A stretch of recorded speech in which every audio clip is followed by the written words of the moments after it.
The era of terror has descended, and the game of death has emerged, marking a world where the exorcists coexist with the eerie. In his previous life, Chu Qing was on the verge of becoming the esteemed King of Chu Jiang, only to find himself reborn at the dawn of this strange epic. The old rules are on the brink of collapse, as the dark dawn raises questions of dominance.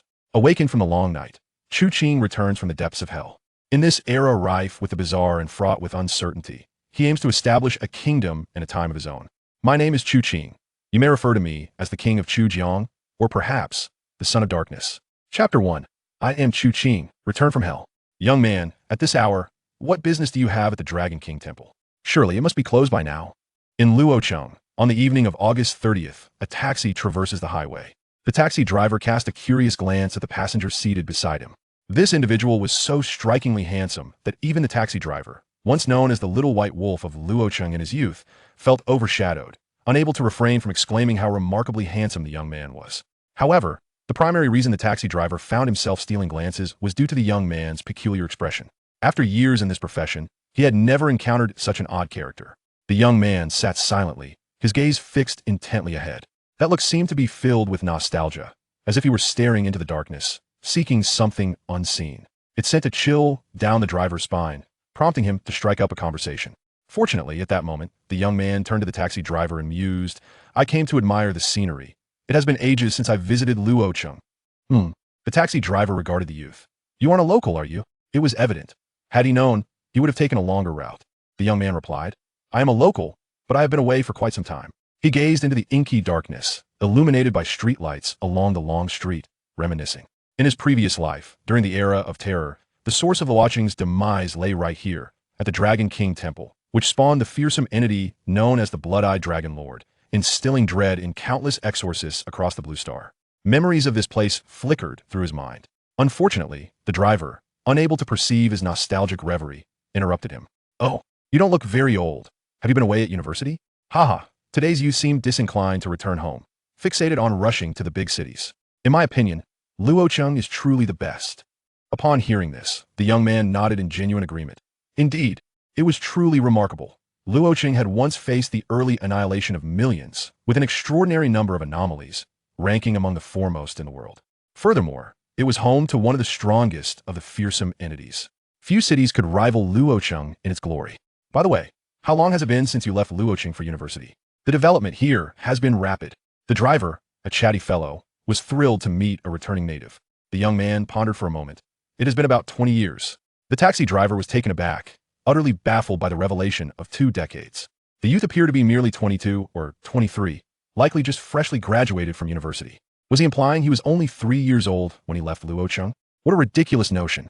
Why, after all this time, did he wear such a nostalgic expression? The driver sighed in exasperation, observing the young man's serious demeanor, and wondered if perhaps there was something amiss with his mental state. Nevertheless, the night is long, and there remains a considerable distance to the Dragon King Temple, prompting him to inquire, "What brings you back to Luocheng? Are your parents here?" The young man shook his head. "I am an orphan. I will settle in Luocheng in the future." The driver was taken aback, glancing at the handsome youth, whose countenance softened instinctively. Humanity often conjures a peculiar sense of misplaced sympathy in response to certain words. "Your life must be quite difficult, then?"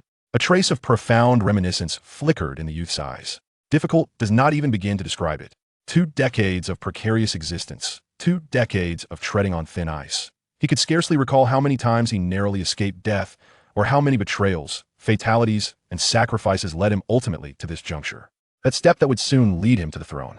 Yet, just as he was on the verge of becoming the King of Chu Jiang, a treacherous blow from behind struck him.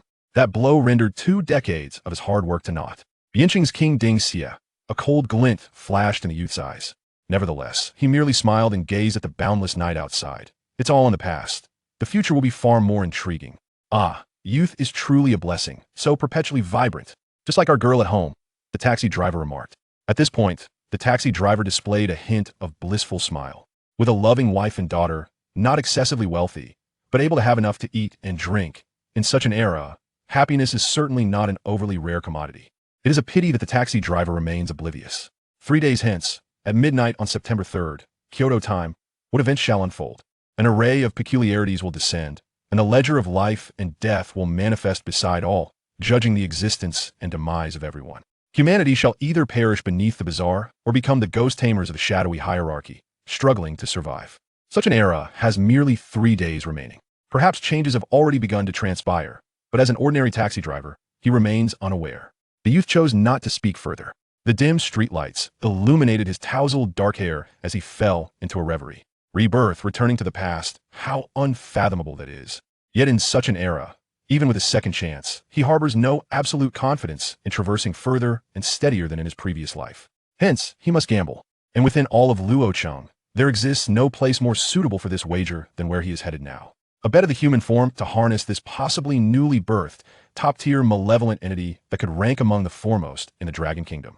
It has begun again. The taxi driver mused internally as he observed the youth lost in thought, clearly unsettled.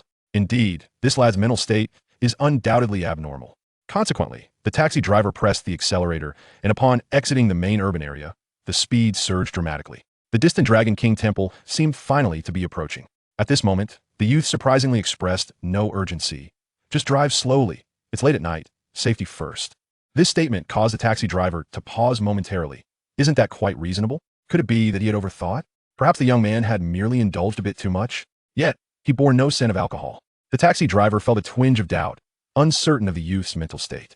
Soon, the youth's voice echoed again. At this hour, after finishing this fare, you should return home to rest early. The night can be unsafe. The taxi driver felt warmth in his heart. Indeed, his earlier thoughts had been excessive. This is merely a rather sentimental child, burdened by his orphan past, likely yearning to return to his hometown. Upon reaching this conclusion, the taxi driver, uncertain whether it was guilt or his inherently loquacious nature, pondered and resumed the conversation. Young man, where do you hail from? Where have you spent all these years? Where does he come from? A flicker of nostalgia passed through the youth's eyes. There lurked the bizarre malevolent deities ready to engulf the world. There, the ghost tamers who transitioned to the shadowy realm, wielding the uncanny. There lay many secret realms, ghostly mazes, infernal artifacts, and curses. That is the future of humanity. That is the hell of those times. Finally, the youth parted his lips. Hell. What? The driver was taken aback, thinking he misheard. The youth, however, offered no further explanation, only smiling. The reason was simple. The Dragon King Temple of Luocheng, now within sight, had finally arrived. The youth settled the fare, opened the car door, and gazed at the distant, closed gates of the Dragon King Temple. Meanwhile, the driver, returning to reality, rolled down the window, blinked, and regarded the youth's departing figure. Young man, may I inquire your name? The youth turned his head, casting a fleeting glance at the driver. He remained indifferent to the other's subtle intentions, as they bore no significance to him. Nevertheless, he offered a faint smile, warm yet imbued with an inscrutable meaning. Chu Qing, Chu from Chujiang Wang, and Qing from the azure sky under the bright sun. In the depths of darkness, the figure of the youth gradually advanced, fading from sight. The taxi driver remained rooted in place for a brief moment, before finally picking up his phone. Hello, is this the Luocheng Inspectorate? I wish to report an incident. I encountered a lunatic. No, truly, he is genuinely insane. Very well, I understand. Chapter 2. The Malevolent Deity. The Blood-Eyed Dragon Lord's Gaze. The Dragon Kingdom, a nation with a heritage spanning several millennia on the vast expanse of the 9 provinces, stands as the most historically profound country on Blue Star. In the wake of the arrival of the terrifying era, it has also birthed formidable exorcists, rendering it the nation rife with the most horrifying and bizarre phenomena. Among them, the first-grade royal exorcists, such as King Qingguang, King Biancheng, King of the Wheel, and King of the Five Senses, are noteworthy. As for the malevolent deities, there are quite a few as well. Among these, Luo City, just 3 years into the terrifying era, has been utterly transformed into a forbidden zone for humanity. Indeed, this very city of Luo will, in 3 years' time, become an absolute wasteland. One of the underlying reasons for this demise lies in the very river that nourishes the Dragon Kingdom, the Yellow River. Over these years of the terrifying era, a malevolent entity has emerged here, one whose terror could rival the top 5, or even the top 3, in the entire Dragon Kingdom. The sky looms dark and foreboding. Before me stands the Dragon King Temple, resembling a monstrous entity poised to devour any who dare approach. Chu Qing gazes upward at this temple, the fearsome deity known as the Blood-Eyed Dragon Lord, which has wrought havoc in Luo City, throughout the Dragon Kingdom, and beyond on Blue Star, is enshrined within this very temple. The clock strikes 8:30. At this hour, the Dragon King Temple has long ceased to receive offerings for visitors. Chu Qing circled around, taking advantage of the night and the dim streetlights, and with a few agile leaps, He scaled the wall and entered the dark confines of the Dragon King Temple, in stark contrast to the bustling offerings of the daytime. The night here is steeped in an eerie stillness. It feels as though a pair of blood-red eyes are watching the intruder. Navigating past the incense-selling shops and the staff quarters within the temple, Chu Qing finally arrived at the main hall of the most renowned Dragon King Temple in Luo City.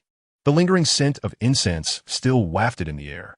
Who could have imagined that the Dragon King, once venerated by countless humans seeking favorable weather before the terrifying era, would become the malevolent deity that wreaks havoc across the Dragon Kingdom? Instinctively, Chu Qing looked up. On the altar, a statue of a dragon-headed figure stood tall. However, the dragon's head was covered with a red cloth. According to local customs in Luo City, at the end of each month, offerings are made to the Dragon King, during which a red cloth is placed over the dragon's head. Ancient tales suggest that sacrificial offerings of young boys and girls were made to the Dragon Lord, who was to marry a maiden, hence the red cloth, symbolizing a grand wedding. Of course, in modern times, it is merely a symbolic gesture. This cloth is not to be removed until after the 5th of the following month, which conveniently suited Chu Qing. He leapt onto the altar, aligning himself with the Dragon Lord statue that had been worshipped during the day. Beneath the red cloth, the clay statue of the Dragon Lord seemed to be scrutinizing Chu Qing. Yet, at that moment, he dared not gaze further at the statue. Should this malevolent entity truly be manifesting, even if it had not yet ascended to the first-grade level of malevolent deities, it would still be far beyond the capability of an ordinary person like him to confront. Thus, with a swift motion, Chu Qing tore away the red cloth from the statue of the Dragon Lord. A vividly lifelike golden dragon had emerged. Unlike ordinary sculptures, the eyes of this Dragon Lord statue bore actual, independent pupils. Chu Qing refrained from looking directly into those eyes. Instead, he took out his phone, guided by instinct, and captured an image of the eyes before examining it closely. The pupils appeared to be crafted from some precious gem, rendering the Dragon Lord's visage remarkably lifelike. At a glance, it seemed almost as though it were truly gazing back at him. However, Chu Qing was acutely aware that these were indeed real eyes. Although he had left Luo City after the onset of the terrifying era and had not been affected by the calamity that befell it in his previous life, he had grown up in Luo City and had meticulously researched its destruction. Thus, his understanding of the blood-eyed Dragon Lord far exceeded that of the average person. In the beginning, the source of its power lay within those very eyes. After the onset of the terrifying era, these eyes became the embodiment of the blood-eyed Dragon Lord. Furthermore, they were the primary reason for its ascendance to power during this chaotic time. Having been granted a second chance at life, Chu Qing, fully aware of the risks, resolved to merge with the most promising of entities, utilizing it as his ultimate trump card against the myriad of bizarre malevolent spirits he would face in the terrifying era. With that, Chu Qing, gazing at the blood-red pupils resembling those carved from chicken bloodstone, extended his hand and plunged it into the eye socket of the Dragon Lord statue. Ordinarily, one would expect the pupils within to be immovable, akin to the balls in a stone lion's mouth, impossible to extract. However, as Chu Qing's fingers delved into the eye socket, the pupils, resembling chicken bloodstones, appeared to rotate of their own volition. Had he not possessed unwavering confidence, he might have remained oblivious to this occurrence. These pupils seemed to possess a consciousness of their own, attempting to evade his grasp. Yet, the terrifying era had not fully descended, and while they might have exhibited remarkable potential, they had yet to attain the formidable power of later stages, measuring only a few centimeters. How could they possibly escape Chu Qing's grasp? With a decisive motion, he seized the pupil before it could flee, and throughout this entire exchange, he had not once locked eyes with them. Strangely, even newly manifested, certain abilities could be lethal to an unresisting human. The tactile sensation was not that of stone's hardness, but rather soft and elastic, akin to a gallbladder, allowing him to extract it effortlessly from the Dragon Lord statue's eye socket. Success! The two blood-red pupils were carefully placed into a pre-prepared iron box, and he then took a taxi back home.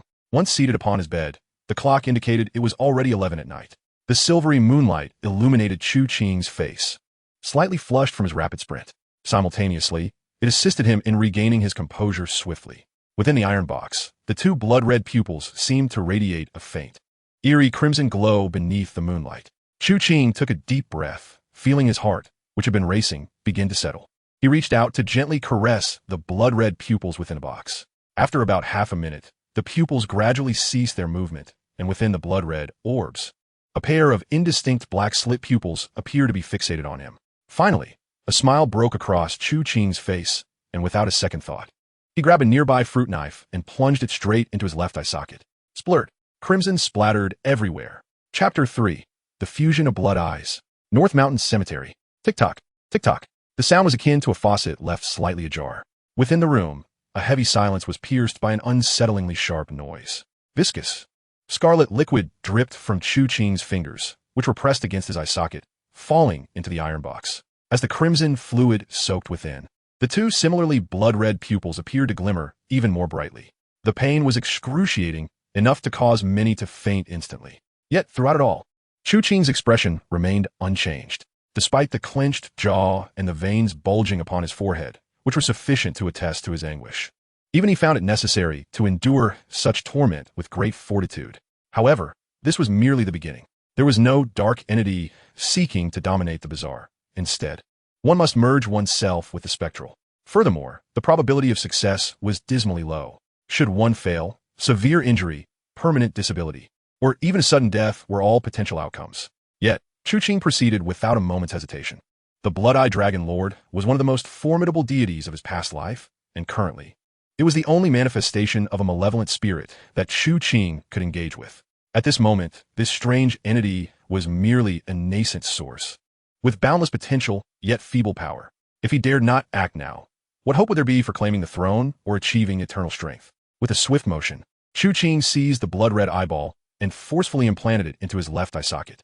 The excruciating pain, potent enough to induce fainting, coupled with the body's instinctive rejection, caused Chu Qing to convulse slightly. Nevertheless, he steadied himself and approached the mirror, placing his bloodied palm down and gazed into the hollow, blood-stained cavity of his left eye. It writhed. Within the crimson socket, his left eye squirmed incessantly, as if something was twisting and turning, striving to acclimate to its new abode. However, the writhing soon accelerated, emanating an unsettling energy, as if it sought to burst forth from the socket. Had Chu Qing not sensed the anomaly and pressed his palm firmly against the eye socket, it might have indeed escaped. Failure to merge? Impossible. Chu Qing's visage contorted in rage. Based on his understanding, such bizarre sources, when originating from an organ, possessed a remarkably high compatibility with the human body in their nascent state. This Blood-Eye Dragon Lord was, without doubt, a formidable, malevolent spirit from his previous life. Ranking among the elite of the Dragon Kingdom, there was no room for anxiety or despair at this moment, apart from his grimace. The only emotions reflected in his remaining eye were excitement and fervor. The higher the innate abilities of the Blood-Eye Dragon Lord, the better. Chu Qing clamped down on the eye socket, intent on preventing the blood-eye from escaping.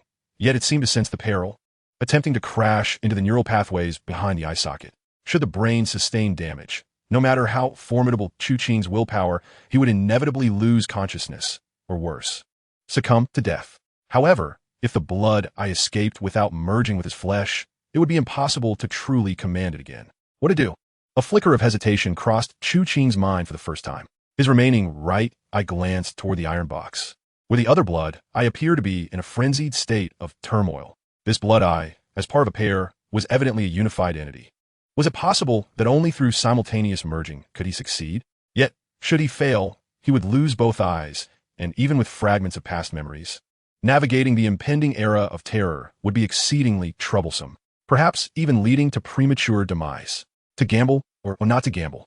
Clearly, the time for Chu Qing's indecision was fleeting. Should the blood-eye erupt into chaos, he would be deprived of any chance to wager. Resolute, Chu Qing steeled himself. Almost without hesitation, as the pain lingered acutely, he plunged a blade once more. The intense agony momentarily clouded his consciousness, nearly overwhelming him to the brink of unconsciousness. Yet, the terrifying willpower forged in his past life sustained him, allowing him to force the second eye, which he had gripped tightly, into the shattered socket.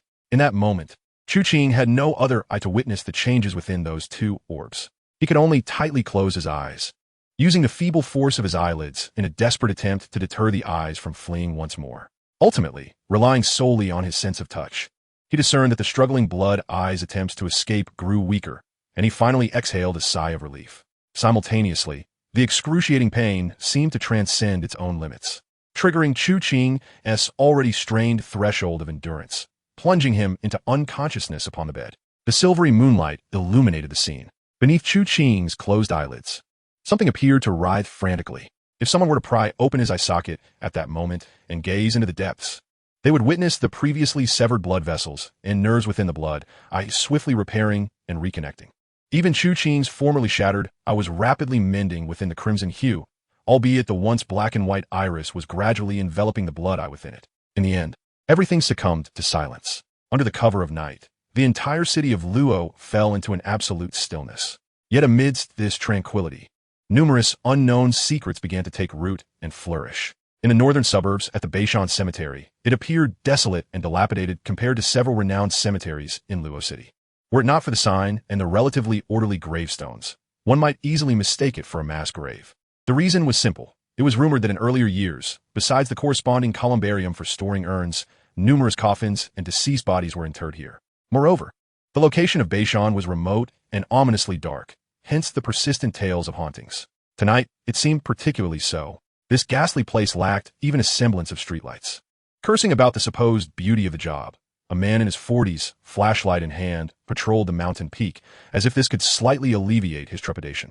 From this vantage, he could see the inky darkness below and the luminous moon above, despite the desolation and the pervasive aura of dread. Suddenly, a rustling sound emanated from nearby, causing the man's footsteps to freeze in place. Who? What person? He directed his flashlight toward the source and beheld a pitch-black cat by the cliff's edge, its eerie green eyes ignoring the approaching man and the beam of the flashlight.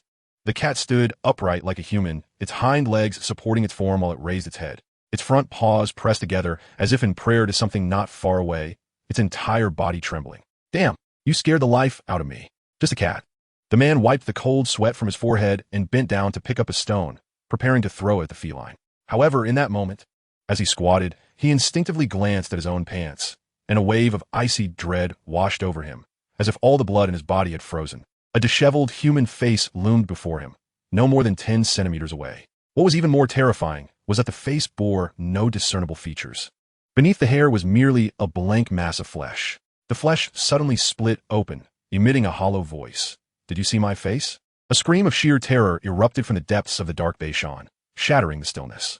Only then did the black cat turn its head, its emerald eyes glancing quizzically before resuming its previous posture, as if in reverence to something.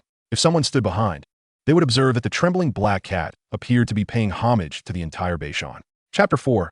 An eye for an eye, with eyes and orbs. Bang, bang, bang. The ominous sound of knocking echoed through the air, as the slumbering Chu Qing stirred slightly, her brow furrowed, seemingly still not having emerged from her prior state. Chu Qing, are you dead at home? Weren't we supposed to attend the internship interview together today? I've been calling you, and you're not answering. Hurry up and open the door.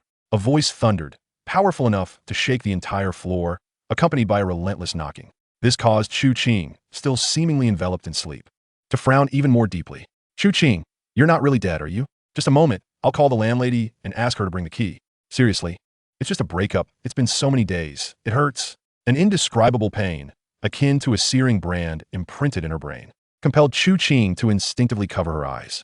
The knocking outside intensified, and she abruptly opened her eyelids, which were nearly glued shut by dry blood. At that moment, the entire world appeared drenched in crimson. The bed and desk before her seemed shrouded in a blood-red veil. Everything was unclear, yet there was an eerie sense of total visibility. Success. Chu Qing's consciousness swiftly returned. Although her vision differed entirely from that of a human, the ability to see once more was sufficient proof of her achievement. She hurriedly retrieved her phone, disregarding the incessant knocking, and activated the camera to gaze upon her reflection through that sanguine sight. However, upon doing so, she was taken aback. Her previously black and white irises had vanished without a trace. What met her gaze instead were blood-red vertical pupils nestled within darkened sockets, almost entirely contrary to human eyes. Especially as Chu Qing observed, those crimson vertical pupils suddenly constricted into pinhole-like slits, akin to a ferocious beast locking onto its prey. She had truly succeeded. However, the terrifying era had not yet officially commenced, and the ledger of survivors had yet to materialize. Chu Qing could not fully comprehend the effects and abilities of her blood-red pupils through the ledger. Yet the moment this thought surfaced, a crimson script began to coalesce before her eyes. Blood pupil. Grade 9. Category. Entity. Symbiotic anomaly. Lifespan. 3 months. Eye for an eye. Rule. After maintaining eye contact for a certain duration, one can disregard the opponent's rule abilities and counter them. If the opponent possesses no rule abilities, the ability will cause the target's blood and energy to reverse and perish. The activation duration is contingent upon the disparity in grade and talent between both parties. Eye and Pearl. ability capable of probing living beings, infernal artifacts, etc., discerning grade, essence, rules, abilities, and lifespan. Symbiosis, state currently symbiotic with a human, consuming lifespan at double the rate, while initially awakening a degree of intelligence. Promotion requirements, unknown. Note, how about it? How marvelous is my ability? Humble human, take good care of me. Even though Chu Qing had surmised that the foundational rules and abilities allowing her to become one of the Dragon Kingdom's most formidable malevolent deities in her past life would not be weak, she was still unprepared for the true capabilities of the blood pupil. Spirits possess their own rules of power. The more formidable and potential laden the spirit, the simpler the activation of its rules tended to be. In the early stages of the terrifying era, once triggered by humans, the outcome was invariably fatal. Therefore, it was paramount to discern the opponent's rules of engagement in order to escape the anomalies with a mortal body. Yet, how arduous was that? Each discovered fatal trigger rule undoubtedly came at the cost of human life. Undoubtedly, the blood pupil's rule of eye for an eye, which could be activated merely by locking eyes, was exceptional among the myriad of killing rules possessed by spirits. Furthermore, it had the potential to disregard and counter the opponent's rules after activation, not to mention the even more extravagant ability of Eye and Pearl. If one could discern a spirit's rule abilities, particularly understanding those rules, it would significantly enhance survival odds during the early terrifying era, granting an advantage in combat. The only peculiar aspect was the latter point, which caused Chu Qing's brow to furrow. The symbiotic state did not surprise her. The accelerated consumption of lifespan was also within reason. However, what she had not anticipated was that this blood pupil spirit exhibited a degree of awakened intelligence. Typically, spirits of relatively low grade lacked any intelligence, possessing only instinct, akin to beasts that merely showcased their rules and engaged in indiscriminate slaughter. Only after accumulating lifespan and elevating their grade to around 4 would they truly awaken intelligence and self-awareness. Yet, this blood pupil spirit had gained rudimentary intelligence upon merging with her, and it was evidently not trivial, as suggested by the note. Whether this was a blessing or a curse remained uncertain. As for the lifespan, it was straightforward. Not only would it serve as a hard currency in the impending terrifying era, but it was also one of the most crucial elements. Lifespan was the lifespan of the anomalies. It could be transformed into underworld currency for use, albeit at a rather unfavorable exchange rate. Moreover, spirits often required substantial amounts of lifespan for ascension. More importantly, the vast majority of spirits could neither augment their lifespan independently nor would they, instead consuming it. They could only siphon human lifespan through slaughter to acquire lifespan or devour their kin. However, once humans transitioned into a position, they possessed various abilities to naturally generate lifespan. These lifespans could also assist in elevating the ranks of the human's position and nourish the spirits under their command. Humans and spirits, while adversaries, were inextricably intertwined. Neither could exist without the other. Such was the nature of this grotesque and despairing world. As for my own status, since this blood pupil could manifest some effects of the ledger, it could certainly reveal my condition. As Chu Qing's thoughts settled, the crimson text indeed morphed once more. Chu Qing. Grade, unranked. Lifespan, 3 months. Yang lifespan, 3 months. Symbiosis, state own Yang lifespan significantly diminished. Can fully command the blood pupil spirit. No, not command.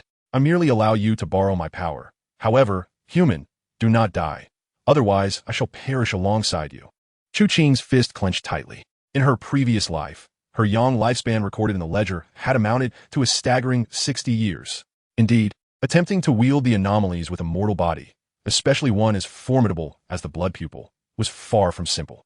60 years of Yang lifespan reduced to a mere 3 months? If taken at face value, did that not imply she had only 3 months left to live? Of course, there were methods to increase human Yang lifespan. Similarly, lifespan could be converted into Yang lifespan for use. However, even if she converted all her 3 months of lifespan, it would only yield 6 months, not to mention that without lifespan, the blood pupil spirit would inevitably rebel. Yet, unless the blood pupil spirit were to embark on a killing spree to acquire that relatively low-quality, low-cost lifespan, humans could only seek to augment their lifespan by first transitioning into a position. With this thought, Chu Qing exhaled deeply. This time, her choice regarding the position would require careful consideration. Just then, the incessant knocking outside abruptly ceased, followed by the voice of the man from before. Yunjie? I'm sorry to trouble you again. I really don't know what that little rascal Chu Qing is up to. The next moment, a clear voice chimed in. What happened to Chu Qing? Uncertain, he did not answer the phone, and there There was no response to his knocks on the door. Could he have gone missing? Speaking of which, he had just experienced a heartbreak a few days ago. Could he be in a state of despair? Just then, the sound of jangling keys filled the air, followed by the crisp sound of a key being inserted into the lock of the door. Chu Qing furrowed his brow and glanced around.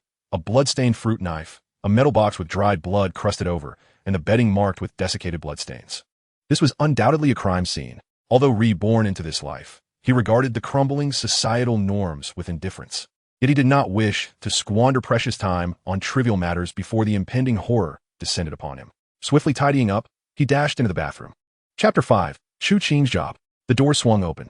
Two figures rushed in. One was a young man, clearly of a similar age to Chu Qing, wearing glasses and exuding an air of refinement. The other was a woman in her 30s, clad in a silk nightgown. Chu Qing, they began to shout, only to be interrupted by the sound of running water from the bathroom. Moments later, Chu Qing stepped out, his handsome face glistening with water, looking quizzically at the two agitated individuals. Fong Ping, what's the matter? Why the urgency? At that moment, Chu Qing appeared no different from usual.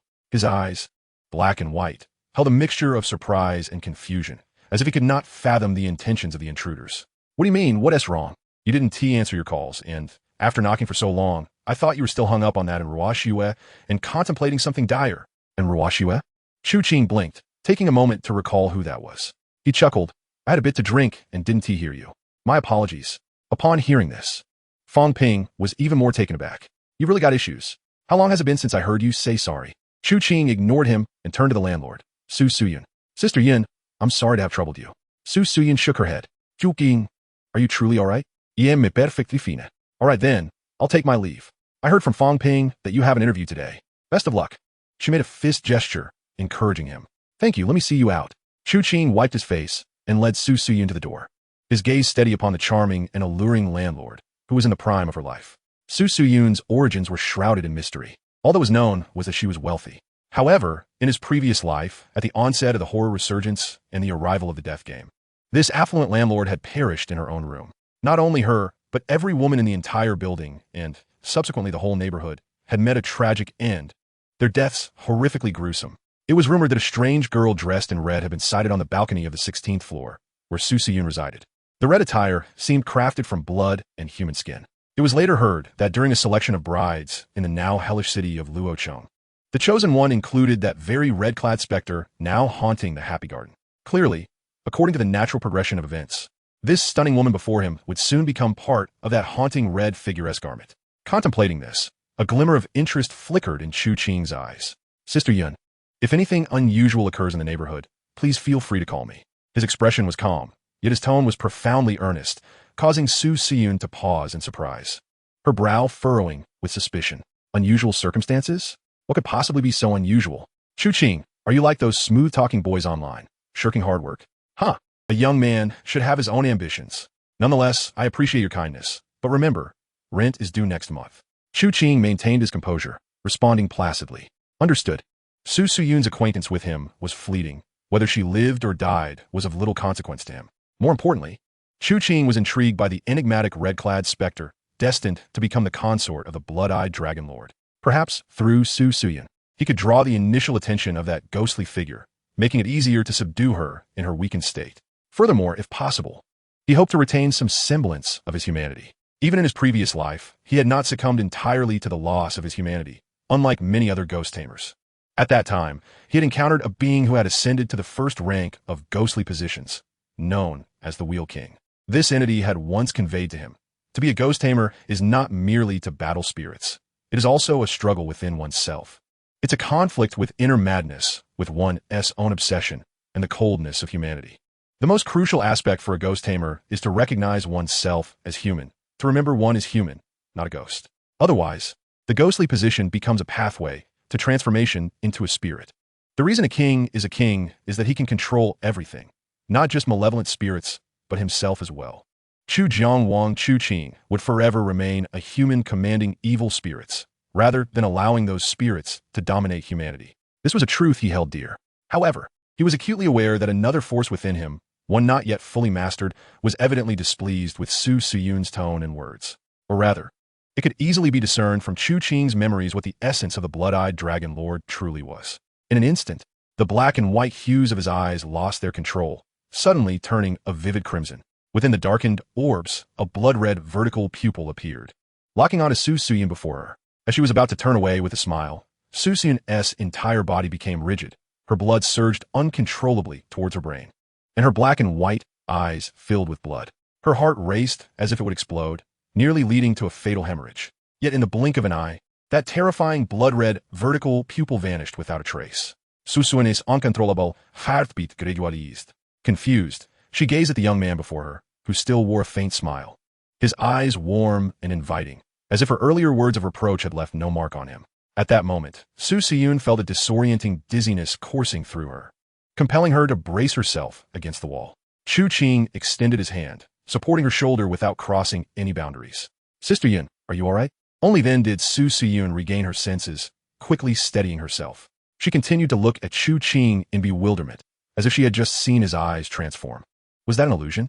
Perhaps it's due to my recent dieting and insufficient food? Swiftly shaking her head, she composed herself. "I apologize, I might have low blood sugar. Chu Qing, please disregard what I said earlier. If you need any assistance, feel free to contact me. I'll take my leave now." Watching Su Suyun, pale yet unaware of what had transpired, hastily departing, Chu Qing felt little joy in unsettling the affluent lady's heart. Instead, he furrowed his brow, his expression calm as he covered one of his eyes, silently contemplating.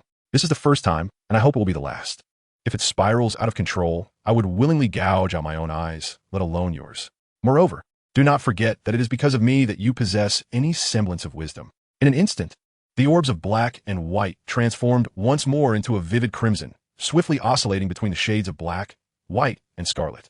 It seemed exceedingly displeased with Chu Qing's demeanor, yearning to break free, yet unable to escape the confines of this corporeal prison. After struggling for over 10 seconds, it finally succumbed to tranquility. Meanwhile, Fong Ping, who had grown impatient from waiting in the room, emerged and glanced at Chu Qing, who stood still, seemingly lost in thought. "Qingzi, stop reminiscing. Sister Yun is from a completely different world from ours. Are you going to the Tianyu Entertainment interview or not?" Tianyu Entertainment is a moderately renowned entertainment company in Luocheng, also involved in the gaming industry. Both Chu Qing and Fong Ping are students of fine arts at a local university in Luocheng. The employment landscape for art majors, particularly in fine arts, is grim in this era, where graduation nearly equates to unemployment. Securing such an internship opportunity is indeed quite challenging. However, Chu Qing turned to Fong Ping and said, "You go ahead. I've already secured a job." "What? Since when?" Fong Ping exclaimed, eyes wide. "Just now." "What job?" Chu Qing approached the door, picked up the recruitment notice from the Luocheng Morning News that had been delivered that morning, and pointed to a minuscule advertisement. Beishan Cemetery is hiring a security guard, with meals and accommodation provided. Monthly salary of 6,000, plus 5 insurances and 1 fund, meal allowance, easy work, and relatively flexible hours. Those bold enough to disregard superstitions will be prioritized. Chapter 6, Theme Position, Gravekeeper. The sun shone brightly, accompanied by a hint of heat. Such temperatures did not evoke a sense of warmth in Chu Qing. Rather, they made him feel slightly uncomfortable, having grown accustomed to the darkness and chill. Fortunately, after alighting from the taxi and gazing at the cemetery gate nestled against the mountains, devoid of even a convenience store in sight, the familiar coldness surged back into his heart, granting him a sense of reassurance. Beishan Cemetery. The sign was somewhat dilapidated, with rust accumulating at the corners. The entire cemetery exuded an air of decay, from the gate to the interior.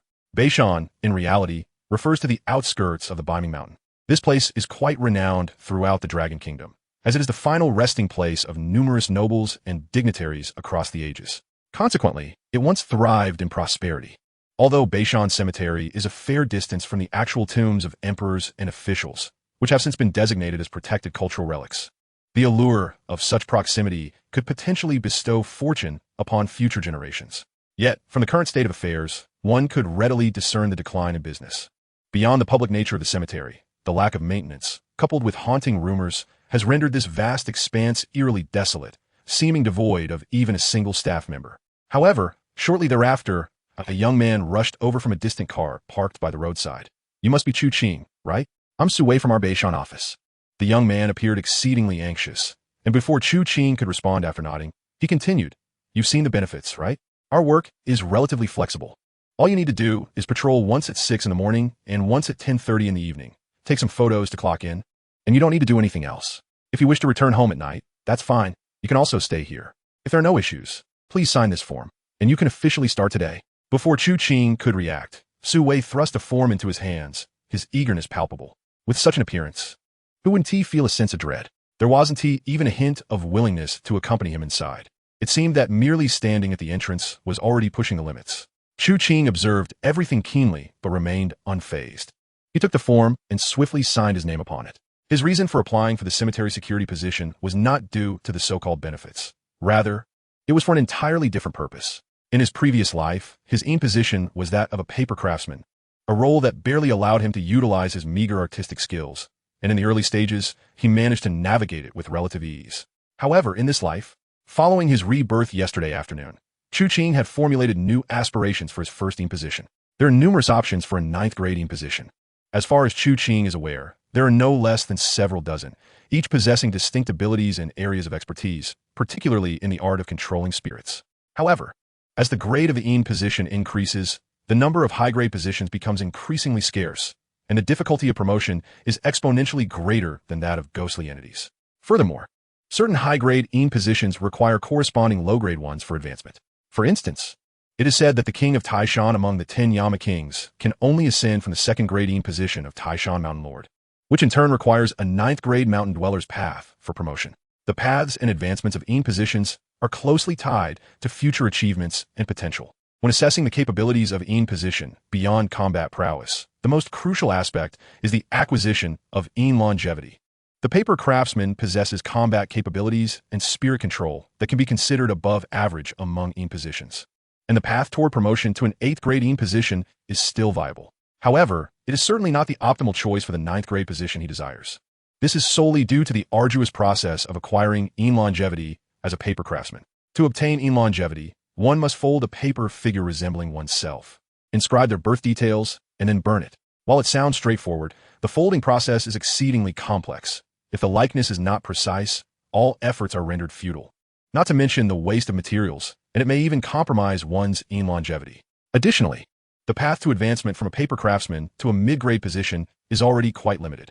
In his previous life, he seized a great opportunity during his promotion to 6th grade, which allowed him to come perilously close to becoming the king of Chu Jiang. Thus, in this life, he would certainly not consider the paper craftsman role. Among the positions known to Chu Qing, the one with the highest potential for acquiring longevity stood before him, and it is the position he has resolved to pursue in this life, the grave keeper. In the terrifying era of his previous life, this position was widely criticized, and later, it was even deemed the most disadvantageous 9th grade position. The reasoning is quite simple. The range of potential for a gravekeeper is exceedingly vast. However, there is only one individual who has reached the upper limits of this role, the king of Biancheng, who, as it is rumored, once held the position of a gravekeeper as a 9th grade position. Yet, there is but one king of Biancheng. While the lower limit is an experience almost all gravekeepers have undergone, the title itself reveals the role's essence, to guard tombs. However, attaining a position recognized by this era's deadly game is far from simple. A gravekeeper must oversee the spirits that awaken within the tombs, ensuring that the malevolent spirits return before dawn, maintaining the sanctity of the burial site. Only then can they automatically convert their longevity during the daylight hours. Moreover, the greater the number and quality of the spirits within the tomb, the more longevity one can acquire. Moreover, and most importantly, there are virtually no limits. For the gravekeepers, as long as they can maintain control over the malevolent spirits within their tombs, it becomes a leisurely endeavor to accumulate lifespan. For an ordinary spirit master, transitioning to the role of a gravekeeper is an arduous task, with many encountering untimely deaths due to the treacherous entities lurking within. However, for Chu Qing, who possesses the memories of the terrifying era and the blood eye ability, is this not the most fitting profession for him? Furthermore, in his previous life, Chu Qing had encountered some peculiar phenomena within a uniquely terrifying secret realm. He had beheld an extraordinarily strange mural, its inscriptions worn and faded, yet etched deeply in his memory.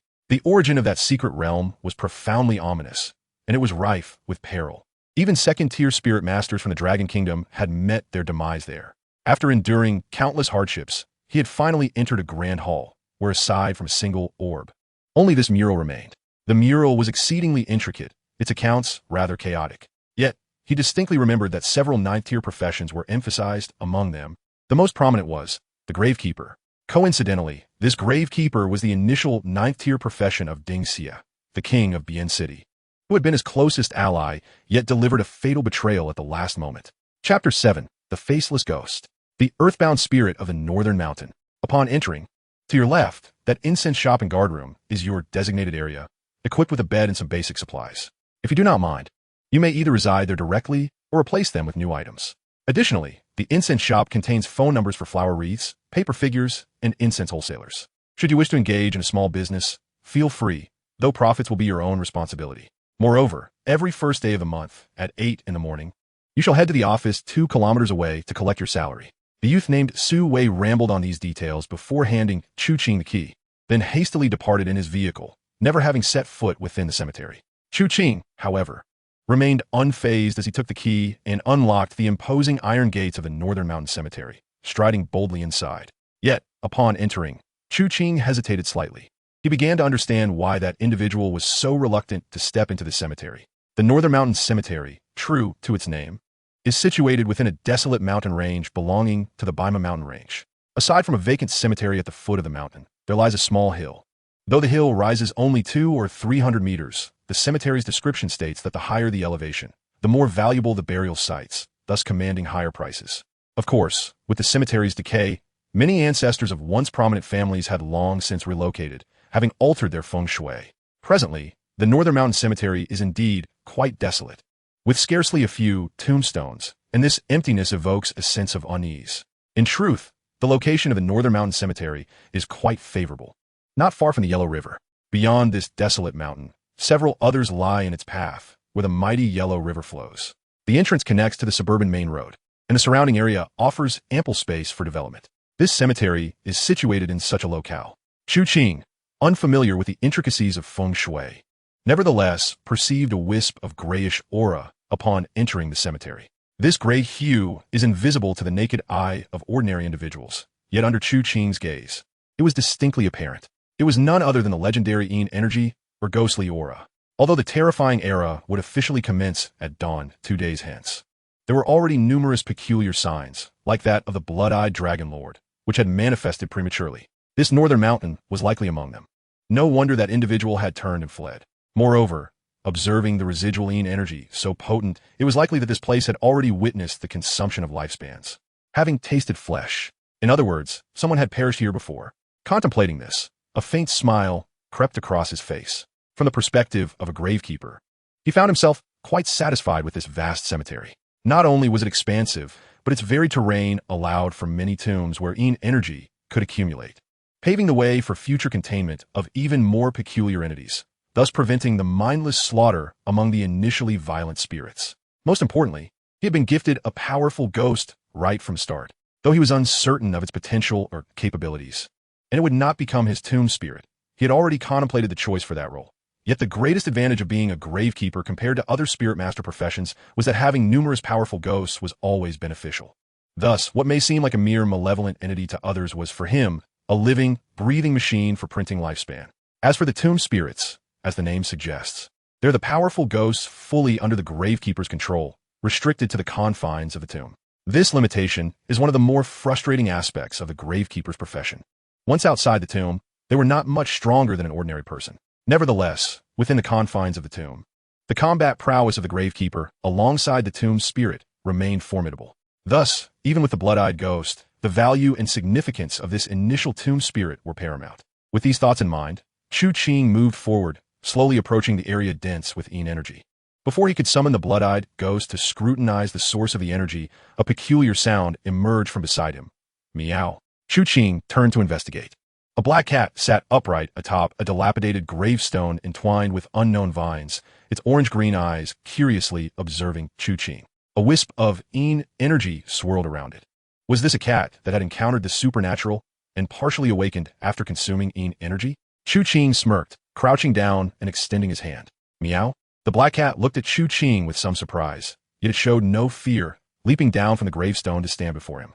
The black cat was about 30 centimeters in size, appearing small and emaciated, its pure black fur gleaming with a deep red hue under the sunlight. Ancient texts describe the dark cat as entirely black, revealing a brown-red color in sunlight, known to ward off evil and exorcise spirits.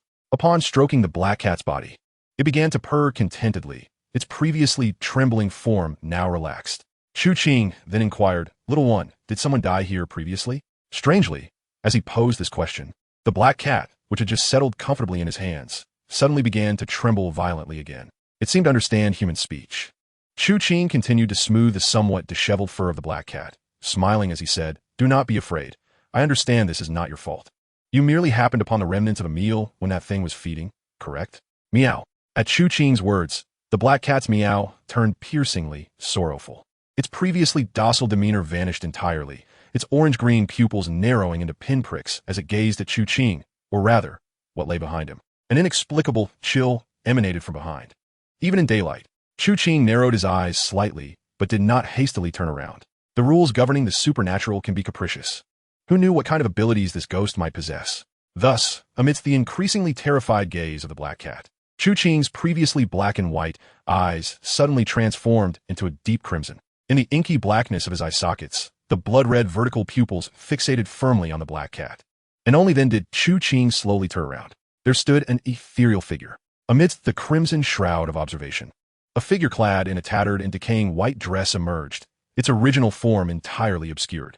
Withered, gray locks veiled its cheeks, rendering its features indistinct. Yet the deep, blood-red eyes locked onto the target, activating their perceptive prowess in an instant. The capabilities of this spectral entity unfolded before the crimson gaze. Faceless ghost. Rank 9. Type, Earthbound Spirit. Longevity, 9 months and 17 days. Face of Fear. Rule by shaping an atmosphere of dread and crafting scenarios, it can weaken the will of living beings. Only when a human's spirit collapses beneath a threshold of extreme terror can the true visage of the faceless ghost be revealed, simultaneously triggering a fatal face swapping. The effectiveness of the fear-inducing effect is contingent upon the rank and innate abilities of both parties. Wall of Ghosts. Ability can create a phantom realm of ghostly walls within a designated area, diminishing the will of living beings and plunging them into profound terror. Earthbound Spirit. State unable to leave the confines of the North Mountain Cemetery. Its ability recovery rate accelerates within the graveyard. Additionally, the daily consumption of longevity is halved. Promotion requirements, unknown. Note, hey, you're not truly frightened by such a creature, are you? However, our appearance seems to align quite well with its aesthetic preferences. Observing the rules and abilities of this faceless ghost as conveyed by his crimson gaze, Chu Qing couldn't help but marvel at how the rules of the Blood-Eye Dragon's sovereign indeed allowed it to thrive. Yet in a fleeting moment, Chu Qing's eyes twitched. The pressing question remained, how could one make eye contact with an entity devoid of a face? Chapter 8. Subjugation of the Faceless Ghost. An ex-girlfriend? Silence. An eerie stillness enveloped the North Mountain Cemetery, where the sun shone brightly overhead, yet within the graveyard, an icy chill prevailed, akin to a tomb. Two silhouettes stood frozen in confrontation. Only a black cat, its face contorted in terror, observed these two figures, clearly alien to the realm of humanity, retreating to a safe distance. As time ticked away, Chu Qing distinctly sensed a creeping dread rising within him. This fear was not a reflection of a lack of willpower. Rather, it was the manifestation of the faceless ghost's rules taking effect. Though lacking dramatic atmospheric embellishments, the sensation of terror was nonetheless palpable, an involuntary emergence of fear. He understood that even with the Blood-Eye's presence, this faceless ghost was a peculiar entity of the 9th rank. While its rule was not overwhelmingly powerful, once triggered, it could easily extinguish his current existence. What he needed to do was to counteract the opposing rules before they took hold. Yet, it was a cruel twist of fate that the first true anomaly he encountered was one without eyes, and the Blood-Eye's rule required direct eye contact to activate. How could one engage in such a gaze without eyes? This posed a conundrum. However, even in this precarious moment, Chu Qing remained unperturbed. By mastering the lethal rules of the anomalous, he could maintain the upper hand. Even if subjugation proved impossible, he could always withdraw at will. With this thought in mind, Chu Qing gazed upon the visage obscured by the withered strands, offering a faint smile. What a pitiable creature, devoid of its own face. Upon hearing this, the black cat, which had deftly leapt back onto a nearby tombstone, looked at Chu Qing as if it had seen a ghost. Even a nearly mindless, faceless ghost appeared momentarily taken aback, before erupting in fury. Though lowly in intellect, the primitive anomaly could sense emotions, and this faceless ghost thrived on the emotional state of its prey. From Chu Qing, it sensed no fear, only a profound mockery. Instantly, the North Mountain Cemetery seemed to transform into an overcast realm. The sun vanished, leaving an enveloping darkness. occasionally stirred by the whisper of the wind. The sensation of dread grew ever more palpable. Nevertheless, Chu Qing remained unfazed.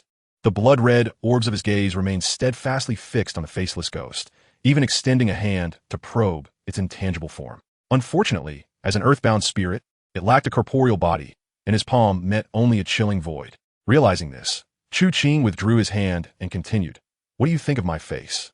I was quite the heartthrob back in school. Surely this visage aligns with your aesthetic sensibilities? No? That was the exact phrase from the blood eye, so it should pose no issue." Meanwhile, the black cat continued to observe Chu Qing's antics, as if he were dancing on a precarious tightrope. Chu Qing slao linit gelo, pressing his forehead against that of the faceless ghost, their foreheads almost touching. "And what about my eyes? Aren't they lovely? So crimson. Akin to rubies. Would you like to pluck them out for yourself?" He blinked his blood-red eyes, disregarding the embarrassment and resistance emanating from the blood eye, his heart racing with anticipation. In confronting a ghostly entity, unless one possessed an overwhelming advantage in rank, one was perpetually treading on the edge of a razor, especially against a creature of such primal instinct and minimal intellect. The early to mid stages of a ghost tamer's journey entailed seeking out rules, unraveling them, and utilizing one's innate capabilities to subdue the anomalies through their own rule sets. The blood eye's rule activated through eye contact. However, it had never been stated that eye contact necessitated actual eyes. The perception of a ghost extends beyond mere vision. Thus, what he endeavored to do now was to thoroughly explore the application of the blood eye's rules. If successful, all would be well. If not, an opportunity to flee was still on the table. Indeed, it seemed that Chu Qing's blood-red eyes were indeed striking. Within the shadowy realm of the ghostly walls, those crimson orbs appeared to shimmer with light. As the fear within him intensified, both he and the blood eye simultaneously sensed a unique perceptive gaze directed towards them. Or rather, towards his face and those scarlet eyes upon his cheeks. A fragmented voice echoed forth. "Ah, such a beautiful face, eyes, give them to me." In an instant, the crimson light in Chu Qing's eyes flared brightly. The rules of the blood eye activated in that moment. Moreover, Chu Qing had already calculated the duration of eye contact required for the rule to activate against the equally ranked faceless ghost. A mere breath. Approximately 2 seconds. Indeed, the potential of the blood eye was unfathomably high. However, the blood eye's ocular observation could not discern the corresponding weight of the rules at play. Only when the era of anomalies descended could one consult the ledger of life and death to investigate further. Yet now was not the time for Chu Qing to lose focus. Almost instantaneously upon the activation of the blood eye's rules, the corporeal form of the faceless ghost began to tremble violently. An eye for an eye, a tooth for a tooth. This was the blood eye's rule capability. Once activated, all abilities wielded by the opposing ghost would be rendered completely immune and doubled in their return. What a fearsome rule indeed. At that moment, under Chu Qing's deliberate provocation, the effect of this eye for an eye manifested. Trembling, the faceless ghost convulsed violently. The fear it had previously inflicted upon Chu Qing was entirely redirected back at it through the two blood-red eyes. In its perception, those crimson orbs consumed its entire field of vision, as though poised to engulf it whole in the next heartbeat. A primal, overwhelming fear compelled it to drop to its knees, burying its head beneath its arms. "No more, please, don't take my face." A profound dread enveloped the atmosphere. And in that moment, Chu Qing acutely sensed that within the framework of an eye-for-an-eye philosophy, under the dominion of the fear embodied by the faceless ghost, he possessed the power to extinguish its existence with but a thought. It was akin to a diner savoring their meal, having chewed sufficiently. Swallowing was merely a matter of choice. Such was the instinct to kill that arose once the ghost triggered its fatalistic rules. Yet, Chu Qing refrained from acting upon this impulse. Although vanquishing the faceless ghost would allow him to absorb a portion of its life essence through his blood eye, thus acquiring some longevity, he perceived the potential of this creature born from the prelude to the era of terror as significant. Despite having witnessed its formidable abilities, Chu Qing had no intention of transforming it into his gravekeeper. However, allowing it to remain within the tomb, observing its fear-inducing effects, seemed prudent, as it could very well become a stable source of longevity for an extended period. Moreover, being a bound spirit, it was akin to a fated worker of death.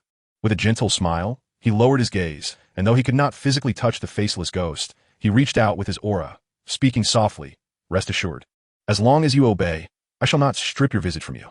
In fact, if you perform well, I may even procure a countenance that pleases you. What say you?" Clearly, the ghost struggled to comprehend his words, but its ethereal form trembled in response to his gestures and emotions, nonetheless expressing submission. Lacking intelligence akin to that of a beast, the ghost would not seek its own demise. The midday sun shone brilliantly, casting away the shadows that plagued this somber land. The light danced upon Chu Qing's disheveled black hair, easing his brooding demeanor. Rising slowly, he turned his gaze aside and extended his hand. The black cat, quivering yet unwilling to resist his call, leaped into his embrace once more. With a beaming smile, Chu Qing cradled the feline. Facing the blazing sun and surveying the North Mountain Cemetery and the entirety of Mang Mountain. With me around, none shall dare to bully you. At that moment, the cemetery gate behind him creaked open, producing a cacophony of sound. Chu Qing turned to see Fang Ping peering through the gate. Chu Qing, just came to check out your workplace. Look who I brought along. Through the rusty iron gate, Chu Qing beheld a girl of similar age to them. Clad in a Chanel gown, her Valentino-studded sandals glimmering in the sunlight, and carrying a toffee-colored Hermes handbag. After a moment of contemplation, Chu Qing recognized her as his former girlfriend and Ruo Xue. Chapter 9. Humanity isn't intriguing during the era of terror. Chu Qing endured over 2 decades in his previous life. In that span, his focus had long shifted to matters of greater significance. Yama's legacy, the hierarchy of the underworld. The acquisition of longevity, the nascent forms of calamity. The trivialities of life before the onset of terror had faded from his memory, save for the enhancement of his cognitive abilities due to his elevation in the underworld. Clearly, the sight of his former girlfriend, now appearing vulnerable and somewhat remorseful, belonged to those trivial matters. Chu Qing vaguely recalled that in his past life, she had been involved with a wealthy heir just before graduation. However, before he could mourn her departure, the era of terror descended, rendering such concerns insignificant. Now, he pondered how she had come to be here. Unbeknownst to him, the faceless ghost had vanished without a trace. Cradling the black cat, Chu Qing approached the gate and smiled. Fang Ping, what brings you here? Fang Ping scratched his head. I finished my interview and was waiting for the results. You won't believe it. I ran into Ruo Xue right after leaving Tianyu Entertainment. She inquired about you, and since we both had some free time, we thought we'd come see you. By the end of his explanation, Fang Ping's tone had grown cautious. It was evident he had fabricated a story. The truth was he was deeply concerned about Chu Qing's situation, prompting him to call on Ruo Xue to check on his friend. After all, Chu Qing's choice to work as a gravekeeper in such a chaotic place had likely spared him from 3 decades of misfortune, albeit of a sinister nature, leading Fang Ping to entertain troubling thoughts. Chu Qing discerned his friend's unease, but chose not to dwell on it. After glancing at both of them, he said, "Come inside." They followed him into the cemetery, yet as they crossed the threshold, an involuntary shiver coursed through them. It was clear that no sane person would willingly visit such a haunted locale, reinforcing Fang Ping's suspicions about his friend being emotionally scarred from a breakup. With this in mind, he glanced at Ruo Xue, who merely pursed her lips and nodded. They entered the gatehouse that had been designated as their dormitory, a space that was surprisingly clean and spacious.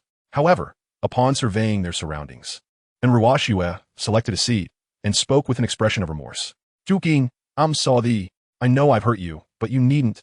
Chu Qing gazed at her, bemused by her teary-eyed demeanor. He had to admit, his former girlfriend was quite adept in her ways. He recalled how she had charmed that wealthy heir in his past life. Had it not been for the onset of the Eerie era, her ambitions of ascending the social ladder might have succeeded, even if she hadn't become a glamorous wife. She had eventually established herself as a spirit master in the early days of the city. Unfortunately, she ultimately fell victim to the city's calamity, perishing amidst the ghostly plague. Enough, Chu Qing interjected, waving his hand. I hold no grudges.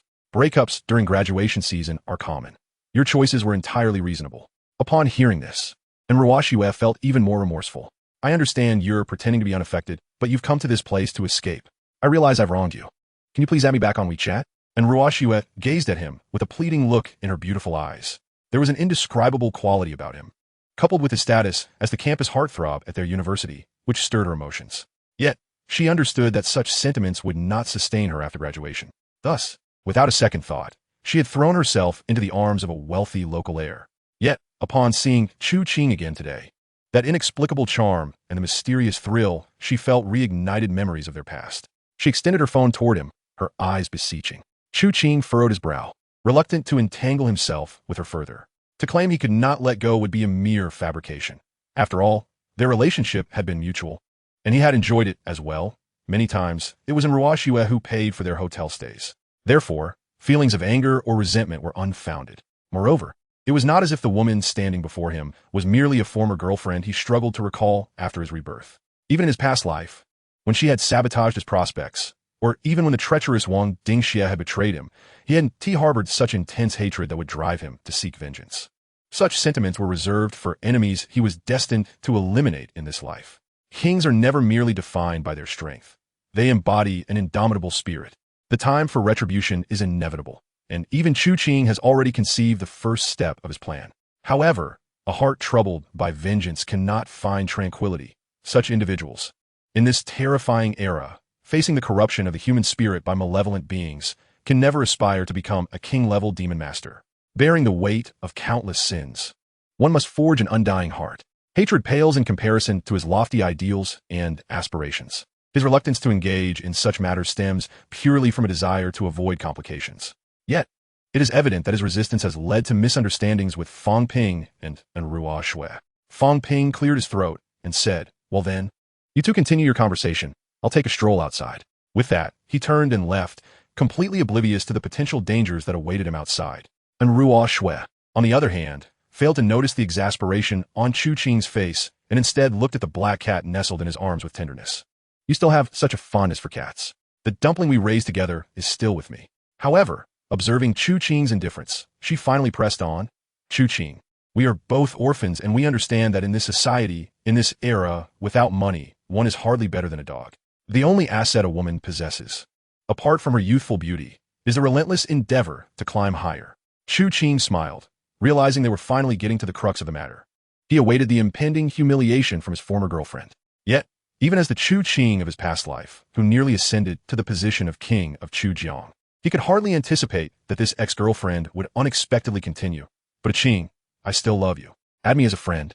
I have 10,000 here for you to take. Lin Hengtian and I have already registered our marriage, but the formal wedding has yet to occur. Recently, their family has been quite busy, leaving me little time. How about this? I'll send you money every month, and when I have the chance, we can meet here secretly." Upon hearing this, even Chu Qing, with his uncommon experiences from a past life, was taken aback, and Ruo Shui surveyed her surroundings, nodding in satisfaction. "This place is indeed quite secluded. It makes for a perfect meeting spot. Rest assured, Lin Hengtian's father has been in poor health lately, and their family business will soon fall to Lin Hengtian, who is nothing more than a fool. I will strive to acquire the assets and then divorce him." Chu Qing fell silent, observing this woman who spoke as if lost in her own world. Did they not agree on a dramatic exchange of insults, only for her to suddenly turn into the malicious antagonist? And Ruo Shui looked at Chu Qing, feeling a rush of emotion. Even if these words were true, they should not be carelessly uttered. The fewer who know, the smoother the plan would unfold. Yet, gazing at the melancholic aura surrounding this man in such a desolate place, her heart softened. Unfortunately, time was not on her side. Chu Qing shook his head, ready to clarify matters. But Ruo Shui did not grant him that opportunity and continued, "It's settled then. I've been quite busy with the Lin family's issues and have little time to spare." Just as her words concluded, a resounding roar of an engine echoed from outside. Instantly, and Ruo Shui's expression shifted, and, as expected, they heard Fang Ping's voice from beyond the door, "Lin Hengtian, how did you find this place?" Chu Qing raised an eyebrow, intrigued by Ruo Shui's reaction. She was quick to respond, rising to her feet and retrieving a stack of cash from her latest Hermes caskin bag, tossing it to Chu Qing. "Take this for now. Lin Hengtian is here, and since you had an unpleasant encounter with him, it's best that you stay inside. Leave everything to me." With that, and Ruo Shui hurriedly opened the door and dashed out, and even from within the security room, Chu Qing could hear her syrupy voice, "Darling, what brings you here? Weren't you at the hospital with your father?" Chu Qing chuckled. At that moment, his eyes transformed into a blood-red hue, shadows playing in the corners of the sunlight, as those crimson orbs danced erratically in their dark sockets, as if lauding the splendid little drama that had just unfolded. He then seemed to be speaking to himself, or perhaps to the two incongruous beings in the room. Humans are quite fascinating, are they not? Chapter 10. There are ghosts here.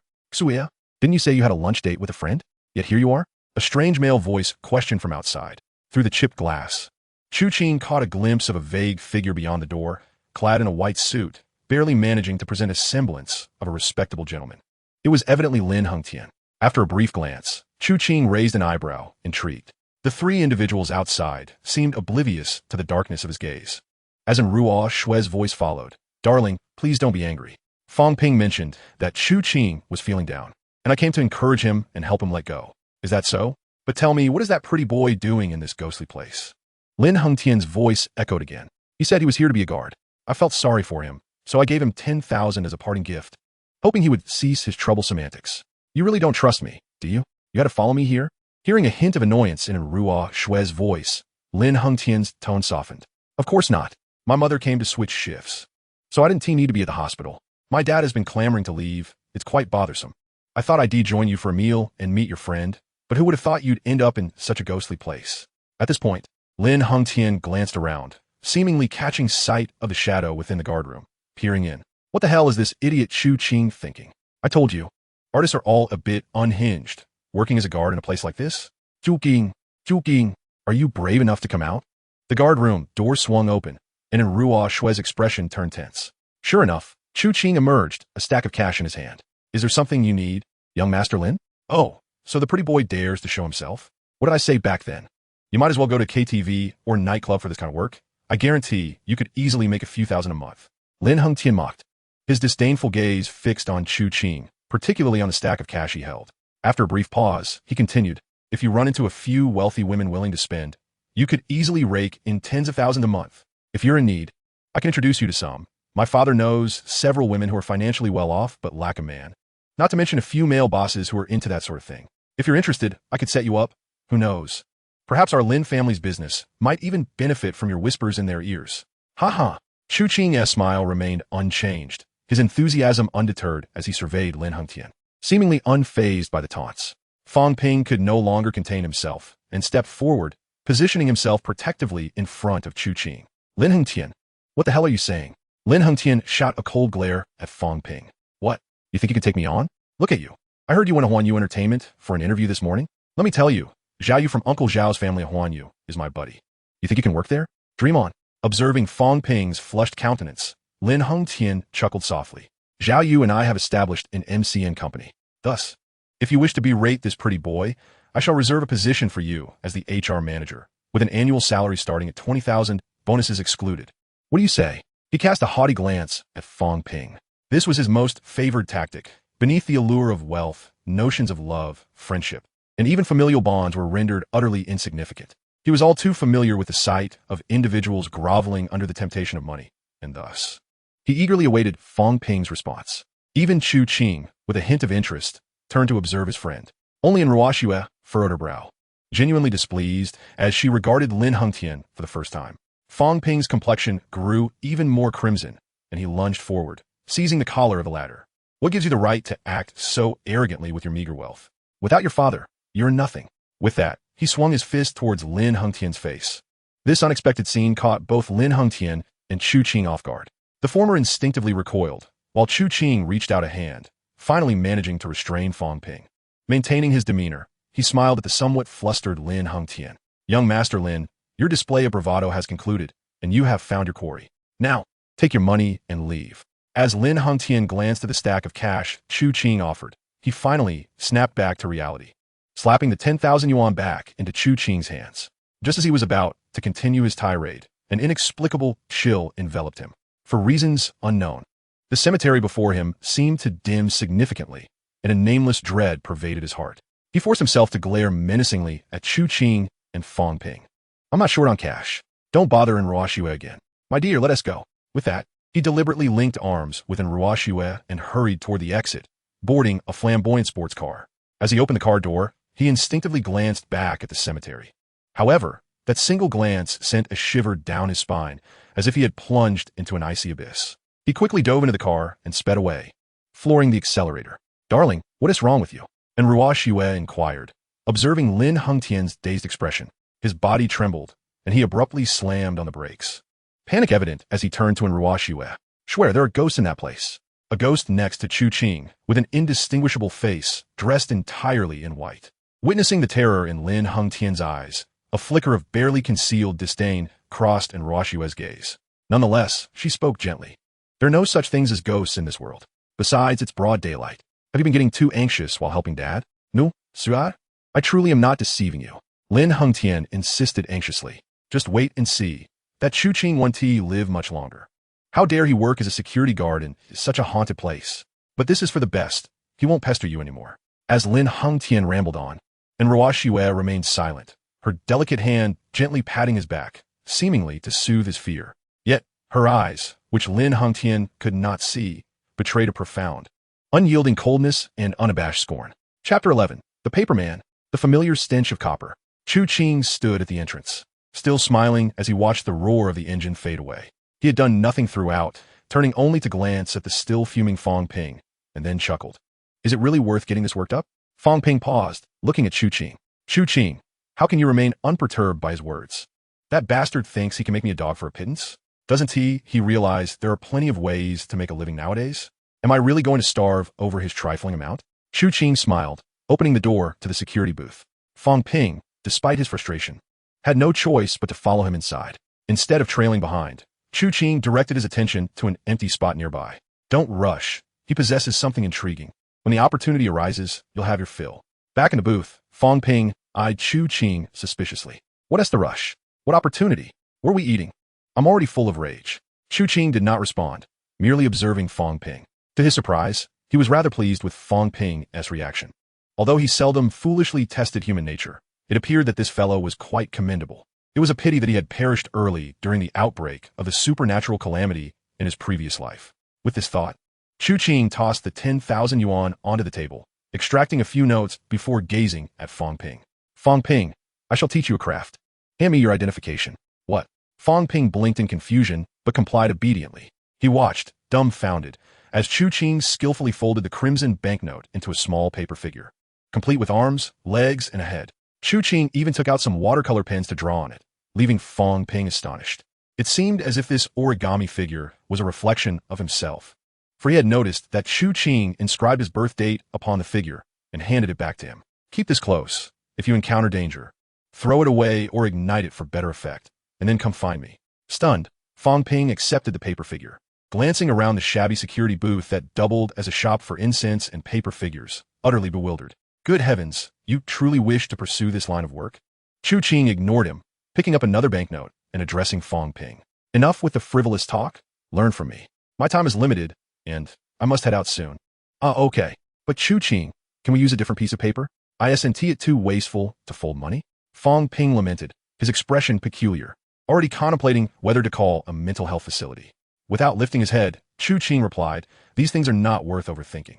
As for what Lin Hongtian just said, you needn't concern yourself with it. Just remember, everything he relies on, including himself, holds no significance to me beyond his mere existence. Fong Ping's talent was commendable. Half an hour later, under Chu Qing's meticulous guidance, he had successfully crafted a reasonably well-shaped paper figure. Chu Qing nodded in satisfaction. All right, familiarize yourself with this. For the next few days, do nothing but fold these. By the way, send me in Ruashu's WeChat ID, holding the stack of paper figures made from cash. Fong Ping could no longer contain himself. Qingzi, are you really all right? You've seen how in Ruashu is. It's not worth it. Observing Fong Ping's worried expression. Chu Qing, what are you thinking? I merely returned the money to her. Oh, that is fine then. But speaking of which, what is the purpose of folding these things? Are we going to dominate the funeral market in Luo City together? Fong Ping lamented, fiddling with the paper figure. Chu Qing contemplated for a moment before placing a hand on Fong Ping's shoulder, speaking in a notably eerie tone. These figures can repel spirits. Lin Hongtian is possessed, and likely his entire family is as well. With those words, Chu Qing took the lead and exited the guardroom, leaving Fong Ping alone to gaze upon the eerie chamber. A shiver ran down his spine. Observing Chu Qing's departing figure, he clutched the paper effigy to his chest, torn between skepticism and belief, and hurriedly followed suit, shouting, Qingzi, I know a reputable mental institution. Would you like me to assist you in making contact? Get lost. After watching Fong Ping depart in a taxi, Chu Qing summoned another cab to return home. Before he could pursue his long-cherished desire to investigate the grave spirit lamented by Deng Xie countless times, he felt compelled to ascertain the circumstances surrounding the Lin family. He harbored a myriad of ways to eliminate Lin Hongtian, some of which would avoid unnecessary complications. It was quite straightforward. Make him appear in a video, captured by surveillance, and allow the faceless ghost to dispatch him. The only reason he spared Lin Hongtian's life was the overwhelming malevolence emanating from him, which was even more potent than the residual energies lingering in the Beishan cemetery. Most crucially, Chu Qing detected a familiar scent on him, a scent that stirred emotions within him, which he had meticulously suppressed over the years, now challenging his composure with a mere smile. It was the metallic tang of oxidized copper, while in Ruashue bore no such aroma. The scent on Lin Hongtian was strikingly intense. In a previous life, a unique entity possessed a singularly extraordinary item. Without delving into the nature of that item, the entity itself was far more renowned than the blood-eyed dragon monarch. In terms of strength, it was difficult to ascertain who reigned supreme. The blood-eyed dragon monarch was a formidable force, a tangible deity dominating within the confines of the dragon kingdom, whereas that item was renowned worldwide. The scent emanating from Lin Hengtian was derived from a treasure held by that entity. However, could it be that this item also originated from Luocheng? No, perhaps it was merely a piece of the puzzle. Or was it that he was simply overthinking? Regardless, he felt compelled to investigate further. With this thought, a glimmer of determination sparkled in Chu Qing's eyes. Seated in the taxi, he promptly sent a friend request to Enruashue. Approximately 10 minutes later, the request was finally accepted. Enruashue sent no message, only a red heart emoji, suggesting an unspoken understanding between them. Chapter 12. The God of Wealth of the Lin Family. On August 31st, at 1:12 p.m., at the Second People's Hospital of Luocheng, within an opulent single-occupancy room, several nurses and 2 doctors struggled to restrain an elderly figure. This man, though middle-aged, appeared no older than his 50s, with only a few strands of gray in his hair. However, the madness etched upon his face added an inexplicable blend of insanity and age. My money. My money. Someone is trying to steal my money. God of Wealth. Where's my God of Wealth? Hurry, summon the God of Wealth. Only he can protect my money. My money is mine. His wails bore no resemblance to those of a prominent businessman in Luocheng. Rather, he resembled a complete lunatic, a miser in a state of mental decline. Beside him, a woman wore a pained expression, yet remained steadfast alongside the other medical staff, keeping a firm grip on Lin Yuanqing. Soon after, the VIP room door swung open, and Lin Hengtian rushed in, having barely had a bite to eat. Upon seeing his father, who resembled a zombie under duress, he inquired, "Dad, is he having another episode?" Despite her disapproval of her son's choice of words, the woman nodded, her face clouded with concern. "Where is Xiaoxue?" As his mother-in-law, she holds great satisfaction in her daughter-in-law. Though her family is not affluent, she is dutiful, loving towards my son, ambitious, studious, and possesses beauty without attracting undue attention. She has only had one boyfriend at this age, hence, despite the disparity in their backgrounds, I approved of her. Lin Hengtian replied, "Mom, you called to tell me Dad is going mad over that thing again. I thought it best to bring Xiaoxue home to retrieve it." The woman glared. "What are you thinking? Your father's condition stems from that item. I believe it should be destroyed immediately, not brought back." Before she could finish, Lin Yuanqing broke free from his restraints, seizing his mother's throat with both hands. "You want to take my money? You want to steal my money? I'll strangle you. I'll strangle you." In just a few seconds, her face turned beet red, but fortunately, the medical staff responded quickly, resecuring him and binding him tightly to the hospital bed with a rope. Yet even so, Lin Yuanqing glared at his wife, his eyes bloodshot, as if she were an enemy rather than his longtime partner. At last, the woman could no longer contain her sorrow, collapsing onto the bed in tears. Meanwhile, Lin Hengtian frowned, clearly irritated by the commotion. He could only hope Enruashue would arrive swiftly. He needed that item brought here quickly to restore some semblance of peace between his parents. However, unbeknownst to Lin Hengtian, Enruashue was accompanied by a man he had never anticipated, entering the garden of their villa in the car he had purchased for her. The situation unraveled a week prior when Lin Hengtian returned home late at night, discovering his father, Lin Yuanqing, mumbling to himself in the living room, clutching the incense holder and ranting about his money being threatened and the need for divine protection. Both he and his mother concluded that his father had lost his mind, and in the days that followed, his symptoms worsened. As Enruashue spoke, she and Chu Qing exited her white BMW 530. Chu Qing's expression remained remarkably calm, yet a slight tremor at the corner of his eye betrayed the tumultuous emotions roiling within him. Upon stepping into the luxurious garden of the 8-figure villa, Chu Qing was now unequivocally certain. His previous suspicions had been validated. The scent, the familiar, uniquely coppery aura, one that would linger in his memory for a lifetime, was unmistakably present. As they entered the grand hall of the villa, Enruashue showed no awareness of her marital status with another man, behaving as if they were still a couple in love. She playfully sought to link her arm with Chu Qing's, saying, "I took a risk bringing you here. Qingji, how will you repay me?" Casting a glance at her alluring, expectant face, Chu Qing thought to himself that she truly was a manipulative woman. Nonetheless, her charm was undeniable.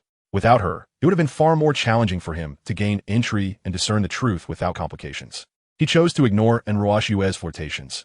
Every moment before the impending calamity was precious. His plans had already shifted due to the emergence of this item. and he had little time to indulge in the complexities of human emotions. His gaze swept across the room, quickly honing in on a particular object, and he strode purposefully towards it. As someone who has personally encountered countless peculiar individuals, he possesses an innate ability to sense the concentration of sinister energy, even without activating his blood eye or wielding any spectral powers. At this very moment, within the confines of the villa's living room, the density of the malevolent aura rivals that of the Beishan cemetery, perhaps even more intense due to the confined space. No wonder Lin Hengtian's eyes are shadowed with dark rings, resembling a harbinger of premature demise. The source of this ominous energy lies right here. He refrains from hastily employing his blood eye.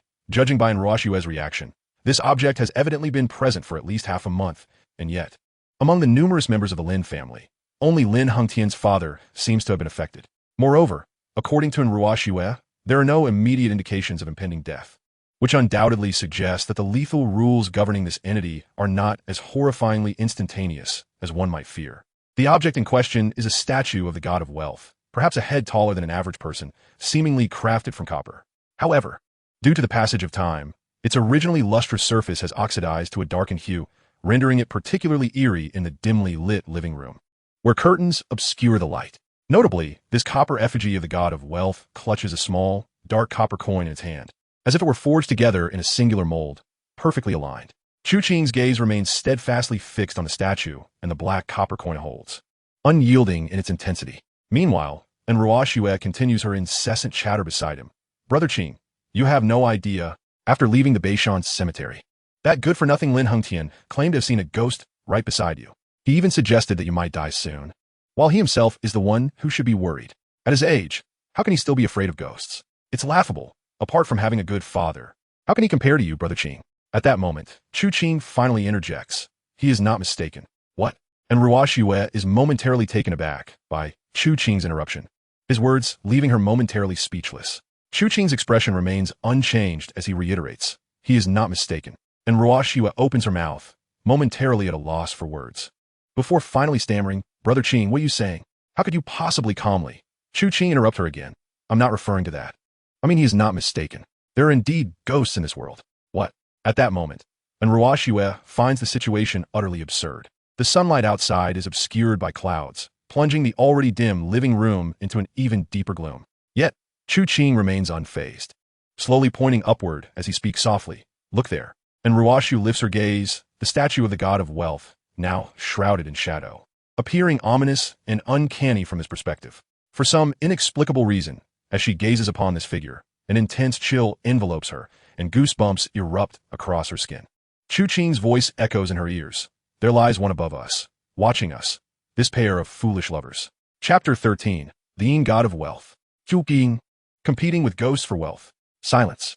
Within the villa, apart from the unnatural darkness, only an eerie stillness remains. 5 seconds pass. A crisp sound breaks the tension. The sound of the woman beside him swallowing is markedly pronounced. Yet, at this moment, neither Chu Qing nor Enruashue pays heed to such trivialities. Chu Qing can already sense the trembling of the woman beside him. Enruashue's fingers, clutching Chu Qing's sleeve, have turned pale, involuntarily shaking his garment. Chu Qing, however, is entirely unperturbed, even standing directly before her, placing himself in front of the god of wealth engulfed in darkness, shielding Enruashue. This gesture leaves his former girlfriend profoundly moved, though she now grapples with disbelief. Could there truly be ghosts in this world? If only she were bolder. Standing beside Chu Qing would reveal the answer. For reasons unknown, Chu Qing's pupils have transformed into a vivid crimson hue, cold and indifferent as they fixate on the shadowy statue of the god of wealth. The capabilities of the Blood-Eye Dragon Lord are unquestionable. At this juncture, it is likely that no being could withstand the scrutiny of those piercing eyes. God of Wealth, Grade 9, Category, Entity of the Peculiar, Lifespan, 3 years, 2 months, and 10 days. Wealth can communicate with the divine. Rule living beings may worship this statue of the god of wealth, beseeching for fortune. Upon doing so, they enter a state of wealth enhancement. Within this state, every increment of financial gain results in an increasingly fervent dependency on the god of wealth, diminishing their willpower. Once the wealth accrued surpasses a certain threshold, it triggers a lethal rule, absorbing all of the living being's fortune. The efficacy of this rule significantly amplifies the extraction of life span upon inflicting death. Greed of wealth. ability a passive effect that intensifies the greed of all beings upon witnessing its true form. Entity, status cannot move freely. Daily consumption of lifespan is halved. Promotion requirements, unknown. Note, this entity is remarkable, and that coin in its grasp is even more so. What do you say, human? Without my presence, would you not have missed out on a treasure? Ignoring the self-adoration of the blood, I ghost beneath his gaze. Chu Qing's calm demeanor remains unperturbed by the god of wealth. A god of wealth? What a trifling, lowly grade aberration, daring to proclaim itself divine. This is merely an entity in its infancy. Had it existed in a previous era, a mere passerby with formidable ghost-hunting abilities would have easily exterminated it. It is clear that this thing has only just come into existence, driven by instinct alone, and thus can be forgiven for its ignorance. Chu Qing's blood-red gaze, guided by the blood-eyed ghost prompt, shifts to the dark coin it clutches. Evidently, compared to this god of wealth, the coin holds far greater significance. Black copper coin, grade 9, category. One of the puzzle pieces of the underworld artifact, size unknown and undetectable. Minting, ability holding this coin allows the bearer to receive 1 day's worth of underworld currency daily. Who doesn't love wealth? Curse no usage curse. Any living being may utilize it. Note, human, hasten to acquire this. Do not delay our fortune. This is our money. A smile graces Chu Qing's lips. This is the most genuine smile he has worn since his rebirth. This black copper coin is indeed extraordinary. Daily, it grants 1 day's worth of underworld currency. In the early stages, should a ghost hunter obtain it, they would have a safety net, needing not to overly concern themselves with the depletion of their lifespan. Not to mention, this item bears no usage curse. This implies it is a priceless artifact that can be used without consequence. The utilization of underworld artifacts often comes with curses. The strength of these curses correlates directly with the artifact's value. The lower the requirements for use, the higher the artifact's worth. Yet, what truly fills Chu Qing with joy is not merely this. He is finally certain. This coin is indeed a fragment of the object he recalls from his memories. Across the entire world, within the terrifying realm of Blue Star, there are not many first-grade ghost kings or malevolent spirits. However, even a third-grade underworld artifact is an unfathomable treasure. In his previous life, Chu Qing possessed one, which was also one of the pillars of his ascension to the throne of Chu Jiang. Yet, in comparison to the complete version of this artifact, it pales in significance. Its renown in the realm of horror vastly overshadowed. Certainly, the proprietress wielding the complete version of this artifact, renowned throughout the terrifying realms of the Blue Star, stands in stark contrast to him. However, Chu Qing never anticipated that a fragment of this object would manifest in Luo City. It seems there lies a significant opportunity in the future to engage meaningfully with that proprietress of the abyssal world. Contemplating this, the corners of Chu Qing's mouth curled into a more radiant smile. He extended his hand, and Ruo Shui, sensing Chu Qing's movement, leaned forward just in time to witness his pale, elongated fingers gripping the black copper coin held by the statue of the god of wealth. What is he up to? And Ruo Shui soon discerned Chu Qing's intentions as he tugged at it. The visible force grew increasingly intense. Yet, despite the veins on his hand protruding, neither the coin nor the statue budged an inch. And Ruo Shui, standing behind Chu Qing, was left dumbfounded. Robbing money? Stealing from the god of wealth? No. Chu Qing had just mentioned there was a ghost atop it, which meant he was attempting to wrest the coin from a ghost. Was he out of his mind? Most importantly, it seemed that this ghostly god of wealth was rather reluctant to relinquish its hold. Soon after, the strength in Chu Qing's hand eased. He appeared to exhale deeply, steadying his breath, which had become slightly erratic from exertion. In the next moment, Chu Qing reached out, signaling and Ruo Shui to step back, which she complied with, though not daring to stray more than 2 steps away from him. Chu Qing, with his blood-red eyes, gazed calmly at the ghostly god of wealth and softly intoned, "You, a lowly anomaly that devours the fortune of living beings, dare to exist under the guise of a true deity? I grant you an opportunity, but do you not comprehend the gravity of your situation?" Clearly, as a 9th-grade anomaly, Chu Qing did not expect the entity to grasp the weight of his words. Engaging in discourse with these mindless beasts was indeed futile. The primary goal was to capture its attention. His blood-red gaze was fixated firmly upon the ghostly god of wealth, whose pitch-black eyes in the darkness locked onto his in unison. In that moment, the sensation akin to his earlier connection with the faceless ghost resurfaced. Thus, facing this being's gaze, Chu Qing, amidst Ruo Shui's bewildered eyes, slowly inclined his body. "O ghostly god of wealth, bestow upon me the fortune I seek. The wealth I desire is not mere paper currency of humanity. Surely, you comprehend this?" Upon uttering these words, he unexpectedly bowed deeply before the statue. Then, to Enruo Shue's astonishment, the previously ominous and dark idol of the ghostly god of wealth began to tremble. Subsequently, with a resounding thud, it collapsed onto the incense burner. This copper statue seemed to kneel before the incense altar, unable to bear the weight of Chu Qing's reverence. And the black copper coin, which he had previously struggled to budge, clinked and fell before him. He picked it up, feeling its icy chill. Recognizing your place, I shall spare your life. You will serve as my guardian spirit. Thud. The sound of the statue rolling echoed, as if in affirmation. Chapter 14. The Legend of the Death Apartment. Chu Qing. 2 decades since the dawn of the era of horror, were the mightiest vengeful spirits and demons.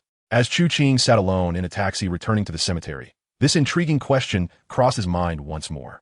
In the annals of the future, within countless forums established by spirit tamers, numerous formidable beings have commented on the most renowned thread. This thread detailed powerful ghosts and deities from across the globe, each possessing unique abilities. Among them were the blood-eyed dragon, lord ruling dragon country, Bloody Mary, the nightmare of all males across Blue Star, the proprietress of the neutral abyssal world, the girl of night, the hungerer, the curse of Friday, the midnight cinema, and the clown. Some possessed high ranks. Others had bizarre abilities, while some boasted astonishing records. Yet, amidst them, there existed one exceedingly peculiar entity. It is one of the most distinctive anomalies in ghostly tales. Once a profound nightmare of ordinary humanity, it represented a trial coveted by the ambitious and the daring. In the aftermath of 20 years within the era of horror, it has acquired numerous names across Blue Star. In Dragon Country, it was initially referred to as the Death Apartment or the Underworld Hotel. In Blue Star, it later became known as the Little Hell or the Crimson City. Legend has it that it began as but a single room. Those who entered this room would trigger a unique curse. This curse was simple. It compelled the individual to travel to a location and complete a task. The nature of this task was uncertain. Perhaps it was so challenging that a mere mortal must use rules to let the anomaly destroy itself. Perhaps it involved bringing a ghost back. Or perhaps it was as simple as merely taking a stroll and returning. However, without exception, failure to complete the task resulted only in death. And where there are penalties, there are rewards. Completing the task would yield what were known as hell points. These points could be exchanged for a plethora of items. It was rumored that one could acquire anything. This aspect ignited fervor among countless spirit tamers. However, during those 20 years of horror, it appeared that only ordinary humans who had yet to become spirit tamers could enter. This was undoubtedly the most lamentable circumstance. This led to many spirit tamers dismissing the tales of the Death Apartment, until one day, an event transpired that shook the spirits tamers of the world. In Southeast Dragon Country, a first-grade spirit tamer, known as the Buddha King, discovered the existence of the Death Apartment and, disregarding its warnings and refusals, employed a unique method to enter. After 3 days without incident, the contract spirit representing the Buddha King, the three-faced Buddha, dissolved the contract and returned to the physical realm. From that day forth, in the Southeast Asia region, not only did a new vengeful spirit of the three-faced Buddha emerge, but the first-grade spirit tamer, the Buddha King, seemingly vanished from existence, silently extinguishing a first-grade spirit tamer. He also left behind the Buddha King's soul-bound spirit, making the Death Apartment an entity that must never be provoked. This is the legendary tale of the Death Apartment, a story known to all spirit tamers in the previous life. Beep beep. The taxi's horn interrupted Chu Qing's reverie. Glancing at the somewhat unsettled taxi driver who had arrived at this eerie location, Chu Qing tossed some money. Alighting to return to the graveyard that now wholly belonged to him, he retrieved a key, unlocked the gate, and immediately his gaze turned a striking shade of crimson as he beckoned. The faceless ghost, concealed in the darkness, swiftly approached and followed him into the guardhouse. Playing with the icy copper coin in his hand, Chu Qing commenced a rather gruesome act, taking a fruit knife to slice open his finger. Drops of blood fell into a bowl. Before long, the crimson liquid filled the bowl halfway. After some contemplation, he added a bit of leftover vermilion and mineral water from a shop, stirred it with his finger for a moment, tested it, and nodded in satisfaction. Then, his scarlet gaze turned toward the hapless, faceless ghost. He produced 2 bowls and inserted them into the faceless ghost's body, beginning to pour the contents. The faceless ghost attempted to evade, yet Chu Qing's blood-red eyes held it firmly in place, rendering it motionless. At long last, after blending a copious amount of energy into this bowl of blood-red vermilion, Chu Qing once again employed his finger as a pen, commencing the inscription upon the glass of the security office door. Title: God of Wealth. Rank: 9th grade. In his previous life, compared to the widely known legends surrounding the Death Apartment, Ding Xia had once recounted the tale of the Death Apartment to him. A singular statement he made left the Chu Qing of that era utterly astounded. Ding Xie claimed that he had nearly harnessed the power of the death apartment from the very beginning. Indeed, this esteemed king of Bian City, Ding Xie, had uttered words that anyone else would have deemed sheer bravado. However, Chu Qing knew, from his understanding of Ding Xie, that even inebriated, he was not one to indulge in idle boasting. Although the assertion seemed implausible, the rationale was straightforward. Ding Xie had asserted that the death apartment was summoned, or perhaps even created, by his fortuitous circumstances. It was astonishing, yet the fellow had spoken with unwavering conviction. Most importantly, to bolster his credibility, he had shared specific details regarding the sequence of events and subsequent deductions. Initially, Ding Xie had been a gravekeeper, and upon assuming this role, he had established a modest grave within his family's ancestral land. At the outset of his tenure, he had developed a habit of inscribing bizarre news, locations, death tolls, and conjectures derived therefrom onto the sole iron gate of his modest grave, preparing for future inquiries and investigations. Similarly, at this very moment, Chu Qing's thoughts raced. Yet his hand remained steady as blood characters swiftly appeared in the next line. Location: Second People's Hospital of Luocheng. To ascend to the ranks of a first-grade position in the future Dragon Kingdom. Ding Xie's potential and audacity had already manifested in the early days of Terror's arrival. Thus, each time he ventured out, the likelihood of triumphant returns was significantly heightened. He consistently hung the subdued entities upon that door, allowing either his grave spirits to absorb them or entombing them within his sepulchre. However, one day, Ding Xie suddenly noticed alterations in the inscriptions upon the iron gate. Initially indifferent, he later discovered, one fateful day, that the writing on the gate had inexplicably animated, revealing a novel and unfamiliar eerie trace. Skeptical yet intrigued, he ventured to the location, only to find that an uncanny presence indeed lurked there. Yet upon returning to his tomb, he found the peculiar writing on the iron gate had vanished, for he had failed to complete the blood inscription task. Consequently, even the grave spirits guarding the tomb remained oblivious to how it had disappeared.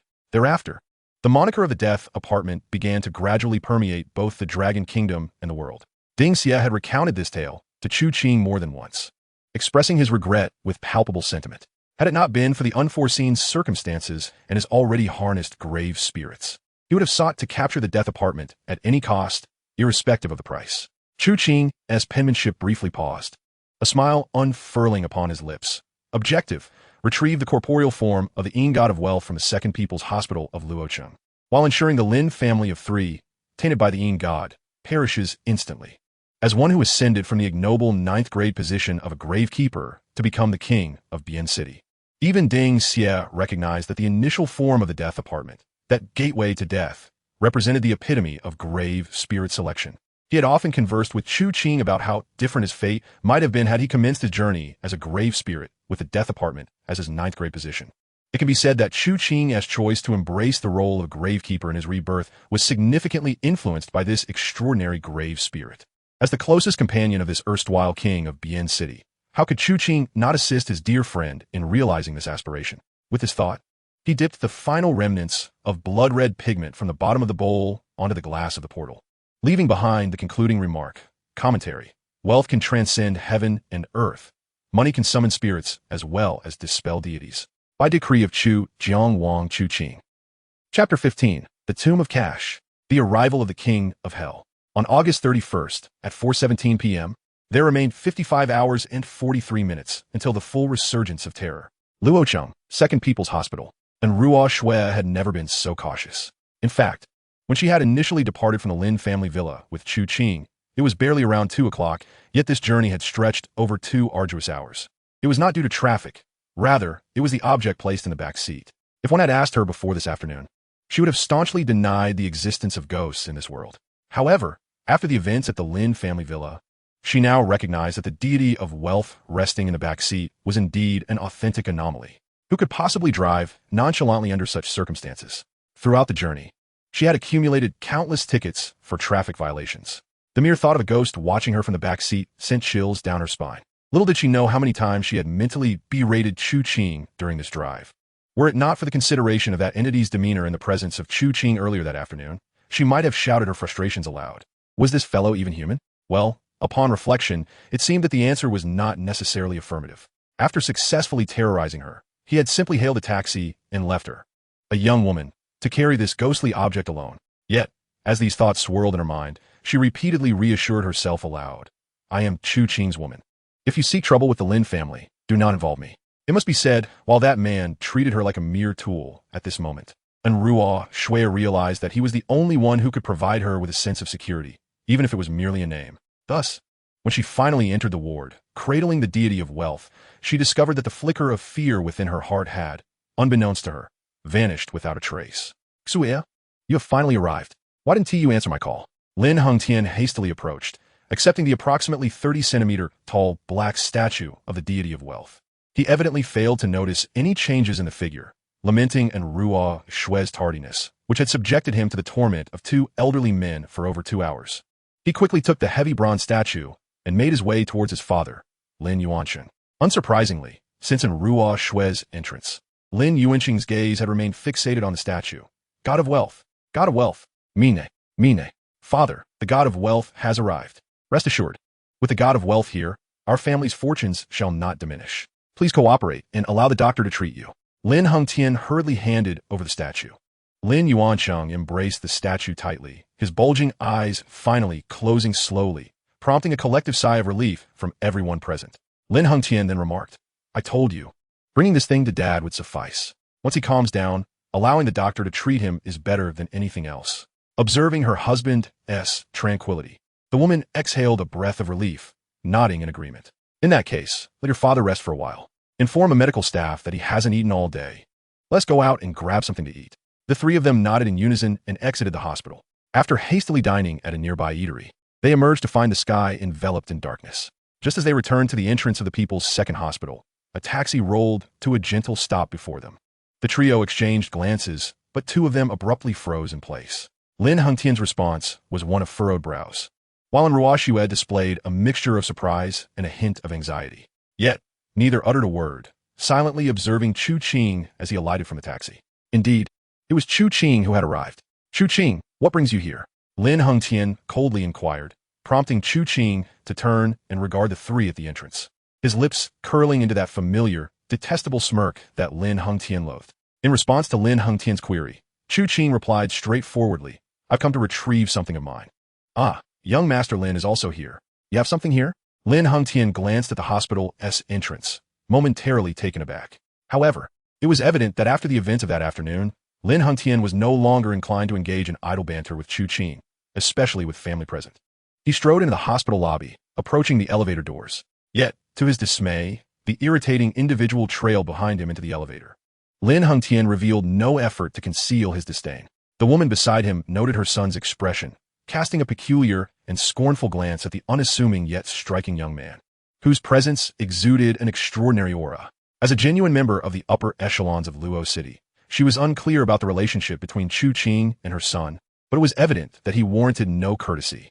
Just as she was about to inquire further, several hurried nurses entered the elevator. Upon seeing the four, one notably older nurse slightly bowed and addressed them, Ladies and gentlemen, we need to make a quick stop at the 8th floor due to an urgent matter. Would you kindly wait a moment? The three, aside from Chu Qing, paused in surprise. Lin Hengtian spoke up, We're also headed to the 8th floor. What is the matter? The 8th floor housed private patient rooms, reserved for the affluent. Yet, the nurses' expressions noticeably shifted, and they shook their heads in response. It's nothing. If that's the case, we can all go up together. Lin Hengtian and the woman exchanged glances, both perceiving concern in the other's eyes, while Chu Qing maintained an unwavering smile. Upon reaching the 8th floor, a doctor anxiously inquired, Has the spare key for room 11 arrived? Hurry. The mention of room 11 caused Lin Hengtian's complexion to drain of color, and disregarding the presence of his mother, he hastily followed. Doctor, what has happened in room 11? The doctor evidently recognized Lin Hengtian, but regrettably had no intention of engaging in conversation at that moment. Sweat beaded on his forehead, even staining the edges of his mask. Clutching the spare key, he arrived at the door of room 11, and Ruo Shui and the woman followed closely behind. Only Chu Qing ambled leisurely towards them, listening as piercing screams erupted from within. Within mere minutes, the once dignified woman fainted, and the previously imposing young master collapsed to the ground, pallid. The tense doctor exhaled in relief, his earlier anxiety dissipating. And Ruo Shui turned, her face drained of color, gazing at her former boyfriend, who approached with an unhurried demeanor. Chu Qing, she uttered, her expression a blend of complexity and unnameable dread. A sudden sensation washed over her, as if the Grim Reaper had come to collect souls. Chu Qing remained oblivious to her gaze, finally arriving at the threshold of room 11. The wide-open door revealed Lin Yuancheng lying upon a pristine white bed. A bronze statue of the god of wealth cradled in his arms, facing the entrance, its visage seemingly smiling upon all present. Scattered across the snowy bed were numerous crimson banknotes, strewn about the bed and floor. At that moment, the room resembled not a hospital ward, but rather a grave constructed from heaps of red currency. In the center of this macabre setting, Lin Yuancheng reclined against the bed, his eyes suffused with a dark red hue from asphyxiation, his mouth agape, filled with the same vibrant banknotes, like a blooming rose. Chapter 16. The Human Heart. The death of Lin Hengtian. Amidst the clamor, panic, and wailing, the room was engulfed in a state of unconsciousness. At that moment, within the brief silence, the chaos erupted akin to a bustling marketplace. This disruption marred Chu Qing's appreciation of the scene, which resembled an artistic funeral. The doctor hastened forward, examining Lin Yuancheng's eyelids before instructing the nurses to place the unconscious woman on an adjacent bed. Rising, the doctor shook his head. The patient has committed suicide, choking on money. We did not anticipate that he would have suicidal tendencies. Please accept our condolences. Condolences? What kind of care do you provide here at the second hospital? Lin Hengtian's fury ignited. Mr. Lin, please remain calm. After you left, the elder Mr. Lin locked the door. We were unaware of what transpired. When questioned, Mr. Lin spoke. But it was only 10 minutes later that the nurse checked and found him unresponsive. The doctor explained, his expression one of distress, clearly taken aback by the occurrence. Yet, Lin Hengtian could not accept this. The man lying on the bed was his father. Just as he was about to press further, a nearby nurse interjected, Dr. Zhang's son's condition is deteriorating. Ms. Sun was evidently Lin Hengtian's mother. Instantly, he turned his head, and the doctor rushed forward, checking her pupils and exclaiming, "This is not good. The patient is suffering from acute cerebral hemorrhage. Quick, to the emergency room." At that moment, Lin Hengtian could no longer afford to raise a commotion. The spirited young master from earlier that afternoon was now a shell of himself, his eyes devoid of clarity. However, just then, a new wave of anger surged within him.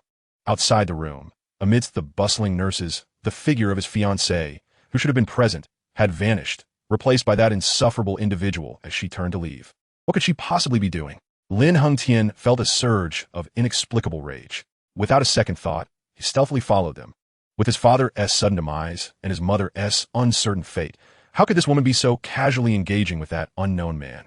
Sure enough, they quietly slipped into a nearby emergency exit.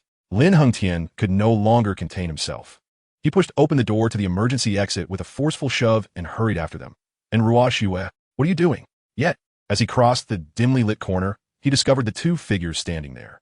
Most crucially, their expressions bore no trace of alarm, particularly that of his girlfriend, or rather, fiancée, whose beautiful eyes reflected only a hint of guilt and calm acceptance.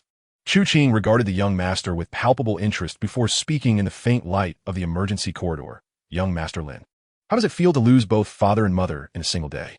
His calm voice, laced with a hint of mockery, reverberated through the emergency corridor, sending a shiver down Lin Hengtian's spine. Lin Hengtian fixated intently on the figure of Chu Qing before him. What the hell are you talking about? My mother is still alive. Chu Qing shook his head. I can assure you with utmost certainty that your mother will undoubtedly perish, which is somewhat regrettable. He genuinely felt a twinge of regret. The influence of the Hades god had taken its toll most severely on this family of three. As one ages, sudden shocks, combined with a body already burdened, lead to inevitable tragedies such as cerebral hemorrhage, particularly in a body already depleted by negative energy. The reason for his regret did not stem from a lament for a life unjustly lost, but rather from the manner of death itself. Neither the Hades god nor the blood-eyed ghost could extract longevity from such an end. After all, that was wealth, his wealth. Thus, having already lost one, he could not afford to squander another. With this thought, Chu Qing's gaze towards Lin Hengtian grew warmer. Just as Lin Hengtian was about to retort, Chu Qing impatiently interrupted him. Well, I didn't summon you here to discuss this matter. Lin Hengtian was taken aback. At that moment, the man's tone bore an innate authority that suggested he was the true figure of power. Yet, before Lin Hengtian could fully grasp the implications of Chu Qing's words, the next statement sent a chill throughout his body. You see, your parents will perish today. As their only child, it would be unkind to leave them in solitude. Why not accompany them? Chu Qing's smile was disarming, as if discussing dinner plans rather than death. Lin Hengtian's lips twitched involuntarily as shock, fear, and anger coursed through him as he stared at Chu Qing. The man, perpetually adorned with a serene smile, seemed like a devil incarnate. Even Ruoxue turned sharply to face Chu Qing, for he had never explicitly declared his intent to kill Lin Hengtian. In that instant, and Ruoxue's eyes darted with urgency. Don't come any closer. I've studied martial arts. In this day and age, you still dare to commit murder? Lin Hengtian assumed a fighting stance. But before he could finish his sentence, he suddenly froze. For at that moment, he realized, amidst the dim light of the emergency corridor, that the man's eyes had turned a deep crimson. His entire body trembled. He yearned to flee, yet for some inexplicable reason, the blood in his legs seemed to have ceased circulating. He wanted to run, but found himself utterly immobilized, just when he thought his end was nigh. Chu Qing's voice again echoed in the darkness of the corridor. "TSK, this is becoming rather dull." And Ruoxue. It was then that Lin Hengtian remembered his fiancée was still present beside him. Responding to Chu Qing's call, and Ruoxue acknowledged him before Chu Qing continued. "How about this? I'll grant you a favor. You tell me, do you wish to spare your beloved fiancé's life? Think carefully. His fate rests entirely in your hands." And Ruoxue's body stiffened, her gaze shifting to the blood-red eyes of Chu Qing, then to the face of Lin Hengtian, which was filled with both fear and hope. She pressed her lips together. Lin Hengtian swallowed hard, looking at Ruoxue. He believed in her. Even at this juncture, he had faith. From the moment he first laid eyes on her, he had known she was the companion he sought for a lifetime. Her beauty was undeniable. She was kind-hearted, loved animals, and was ambitious. She had started at their family company as a mere sales associate, but had secured substantial contracts that even seasoned managers failed to land. In just a few months, he had resolved that this girl was his one true love, defying his parents to marry her in secret, making their union irrevocable. Thus, he believed he loved her with all his heart, and he was certain that Ruoxue felt the same about him. It was all because of Chu Qing that once they escaped this peril, he would stop at nothing, even hiring assassins at exorbitant costs, to eliminate him, rooting out the threat entirely. And in the midst of his hopeful longing, Ruoxue exhaled deeply, glancing at Chu Qing before slowly stepping back. This seemingly minor gesture appeared to signify her decision. Lin Hengtian felt a surge of joy, while Chu Qing raised an eyebrow. However, the situation shifted rapidly, and Ruoxue halted her retreat and seized a fire extinguisher from the side. Under the dim emergency lights, the extinguisher glowed a fierce red, as though soaked in blood. The woman approached the astonished Lin Hengtian, tears streaming down her cheeks, smudging her meticulously applied makeup, even causing a trickle of snot to escape her nose, revealing the depth of her sorrow. Yet, through her heart-wrenching visage, she addressed Lin Hengtian, whose face had turned ashen. "Hengtian, we are already married. Once you and your parents are gone, all your family's inheritance will belong to me. There is an unimaginable sum, even if I do not manage it. Selling the shares will suffice for several lifetimes. Hengtian, I'm sorry, truly sorry, but there is simply too much at stake. I cannot share all this wealth with someone I do not love." As she lamented, she finally lifted the half-meter-high fire extinguisher and brought it crashing down upon Lin Hengtian. The sound was both muffled and resonant. Leaning against the wall, Chu Qing observed this scene, which bore far more dramatic tension than the previous encounter in the hospital room, and could not help but let a smile creep upon his lips. Why can a human, transformed into a spectral being, wield authority over the bizarre as a ghost master? Because the human heart is far more inscrutable than the rules governing murder, is it not? Chapter 17. The Lantern of Heads. The Vanished Blood Characters. In Luocheng, at Jinshan Community, a dilapidated old building situated in the heart of the old district. Due to the nearby processing plant, most residents had vacated, awaiting demolition. Only those with nowhere else to go remained. Among them was Fong Ping. Fong Ping exhaled deeply. He lay in bed, glancing at his slightly reddened fingers and then at the pile of scrap paper strewn across the table. According to Chu Qing's standards, only a handful could barely be considered complete. Nevertheless, this was enough to fill Fong Ping with a sense of accomplishment. Although he himself could not discern the meaning or reasoning behind these tasks, it was purely out of trust in Chu Qing. However, as he pondered this, Fong Ping felt the special paper figure nestled in his embrace. The red paper figure, with its charmingly awkward appearance, along with his birth date, made him feel as if this origami figure was truly another version of himself. Where had Chu Qing learned such skills? He had never heard of this talent from him before.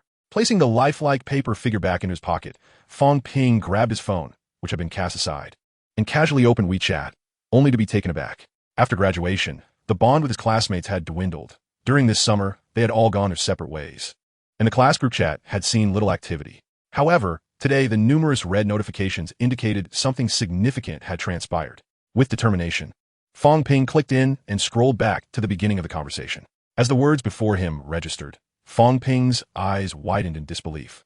Abruptly sitting up from the bed he had just reclined upon, Zhao Miao exclaimed, "A grave incident has occurred. Lin Yuancheng, the chairman of the Sinma Group, committed suicide this evening at the second hospital due to mental illness. His wife suffered an acute cerebral hemorrhage and passed away as a result, and their son, unable to bear this harsh reality, jumped from a building." Lu Yinyin questioned incredulously, "Is that for real?" Zhao Miao affirmed, "Absolutely true. I accompanied my mother for her checkup today. Lin's corpse was just a few dozen meters away from me.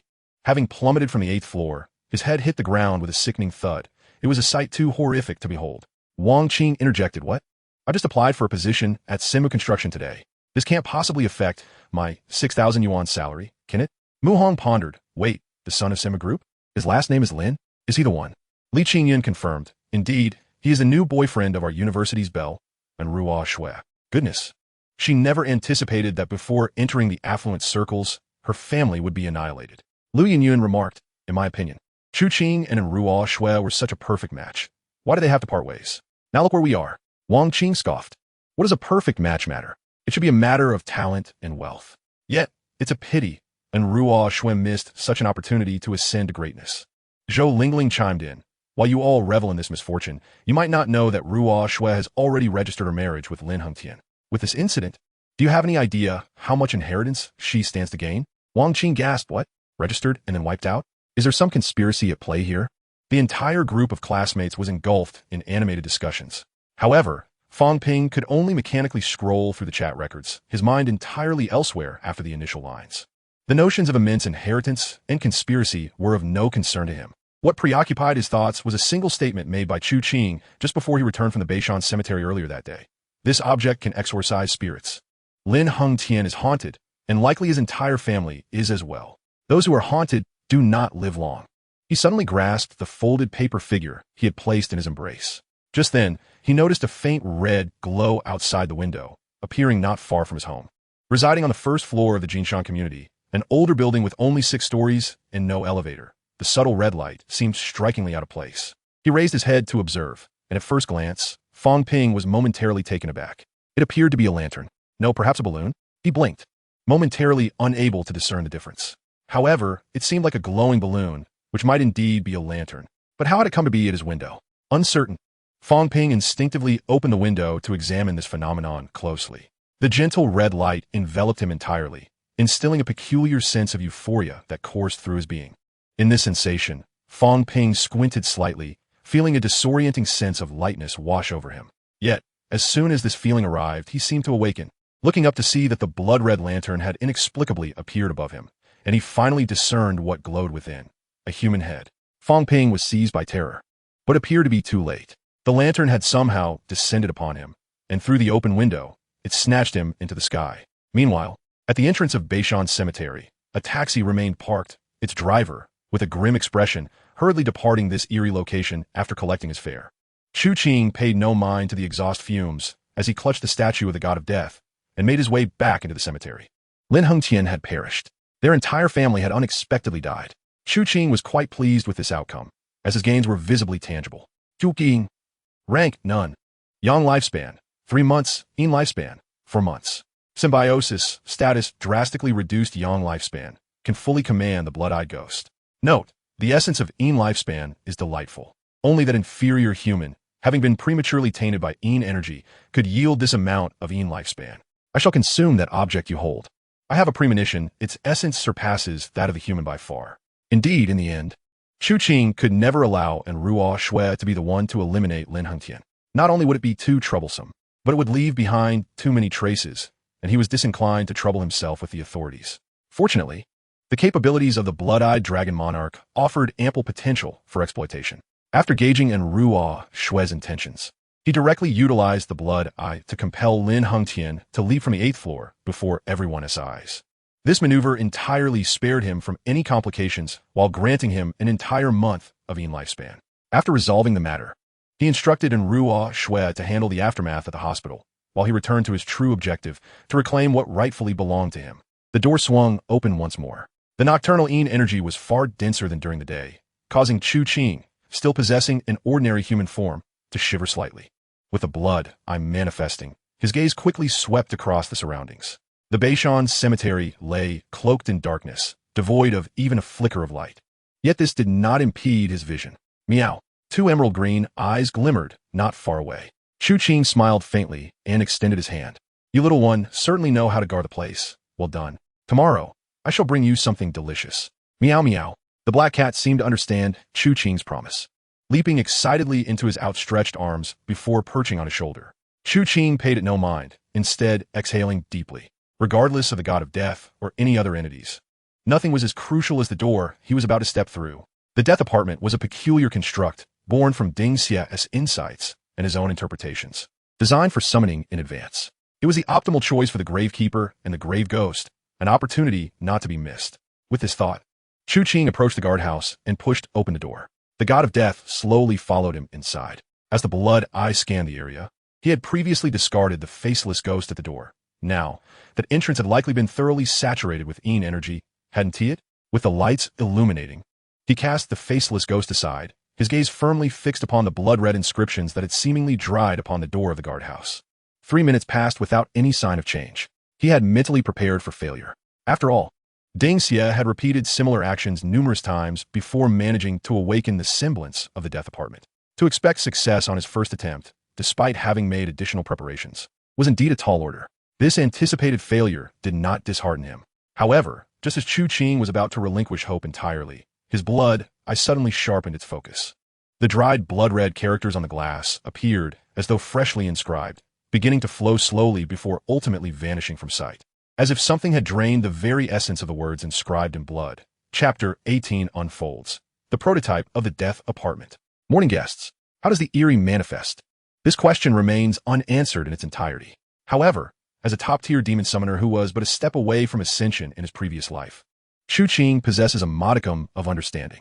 The principle governing the birth of the uncanny is, quite paradoxically, the absence of any principle. Indeed, the emergence of the supernatural can occur under any circumstance. Humans, particularly those who summon spirits, face the peril of being consumed by the uncanny or may find themselves becoming it. Beyond this, an ancient artifact, a serendipitous event, a mere phrase, a fleeting sound, or even an intangible entity, such as a website, could potentially give rise to the supernatural. The rule for the birth of the uncanny is simply that there are no rules. Yet, as a former elite demon summoner, Chu Qing is privy to certain insider knowledge. Although the uncanny can manifest under any condition, an increase in malevolent energy can undoubtedly expedite the process. This malevolent energy is the most salient feature of a terrifying era. With the intensification of this energy on a global scale, the environment of the world is destined to undergo significant transformations. Thus, Chu Qing harbors a flicker of confidence regarding the changes in the death apartment, provided that Ding Xia was not merely boasting to him. However, he did not anticipate the process to unfold so smoothly. The blood-red inscriptions gradually faded away, and Chu Qing's blood eyes focused intently on the exceedingly mundane stainless steel and glass door. Soon, his blood eyes discerned something amiss. The dense malevolent energy coalesced, leaving little to the imagination. What was more crucial was that through the observation of his blood eyes, a peculiar change began to materialize before him. Note, it seems that something is drawing in the essence. How infuriating that I cannot perceive it. Indeed, even his blood eyes failed to reveal the source of this anomaly. Yet, this was sufficient. He could definitively ascertain that the prototype of the death apartment was coalescing. That alone sufficed. Should Ding Xia have been jesting, and this method proved ineffective in summoning the death apartment, then he would have to expend considerable effort in choosing a grave spirit. With this thought, Chu Qing wasted no time, glancing at the clock. Placing the Yin god on the counter, and without removing his clothes, he reclined on the wooden bed, allowing his eyelids to slowly descend. Even with the fusion and symbiosis of the blood eyes, his body did not exhibit significant strength. Instead, it became evident from the perspective of his lifespan that this fusion was more of a burden. However, it was precisely due to this that after a day of relentless exertion, Chu Qing, too, felt a wave of fatigue. Yet, as the lights dimmed and his eyes closed, just as he began to drift into slumber, a sharp clang resonated from outside the door, piercing through the silence. Kingzi, help! Chu Qing opened his eyes, swiftly rising to push the door open, only to find Fong Ping frantically pounding on the iron gate outside the cemetery. At that moment, Fong Ping's condition appeared rather disheveled. Bloodstains marred his trousers and body, while his neck bore clear, deep scratches. Chu Qing furrowed his brow slightly. What happened? A ghost. There's a ghost. Damn it, Qing Zi. You saved my life, I'll bow to you. Observing Fong Ping's incoherent ramblings and the thick, malevolent energy enveloping him, it was evident that he had encountered a spirit. Chu Qing nodded, unperturbed. Come inside. Fong Ping finally followed him into the guardhouse. Chu Qing reignited the lamp. Did you see a ghost? Once inside, Fong Ping seemed to regain some composure, though the terror of life and death still lingered in his mind. Did that paper effigy work? Fong Ping nodded again, glancing at his friend. Wasn't Chu Qing a bit too calm? Nonetheless, recalling the earlier scene, Fong Ping felt a chill run through his bones. Speak then. Yawning and pouring a cup of water, Chu Qing settled into a relaxed demeanor. Fong Ping began recounting the ordeal he had just faced. The head lantern. Chu Qing pondered. During his previous life, the peculiar geographical position of Luo City had led to a far greater frequency of ghostly occurrences compared to most cities in the Dragon Kingdom. He was aware of many, but not all, and it was impossible to know every detail. Yet, through Fong Ping's description, it became apparent that this entity transmitted its lethal rules through light. This method was even more convenient than his blood eyes. If it were to mature, its potential would be considerable. Of course, while the killing rules of the blood eyes might be more complex than that of the head lantern, the overwhelming combat power of the blood eyes was unmatched by any 9th-tier uncanny he had encountered thus far. Thus, he had no cause for concern. So, the injuries you sustained were a result of the paper effigy S effects, causing you to fall from the sky? Fong Ping nodded. Qing Zi, you have no idea. The moment I left home to come here, my soul nearly fled. The damn taxi driver saw me and almost ran me over without stopping. Thankfully, a kind-hearted soul intervened. Otherwise, we would have been separated forever. Ignoring Fong Ping's dramatics, Chu Qing nodded. All right, you should rest here for the night. Tomorrow, I'll accompany you to your place. Based on my deductions, that entity shouldn't be able to kill indiscriminately. After failing to take you down tonight, it will likely seek you again. Be prepared. At this, Fong Ping's face turned pale, but Chu Qing had already retreated back into the room. The night swiftly passed, and Chu Qing slept soundly, while Fong Ping's panda eyes clearly indicated a night of discomfort. However, just as Chu Qing awoke and got up, a knocking sound resonated from the large iron gate once more. He opened the door, and indeed, it was none other than Ruoxue. Chu Qing regarded her with a hint of amusement. The reason was simple. Yesterday, when she had taken him to the Lin family villa, she had arrived in a luxury BMW 530 worth several $100,000. Yet today, the ex-girlfriend of her deceased husband, who had perished alongside his parents, drove a Ferrari SF90 that belonged to him. Meeting Chu Qing's teasing gaze, she forced a smile. I brought breakfast. You haven't eaten yet, have you? Guomin. Upon entering the guardhouse and seeing Fong Ping, and Ruoxue paused momentarily but quickly regained her composure. Let's eat. With crab roe buns, shrimp dumplings, and spicy soup. It was evident that she had put considerable thought into the breakfast assortment. Each of the three bore their own thoughts, remaining silent. Yet, to Chu Qing's surprise, at that moment, the sound of an engine echoed from outside once more. Was the Beishan cemetery always this busy? More astonishingly, the next instant, the locked gate began to rattle, unmistakably indicating that it had been opened. Chu Qing's brow furrowed slowly as he approached the guardhouse window to peer outside. A woman in her 40s walked in, glancing back at the yellow Ferrari with a look of confusion. As Chu Qing and the others stepped outside, the woman gasped as if she had seen a ghost, instinctively screaming. You're not dead? In the depths of Chu Qing's eyes, a crimson hue emerged. Should he truly meet his demise? Just 3 words, yet the profound implications within are worthy of contemplation.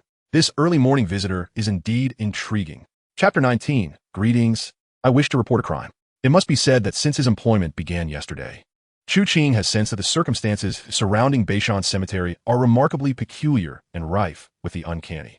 This is not solely due to the presence of the faceless specter, but also because of the peculiarities of his induction. From a lingering aura of negativity and his subsequent observations of the faceless ghost, it became evident that his predecessor had not been dead for long. In fact, it could be inferred that it had been no more than a day since their passing. How hasty it seems that he would commence work while the previous employee's death had likely not yet been addressed. Did the deceased caretaker lack family or kin? Numerous questions arise, yet Chu Qing finds little inclination to ponder them further. However, it appears the reason is about to unveil itself. Before Chu Qing could respond, a woman furrowed her brow and swiftly reacted. Since you were not deceased, where were you last night? Why did you fail to clock in? Why did you neglect your patrol duties this morning? Being so lax on your first day of work, you must be Chu Qing, correct? Effective immediately, you are dismissed. The woman, seemingly in her 40s, possessed high cheekbones and thin lips. her countenance marked by a sharpness that matched her words. To dismiss a caretaker from their own cemetery? This was one of the most imaginative jokes Chu Qing had ever encountered. Yet, before he could utter a word, Enruashue stepped forward, addressing the woman. "And who might you be?" The woman glanced at Enruashue. "I am Huang Hong, the overseer of the Beishan office." Enruashue smirked coldly. "In that case, you are dismissed as of now." "What? On what grounds do you dismiss me?" The woman named Huang Hong strode forward, her demeanor suggesting she was ready to engage physically, had it not been for the presence of Chu Qing and Fang Ping. Enruashue, however, remained unfazed, retrieving 2 sheets of paper from her Hermes bag, first directing her gaze at Chu Qing. "I had initially intended to surprise you." She then turned her attention to Huang Hong. "This morning, I spoke with General Manager Wang Tao from the Beishan office. As of now, the operational rights to Beishan Cemetery and certain areas of the Beiming Mountain Scenic Area have been leased to Mr.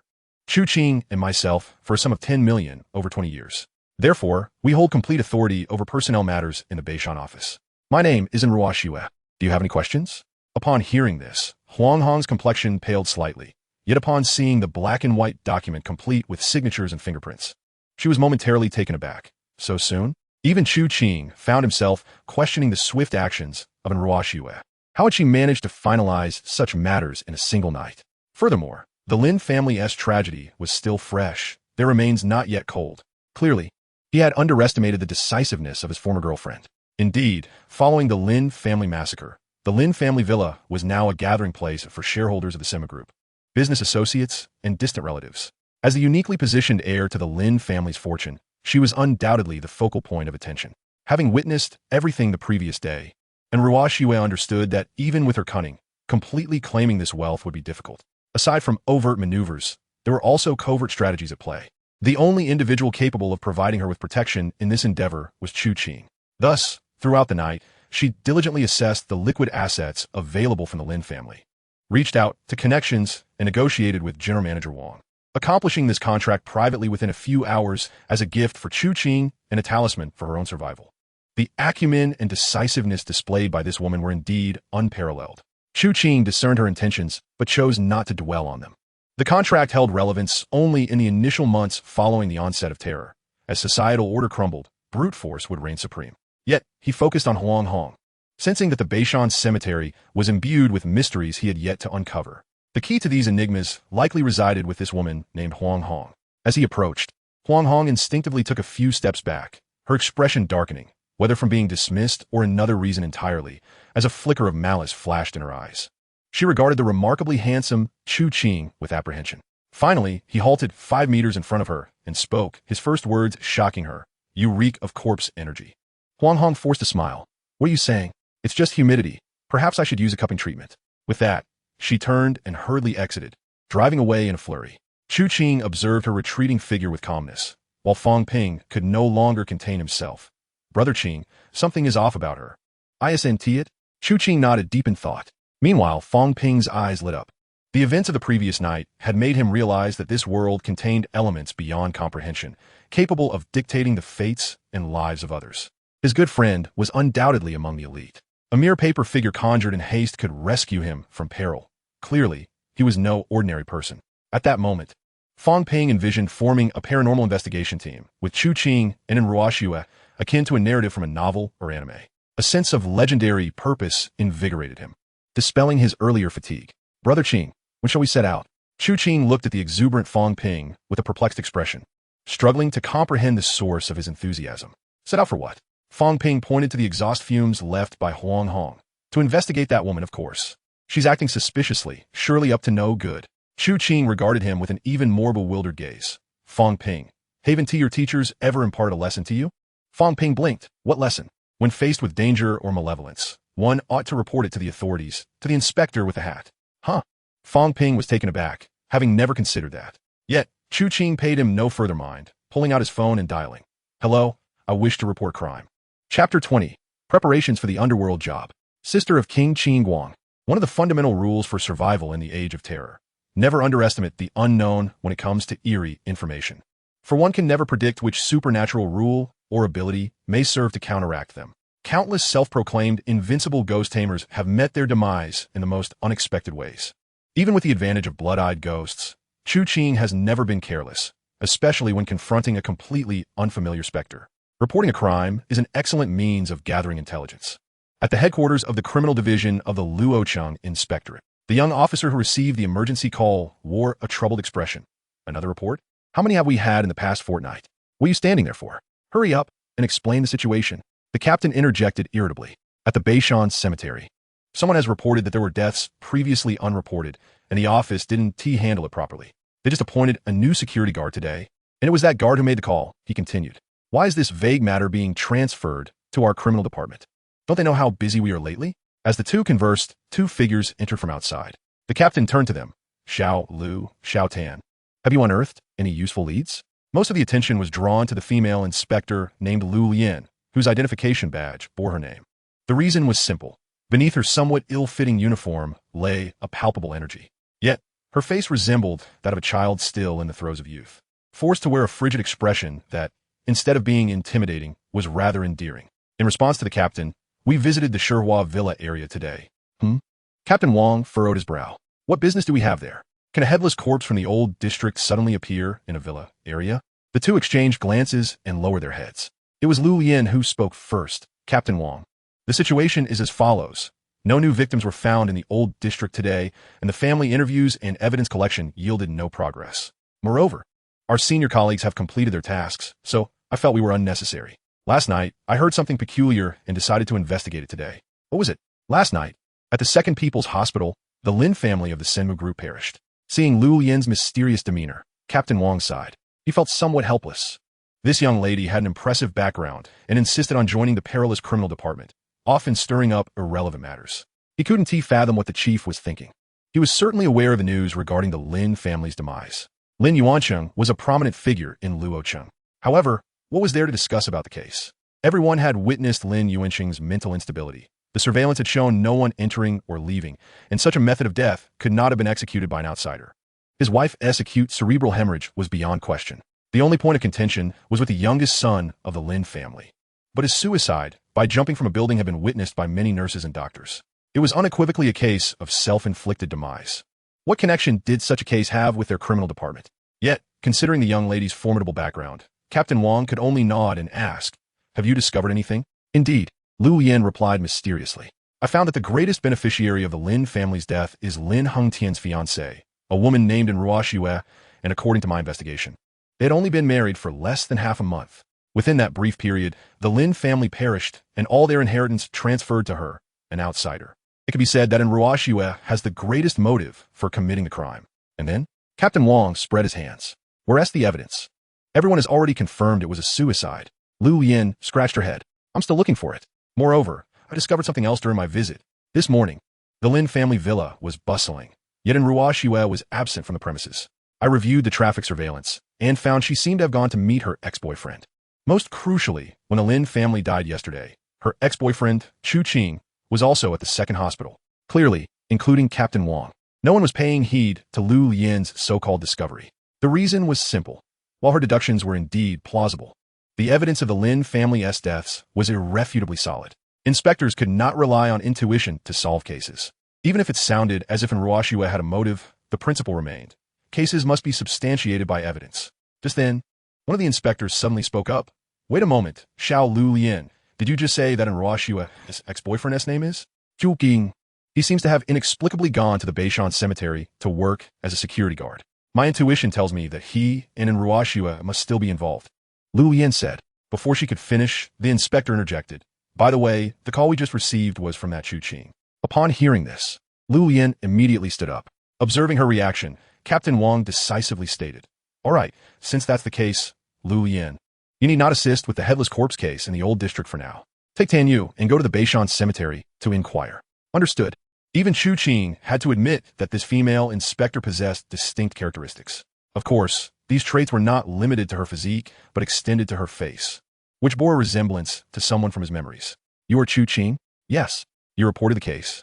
Indeed. Please elaborate on the details. All right, we've noted it down. Do you have anything else to add?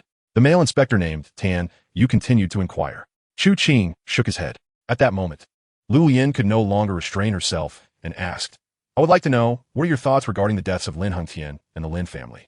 Chu Qing's heart stirred, and he displayed an expression of poignant reflection. I was at the second hospital yesterday, and witnessing it firsthand made me realize that wealth does not equate to true happiness. The most important thing in life is to be happy. Clearly, his demeanor did not dispel the suspicions of the female inspector before him, who continued to scrutinize him. Despite having to admit that it was difficult to view such a handsome man as a suspect, Chu Qing smiled and asked, "Inspector Liu, what is your relationship with Liu Ci?" Upon hearing this, Liu Yin was momentarily taken aback. "He is my brother. Do you know him?" "That's impossible. He is pursuing his doctorate in the capital, while I've been in Luocheng." Realizing this, Liu Yin quickly fell silent, blinking nervously at Chu Qing. He paid no mind, smiling as he said, "That Huang Hong is indeed a bit dangerous. I recommend you investigate whether anyone around her has gone missing or returned home only to vanish. Avoid summoning her without caution, and do not act recklessly alone. Here is my WeChat. If you require any specific assistance, feel free to contact me at any time." The two exchanged a glance, bewildered by Chu Qing's words. Nevertheless, they added him on WeChat. Based on Chu Qing's description, it was evident that the situation was unusual, and they indeed needed to investigate the whereabouts of the previous security guard and those in Huang Hong's vicinity. As the door closed, the two hastily departed in their vehicle, while Chu Qing fell into deep contemplation. Liu Ci, the former king of Qinguang in his previous life. The king of Qinguang ranked first among the 10 Yama kings in legend, and while Liu Ci's strength could not be claimed as the foremost, he was undoubtedly among the elite of the first-class underworld officials of that era. More importantly, he was the head of the official ghost-wielding organization, the Anomalous Affairs Bureau. During a time when order had broken down, he represented the last vestige of official authority and public trust during that terrifying epoch. He had not anticipated that the sister of the former king of Qinguang would be in Luocheng. However, in his previous life, he had heard that King Qinguang and the Bureau of Anomalies had made numerous attempts to eradicate the bizarre presence in Luocheng, dominated by the blood-eyed dragon lord. Could this be related to the woman in question? How intriguing. As for Liu Yin's slight suspicion towards him, he remained utterly indifferent. Before he could ponder further, Fang Ping returned, this time carrying a large bundle of items. Noticing Fang Ping's labored demeanor, Chu Qing nodded. "You're back." Fang Ping wiped the sweat from his forehead. "Brother Qing, what do you need all this for?" At that moment, the contents of Fang Ping's package were revealed. In addition to a considerable amount of white paper for origami, there were wooden boards, even marble slabs, and a collection of assorted oddities. "Mind your own business and continue folding your paper figures," Chu Qing replied. Fang Ping, though resigned, still inquired, "Brother Qing, when are we going to confront that lantern?" The head lantern? Originally, Chu Qing had planned to scout the location while purchasing these supplies with Fang Ping during the day. However, unforeseen events, such as Huang Hong's report to the police, had left him with insufficient time. The sooner he completed these preparations, the more secure he would feel. "We can go tonight. It's not too late. You didn't sleep well yesterday, so if it's too much, you can rest for a bit later." "All right." Without further addressing Fang Ping, Chu Qing inspected the items, nodding in satisfaction. The purpose of these items was straightforward. They were tools for the gravekeeper, materials to draw the anomalies to the guarded tomb. Additionally, they serve as the necessary tools for the transition into the 9th grading position of a gravekeeper.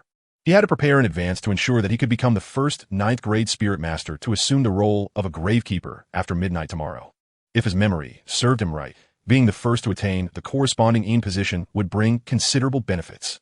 In his past life, he had missed this opportunity, but in this life, he would not let it slip away. Chapter 21. The lantern, the eyes, the black umbrella, that shade of blood red. September 1st, 6:42 p.m. There remained 29 hours and 18 minutes until the horrifying era officially descended. Night had completely fallen, cloaking the sky in darkness. Typically, it should not be this dark at this hour. Yet, this year's night seemed to arrive much earlier than in previous Septembers. Liu Yin sighed and glanced at her driving partner. "Old Tan, why is it so difficult to crack a case? Why is it so hard to determine the identity of a murderer?" Tanya replied. "Regardless, solving cases requires evidence, though I sense she has her own issues. You two think there is something off about that Chu Qing, right? Today he kept asking about Huang Hong's situation on WeChat, very concerned." Tanya observed the excited Lady Liu and offered an awkward but polite smile. "The suspect I'm referring to is Huang Hong. Didn't we uncover some clues today? Huang Hong's husband, Zhao Chuan, has been back in his hometown for 3 days, yet no one there has seen him. Moreover, the original guard of Beishan Cemetery, Liang Dezhu, has also vanished. Huang Hong is indeed very suspicious. I've already requested an investigation order from Captain Wang." Liu Yin felt deflated. "You also believe the deaths of the 3 members of the Lin family are unrelated to outsiders, right?" Tanya scratched his head and quickly changed the subject. "Sister Liu, it's time to clock out. I'll head out now. There have been many cases these past few days. Don't put too much pressure on yourself. Do you want me to drive you home?" Tanya knew full well that this esteemed lady had been brought in by their director, an influential figure in Luocheng, and she was not someone he could covet. One must have self-awareness. Seeing her partner in this state, Lu Yin huffed lightly. Fine, I'll stop here. I'll grab a bite on my own. By the way, where are we? Tanya glanced around. This is the old city area. ISN T Huang Hong as family nearby. Sister Lu, let me drive you to the city center. It's not very safe around here right now. No need. Don't forget I have this. Lu Yin patted the gun holstered on her slender frame, which appeared disproportionately small. Tan Yu considered it, then nodded. She was indeed no mere ornament. In multiple internal assessments, she had consistently ranked first in shooting. All right then. After a satisfying meal, an hour later, Lu Yin emerged from a small eatery nestled in the alley. The old city's reputation as such was evident. Not only were the public facilities lacking, but even the streetlights seemed dim and dreary. Despite it being only around 8 o'clock, the main road was nearly deserted. As Lu Yin walked along the roadside, the sounds of mosquitoes, flies, and moths buzzing around her became increasingly irritating, prompting her to mutter, I really need to suggest to Uncle Du that the renovation of the old city be prioritized.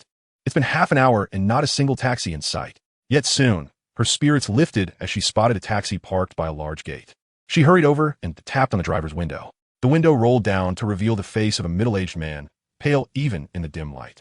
Despite the beauty before him, the driver displayed no emotional reaction, his lifeless eyes staring blankly at her. Are you going? The man remained silent but nodded. Lu Yin felt a rush of excitement, about to get in when suddenly, a piercing scream echoed from a distance. As a People's inspector, Lu Yin immediately lifted her head to look behind her. It was an old-style residential complex, indicated by the dilapidated storefront and rusted gates. Without a moment's hesitation, she dashed into the complex, though her peripheral vision caught sight of its name, Jinshan Community. However, as Lu Yin rushed away, she failed to notice the pale-faced taxi driver, his lifeless eyes eerily beginning to move. Shortly after, the seemingly ordinary taxi slowly pulled away, vanishing without a trace after just 10 meters, as if it had never existed. Within 2 minutes, a black Audi came to a halt before the community. A figure rolled down the window, glancing at the entrance of Jinshan Community, their eyes glinting red. Such dancing energy. This is the place. You wait here. Excitement surged within Lu Yin at that moment, as she now had the opportunity she had long anticipated to solve a case. And it was a recent major case. The scream had come from a man who at that moment could no longer make a sound. Something seemed to be choking his neck, half of his head already submerged in a pool of crimson, that very substance hovering not far away in the air.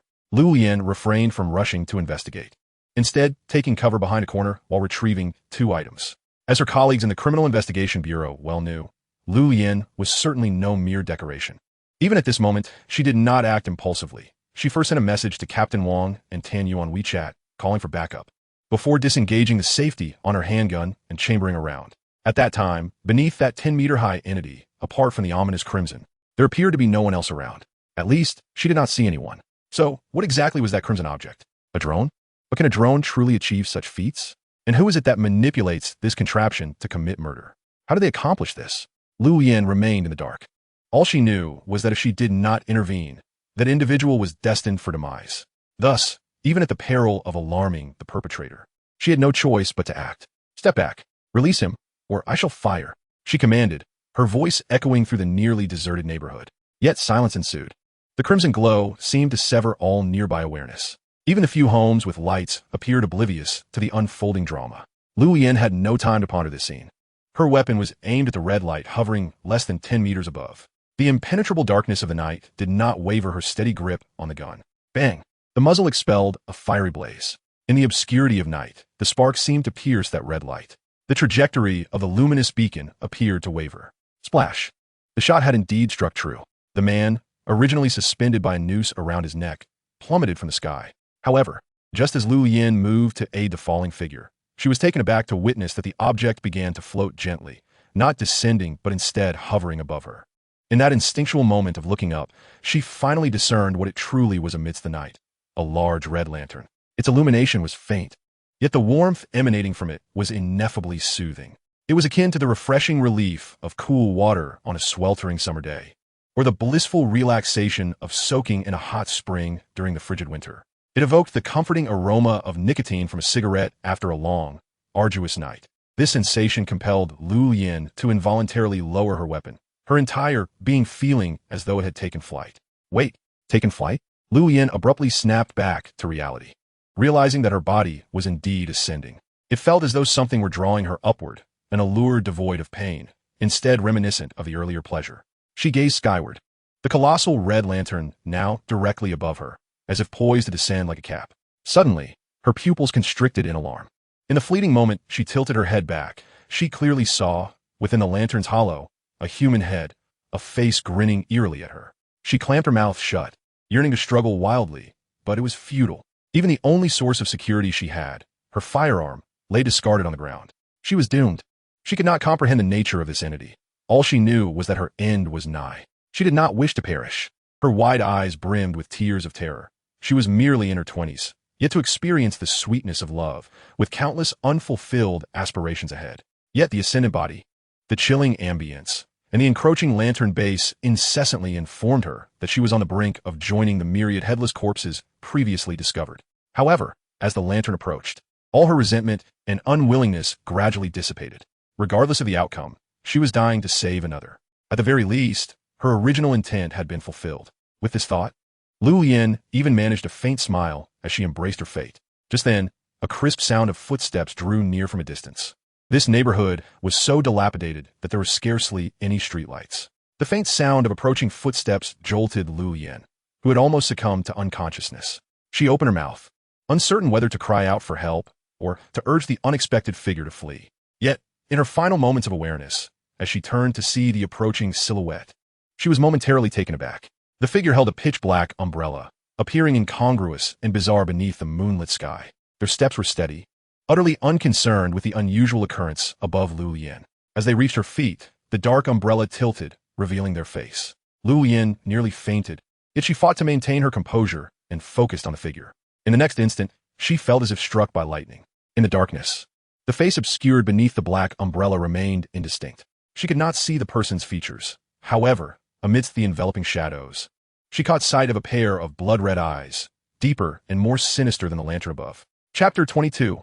Darkness Beneath the Lantern. The Horrifying Head Lantern. How does one snatch a prey already ensnared by the rules of murder? It is simple. One must immerse the prey in their own rules before they succumb entirely. This was precisely what Chu Qing accomplished.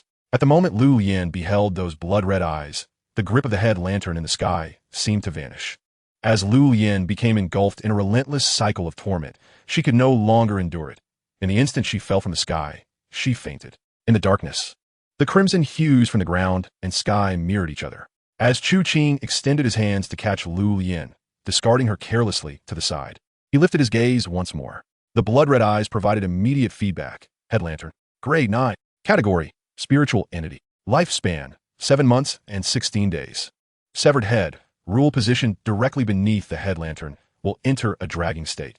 Once the head is dragged into the lantern, the murder rule is fulfilled. Darkness beneath the lantern. Ability emits candlelight, capable of altering sentient perception simultaneously when the candlelight is unleashed. It can obscure the vision of beings outside the candlelight and block all non-supernatural attacks. Spiritual entity. State typically imperceptible and capable of traversing physical barriers. Each traversal consumes a portion of lifespan. Promotion requirements. Unknown. Note: this contraption possesses notable potential, albeit still slightly inferior to my own. How lonely it is to be invincible. Chu Qing observed the entity calmly. At that moment, he stood beneath the head lantern.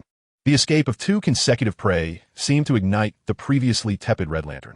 The flickering crimson light painted the world in a vivid scarlet hue, imparting a sense of buoyancy to Chu Qing. This must be the deception of perception. What a terrifying ability. Truly, the power of this head lantern could obliterate an entire city. Should it ascend in grade without being eradicated, countless ordinary people in Luo City would likely face calamity. No wonder even the proud blood eyes claimed this head lantern was merely slightly inferior to itself, aside from its seemingly fragile murder rule. The ability of darkness beneath the lantern was indeed formidable. However, the frigid response emanating from his eyes did not halt Chu Qing's contemplation. Instead, it compelled him to speak softly. It was indeed rather dark where I was last night, lacking a source of illumination. Would you be willing to accompany me?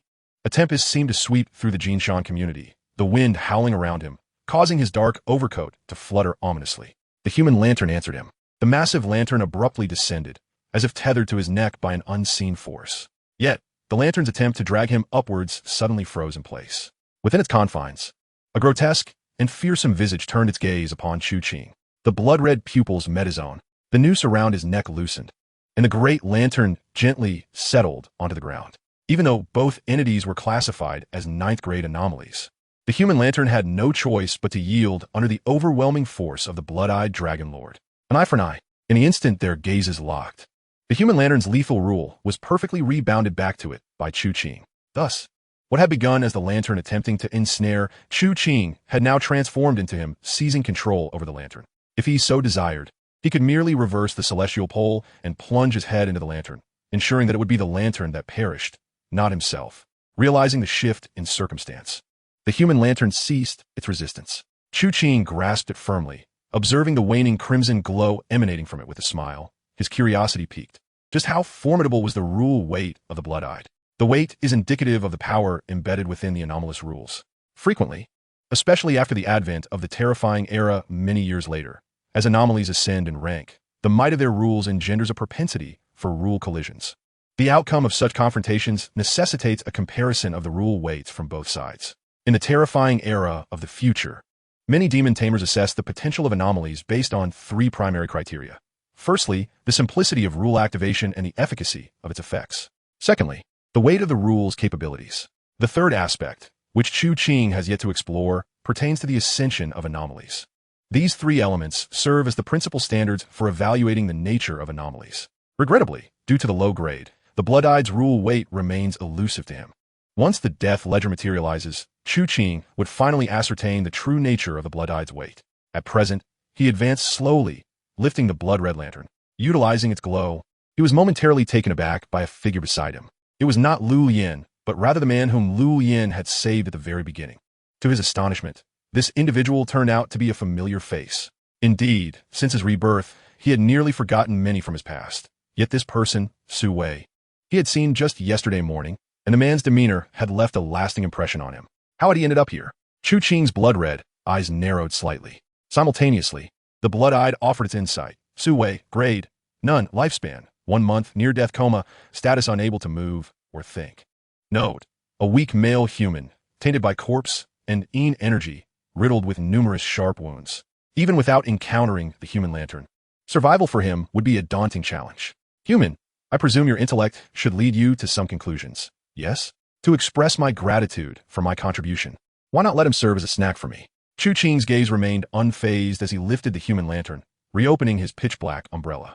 As he walked, he muttered, "Do be quiet. Consuming such things in excess is detrimental to one's health and can hinder development.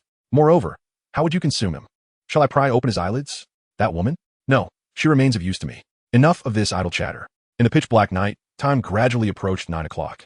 Within the desolate and shadowy community, a solitary figure, wielding a dark umbrella and bearing a blood-red lantern, conversed with himself, a scene potent enough to send anyone into a state of terror. Yet, it was precisely this scenario that roused Lu Lian from her stupor. She beheld the red glow and the elongated silhouette beneath the overcoat, yearning to extend her hand. However, the previous dragging had rendered her powerless, and the place where she had fallen was excruciatingly painful. Wait. The figure paused, but did not turn back. What was that? What manner of being was it? The blood-red lantern now hung quietly in the figure's grasp, akin to a small kitten, as if the entirety of recent events had been nothing but an illusion.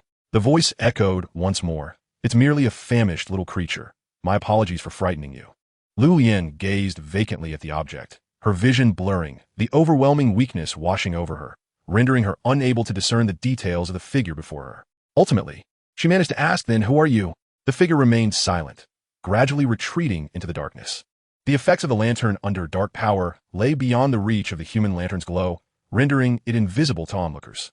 As the figure receded further, swallowed by the radiance of the human lantern, Lu Yin's consciousness finally shattered, and she succumbed to unconsciousness once more. Yet, in that fleeting moment of oblivion, a voice emerged from the shroud of darkness. Chu Jiangwang. Chapter 23. Does Chu Jiangwang truly exist?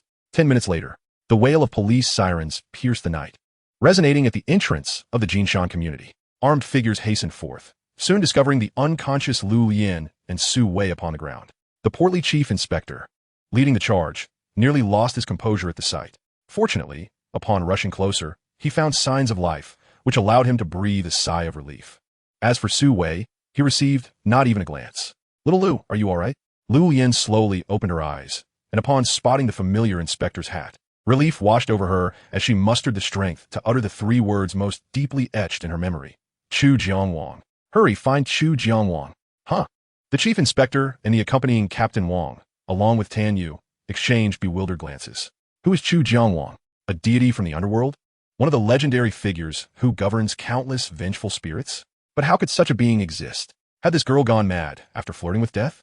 With that thought, the chief inspector shouted urgently, "An ambulance, quickly." Meanwhile, Fong Ping was oblivious to the events unfolding at the inspector's office. At that moment, much like the time he had escorted the Yin god to the second hospital within Ruoxua, struggled to resist the urge to glance in the rearview mirror. His eyes were drawn to the large, red lantern, roughly the size of a millstone, resting beside the figure clad in black overcoat, this very object that had nearly claimed his life the previous night. To claim he was unshaken would be a lie.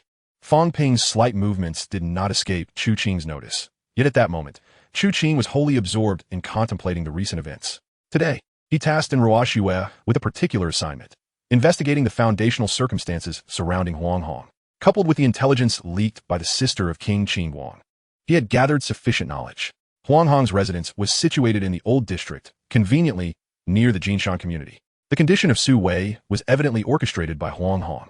The stench of corpse energy emanating from him was nearly indistinguishable from that of Huang Hong herself.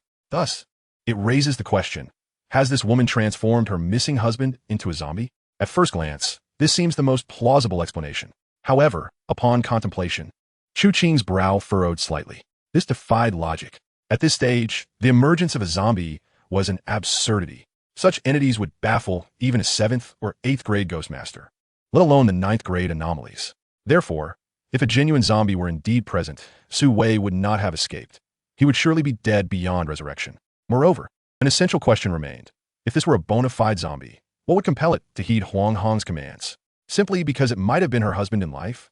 Yet, the critical issue was whether she had caused his demise in the first place. How could he possibly become a zombie and still be obedient?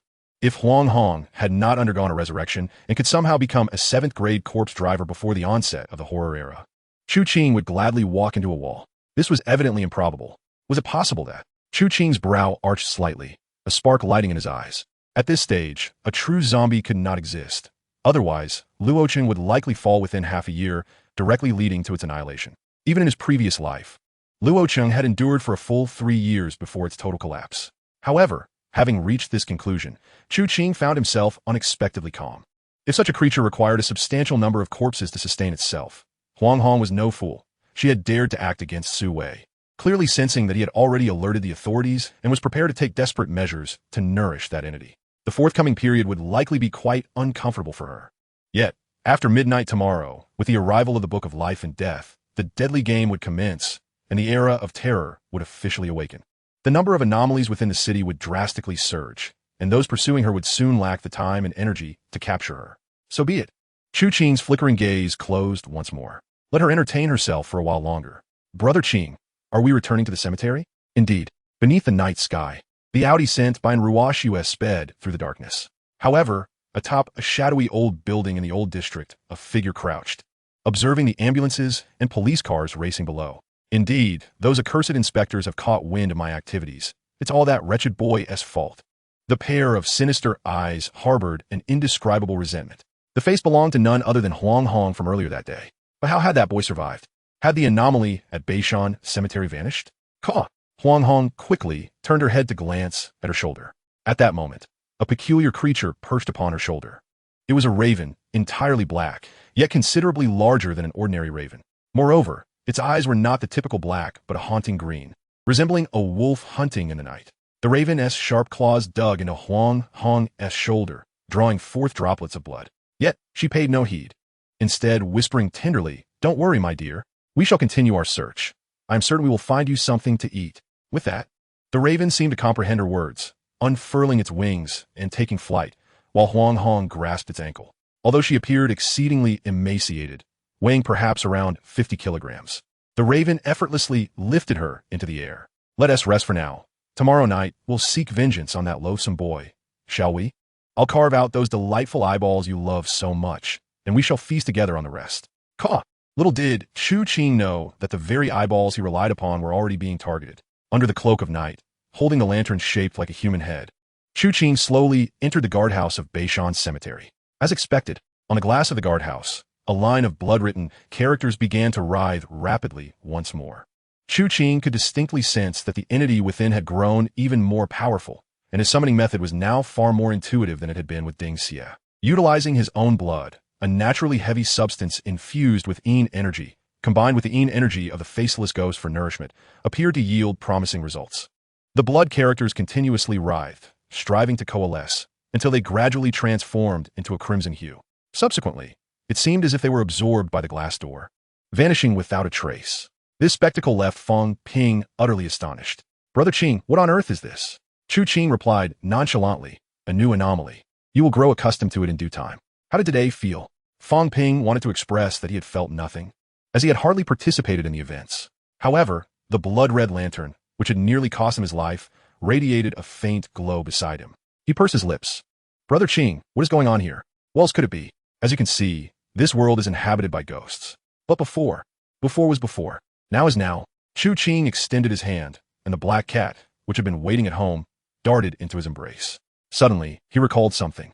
"Ah, little one, I promised you a treat yesterday, but I got too busy during the day and forgot." With that, he reached out and snatched the black coin from the Yin god, which was resting on a thin sheet of white paper beneath it, a day's worth of Yin longevity money. Upon seeing this, the black cat paused momentarily, as if sensing something, then opened its mouth wide and swallowed it whole. Chu Qing smiled warmly as he stroked the little creature's fur, saying, "I haven't named you yet. Let us see. From now on, I shall call you Xiantong. You should strive to enhance your abilities. It's rare for a little one like you to possess such potential and talent. I want to demand you reach the level of that cat from the island nation, but I refuse to keep idle companions by my side." Meow. Observing Chu Qing, who appeared to be mistreating the cat in the eyes of others, Fang Ping struggled to maintain his composure and continued to inquire, "Brother Qing, enough with the idle chatter. Come help me hang the lantern." Chu Qing grasped the human head lantern, while Fang Ping, burdened with thoughts, picked up the ladder. The two made their way to the entrance. Chu Qing hung the lantern behind the main gate, slightly illuminating the darkness at the entrance of Beishan Cemetery. He glanced at the large red lantern, nodding in satisfaction. "Stay well here. If you escape and I catch you again, there won't be such good fortune next time. But rest assured, I am not without compassion. You won't be deprived of your Yin longevity." Content. He leaped off the ladder and looked up at the scene before him. Behind the pitch-black gate, the hanging lantern glowed radiantly. The distant, desolate tombstones enhanced the eerie and terrifying atmosphere. However, cradling Xiantong, Chu Qing did not hurry to return to the guardhouse. Instead, he set forth, moving towards the higher grounds of Beishan's cemetery in the depths of the night. Fang Ping trailed closely behind, and after 10 minutes, the two arrived at the pinnacle of the North Mountain Cemetery. Standing there, they gazed down upon the entirety of Luocheng. It was then that Chu Qing finally spoke. "Pingzi, the current North Mountain Cemetery harbors no fewer than 3.5 anomalies. In the future, there will be even more. Do you comprehend the implications of this?" Fang Ping nodded, contemplating deeply, before resolutely declaring, "Brother Qing, I wish to go to the countryside." "The countryside?" Chu Qing replied incredulously. "Do you truly believe that this will allow you to evade those anomalies? Such a notion is rather naive." Yet, to Chu Qing's surprise, Fang Ping shook his head. "No, I understand now. These past few days have clarified my thoughts. Brother Qing, I want to stay by my parents' side. I realize that I might live longer with you. But my parents have only one son, and now, it is my turn to protect them." Chu Qing was taken aback. After a moment of contemplation, he nodded. "Very well. Do not forget the methods I have taught you. After midnight tomorrow, fold 10 yourself, burn them to ashes, and drink them steeped in water. As for the remaining matters, I need not instruct you further. Should any danger arise, you can reach out to me. I may not arrive in time, but I can at least retrieve your remains. This is the method for advancing the paper craftsman's shadow position."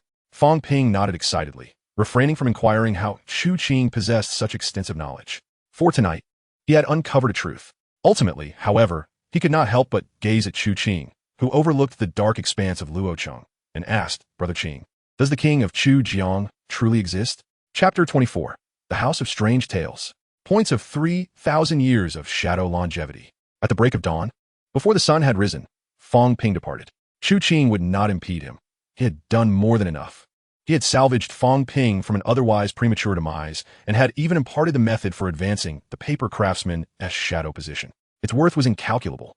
Should one become the first to ascend within this shadow hierarchy, substantial benefits would be reaped. Utilized wisely, this could facilitate a rise during the early days of this terrifying era, which was more than sufficient. As he opened his eyes, Chu Qing's frail body elicited a resigned twitch of his lips.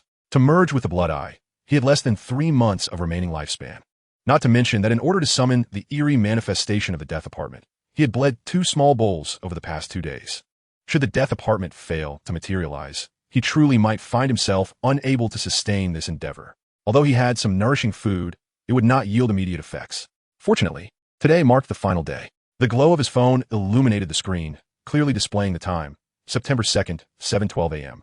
Tonight, the true onset of the terrifying era would arrive. After midnight, he could officially become the Gravekeeper, once he attained the 9th rank in the Shadow hierarchy.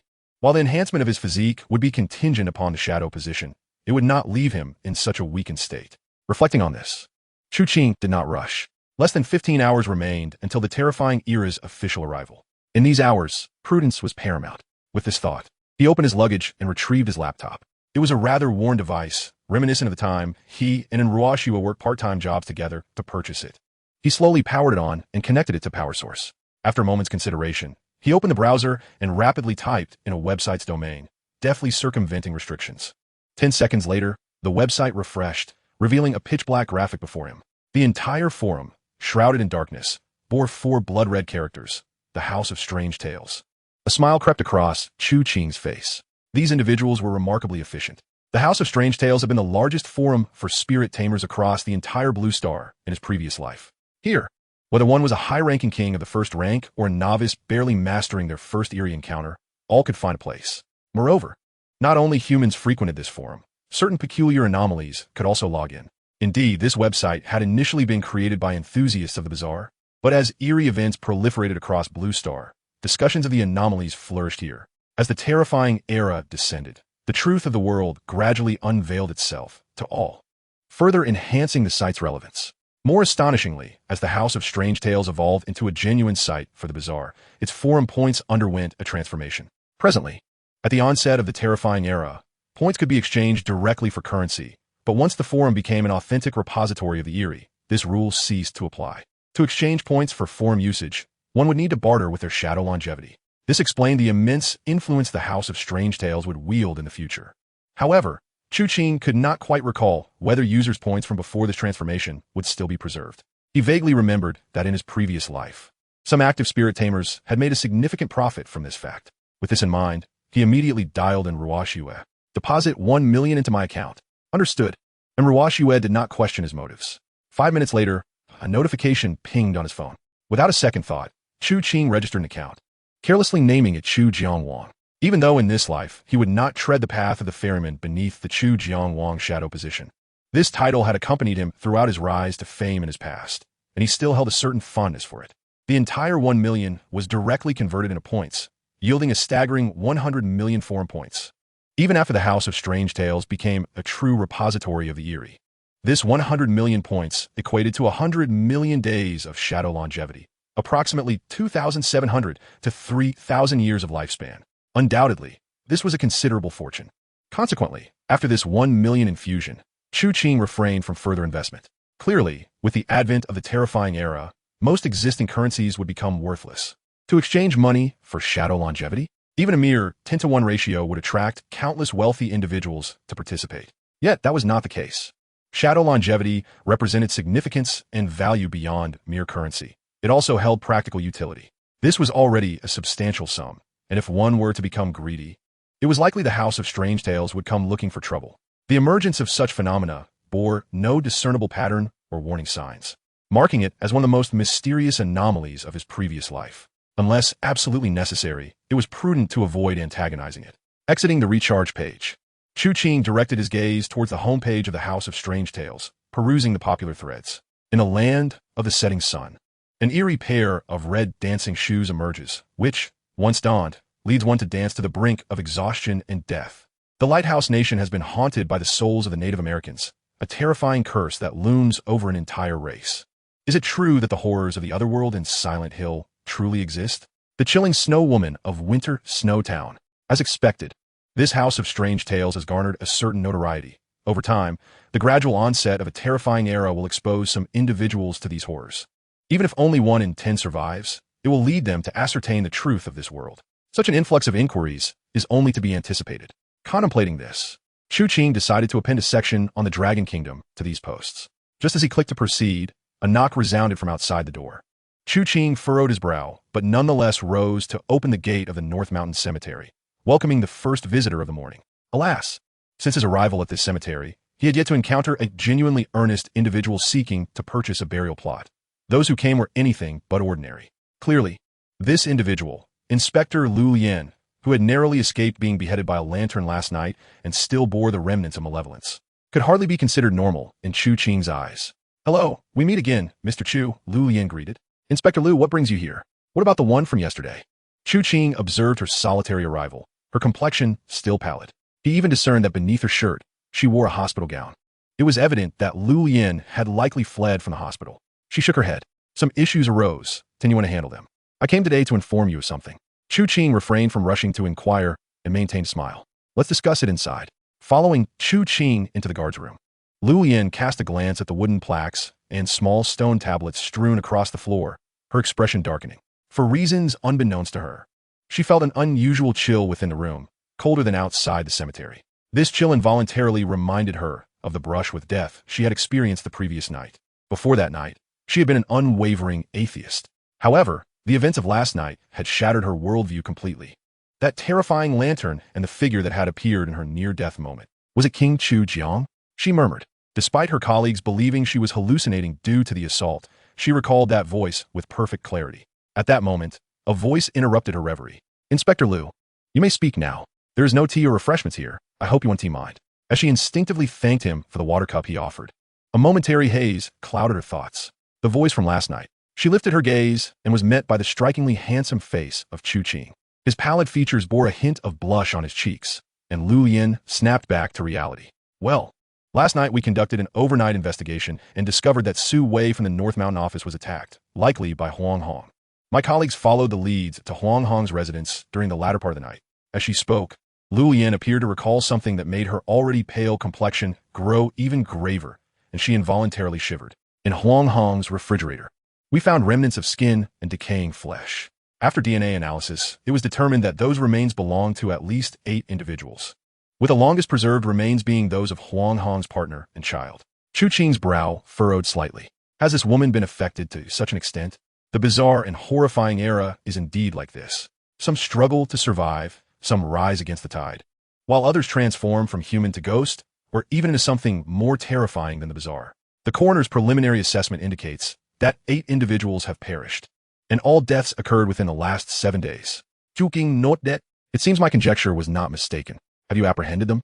Lu Yen furrowed her brow. "I was also attacked last night, so I did not participate in the operation. However, according to my colleagues, throughout the search and surveillance, there has been no trace of Huang Hong. Thus, I have come primarily to warn you. Mr. Chu, as the person who reported Huang Hong's case, it is crucial to note that you had a verbal confrontation with her prior to the report. So I have reason to suspect that you may be the next target of the perpetrator." The man before her did not exhibit a hint of panic in his gaze. Instead, he simply nodded. "Thank you for the warning, Inspector Lu. I shall exercise caution. Not just caution. Mr. Chu, should any danger arise, you must promptly inform me or the inspectorate." Lu Yen fixed her unwavering gaze upon Chu Qing, her seriousness palpable. "Rest assured, should anything occur, I will notify you without delay. You should also take care of yourself. Having been attacked, you ought to recuperate." Hearing Chu Qing's assurance, Lu Yen rose and unexpectedly bowed deeply. "I apologize, Mr. Chu." "HM? What is it?" Chu Qing was taken aback by her gesture. "I apologize for suspecting you of being the murderer in the Lin family massacre," Lu Yen declared loudly. "Chu Qing Chuka. So, you no longer harbor doubts today?" Lu Yen pressed her pale lips together and nodded. "Indeed, something extraordinary happened yesterday that enlightened me to the many things I was previously unaware of in this world. Therefore, Mr. Chu, enough with the formalities, just call me Chu Qing." "Very well then, Chu Qing. May I inquire if you noticed anything unusual during your time at the Second People's Hospital?" Lu Yen looked at him expectantly. Though she did not specify what kind of thing, Chu Qing shook his head. "I did not see anything, and you needn't apologize." At this, under Lu Yen's astonished gaze, the man leaned closer, their faces mere centimeters apart, and with a sly smile, he said, "Perhaps it was indeed I who committed the act?" Lu Yin opened her mouth in surprise, forcing a smile. Chu Qing, what jest is this? How would you have done it? Chu Qing pointed towards an object beside the counter.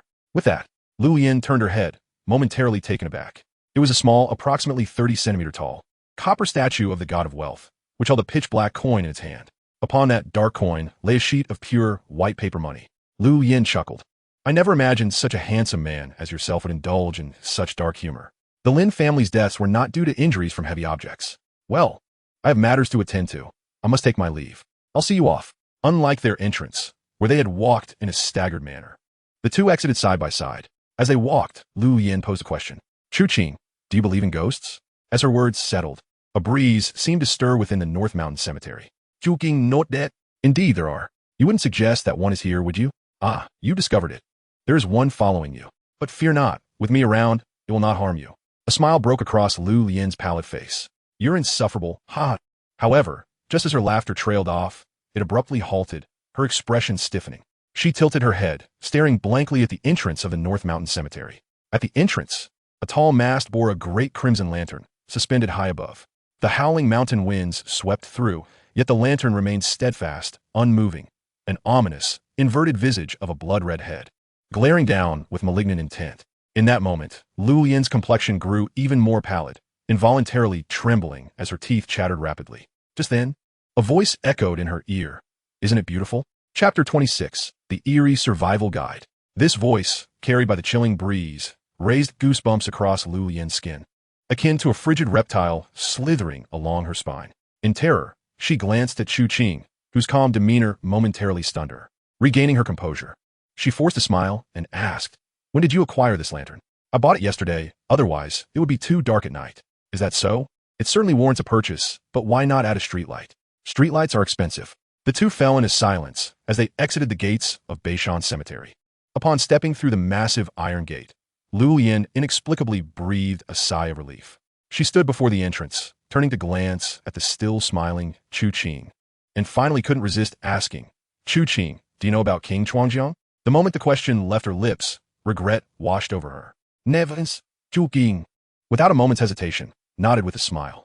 Of course, he is one of the Yama kings from mythological tales, the second king of the 10 Yama in the underworld, presiding over the hell beneath the waters, governing all that perishes in aquatic mysteries. Lu Yin's expression shifted from complexity to a forced smile. I see, you truly are knowledgeable. I've always found these subjects fascinating. Otherwise, I wouldn't have come to work here, would I? Back in school, I occasionally glimpsed ancient murals, some depicting the 10 Yama, which I even attempted to replicate a few times, Chu Qing explained. Lu Yin opened her mouth, as if to say more, but Chu Qing interrupted. All right, given your current state, you ought to return and rest. If you encounter any confusion or difficulties, feel free to seek me out. Lu Yin nodded, seemingly forgetting that her purpose for coming was to caution Chu Qing about that person. As she departed, Chu Qing was about to retreat into his small abode when a familiar roar of an engine drew near. The bright yellow SF-90 emerged from the distant road, and Ruo Shui opened the car door, breakfast in hand. Who was that dairy cow just now? Chu Qing shot her a sideways glance. Exercise caution in your words. And Ruo Shui pouted, but followed him into the nondescript, somewhat dilapidated guardhouse. Ah Qing, I'm spending money. Could you renovate this place a bit? It's quite uncomfortable living in such a shabby location. We'll discuss it later. Taking a sip of egg drop soup, Chu Qing continued. The investigation should have yielded results by now. Upon mentioning serious matters, and Ruo Shui nodded. The god of wealth indeed made an appearance half a month prior to the incident involving the Lin family. This individual is also the largest beneficiary after the Lin family's misfortune, aside from me. He is the second shareholder of the Senma Group and the chairman of Gao Jian Company in the provincial capital. A colossal figure not only in Luoqing and Xingqing, but throughout the entire Central Plains province. The idol of the god of wealth was presented to Lin Yuansheng half a month before the incident by this chairman Gao. Meanwhile, in the past couple of days, Gao Hong and his company have been acquiring shares of the Senma Group. Chu Qing, note that it seems this chairman Gao is surrounded by capable individuals. Based on predictions and calculation from his previous life, signs of the impending horror era typically emerged around half a month to a month prior. It was likely that once the god of wealth encountered trouble, he was promptly dispatched to this location. Contemplating this, Chu Qing looked at Ruo Shui. Your situation is probably not much better, is it? And Ruo Shui nodded. I met with Chairman Gao that day, and he candidly expressed his intention to acquire the shares held by the Lin father and son, offering a very low price. Ah, Chu Qing chuckled, acknowledging that some, upon grasping extraordinary power, believe they can easily dominate others. Naturally, even he himself was not immune to this notion. It is an instinct of the survival of the fittest. All right, I understand your thoughts. When that Chairman Gao appears again, make sure to speak clearly with him and the person he relies on, and have them come to me. Sure, I'll discuss it with him next time. Oh, and there's one more thing, and Ruo Shui said, her large eyes gleaming with anticipation as she gazed at Chu Qing. Chu Qing was well aware of her intentions. In his previous life, and Ruo Shui had become a spirit master after witnessing him vanquish Lin Hengtian with his blood eyes. During this period, her behavior had been notably compliant, delivering meals punctually, providing funds as necessary, and managing the affairs of Beishan Cemetery, all stemming from her curiosity and yearning for such power. Chu Qing had never feared ambitious individuals. Ambition was a virtue. Thus, he pondered and remarked, I understand your intentions. I must inform you in advance that wielding such power comes at a cost. Of course, you likely won't mind. Come find me tonight at midnight. A glimmer of excitement sparkled in Ruo Shui's eyes as she suddenly sprang to her feet. Really? Upon seeing Chu Qing's unchanged expression, she rushed forward to embrace him. Ah Qing, I knew you still loved me. Chu Qing, love? Such sentiment seemed excessively extravagant for the king of Chuangjiang, who had battled in hell for a decade. Yet, and Ruo Shui before him was indeed an intriguing specimen. Indeed, if possible, Chu Qing wished to see whether Ruo Shui could become the first user to experience the summoned death apartment. One could only wonder if she would stand out among them. In his previous life, those spirit masters emerging from the death apartment possessed a myriad of uncanny abilities, along with numerous ghostly artifacts. He was eager to discover what changes might occur under his control over the death apartment, with Ruo Shui serving as the ideal test subject. All right, go on and busy yourself. After sending Ruo Shui off, Chu Qing redirected his focus to his laptop, returning to the realm of strange tales. This time, instead of perusing posts lacking substance or meaningful content, he opened the channel and expertly switched through numerous IP addresses, setting up the VPN before typing out a post. Eerie Survival Guide. The era of terror is on the horizon. Learn how to survive in this world rife with the uncanny. Original poster, King Chuangjiang Viewing Fee, 100 points. Chapter 27, The Hellish Society. The Man Trapped in the Mirror. Haha, who is the genius behind this post? It seems almost genuine, with talk of shadowy lifespans and strange entities. How amusing. Thanks. This guy speaks the truth. I encountered a terrifying entity in Lighthouse Country. A doll. Bro from Lighthouse Country upstairs. It appears you've encountered a spirit entity of the type described by the original poster. No. Are you planning to transform this forum into a refuge-themed space? How intriguing. Count me in. With just 100 points, you can access it for only 1 unit of currency in various countries. Or perhaps by gathering a few individuals and completing some tasks. Consequently, after the appearance of Chu Qing's exquisite long post, numerous individuals clicked to enter. Initially, it was mostly a few hapless jesters who stumbled upon it. However, as the post surged to the forefront, an array of unique accounts swiftly emerged, and the responses became remarkably profound. Host, do you know something? Zhu Ziangwan, are you also from the Dragon Kingdom? Your Excellency, Chu Jiangwang. Do you have any contact information? May I discuss matters with you in detail? Host, I've sent you a private message. I request a reply. Host, I would like to inquire how humanity should combat these accursed entities. My friend, I am the Infernal Council's member, Count Purgatory, and I sincerely invite you to join the Infernal Council as its representative in the Dragon Kingdom. We will send you the specific benefits of joining in a private message. Please consider it carefully. Wait, why do these people above seem as if they are genuinely serious? Infernal Council? What kind of absurd organization is that? Do they really need a representative in the Dragon Kingdom? Upon reading this, Chu Qing felt intrigued and opened the backend. Sure enough, within a short span, the backend was already flooded with 99 private messages.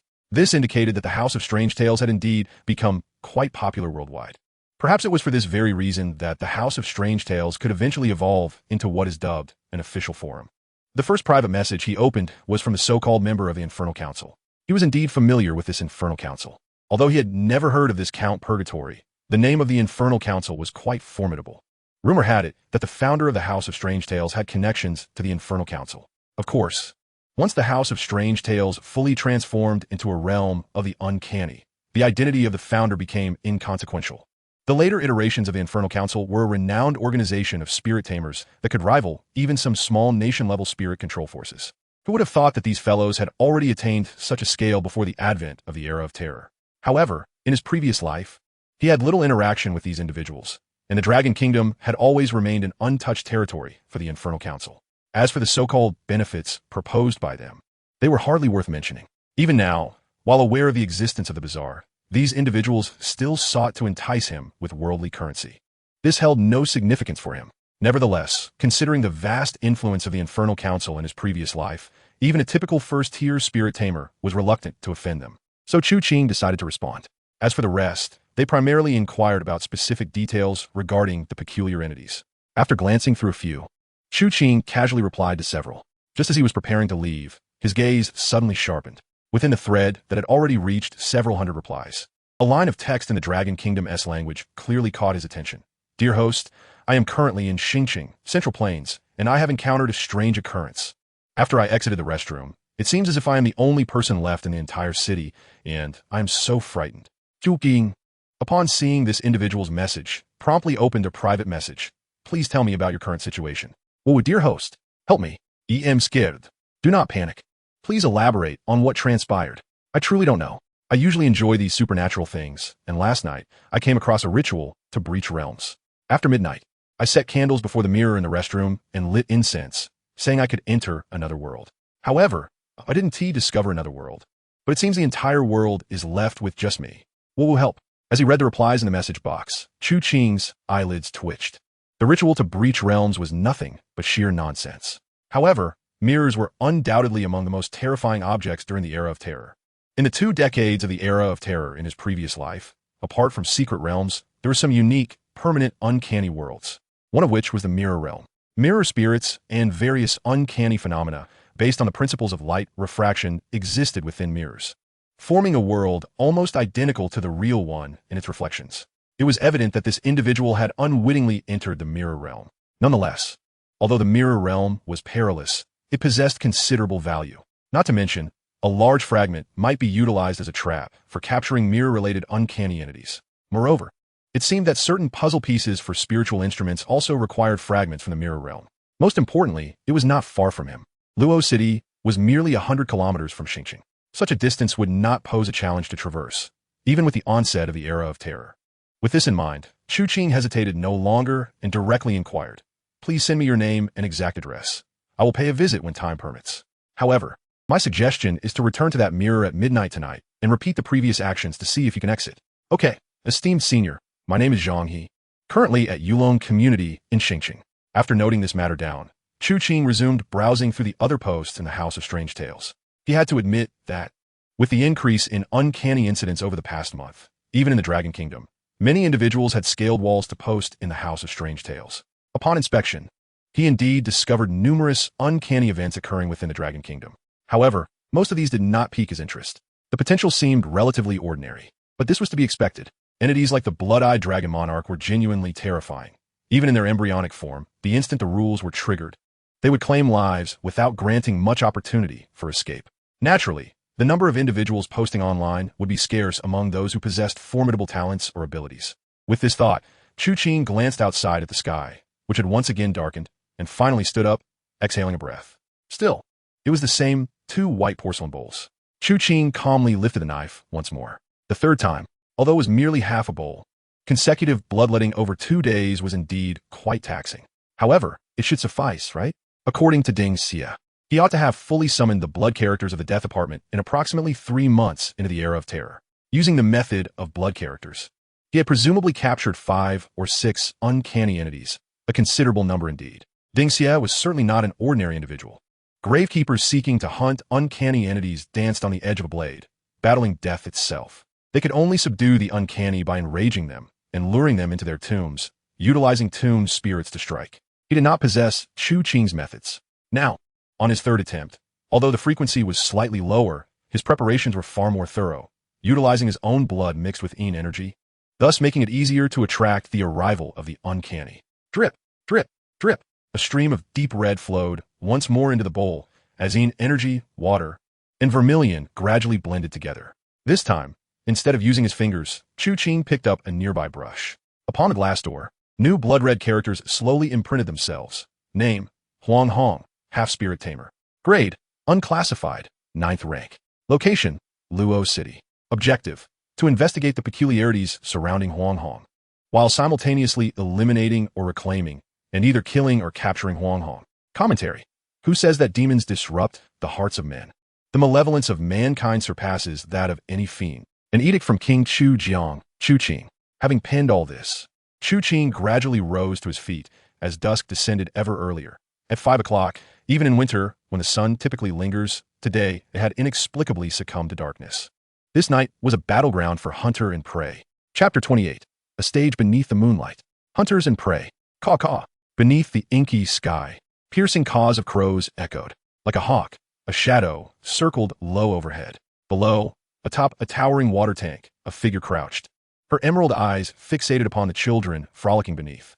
Dried blood lingered at the corners of her mouth, while remnants of flesh clung to her nails and a hefty cleaver, measuring a formidable 40 centimeters at her waist. Delicious, how enticing it is. What could be so fragrant? Come play up here. Hurry, I have toys for you.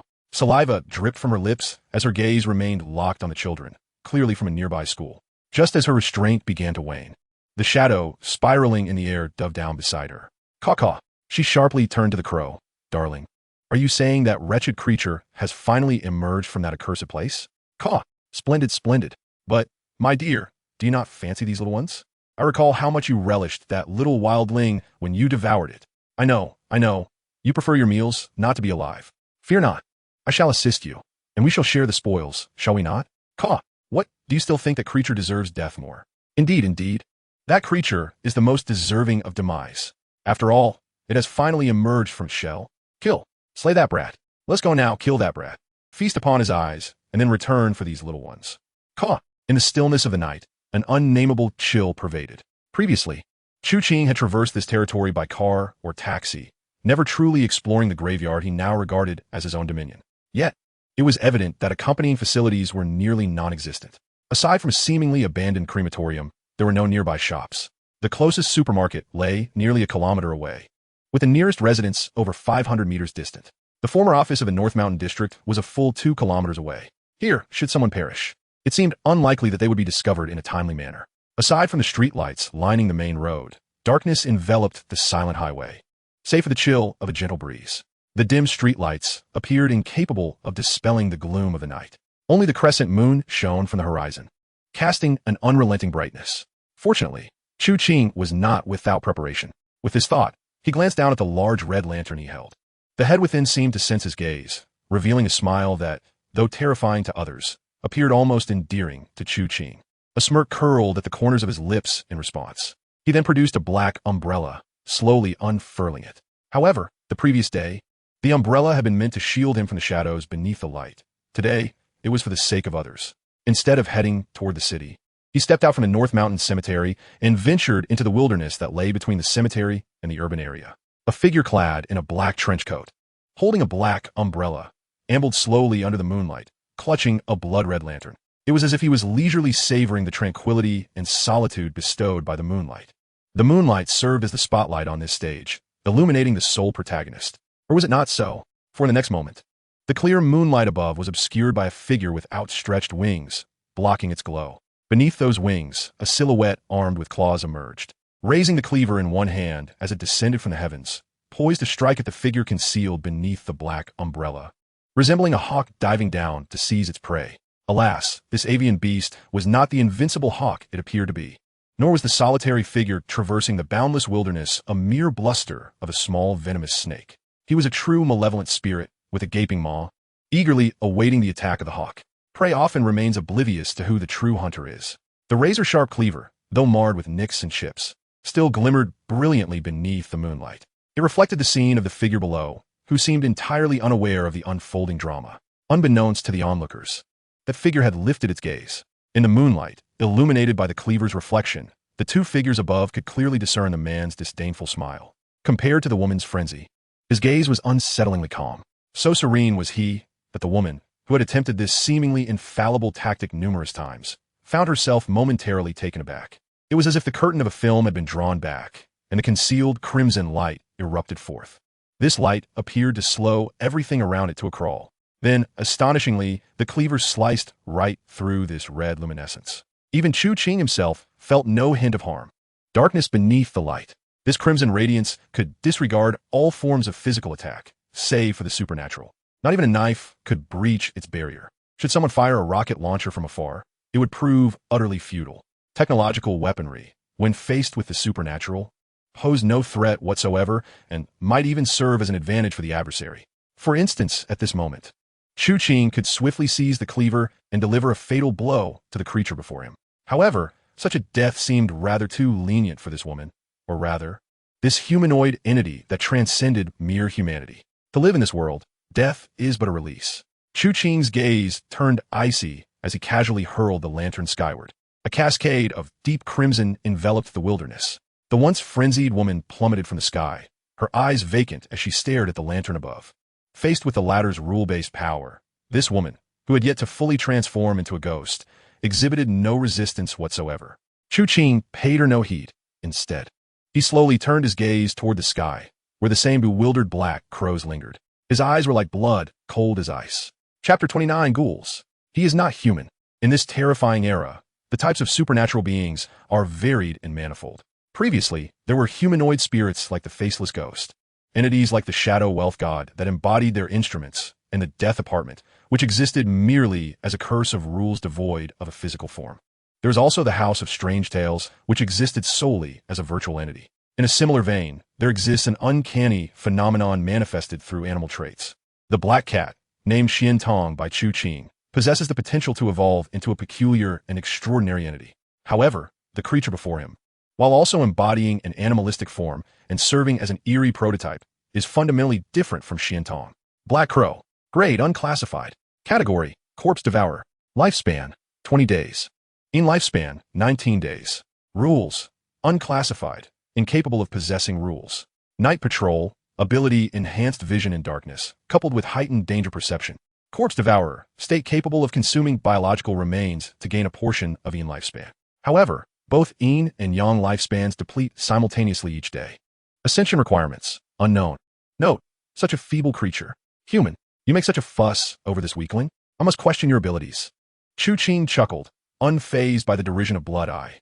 Indeed, as he suspected, the consumption of numerous corpses, along with the almost pickled aura of corpse energy surrounding Huang Hong, left no other peculiarities aside from this.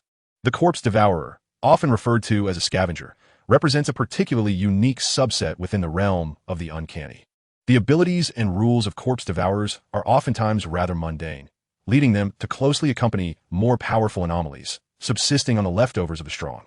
It was evident that Huang Hong had previously relied on the faceless ghost of Beishan Cemetery to nourish this corpse devourer, which was the rationale behind it. However, with the faceless ghost now under Chu Qing's command, Huang Hong, who spent day and night in close proximity to the corpse devourer, could no longer suppress the darkness and madness within her, ultimately devolving into a half-ghostly being akin to a specter. What slightly astonished Chu Qing was that this corpse devourer had not even reached the classification stage, merely having formed a rudimentary shape of the uncanny. Nonetheless, it appeared to be nearing that point. Undoubtedly, this entity held its own value and significance. The night patrol ability of the Black Crow was indeed quite pivotal. Reflecting on this, Chu Qing's blood-red pupils locked onto the Black Crow, which was ensnared by the control of the human head lantern. Caw caw caw. A voice filled with sheer terror pierced the air, sounding utterly jarring. It seemed as if the creature had encountered the most horrifying and dreadful entity imaginable. It yearned to flap its wings and flee from this place, to escape the blood-red gaze of the man. Yet it found itself powerless. At the slightest movement, it felt as though its blood had congealed, the malevolent energy accumulated from consuming numerous corpses, transforming into an impenetrable prison, firmly holding it captive. Observing the Black Crow transition from frantic struggles to a state of resigned tranquility, Chu Qing smiled, extending his hand. The Black Crow's body gently descended into his palm, as if it feared that its sharp claws might pierce the skin of this human. Chu Qing withdrew his hand and scrutinized the creature before him. Its feathers, as dark as satin, glimmered under the night, revealing a gaze filled with fear and trepidation. Even beasts, even lowly anomalies devoid of much self-awareness, fear death. Chu Qing slowly extended his other hand, gently stroking the feathers of the Black Crow, contemplating. Do you wish to know how to become a true anomaly? Caw. Perhaps the Black Crow did not fully grasp the meaning behind Chu Qing's words. Its beast-like intellect merely sought to appease this powerful and exceedingly uncanny human. Nothing more. Chu Qing, however, paid no mind and continued. Anomalies, when unclassified, cannot form true rule-based powers. Corpse devourers are relatively inferior beings among anomalies. The requirements for ascension are quite simple and straightforward. You merely need to elevate your Yin lifespan to match your Yang lifespan. Upon achieving that, you shall progress to the classified stage. Caw! The Black Crow looked at Chu Qing with a hint of confusion, unable to comprehend the implications of the being before it. It merely trembled. Chu Qing fixed his blood-red gaze upon the Black Crow. Little one, follow me, and I can grant you ascension to the classified stage immediately. What say you? Caw! The shrill cry emerged. This time, the creature seemed to truly grasp the meaning within the words, infused with a sense of pleading. Yet, Chu Qing remained skeptical. Presently, the anomalies he had captured, the Yin god and the faceless ghost, were immobile. The human head lantern was under his primary supervision. The intimidation of his blood-red gaze was insufficient to fully subdue an anomaly lacking significant intellect. To entirely restrain, conquer, or even control these anomalies, one must attain the status of a Yin position first. Fortunately, the arrival of that step was not far off. At that moment, a piercing and terrified scream finally echoed through the air. Ah! Chu Qing turned his gaze. Unbeknownst to him, the human head lantern had appeared above Huang Hong's head. This woman, whose mind was saturated with corpse energy and Yin aura, seemed to finally comprehend the essence of fear at that moment. Her neck was ensnared by invisible tendrils of Yin energy firmly tethered beneath the lantern. Within it, a head drenched in blood glared at her with an intense, vengeful gaze. The magnitude of this terror obliterated the previous confusion she had felt under the lantern's shadow. Chu Qing remained unfazed, calmly addressing the human head lantern. All right, let her down. The lantern swayed gently, seemingly reluctant to relinquish this easily obtainable prey. A cold glint flashed in Chu Qing's eyes, and with a swift activation of his blood pupils, he exerted complete control over the human head lantern. The howling mountain winds swept through as Huang Hong plummeted to the ground with a thud. The intense pain coursing through her body, however, could not overshadow the terror within her heart. She did not even glance at the blood-red gaze beside her in that moment. Her only thought was, flee, escape this place, escape this man. No, he is not a man. He is absolutely not human. In that instant, a fundamental question finally dawned upon Huang Hong, whose mind had long since lost clarity. Why had this creature been unharmed while remaining in Beishan's cemetery for several days? She had originally thought it was due to the absence of the terrifying presence within the cemetery or some other reason. Now, everything became clear. The being before her was far more terrifying than the ghastly specter residing in that cemetery. Flee, ignoring the agonizing pain in her fractured leg. She frantically turned to the Black Crow. Darling, darling, caw! The voice of the Black Crow seemed to emanate from the sky once more. Huang Hong breathed a sigh of relief. Regardless of the circumstances, her darling always provided immense comfort. It was precisely because of the Black Crow that she could muster the confidence to flee, to escape the grasp of this demon, this fiend. Finally, the sound of the Black Crow drew nearer. Huang Hong extended her hand, hoping to grasp its talons as she had done before. Flight. It remained the greatest advantage. Air superiority had become the most crucial safeguard for both offense and retreat. With this thought, Huang Hong found herself feeling less fear toward the entity in the wilderness. What of its eerie and terrifying abilities? Once she led her darling to consume more corpses, there would inevitably come a day of reckoning. With this in mind, she instinctively glanced back once more. The blood-red lantern, in an unknown moment, had once again found its way back into the hands of that man. What met her gaze was the sight of a pair of chaotic crimson eyes, now once more concealed beneath the unfurled black umbrella. This was the last thing she would ever witness in her life, for in the next instant, a familiar, obsidian claw appeared before her. This claw, which had once guided her through the skies above Luo City, did not grasp her hand this time. Instead, it plunged mercilessly into her eye socket. Blood splattered forth, cascading across the moonlit expanse of wilderness. Ah! A shrill howl erupted, echoing the lament of a wounded beast, resonating throughout the boundless terrain. Amidst the stark contrast of black and white, the dual pupils, now laced with blood, had emerged from Huang Hong's eye sockets. Gripped in the talons of the Black Crow, it was then gently tossed up, and with its pitch-black beak, it was snatched into its mouth and swallowed whole. Chu Qing extended his hand, and the Black Crow, displaying an unexpected docility, alighted upon his palm. Subsequently, the crow perched upon his arm and shoulder, coldly observing Huang Hong, who wailed like a dying beast, while it preened its feathers as if attending to a trivial task. Chu Qing nodded in satisfaction, tossing a piece of white paper money to the crow, which swallowed it whole, releasing an aura of gloom that gradually enveloped the surroundings. The black umbrella was raised anew, and the blood-red lantern illuminated the path they had traversed. Under the moonlight of the desolate wilderness, only Huang Hong remained, seemingly driven to madness. Desperately fleeing in the opposite direction, lamenting the fate of the vanquished after the curtain fell on the stage, she clung to the hope of survival, oblivious to the fact that those who tread the line between the realms of the living and the dead were unworthy even to be deemed as sustenance. Chapter 30. The Black Crow Ascends. The death knell resounds. On the evening of September 2nd, at 8 o'clock, Luo City Inspectorate Criminal Division.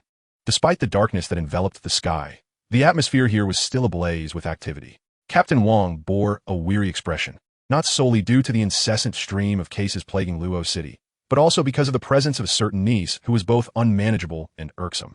Xiao Lu, you've just been attacked yesterday. You shouldn't be involved in the investigation. You ought to return and rest. I'll notify you immediately if there's any progress. Yet, Lu Yin disregarded Captain Wang's good intentions. Captain, what did the director and the higher-ups say? At the mention of this, Captain Wang appeared perplexed. The previous night had seen a major incident, and more perplexing was the fact that this niece, upon awakening from the hospital, had no visible injuries, yet spoke of peculiarities, of blood-red lanterns and the King of Chu River. A chaotic jumble of nonsense that could lead one to suspect she had been possessed. Most crucially, after he reported the matter, the higher-ups had remained silent.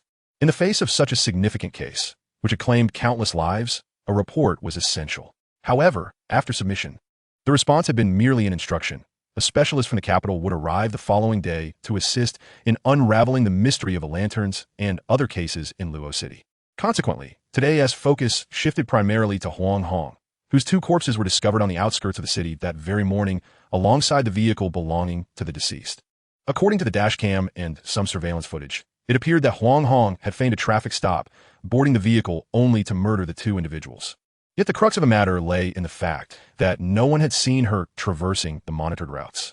It was as though she had either flown from the heavens or burrowed from the depths of the earth. Lu Yin furrowed her brow, ready to speak, when suddenly, a flurry of frantic footsteps echoed from outside the office. A figure burst through the door, and before the inspectors could register their surprise, the newcomer excitedly addressed Captain Wang. Captain, Huang Hong has been captured. What? Where was she caught? What happened? The words drew the attention of everyone present, including Captain Wang and Lu Yin, who hastily rose to inquire further. After a brief glance at Captain Wang, the newcomer continued. She was found near the outskirts of the city. Her condition is extremely dire. Her leg bones are broken, and most alarmingly, her eyes have been gouged out, suggesting signs of struggle. Without a moment's thought, Lu Yin dashed toward the exit. Xiao Lu, where are you going? I'm going to check on Chu Qing. He might be in danger. Captain, you handle Huang Hong. Notify me immediately if anything arises. Captain Wang opened his mouth, watching Lu Yin sprint away, feeling undeniably helpless. With a singular thought in mind, damn it, being handsome has its perks. If that poor lad becomes a prince consort. He shook his head, dismissing such chaotic thoughts, and promptly declared, let us go see this lunatic who spares neither husband nor child. In the darkness, Chu Qing ambled back to the outskirts of Beishan Cemetery, lantern in hand. Unbeknownst to him, Huang Hong had been apprehended almost immediately after his departure. At this moment, he strolled along the path home, feeling relaxed and at ease. Yet, upon his shoulder, there rested a weight akin to a massive block of ice, growing increasingly chilling. Chu Qing understood that this was the ghoul preparing to ascend in rank. The unusual phenomenon of this flesh-eating specter reaching the 9th tier was accompanied by such disturbances and changes, which were to be expected. As he opened the front gate of his home, the previously subdued, ominous croaking finally erupted once more from his shoulder. Caw-caw-caw.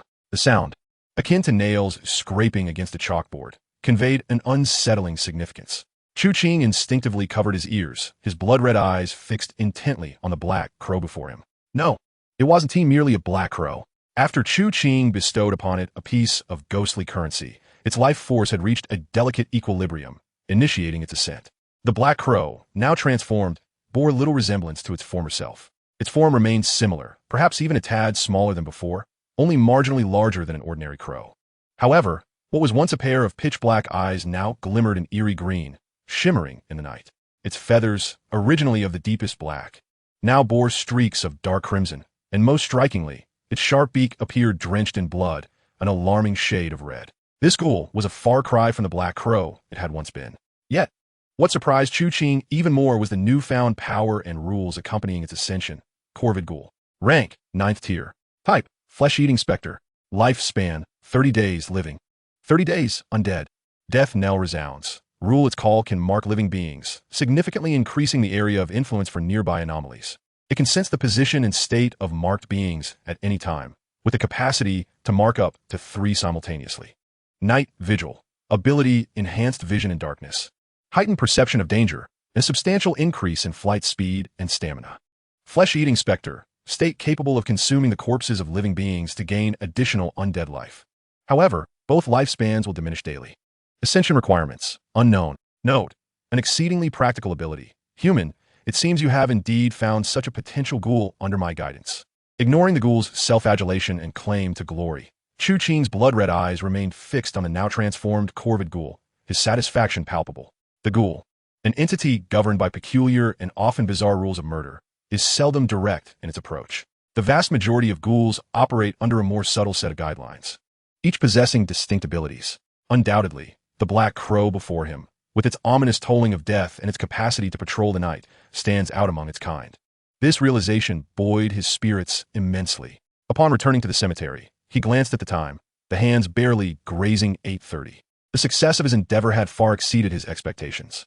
He rehung the lantern fashioned from human skulls at the entrance and greeted the faceless specter that had stirred at the sound. With the black crow in tow, Chu Qing stepped into the lounge. However, he paid little heed to the crow, casting it onto the counter as his gaze fixated intently on the door. As anticipated, with the crow's entry, the blood inscriptions upon the door seemed to come alive once more. Most importantly, alongside this writhing motion, Chu Qing felt an indescribable aura coalescing above it, a sensation that today, just today, the eerie blood inscriptions of this deathly apartment would manifest. The anomaly he had long awaited was on the verge of taking shape. Yet, before he could concentrate on the intricate details of its emergence, the abrupt sound of a revving engine came to a halt before the door. Chu Qing frowned slightly. Hadn't Ruoxue arrived so early? To his surprise, the sound of the car door closing was accompanied by the urgent voice of Lu Lian, calling out, "Chu Qing, are you all right?" Chapter 31. Truly no joke. Glancing at the blood inscriptions on the door, he found that, indeed, after their slow writhing, they appeared to be absorbed once again by the glass door. However, the once transparent door now exhibited an inexplicable reddish hue, slightly clouded in the darkness. After a moment's contemplation, Chu Qing stepped outside, opening the heavy iron gate that had barely just closed. Upon seeing Lu Lian's anxious expression, he instantly understood, and the indifference that usually resided in his gaze softened momentarily. The actions from the inspectorate had been swift. Without the black crow to serve as a watchful eye and a means of evasion, the blind Huang Gua had indeed been apprehended in less than half an hour. "Phew, you're unharmed." Lu Lian exhaled in relief upon recognizing the familiar figure of Chu Qing. "What happened?" Feigning ignorance, Chu Qing inquired, "What is going on?" "Huang Hong has been arrested, and the location of her capture is not far from here. I thought something had happened to you. It scared me to death." Lu Lian exclaimed, her anxiety palpable. Chu Qing chuckled softly. It's good that she was caught. As he observed the man's face amidst the shadows, Lu Lian found herself at a loss for words. Even she was uncertain why she had impulsively ventured to such a haunted place at this late hour. Conversely, why was this man so unfazed by everything? Summoning her courage, she asked, "Aren't you going to let me inside to sit for a while?" Chu Qing note that, given the circumstances, the eerie blood inscriptions of the death apartment might take some time to truly manifest. So he led Lu Lian into his small room. Upon entering, Lu Lian's eyes immediately fell upon the peculiar large bird pacing on the counter. Its dark red and black feathers, wolf-like eyes, and blood-red beak and talons were striking. The moment she saw it, a gasp escaped her lips, and as Chu Qing furrowed his brows, she continued, "Wow, what a cool parrot." "A parrot?" "Chu Qing Chuka, Bemut." "Do you really enjoy keeping such creatures?" Lu Lian inquired, her interest piqued. "To some extent, yes, but I typically only keep those that serve a purpose," he replied. Lu Lian blinked, her gaze turning quizzical. "You don't mean to suggest you're relying on this creature to help you win over girls, do you?" Chu Qing couldn't contain his laughter. "Who would ever like a pet like this?" Lu Lian huffed. "Who says they wouldn't? I think it's really cool." Chu Qing smiled without responding, seemingly oblivious to the underlying implications of her words. He glanced at the time. "It's quite late. You should head back to rest. Tonight in Luocheng may not be particularly tranquil." Lu Lian hesitated, a dreadful thought creeping into her mind, causing the joy on her face to vanish. After a moment's deliberation, she asked, "Chu Qing, do you really believe in ghosts?" With a calm demeanor, Chu Qing nodded, "Of course. Didn't you ask me this same question during the day?" "That is not what I meant. I wasn't joking. I'm serious," Lu Lian insisted, eager to clarify. Interrupting her, Chu Qing continued, "Whether now or then. I have never jested with you." Faced with his smiling yet resolute expression, Lu Yin opened her mouth at a loss for words. Chu Qing contemplated for a moment before looking back at her. All right, it's late. Go home and rest. If you need any assistance, feel free to find me. Especially given tonight's events. Lu Yin nodded, though she still had much to express. Yet, as the words lingered on her lips, she found herself at a loss once more, gazing at Chu Qing's face illuminated by the flickering tungsten bulb. Thus, she returned to her car, starting the engine. In the rearview mirror, she saw Chu Qing standing at the entrance of Beishan Cemetery, the peculiar parrot perched steadfastly on his shoulder, watching her depart. For some inexplicable reason, within that gaze, Lu Yin felt an unprecedented sense of safety. She exhaled, pressed the accelerator, and embarked on her return journey, her mind replaying Chu Qing's recent words.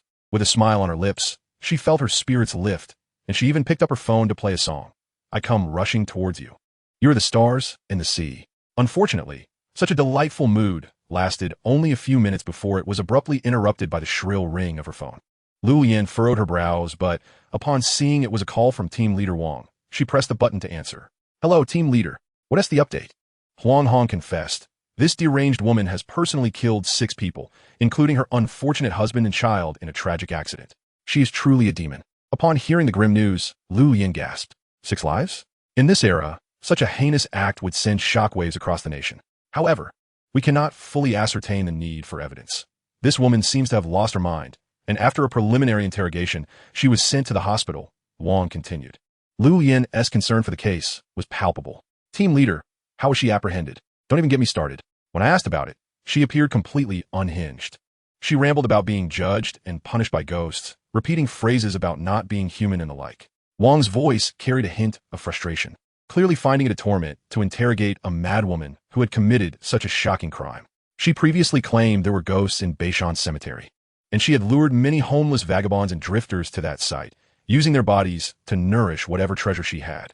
The deranged woman insisted that her ability to evade the watchful eyes of the inspectorate and the surveillance of the Sky Net was due to her treasure. Treasure?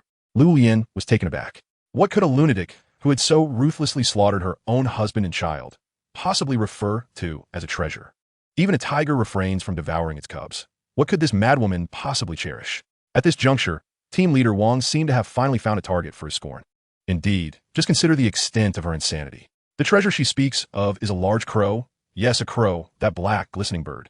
She claims that this crow can carry her aloft in the skies of Luo City. Is that not absurd? Most importantly, the bodies of those she has murdered, much of their flesh has been consumed by that crow. In all my years of criminal investigation, this is the first time I've encountered such madness. A crow, how much can it possibly eat? According to this deranged woman, counting those from the Beishan Cemetery along with her victims, it amounts to over a dozen people. In merely half a month, an entire human being, averaging 75 kilograms, has been entirely devoured by a crow? What utter nonsense! Inside the dimly lit vehicle, Wang's tirade echoed through the car's speakers. However, Lu Yin seemed to hear nothing. Despite her efforts to quell her spiraling thoughts, her mind conjured the image of that entirely black, dark red parrot once more. And the voice of Chu Qing echoed in her ears. I was not jesting with you. In that moment, Lu Yin seemed to finally realize Chu Qing was indeed not joking with her. Chapter 32. The Apartment Manifest. The Hellish Contract and the Guiding Death. On September 2nd, at 9:30 in the evening, there remained merely 2.5 hours until the era of terror would descend. Lu Yin's thoughts were of little concern to Chu Qing. At this moment, all his attention was fixated on the entrance of his home, under the flickering light of the dim bulb. The once transparent glass appeared to transform into a deep crimson hue. As time progressed, this dark red became increasingly vivid and striking. It brewed within, it was birth here.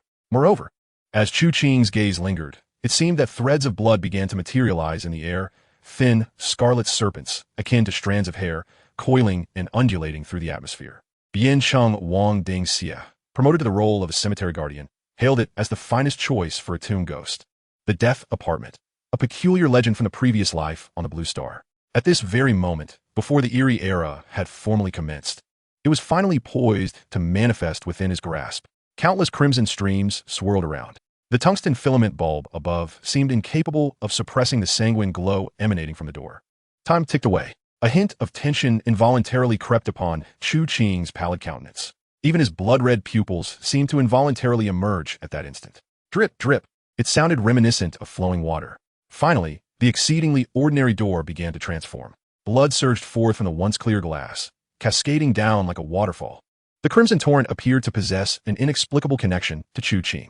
The primary distinction between him and the former Ding Xie lay in the fact that each time he prepared to act, the script he inscribed was composed of his own blood, mingled with the essence of the underworld. The emergence of the bizarre defied all logic. This seemingly irrational method of creation might appear unreliable, yet Chu Qing, who had endured countless years in the realm of the uncanny, understood the folly of imposing conventional reasoning upon the absurd. The blood-lettered ghost of the death apartment embodied precisely this. In other words, the very blood letters were Chu Qing's own. He had crafted, or rather summoned, this enigmatic entity with his own lifeblood. And now, the bizarre had taken form.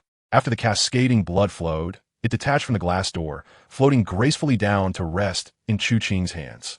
It was evident that the blood he had previously shed held value, compared to when Ding Xie had summoned this entity. It undoubtedly shared a sense of familiarity with Chu Qing. With eager anticipation, Chu Qing gazed at the pool of blood in his grasp. His curiosity was piqued. What was the true nature of the legendary death apartment, even in its embryonic form, that could be consumed even by a first-grade ghost commander? Bloodletter Ghost. Gray 9. Type. Earthbound Spirit. Underworld Lifespan. 20 days. Hell Contract. Rule: all beings that encounter the bloodletters of death must fulfill the death directive within the designated time. Otherwise, the death rule shall obliterate them.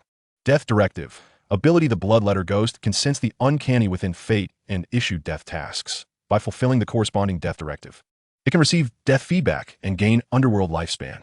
Earthbound Spirit. State: requires a vessel. Otherwise, it will consume tenfold its underworld lifespan daily. Promotion requirement: unknown. Note: how could such a thing exist? Human, what have you conjured? Gazing at the pool of blood in his hands, Chu Qing could no longer restrain the upward curve of his lips. Indeed, the embryonic form of the legendary death apartment, possessing the formidable power and rules to guide fate. Even as the lowest tier at 9, its rules and abilities could jointly procure underworld lifespan. Though it lacked the proactive capabilities and overt combat prowess of the Blood Eye, the capabilities of the Bloodletter Ghost clearly lent themselves to other applications. Just as Ding Xie had surmised, this death apartment is the most suitable for a tomb ghost. Not to mention, the death directive alone is invaluable to the cemetery guardian. Within the tomb, the uncanny is never in excess. Indeed, for the guardian, the uncanny often serves as a consumable resource. However, with the death directive of this bloodletter ghost, the capture and acquisition of the uncanny seem assured. With this thought, Chu Qing was eager to carve a steel and enter the coffin to become a guardian, wielding this bloodletter as a tomb ghost. Fortunately, he would not have to wait long. He cast one last glance at the time. 10:40. Only 80 minutes remained until midnight. The era of the uncanny would soon dawn, and the Book of Life and Death would appear. While the emergence of the Book of Life and Death does not imply that the uncanny will be fully revealed, nor does it grant anyone the right to transition into a role as a ghost commander, it serves as a symbol, a harbinger. However, feeling the chill of the blood letters in his hands, Chu Qing's brow furrowed slightly. Indeed, it was nearly 11 o'clock. Only a short time remained until the era of the uncanny would arrive. Yet what of the promised arrival of Enruashue? If memory served him correctly, she had mentioned coming by that evening. Although they had agreed upon midnight, her character suggested she would likely arrive early. His brow furrowed slightly. Just then, the freshly formed blood letters seemed to sense the chill in the air. The crimson stream, like a brook, slipped from his grasp, returning to the glass door, which had resumed its original state. The crimson letters began to writhe incessantly, slowly forming a sequence of characters that appeared upon the glass door, much to Chu Qing's astonishment. He had never anticipated that this blood character would manifest its rule-based abilities so swiftly. Even more surprising was the realization that he had become the very first individual to validate this newfound power. However, what the blood character inscribed took him entirely off guard. Location: proceed immediately to the last bus stop 500 meters beyond Beishan Cemetery. Time limit: within 1 hour. Mission objective: rescue Enruashue, who is trapped in the ghost taxi, and eliminate or subjugate the ghost taxi. Mission reward: unknown. Mission failure penalty: death. Crossed out. The blood character departs, seeking a new host. Gazing at the blood inscriptions, Chu Qing suddenly comprehended that it was not Enruashue who was delayed, but rather her departure that was imminent. Chapter 33. The Ghost Taxi. Enruashue's Crisis. Enruashue had never felt so unfortunate. Her limbs trembled slightly. Inside this taxi, amidst the September weather, it felt as though the air conditioning had been set to its lowest, chilling her to the very marrow. Damn it, damn it, damn it. Enruashue cursed repeatedly in her mind. Why did Lin Hengtian's infernal vehicle break down today? Why did she have to take a taxi instead of returning home to drive her own BMW? Why? She had countless questions, but clearly, at this moment, words were futile. Miss, we've arrived. 1 day's worth of coins. Thank you. Indeed, at this moment, the taxi driver was demanding ghostly currency. Yet, where could she possibly procure such coins? More importantly, would a normal driver even ask for them? Not to mention, the horrific visage of the driver, with his pallid face and pupil-less white eyes, made her tremble even more. She realized she had once again encountered a ghost. Unfortunately, this particular specter was not like Chu Qing, who used his powers to kill. This one sought her very life. Was this retribution?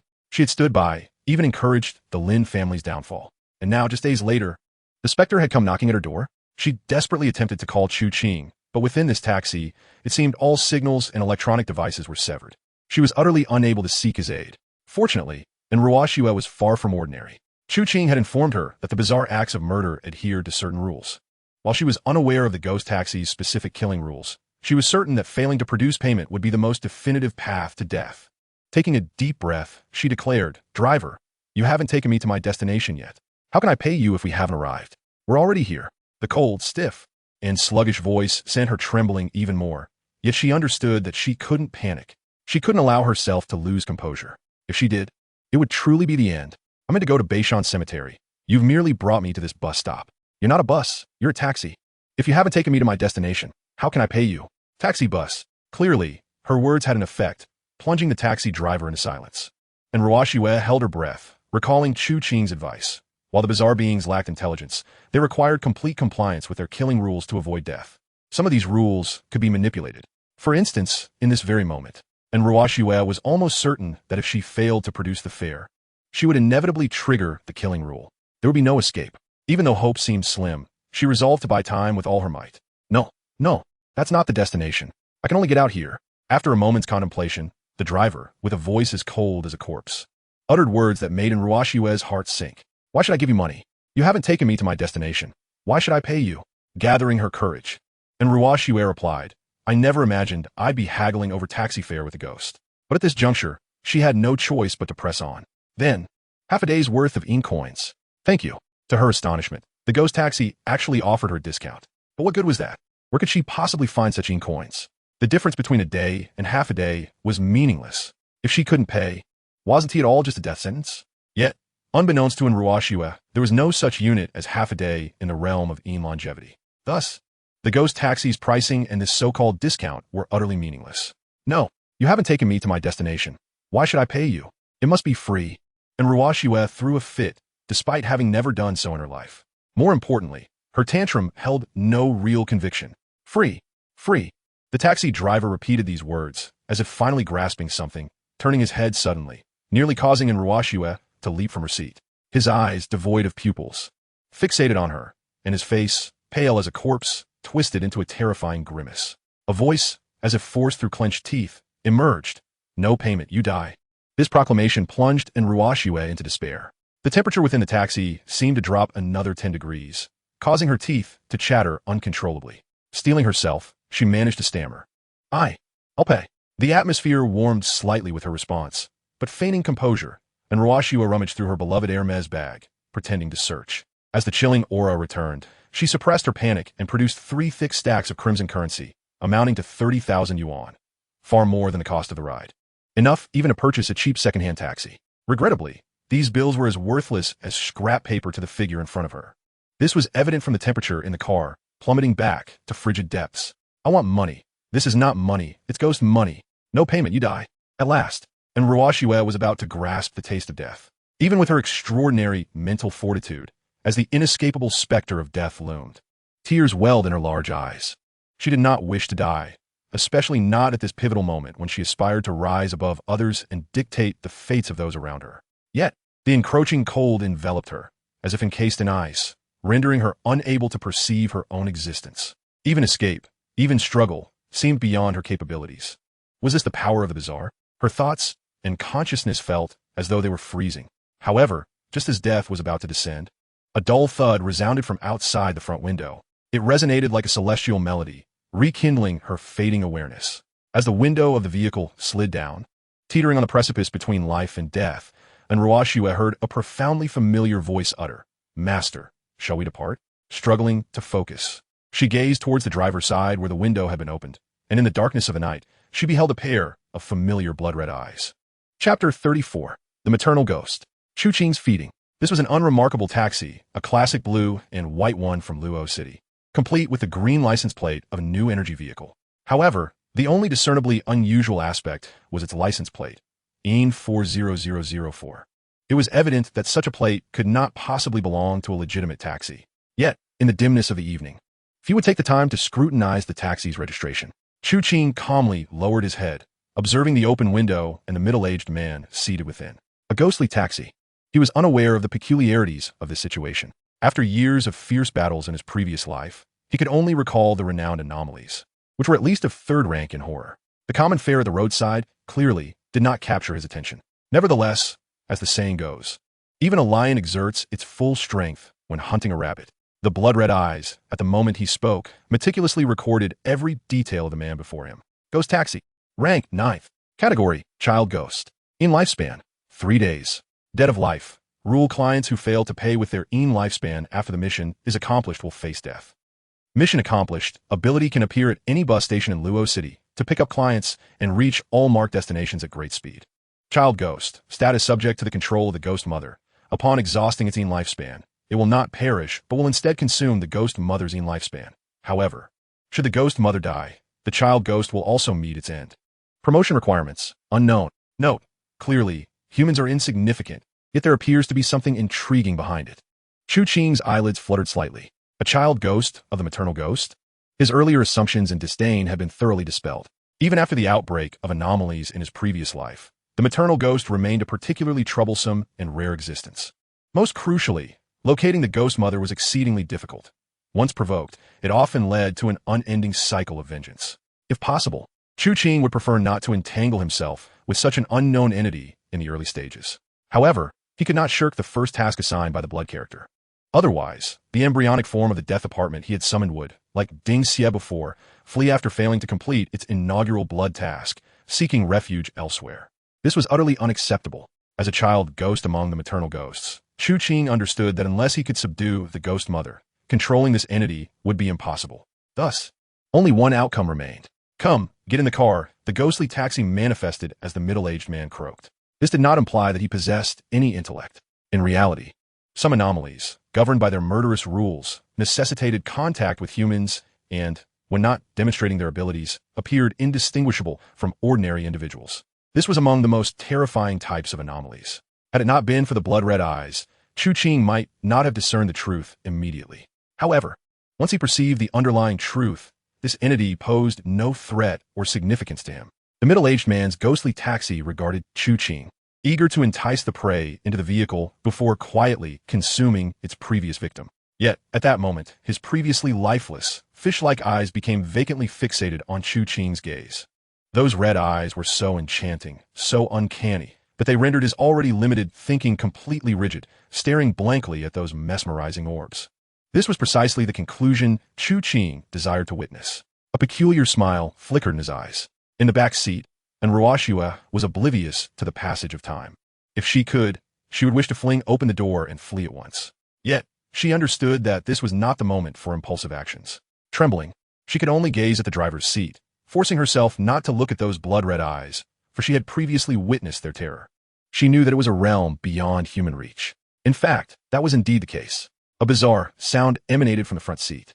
It resembled the irregular snapping of bones, akin to a rooster being strangled mid-crow. In its struggle, it howled, emitting the final vibrations of life, yet helplessly succumbing to death.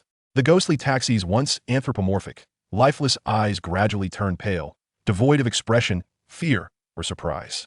Nevertheless, its body slowly extended through the open window, or rather, was dragged out by that blood-red gaze. Chu Qing's eyes had never been so blood-red. The originally pitch-black eye sockets seemed entirely filled with this crimson hue. At that moment, the energy radiating from the blood-red eyes was more potent than ever, their intensity surpassing even that of a human head lantern. With a hiss, as if something were ignited, the ghostly taxi was finally subjected to a peculiar sensation by Chu Qing.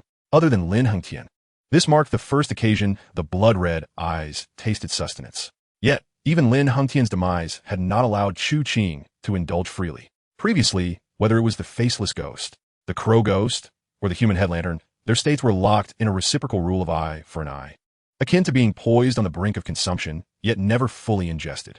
However, this ghostly taxi, devoid of any reservations, was devoured whole. From the ground up, being energy began to dissipate. The blood-red eyes transformed into swirling vortices of crimson.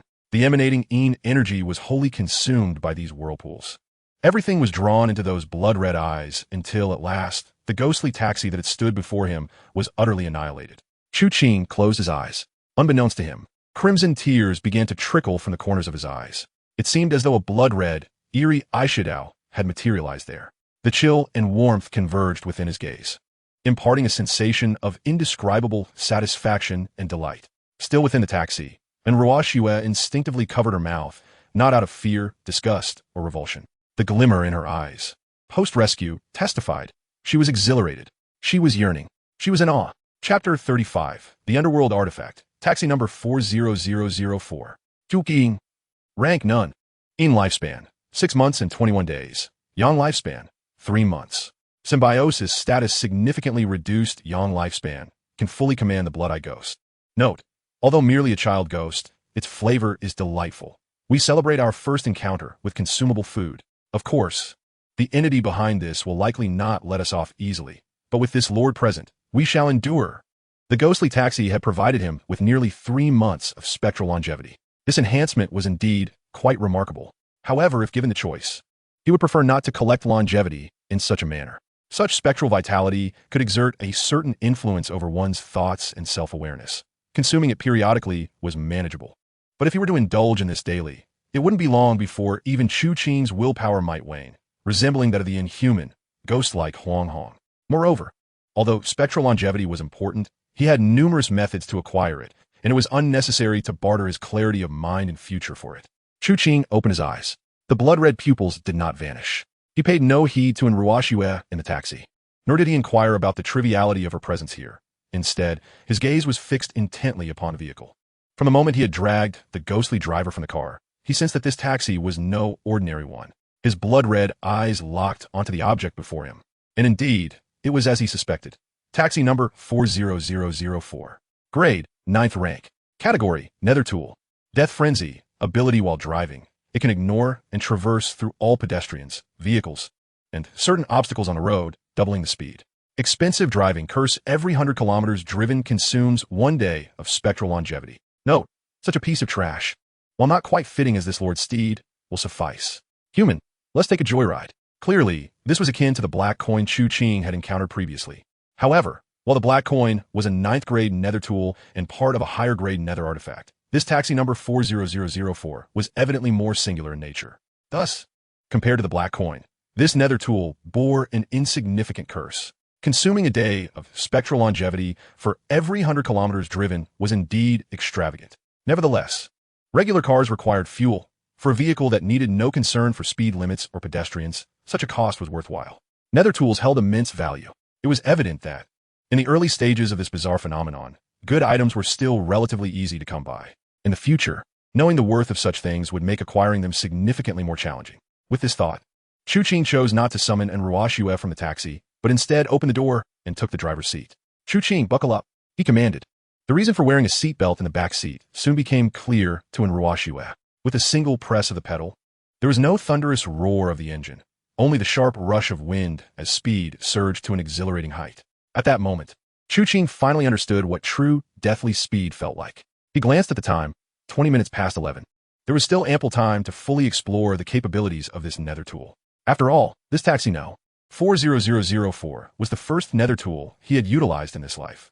As for the black coin, that item was not of sufficient rank to be used, and was better left for the nether god of wealth to wield. And Ruoxue's breath quickened with tension and urgency. The speed was dizzying.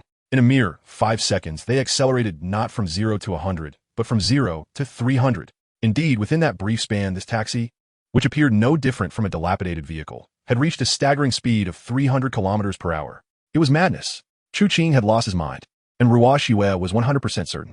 This velocity was terrifying in the suburbs of Luocheng. Yet within half a minute, they had barreled into the city. Although it was past 11 at night, there were still pedestrians and other vehicles on the road. Was he reckless? Clearly, and Ruoxue's apprehensions were justified.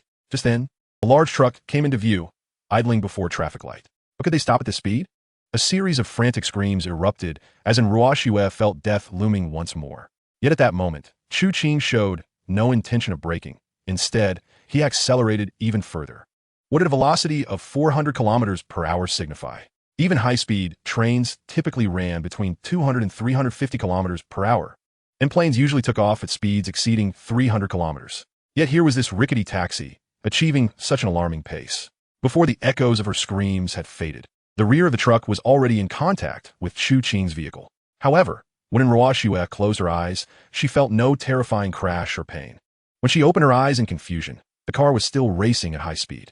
Though the pace had slightly diminished, it was still extraordinarily fast, and the other cars on the road, as well as some obstacles, could not impede their progress. They simply sliced through the midst of them.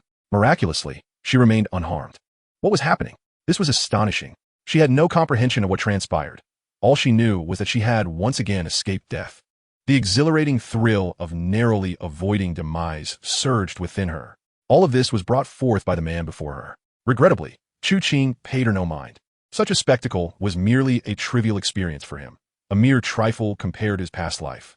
After executing a flawless 360-degree drift while maintaining a speed of 400 kilometers per hour, he completed a round trip between the outskirts of Luoyang city center, a journey that would typically take at least half an hour, in a mere 3 minutes. When the taxi came to a stop before the North Mountain Cemetery, and Ruoxue's legs felt weak, she had finally alighted from the vehicle that had brought her closest to death. Driving it into the cemetery, Chu Qing led Ruoxue back to his security room. There was still some time before midnight. Chu Qing paid no attention to Ruoxue, who was still coming to terms with the experience. Instead, his gaze fell upon the blood-red characters on the glass door. As expected, upon crossing the threshold, the ominous blood script that seemed to guide fate began to seep forth. Mission complete, and Ruoxue successfully rescued. Ghostly driver eliminated. From the guidance of death, the script ghost has gained 5 days of spectral longevity. Executor's mission reward. Nether tool number 40004 taxi. Gazing at the blood-red text, Chu Qing felt a flicker of irritation. He had clearly brought this taxi back himself, yet it had now become a reward. Nevertheless, he did not dwell on such trivial matters. The completion of the blood script task also ensured that the writing would remain undisturbed upon that gate. Everything was in place. Now, all that remained was to await the bizarre resurrection that would arrive in a little over half an hour, marking its official onset. Chapter 36. Welcome to the Era of Terror. The night deepened. At this hour, in Dragon Country and throughout the eastern part of Blue Star, the vast majority of people had already succumbed to slumber. The darkened world seemed to transform in subtle ways, though it was unclear what had changed. There stood a bridge, a particularly significant and valuable structure in Luocheng, spanning nearly 4 kilometers across the Yellow River. Even in the depths of night, vehicles continued to traverse its expanse. Lu Heping was evidently among them. However, in comparison to others, Lu Heping, the weary driver who had been on the road for an entire day, appeared rather fatigued. Before him, the bridge loomed under the street lights of the night, resembling a staircase leading into the abyss, compelling him to halt his vehicle at the roadside. Just before ascending the bridge, he yearned for a brief respite, intending to take a short nap in his car, believing it would not be too late to resume his journey come dawn. With this thought, he reclined his seat and played a soothing melody. Glancing at the time, 11:59 p.m. Indeed, it was the hour for rest and slumber. Amused by this realization, Lu Heping smiled. But before he could recline fully and close his eyes, the digits representing time reset to 0. September 3rd, 0000. At that moment, time circled back to its inception while simultaneously approaching its conclusion. Suddenly, an unexplainable chill enveloped Lu Heping, dispelling much of his drowsiness. Instinctively, he retrieved his phone to check the navigation for the distance remaining to his destination. However, upon doing so, he was taken aback. The screen, which should have shown the navigation interface, had inexplicably turned pitch black. The next instant, just as Lu Heping assumed his phone had died, a trickle of blood-red light began to seep from the black screen. Gradually, this crimson hue coalesced into a line of text. Welcome to the Era of Terror. This is a death game where humanity dances with the bizarre, a strange paradise of a new epoch. Poor humans, you are destined to struggle for survival in the endless night. And you, Lu Heping, regrettably, are merely an ordinary human.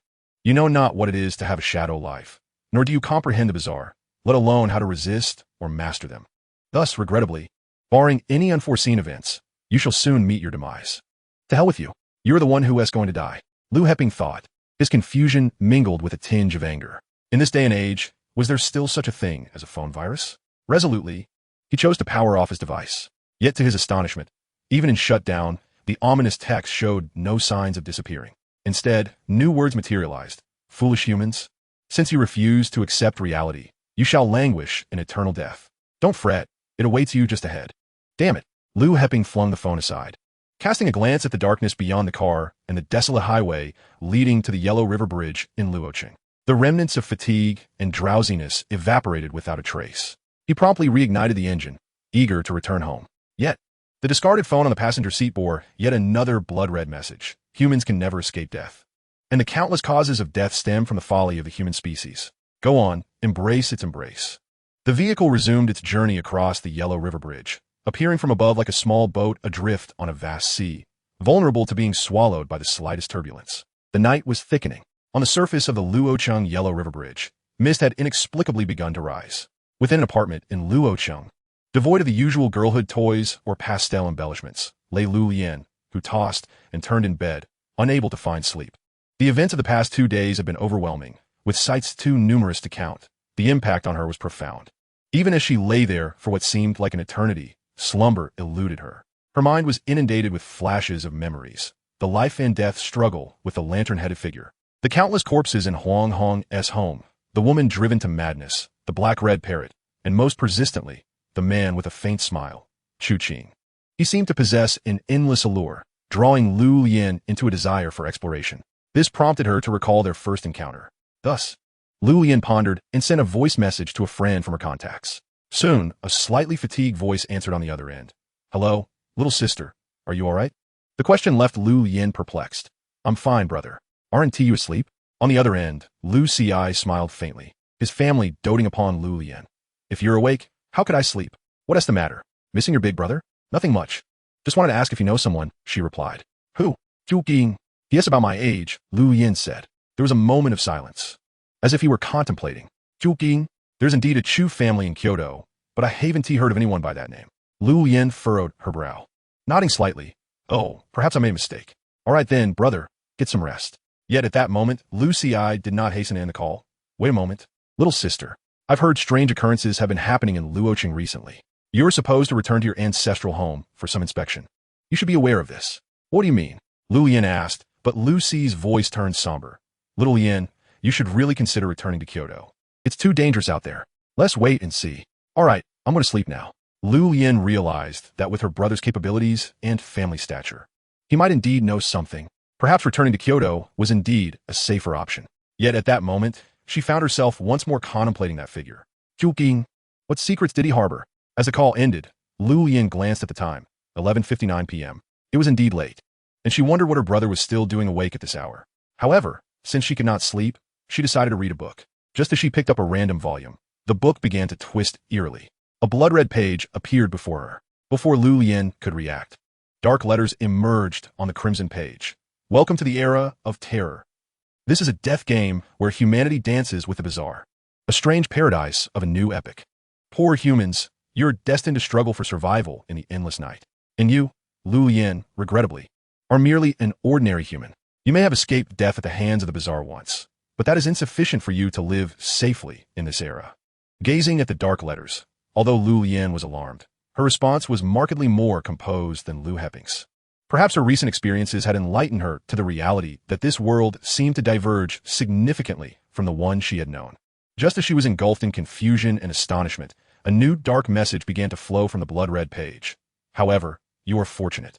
You have garnered the favor of some existence. Cherish this friendship, for it shall prove invaluable. Chapter 37, Blood I Authority. The information of the life and death ledger. Welcome to the era of terror.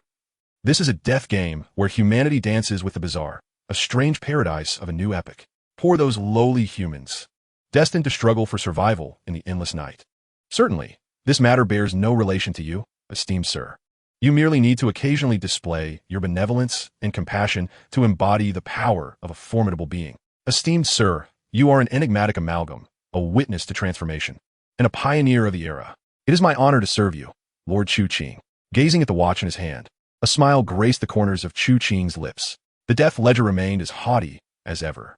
Indeed, The vessel of this death ledger was the intelligent watch that he had purchased merely a week prior to his rebirth. However, this detail is of little consequence. As a human, as long as one remains alive, amidst this terror-stricken era, the death ledger shall not vanish or be discarded. Rather, it will manifest in any form that one can access.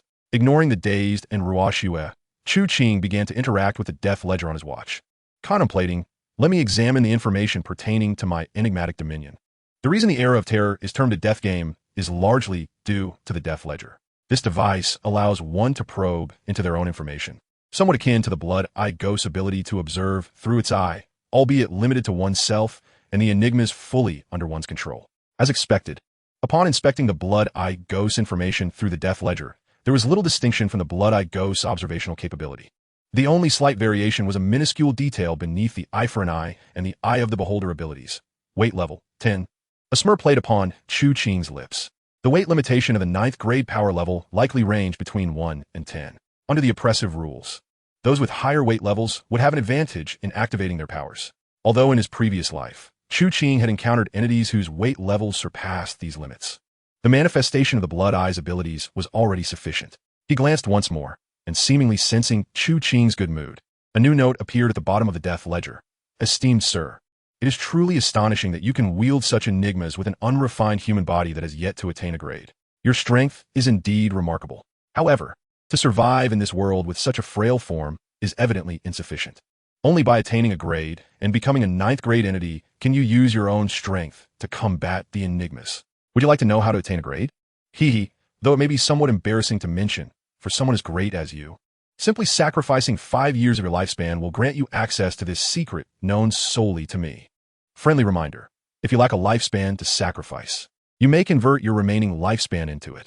Just tap on me, and you can choose to convert. Isn't that considerate? Upon reading the death ledger's prompt, Chu Qing chuckled once more.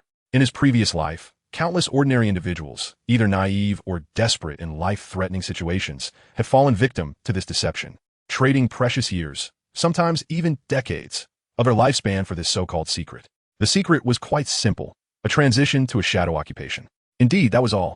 5 years of lifespan exchanged for the knowledge that one could attain the 9th grade simply by becoming a shadow worker. However, the specifics of how to transition into the corresponding shadow occupation were never disclosed by the death ledger. This device was indeed treacherous. As for the methods to transition into specific shadow occupations, even with lifespan, the death ledger would not reveal them. These pathways have been developed through years of research in the era of terror. The death ledger could be considered merely a tool. Should one truly regard it as a golden finger, Chu Qing could only wish for their demise to be less tragic. As for shadow occupations, he had long since prepared. Thus, he cast a glance at Ruashue beside him.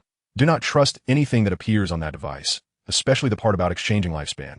Remember, your lifespan is your greatest asset for survival in this world. And Ruashue nodded vigorously, yet her enthusiasm remained undeterred. Chu Qing, unconcerned, slowly straightened his posture. He had no need to inquire about the useless methods of transitioning to a shadow occupation from the death ledger. As the former king of Chu Jiang in his past life, the most precious asset he possessed was the knowledge of numerous transition methods for various grades of shadow occupations. The guardian he had prepared for himself was one he had diligently pursued since his rebirth. With this thought in mind, he casually glanced at the death ledger again. Esteemed sir, your profound distrust in me is truly disheartening. He ignored it and continued to ponder. Let me review my information. The true intelligence of the death ledger was a matter that scholars in his past life had tirelessly investigated. Its origins remained shrouded in mystery, and in the end, no substantial conclusions were reached. However, one thing was certain. The existence of the death ledger could not directly defy the executable commands of a ghost master. Even when enticing one's lifespan, it primarily relied on allure rather than outright deception. As expected, slowly, some information about Chu Qing began to materialize on the death ledger. Chu Qing. Grade none. Lifespan, 6 months and 21 days. Remaining lifespan, 3 months. Coexistence status significantly reduced remaining lifespan, capable of fully commanding the Blood-Eye Ghost. Status unknown status. Note, esteemed sir, it seems you harbor numerous secrets. Initially, Chu Qing merely intended to take a cursory glance before commencing the transition ceremony for the guardian. However, this fleeting look revealed something remarkable. There existed a state of which even the Blood-Eye Ghost was unaware. What could this unknown status be? Chu Qing fell into silence.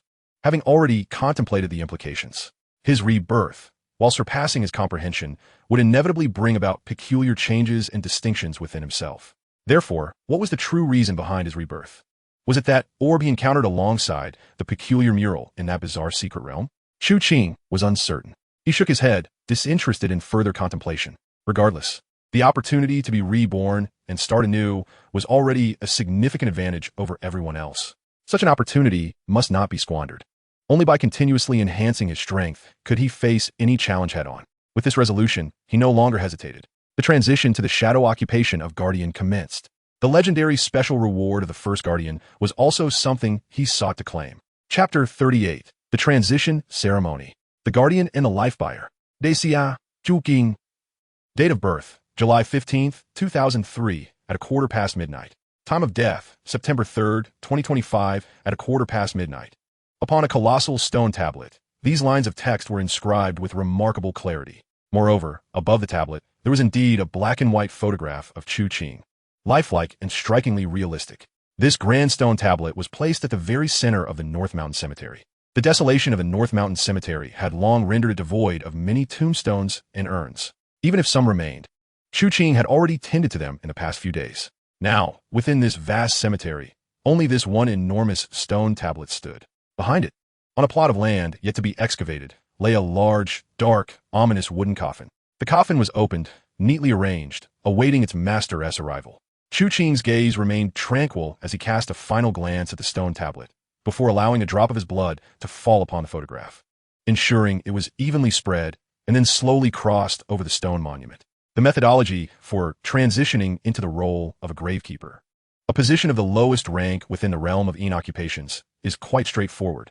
One must identify two fundamental prerequisites of a graveyard: a tombstone and a coffin. Inscribe one's name, leave behind a photograph, and denote the time of the transition as the time of death. Following this, one must lie within the coffin and wait for 2 hours. Although this process appears deceptively simple, it is accompanied by a stringent and demanding condition.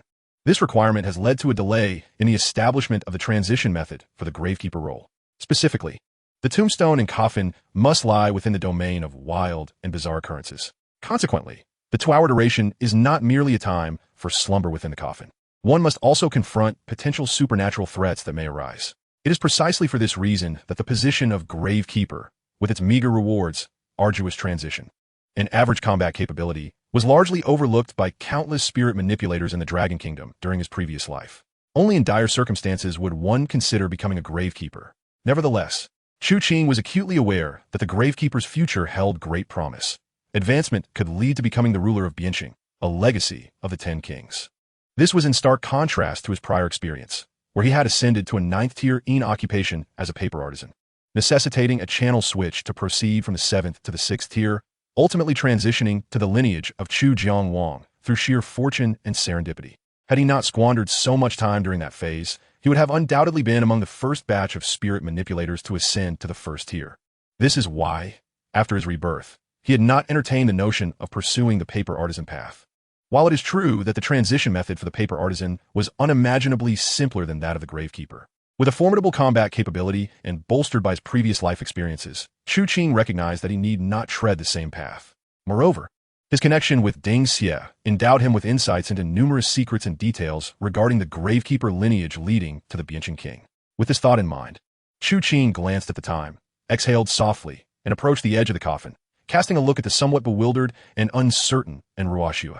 He withdrew from his pocket the white paper money of longevity that he had just acquired from the god of death and tossed it to Enruashua. This is longevity money. You must use this to seek out the anomalies within the Beishan cemetery.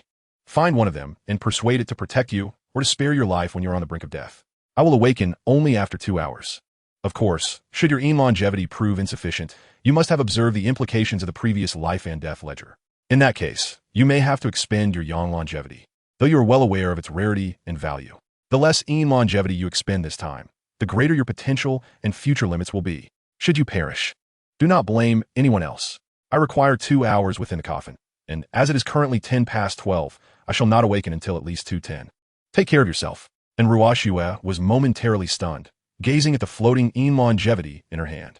Almost instantaneously upon grasping it, she felt numerous gazes directed toward her. The black-red crow perched on a nearby branch, a shadow obscured in the darkness, and the blood-red lantern suspended from mast.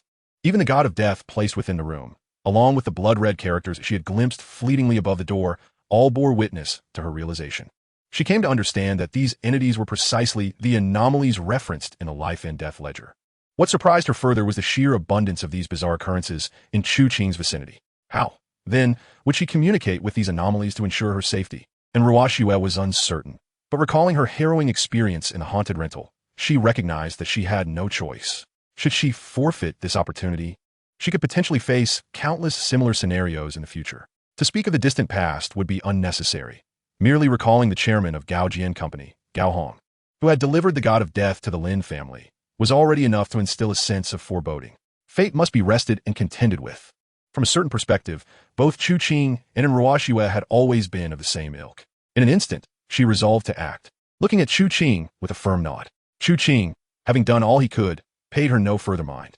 He was well aware that the anomalies of Beishan Cemetery had been barely subdued under his influence. Their inherent ferocity remained, along with an instinct for slaughter. However, within this space, their aggression had been significantly mitigated. If the transaction succeeded and she survived these hours, the role of a life buyer could transition successfully. At that point, higher-tier occupations such as ghost traders and underworld merchants would be exceedingly suitable for Ruoxue. Regardless, this position far surpassed her previous starting point in her past life. Moreover, Chu Qing had already prepared for Ruoxue's integration into the framework of the death apartment. As long as she performed well, he could guarantee her future growth. With all arrangements in place, Chu Qing ceased to waste time, gradually entering the coffin and firmly closing the lid. With the creaking of the coffin, the ritual commenced. Chapter 39. Successful Transition. The first gravekeeper. As the coffin lid was secured, the world around fell into an overwhelming silence. The immense coffin seemed to encapsulate everything that had transpired outside. A crimson glow flickered in the life and death ledger, revealing lines of text. You have lain within this coffin. Though no one understands the significance of this act, inside the coffin lies a profound darkness. One so deep that it only allows you to hear your increasingly labored breaths and the weighty pounding of your heart. Such sounds are comfort, for they testify that you remain alive, do they not? This place is perilous. Countless terrifying entities lurk, ready to consume you at any moment. You are filled with trepidation, yet you recognize that the world outside is fraught with danger. Only this small box offers you sanctuary. Though it may seem inappropriate for a living being to lie within a coffin meant for the dead, are you truly a living being? Glimpsing the prompts in the life and death ledger, Chu Qing paid them no heed, allowing a smile to grace his lips. At that moment, the feedback from the ledger, shifting from a subjective perspective, indicated the uniqueness of the current situation. Such transformations in the ledger's text only manifested under extraordinary circumstances. This is a graveyard. The graveyard you have prepared for yourself. You understand that to survive in such a place, to contend with those anomalous entities, you must become even more bizarre than they are. Waves of energy flow from the coffin into your body. You have discovered that you do not harbor any aversion towards these bizarre entities upon which your existence relies. In fact, inexplicably, you embrace their arrival with profound delight. The birth and death dates inscribed upon the gravestone are enough to enable you to draw upon their power. However, you must also acknowledge that to harness this power inevitably invites the covetous gaze and attention of the terrifying entities lurking outside. To acquire strength, one must pay the requisite price. This is an undeniable truth. Thus, prepare yourself to seek life amidst death. Unfortunately, this prologue to the gravekeeper's transformation is not entirely accurate for Chu Qing. Indeed, there are 5 strange entities surrounding his coffin, all of them exceedingly malevolent and terrifying. Yet, despite their awareness of his presence within the coffin and their ability to sense the chilling energy flowing into him through the gravestone's birth and death dates, they dare not make a single move. Seeking life amidst death? For Chu Qing, this perilous and arduous transformation ritual is merely a formality. Nevertheless, the chilling currents still send a shiver down his spine. The ominous energy, composed of these entities, permeates his body. The human vessel's acceptance of this energy significantly diminishes his lifespan and attracts the attention of the strange beings. There exists but one solution, the imposition. Time passes slowly. An hour and a half has elapsed in the blink of an eye. It seems that everything outside has had no effect on you. You are fortunate, for the wandering entities beyond have either failed to notice you or have chosen to disregard you. In any case, it appears you have attained a semblance of safety. Simultaneously, the ominous energy that has entered your body begins to coalesce, and amidst this accumulation, you sense an indescribable transformation. In this liminal state, half human and half ghost. You seem to possess a newfound capability. In the depths of your being, you feel an inexplicable connection to the very essence of the earth beneath you, a sensation beyond articulation. As you gradually acclimate to this change, you remain unaware of its true significance. This is the foundation upon which you will anchor your existence in the forthcoming era of terror. For quite some time, Chu Qing has ignored the futile feedback and prompts from the Book of Life and Death, instead closing his eyes as if he has completely succumbed to slumber within the coffin. The Gravekeeper's in-position ability gradually coalesces within him. He is oblivious to the passage of time, but evidently, according to the recent prompts, the Gravekeeper's transformation ritual is nearing its conclusion. Carve the gravestone, record the birth dates, affix the portrait, preserve life, and guard death. At this moment, it seems you have truly become a bona fide corpse.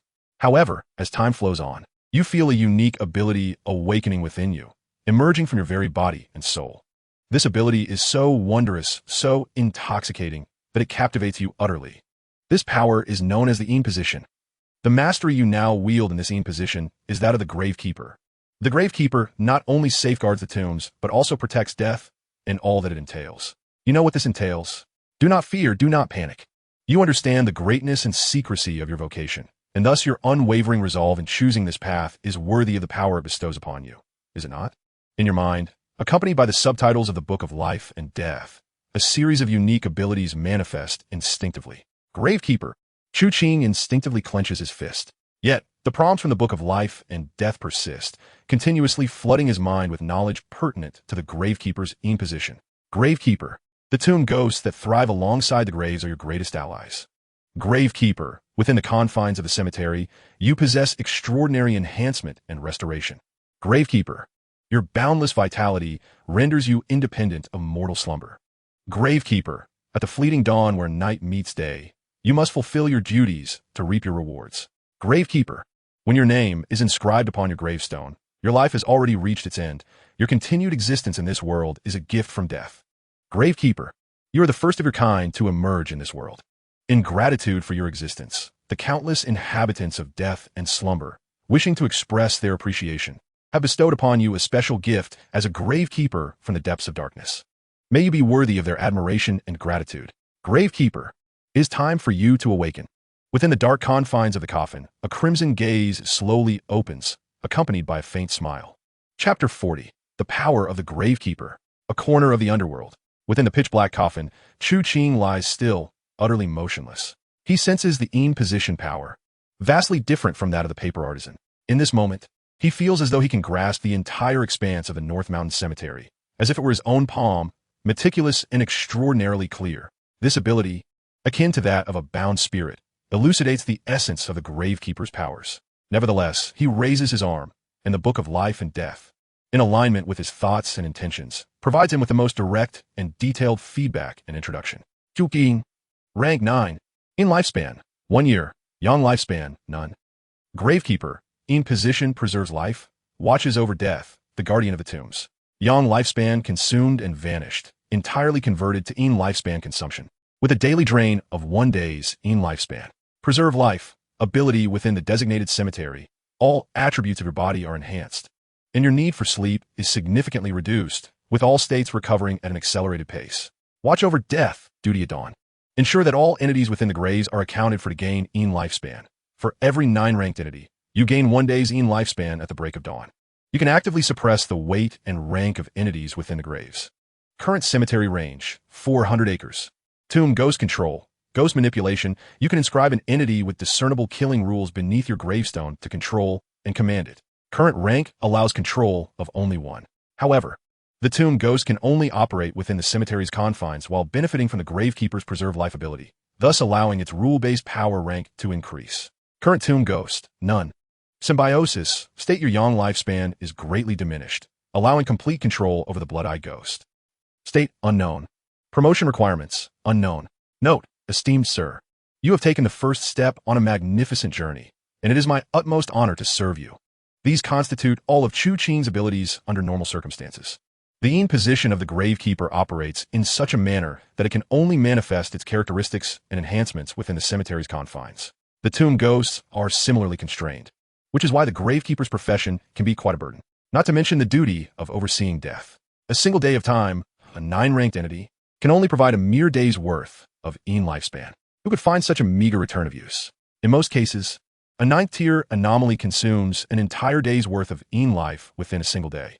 Only entities such as the god of wealth and the faceless ghost, spirits bound to a location and unable to move freely, experience a halving of their life on a daily basis. Otherwise, the daily gains from these anomalies would scarcely suffice to sustain the 9th-tier anomalies within this tomb, let alone support themselves and their grave spirits. The role of a gravekeeper is often regarded as one of the most burdensome positions in the realm of for good reason. Without the introduction of a novel element below, even someone like Chu Qing would have to contemplate occasionally unleashing these anomalies to satiate their hunger for life. However, apart from the descriptions of the abilities associated with the gravekeeper's role, the most significant aspect remains the reward bestowed upon the first gravekeeper. This reward is not a specific artifact or clue related to anomalies, as Chu Qing had anticipated. Instead, it is a unique ability that the gravekeeper has never encountered before. Chao's Corner, ability having received the gift of death. You have learned how to harmonize anomalies with your tomb effectively. You can discern the advanced requirements for tomb construction that perfectly align with the anomalies' abilities based on their status and can transform them by expending life.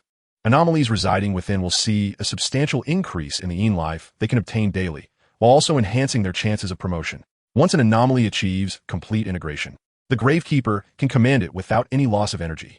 Currently, one can only observe the advanced requirements for constructing a 9th-tier anomaly tomb. Indeed, this ability of Chao's Corner is the reward of the first gravekeeper. It does not pertain to an enhancement of combat prowess, but rather expands the capabilities of the gravekeeper. Nonetheless, the benefits it brings are immeasurable. The value of life is self-evident, and after converting notes, it becomes a significant currency in the realm of anomalies. The increase in promotion chances for anomalies is a rare boon, coupled with a final, somewhat ambiguous yet profoundly extraordinary effect. This is indeed the reward of the first gravekeeper. He suddenly recalled Ding Xie, who had spoken to him about the requirements and rituals for ascending to the position of the king of Bien City. The necessary step was to establish a city of wrongful deaths belonging to oneself. One wonders if, upon reaching the first-tier status of the king of Bien City, he too possessed an ability akin to Chao's Corner. If so, does this capability imply that he, as a 9th-tier gravekeeper, stands in close proximity to the first-tier status of the king of Bien City? At this thought, Chu Qing inhaled sharply, a smile breaking across his face. How exhilarating!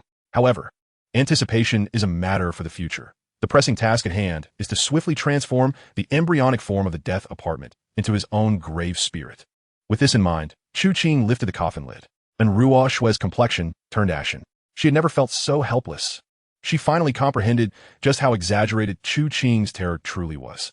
Without him, this place was an authentic hell. The Beishan Cemetery was far more terrifying than that taxi number 40,004 by several magnitudes. The ominous black crows in the sky, the god of wealth's unabashed gaze, the ominous red lanterns drifting above, the pulsating blood characters, and the faceless phantom she had come to regard as her talisman. All of it loomed over her. On her life and death ledger, a series of subtitles flickered. Can money truly buy everything? Perhaps, but the dangers you face are exceedingly great. A mere month of life, once converted by the faceless ghost, leaves you with only 15 days. After all, the quality of life you obtain through this method is terribly subpar. The faceless ghost has begun to reconsider whether it wishes to confront the anomalies that are eager to dismember you for this meager amount of life. Feeling the prompts from the life and death ledger, and Ruo Shui felt the urge to curse. This was her third time converting life and paying the faceless ghost. While it seemed insignificant, the conversion between life and death on the ledger was far from a straightforward one-to-one exchange. For each month's life, she had exchanged 3 times, sacrificing a full 3 years of her young life. The previous day's worth of life was hardly enough to fill the gaps, and for this reason, she had already paid 3 years of young life for conversion. Time had progressed to 2:15, and Chu Qing, why had he still not emerged? And Ruo Shui lamented. In the struggle for survival, you sense that if you escape this peril, you will acquire a new kind of power. This power is known as a position, and your position is that of a life buyer.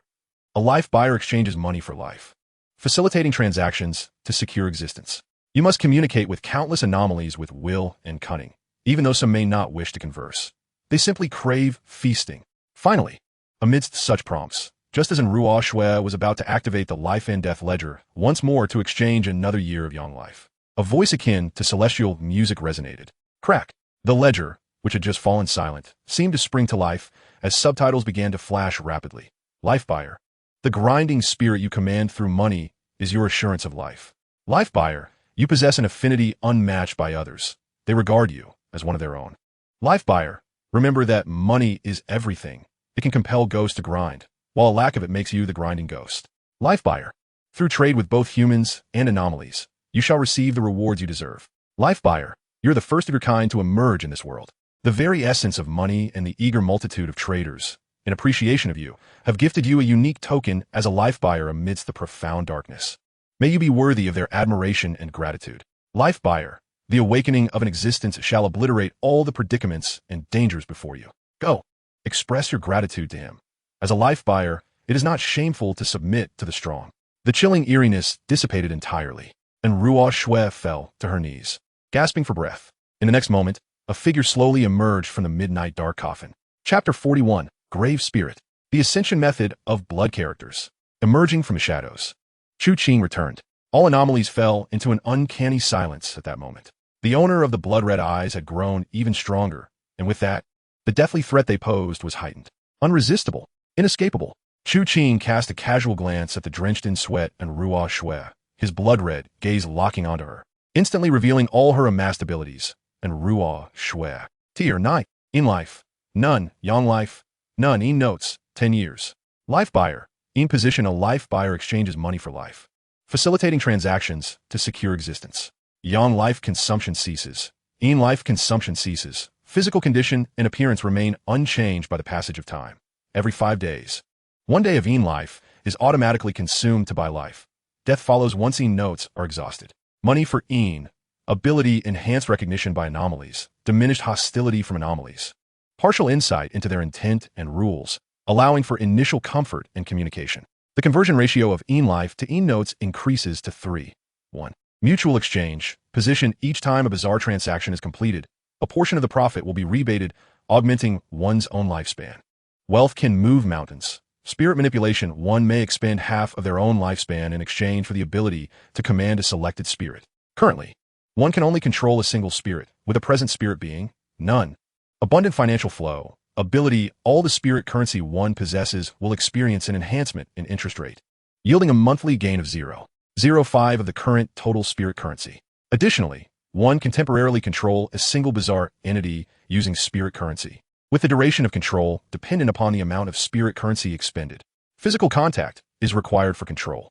The interest rate of spirit currency will increase in tandem with the buyer's rank.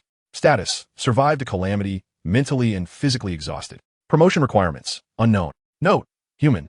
You have allowed a woman to acquire such formidable powers and a profession. Quite to my liking. Hasten to recruit her. The blood-eyed spirit's exasperation when unacknowledged by Chu Qing. He was well aware of the capabilities of the buyer. This was not a profession particularly adept at combat. Yet what astonished him was the first reward bestowed upon the buyer. It was astonishingly also a power. Moreover, it appeared to be an immensely potent ability. The interest rate of spirit currency? There exists a conversion ratio between spirit currency and lifespan. This is one of the most frustrating aspects for spirit manipulators in this bizarre world. To exchange certain items for purchase, one must convert lifespan into spirit currency. Yet the conversion rate is horrifically steep at 121. Indeed, a year's lifespan can only yield 1 month's worth of spirit currency. And once that month's spirit currency is absorbed by other bizarre entities or spirit manipulators, it too only returns 1 month of lifespan. This egregious ratio can only be ameliorated by a few means, one of which is the lineage of the buyer's profession.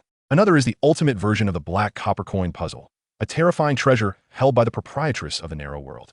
However, such a rare yet indispensable commodity as spirit currency can be accumulated through this rate. If this woman possesses a lifespan of 1,000 or 1,800 years, wouldn't she be able to amass 5 or 6 months' worth of spirit currency in merely 1 month? It may not seem like much at first glance, but there's also the effect of enhanced rank increasing the interest rate. The future could hold far more than this. This ability is brimming with potential. For a moment, Chu Qing hesitated to allow this woman to become a tester within the death apartment system. Lifespan and spirit currency. No one would ever consider having too much of either. Yet at this juncture, it was implausible for Chu Qing to place his complete trust in her, relinquishing all his excess lifespan to Ruo Shui. While this ability is indeed rare, it is not irreplaceable. With this thought, he did not forget his primary objective, the blood-lettered spirit entity of the death apartment, which had been on his mind since his rebirth, almost equaled his aspirations alongside the blood-eyed dragon lord. And today, at the moment of becoming a gravekeeper, it would finally become his grave spirit. Yin Cheng Wang Dingxia, the ultimate choice for a grave spirit he had long coveted. He hastened his steps to the entrance of the security room, where the bloodletters seemed to sense Chu Qing's approach, gradually manifesting upon the glass. The killing rules of the blood-lettered spirit do not activate in succession, distinguishing it from other bizarre entities. Coupled with Chu Qing's summoning, as he reached out, the handful of blood letters came to rest in his palm, as if animated. In the next moment, with the blood-lettered spirit in tow, Chu Qing directly approached his gravestone. Standing in the very center of the North Mountain Cemetery, he slowly crouched before it, glanced at the blood-lettered spirit in his hand, steadied himself against the massive gravestone. And with a thought, it seemed as if an invisible carving knife had etched upon its surface. A line of pristine characters emerged at the base of the gravestone, inscribed in petite script, "Grave Spirit, Blood-lettered Spirit." The instant this line of text appeared, the handful of blood in Chu Qing's grasp seemed to boil, as if it were resisting the infiltration of that bizarre power. However, this resistance was not particularly forceful. Firstly, the blood-lettered spirit needed to find a dwelling swiftly. As a special type of earthbound spirit, this was inevitable. Secondly, Chu Qing's aura seemed to resonate with it, for it exhibited no overt aggression toward him. Unlike other bizarre entities, the death apartment did not seem so eager to devour human lives. It merely needed to fulfill its fated guidance to naturally harvest lifespan and thus grow. Ultimately, streams of blood began to flow gently, seeping into the engraved characters on the gravestone, and in the next moment, Chu Qing felt an unusual connection to the blood-lettered spirit. Every drop of blood within him seemed to merge with the essence of the blood-lettered spirit. It felt as if the blood he had expelled earlier had once again reunited with him through this means. Yet this was not the most significant aspect. The paramount revelation came as the blood-lettered spirit transformed into a grave spirit, apart from a partial enhancement of the blood-lettered spirit's abilities. A previously unseen mist began to lift from its form. Promotion requirements: complete over 10 death directives. Additionally, obtain a bizarre entity of the 9th rank bearing the name Door to absorb for promotion. Current completions: 1 time. Upon observing the promotion requirements of the blood-lettered spirit, even Chu Qing could not suppress a smile. A Door entity, you say? Thus, the promotion requirements for the blood-lettered spirit have been identified. Yet he pondered, what might the promotion requirements for his other alliance, the Blood-Eyed Dragon Lord, entail? Chu Qing did not dwell on it further, believing that the path would reveal itself. He surveyed the desolate yet not lonely expanse of the North Mountain Cemetery, sensing that it would soon become quite lively. With this thought, he paid no heed to Enruashua, who remained bewildered by the powers of the Bayer's profession, and with a gentle leap, he lay atop the secured coffin lid. This night would be etched into the memories of countless individuals, a night that would leave a vivid mark in the annals of time. As the long night stretched on, Chu Qing, with his blood-red eyes observing the heavens, noticed that even the moon seemed shrouded by the oppressive atmosphere of the night. And he could not help but softly muse. The withered autumn winds herald once again a change in the world. Ah, what a splendid day it is. Chapter 42, The Golden Shrine, the Tomb of the God of Wealth. Who can tell me where that damned smartphone virus, which has cursed me to death, originated? Goodness, you have it too? I thought it was my golden finger. What does it mean? Why has no one spoken up until now? And a golden finger at that.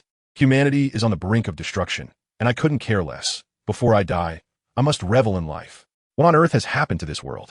Early the next morning, or rather, since the deep night had begun to ferment, Blue Star, along with countless worlds and nations, and countless ordinary people, were abuzz with discussions regarding the sudden emergence of the Book of Life and Death. This phenomenon, akin to a virus, had instilled a sense of dread across the globe. Yet, official word from various countries remained conspicuously absent. Was this a jest born of technological breakthroughs, or the advent of the bizarre? No one could say. Even the authorities could offer no explanation. Ultimately, at 7:30, when the sky would typically have been bright, it was instead just approaching dawn as today's news was announced. However, the widely recognized national news anchor failed to provide any clarity. The warning she conveyed regarding the ledger of life and death was singular.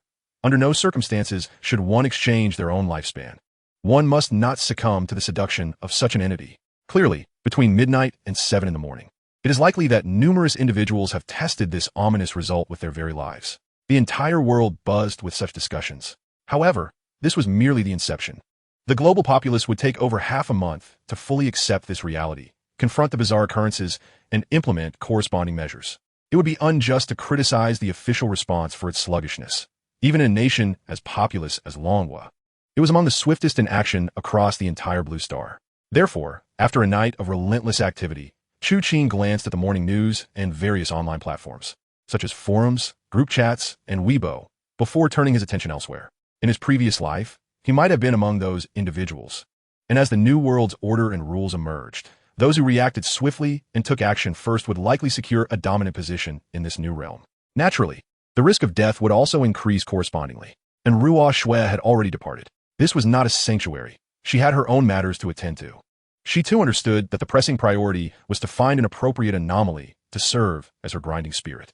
As for the peculiarities within the Beishan cemetery, Chu Qing had been exceedingly benevolent towards Ruo Shui, if she had already become a shadow worker, and was the first of her kind to receive special rewards but lacked the ability to harness anomalies. Then there was no need for Chu Qing to fret over her. If all tasks required his intervention, what purpose would Ruo Shui serve? As for the possibility of locating other anomalies, with the advent of the bizarre and the commencement of the terrifying era, the frequency and quantity of anomalies would only escalate, especially in the unique locale of Luocheng. Finding a malleable grinding spirit would not pose a challenge. Chu Qing's thoughts were not primarily focused on Ruo Shui, but rather on another matter, the Shadow Realms fragment. This ability bestowed by the first Gravekeeper allowed him to discern the advanced construction requirements of tombs containing anomalies. For Chu Qing, it was a lucrative endeavor. Thus, throughout the night, he dedicated himself to studying this ability. Presently, the anomaly he could most readily satisfy the conditions for was the one before him. Indeed, through the lens of the Shadow Realms fragment, the entity with the most easily fulfilled conditions was the Shadow Wealth God. Shadow Wealth God. A special entity anomaly of the 9th rank, suitable for advanced tombs. Golden Shrine. Golden Shrine, a shrine entirely crafted from gold, symbolizing endless wealth. Construction requirements: 1 ton of gold, 100 days of shadow lifespan, occupying an area of 1 square meter. Tomb effect: after the Shadow Wealth God resides. For each day of guarding, the Shadow Wealth God gains an additional day of shadow lifespan, and the Gravekeeper receives 1 day of ghost money shadow lifespan. The Shadow Wealth God's abilities enhance while within a shrine. Indeed, this requirement was the simplest and most accessible among the advanced tomb constructions present. Moreover, it could be achieved with monetary means. The rewards were exceptionally appealing, akin to a net gain for the Guardian, directly converting into ghost money. The lamentable exchange rate of ghost money meant that 1 day's worth equated to the value of 12 days of shadow lifespan. It was evident how compelling this prospect was for Chu Qing. However, while 100 days of shadow lifespan was manageable, where could he procure such gold? Chu Qing rested his chin in contemplation, searching for gold prices. Less than 700 yuan per gram. 1 ton amounted to 700 million. TSK. Chu Qing clicked his tongue. He had never encountered such an enormous sum of money in his life. As for Ruo Shui, even if she possessed wealth, it would be implausible for her to have such a vast cash flow, and given real-world considerations, it was prudent for her legitimate Lin company to remain intact. Thus, where could he acquire such an unexpected fortune? Stealthy methods were beneath Chu Qing's disdain. So, how might this money, or rather, such an abundance of gold, come to him? Just as this thought emerged, Chu Qing suddenly sensed a peculiar wave. In the next moment, his palm became intensely hot. A blood-red hue seeped forth, materializing on the nearby glass door. It was none other than his current tomb anomaly, the blood character anomaly. Before Chu Qing could react, the blood characters began to swirl. Reminiscent of the previous night. Location: Luoyang Villa District, Jinxiu Manor No. 2. Time limit: arrive before 10 o'clock tonight. Task objective: locate the anomaly within the manor and capture or eliminate it. Task reward: substantial amounts of gold. Task failure penalty: no further activation of the death guidance within 10 days. Gazing at the blood characters on the glass, Chu Qing paused momentarily, gradually comprehending the horrifying implications of the blood character anomaly's abilities concerning fate. He had no time for further contemplation and promptly opened local forums and various websites to search for Jinxiu Manor No. 2 in Luocheng. Upon doing so, his eyes were immediately drawn to the most prominent message at the top, a bounty announcement. The owner of Jinxiu Manor No. 2, Zhou Yingzhu, is offering a reward of 10 million for assistance in exorcising the malevolent spirit. Zhou Yingzhu. Chu Qing furrowed his brow. The name seemed familiar. Chapter 43, Jinxiu Manor, the Master's Professional Assessment. Jinxiu Manor. This was the epitome of luxury and opulence in all of Luocheng. Though not the central provincial capital of Zhongyuan Province, Luocheng, as an ancient capital of multiple dynasties, was arguably more livable. In the living room of Villa Number 2, a woman appearing to be in her 30s held her phone, her face a canvas of fatigue and exasperation. Su Yun, rest assured. This time we have summoned a renowned expert from our province. They will certainly be able to locate and eliminate that malevolent entity. Ha, you shameless girl. Am I not here with you? What do you mean by lacking a man? It's genuinely unclean. Haven T, I've been sleeping well at your place these past few days. I know, and staying at your place has been quite troublesome for you. Hell, all right. The doorbell rang. They've likely arrived. I won't chat with you any longer. We'll meet at the beauty salon tomorrow morning. The woman ended the call with a sigh. However, before the call interface with Su Yun could vanish, the entire phone screen instantly darkened and blood-red characters appeared. Foolish woman, do you wish to summon a bunch of useless individuals to confront that terrifying entity? But it's fine. Gathering some sacrificial pawns might extend your date with death. For you cannot escape, can you? Thus, I suggest your best course of action is to quickly order a coffin and prepare for death, lest no one comes to collect your body. Of course, you might also choose to sacrifice 20 years of your lifespan to convert it into shadow lifespan. Perhaps I could share with you the method to ascend in rank, and at that point, you might just gain the power to contend with it. Zhou Yingzhu's complexion darkened considerably. Her pallid hand clutched her phone tightly, veins standing out in stark relief. She found it perplexing that despite the emergence of such an eerie phenomenon, her close friends still insisted that there was nothing strange in this world, attributing it instead to some nonsensical virus. However, she was acutely aware that her home was far from pristine. Others might be oblivious, but she knew better. In her dreams, she had felt the unmasked malice that lingered in the air. It was precisely for this reason, as foretold by the Book of Life and Death, that she understood she could not escape. Was it truly necessary, as inscribed in that tome, to sacrifice 20 years of her lifespan? 20 years, indeed. With merely over 30 years left to her, surrendering such a significant portion would render her an elderly woman in an instant. The thought sent shivers down her spine. Resolving her hesitation, Zhou Yingzhu pressed the doorbell, and as it chimed once more, she activated the door mechanism and stepped outside. The path, stretching nearly a mile, bore witness to a slow-approaching Range Rover. With a beaming smile, Zhou Yingzhu greeted the figure clad in a monk's robe who alighted from the vehicle. Master Zhishan, you have finally arrived. The white-browed monk named Zhishan shook his brows, seemingly unaccustomed to the dye he had just received. However, today's task was evidently of utmost importance. Amitabha, prior to this, my disciple informed me of your plight, yet I was skeptical. Upon seeing you today, it is clear that your fate is shrouded in darkness, and a calamity may befall you. Zhou Yingzhu's expression soured. Master, let us discuss this inside. Master Zhishan exchanged a knowing glance with his assistant and entered the premises. One could not dispute the monk's expertise. Within mere moments, he had Zhou Yingzhu, once the matriarch of Central Plains, nodding in belief, utterly convinced. Without the situation being resolved, she generously transferred a deposit of 1 million. Master Zhishan, brandishing a state-of-the-art iPhone, grinned widely at the influx of funds. However, shortly thereafter, the transfer metamorphosed into darkness as the nefarious mobile virus, which had been circulating since that morning, re-emerged. You have skillfully employed persuasive rhetoric and professional deceit to amass considerable wealth. You take pride in your silver tongue. Yet, you have overlooked one crucial detail. If there are indeed spirits here, what will you do? Are you prepared for your first professional assessment? Gazing at the sanguine text, Master Zhishan frowned slightly. Though aged, he was not particularly well-versed in modern technology. However, he had overheard his disciples discussing the matter extensively that morning. As for the existence of spirits, he appeared unconcerned. After 2 decades in the field, he was well aware of their reality. Yet, he chose not to dwell on it. Placing his phone on the coffee table as he intended to engage with the captivating Zhou. Her background was notably intriguing, tied to a significant case in Central Plains. If only he could. Just as he prepared to speak, a flurry of anxious voices crackled through the intercom at the entrance. Ms. Zhou, a taxi has crashed into your estate. Crash in? Zhou Yingzhu was taken aback. How could a taxi breach the grand gates of her exquisite estate? Did it ram the doors open? Such a notion seemed absurd. Little did she realize how close her speculation was to the truth. However, before she could ponder further, the engine's roar grew louder, abruptly halting before her villa.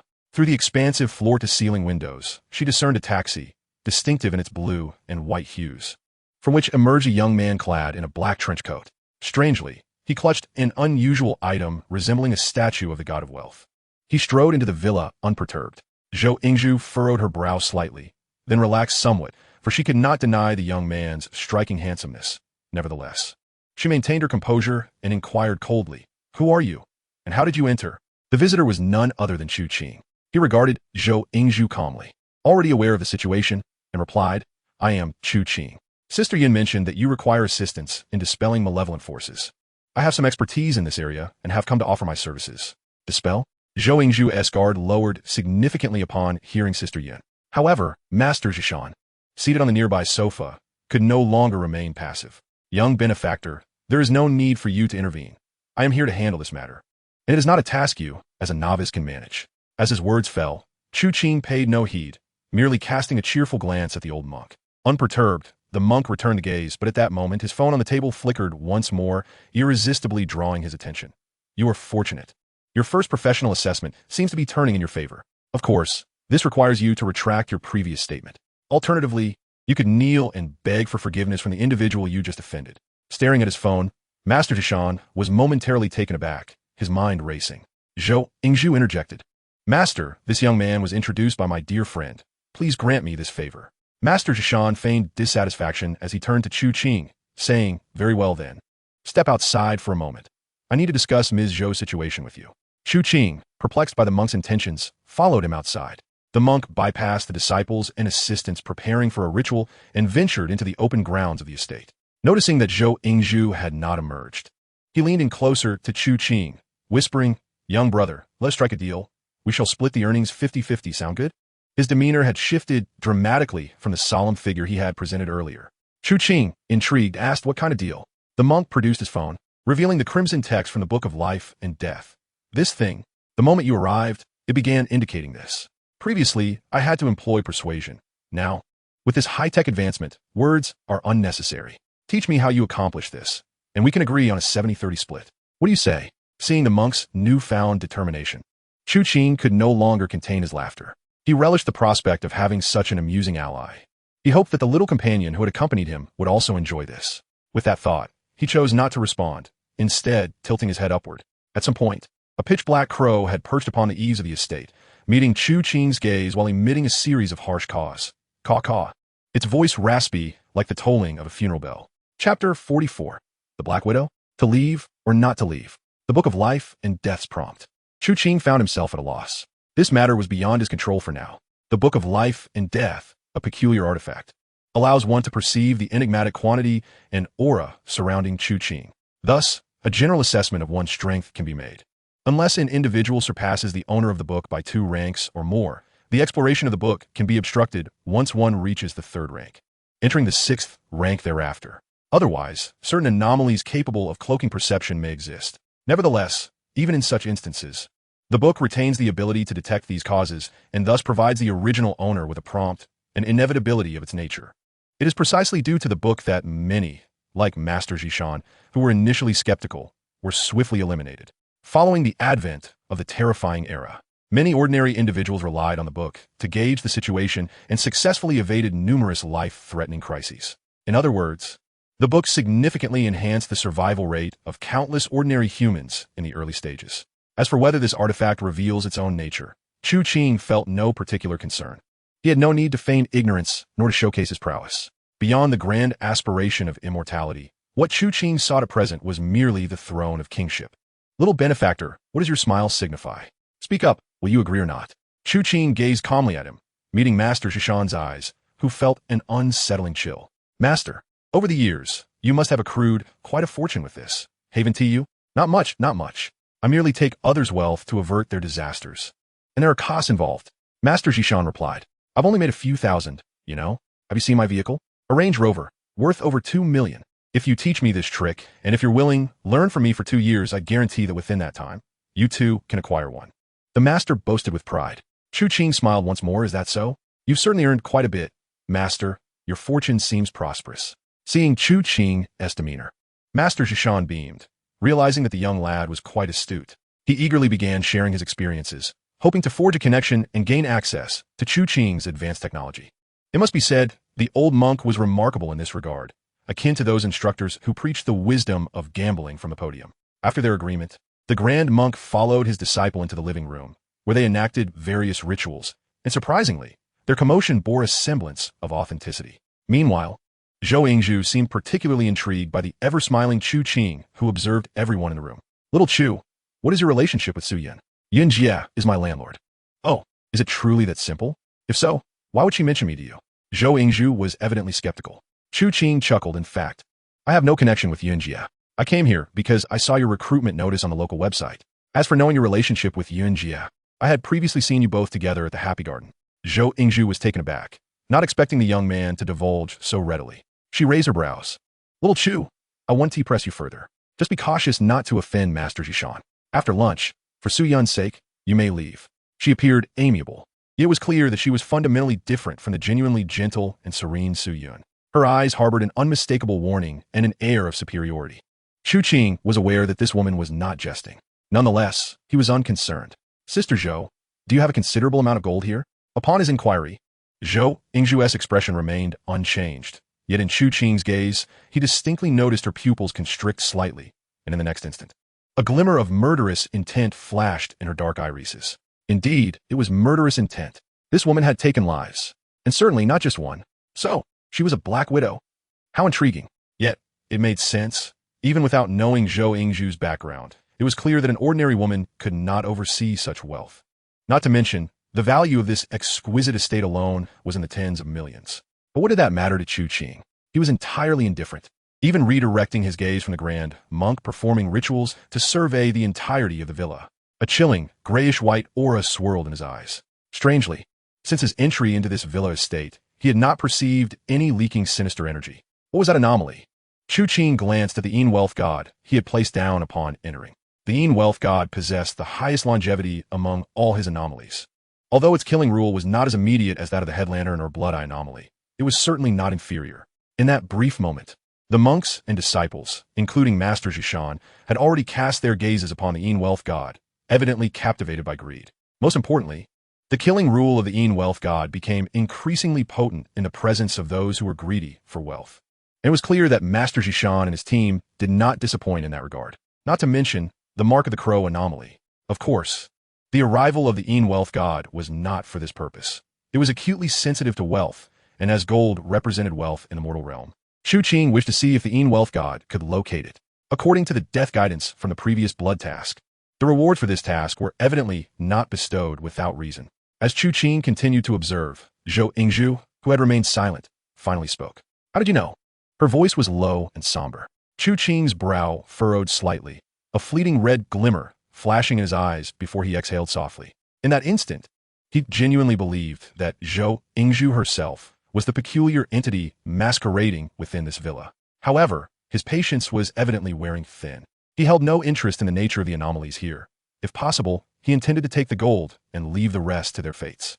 Yet, perhaps someone else was also losing their patience and interest. In the next moment, Zhou Yingzhu turned to Master Jishan and the disciples who were busy arranging the ritual candlesticks and abruptly said, Master Jishan, I just remembered that when I was feeling unwell, I saw something that has been kept in the study upstairs. I was too afraid to retrieve it myself. Would you accompany me to fetch it for the blessing? Zhou Yingzhu smiled brightly, laced with a hint of entreaty, causing Master Jishan and the disciples behind him to flush with eagerness, eager to showcase themselves before this ageless beauty. Even Master Jishan waved his hand. Ah, I see. Then please lead the way, so I may witness what sort of demon or spirit it is. Only Chu Qing narrowed his eyes slightly, gazing intently at Zhou Yingzhu, realizing the truth. And Zhou Yingzhu, still smiling, turned her gaze toward Chu Qing. Yet her eyes held no warmth, only a chilling coldness, as if she were regarding a corpse. Little Chu, you should come along too, after we finish. We can leave together. The emphasis she placed on the last three words was unmistakably significant. Chu Qing's lips curled into a smile. Very well. He paid no heed to Zhou Yingzhu's gaze, despite his understanding of the woman's underlying intentions. No wonder he had previously been urged to leave quickly for Su Siyun's sake. The Black Widow is one of the most adept hunters at crafting traps to ensnare her prey. Yet, one wonders if this Black Widow can ensnare a spider catcher who is already prepared. Chapter 45. The picture of Zhong Kuei riding a tiger, serving as a minion to the tiger. The staircase on the second floor echoed with the footsteps of several figures ascending. Chu Qing brought up the rear, carrying the statue of the god of wealth, and slowly made his way to the second floor. They all stood before a tightly closed door. It was evident to all that even Zhou Yingzhu, who had maintained her composure throughout, took a deep breath, clearly displaying her anxiety. This scene caused a ripple of tension among Master Jishan's disciples and assistants.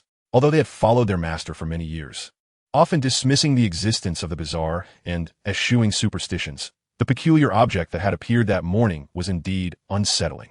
Creak! Before anyone could ponder further, the door slowly swung open.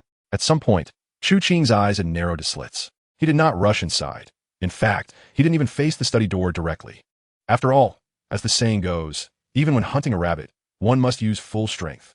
With so many others ahead of him, what urgency did he have to rush in? If these individuals were to uncover the eerie rules of murder at the cost of their lives, it would be a fitting end.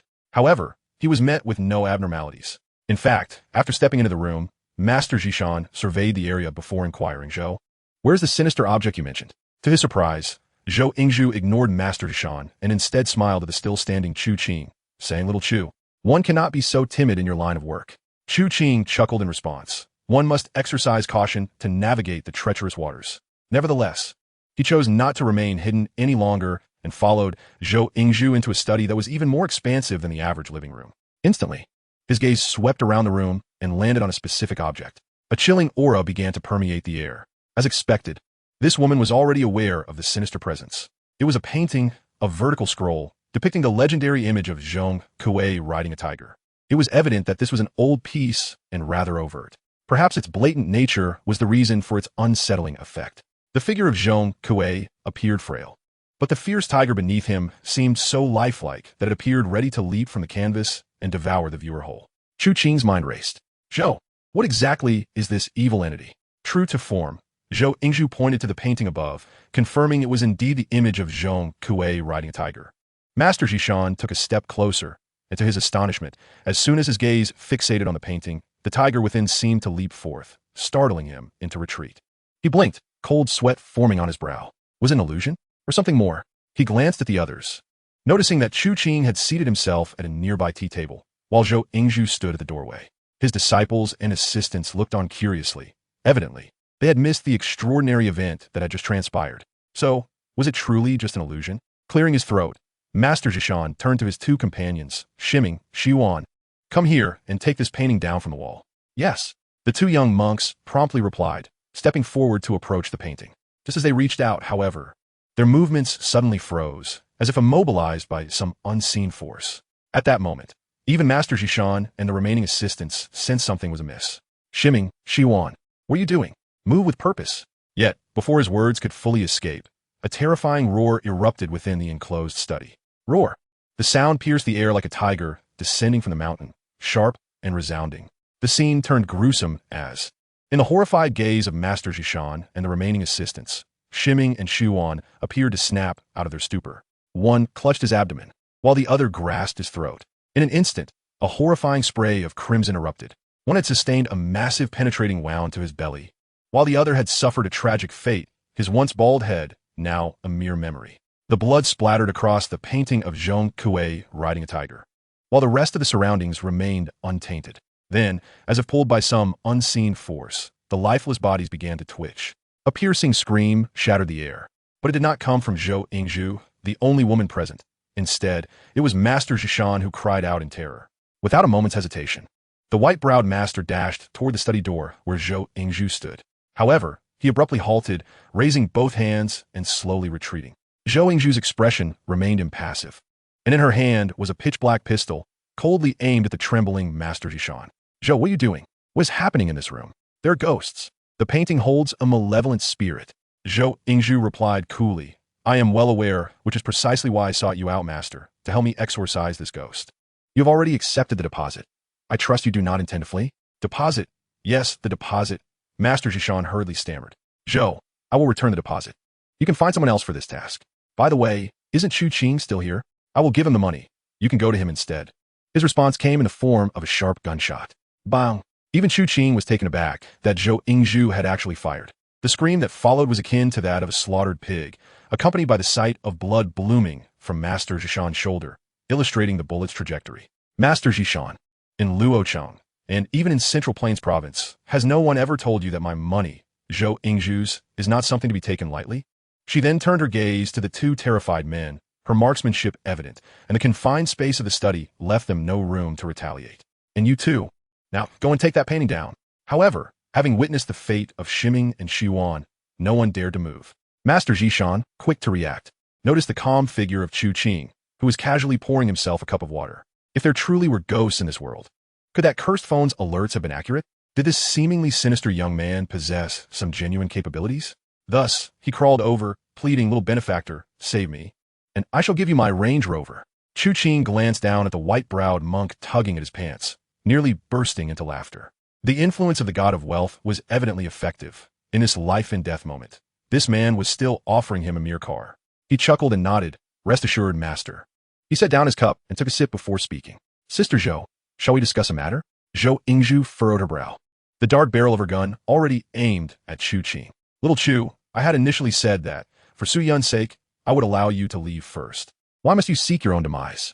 As for them, are you aware of how many people that old bald donkey has deceived during this time? How many female devotees have fallen victim to his schemes, leading to countless families being shattered?" Chu Qing placed the cup down. "Your words carry a measure of sincerity. So rest assured, later, in the same spirit of consideration for Sister Yun, as long as you hand over what I seek, I shall leave you a path to survival." Meeting Zhou Yingzhu's astonished gaze, Chu Qing continued, "What I wish to discuss is another matter. After the one in there kills these individuals, please leave their corpses behind. I have a little creature here that has been going hungry." At this point, Chu Qing glanced out the window of the study. Unbeknownst to him, a dark crow had appeared there, its blood-red beak relentlessly pecking at the window, its eyes fixated on the splattered blood and the two corpses within the room. The madness in its gaze sent chills down the spines of all present.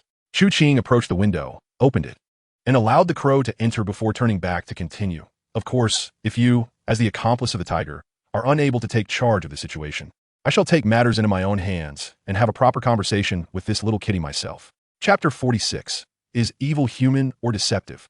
Who is more ferocious? It or I? The tiger. In ancient times, it was revered by many as the mountain lord. Fierce and deadly. Legend has it that a tiger that has attained spirit can transform the souls of those who perish in its jaws into phantoms, luring other humans to become its prey. To be an accomplice to the tiger is born from this very tale. Indeed, the present Zhou Yingzhu is the phantom of the tiger within the painting.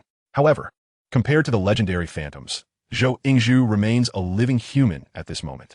The reason lies in the fact that this is merely a phantom of a tiger from a painting and not a true mountain lord. Silence enveloped the room.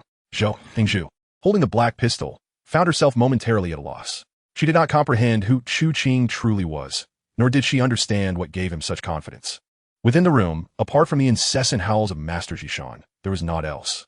As for Master Zhishan's two assistants, they were visibly struck dumb with fear at this moment. Yet, just then, a scarlet light flickered in the depths of Chu Qing's eyes, locking onto Zhou Yingzhu. In that instant, Zhou Yingzhu's mind surged with blood as Chu Qing suddenly leaped beside her and snatched the black pistol from her grasp. This scene transpired in the blink of an eye, yet allowed Chu Qing to breathe a sigh of relief inwardly. In truth, without the lantern of human heads, and thus unable to unleash the power of the darkness beneath the light, this object could indeed pose a danger to him. Now, with the pistol disarmed, the only remaining threat in the room was another entity. This scene, however, undoubtedly instilled a false sense of hope in some present. Witnessing Chu Qing's action, Master Zhishan was filled with joy, and the two assistants also snapped back to reality, looking at Chu Qing with uncontainable delight. "Little brother, for today's events, this old monk shall repay you greatly in the future." With that, he intended to lead his two assistants to make their escape. Alas, a gunshot rang out, a crisp sound amidst the smoke of gunfire, followed by a calm gaze from a pair of crimson eyes directed at the three of them. "What did I ever say you three could leave? Little brother, you are not." Chu Qing smiled at Master Zhishan, whose pale face betrayed his excessive blood loss, and continued, "Now, the three of you shall go and take down that painting." Despair. At this moment, despair was all that remained in the hearts of the three present. Yet, the gun barrel that was now slowly aimed at them, along with the expressionless countenance, made it clear to all that their fates had not changed in the slightest. The one wielding the butcher's knife had simply transformed into another person. The weak possess not even the power to decide how they shall meet their end.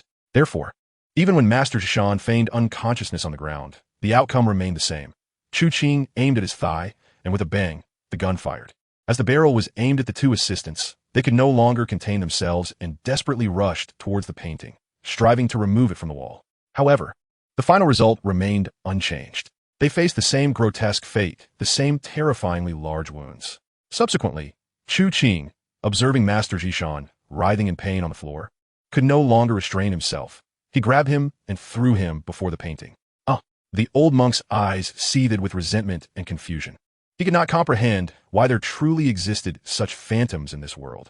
Even less could he understand why these two individuals were more malevolent than the phantoms themselves. At this moment, he had forgotten the countless shattered families he had ensnared in his palm and the numerous women he had deceived under the guise of enlightenment. For them, how was this Master Zhishan any greater than these phantoms? Ultimately, the 5 individuals in the room met the same demise.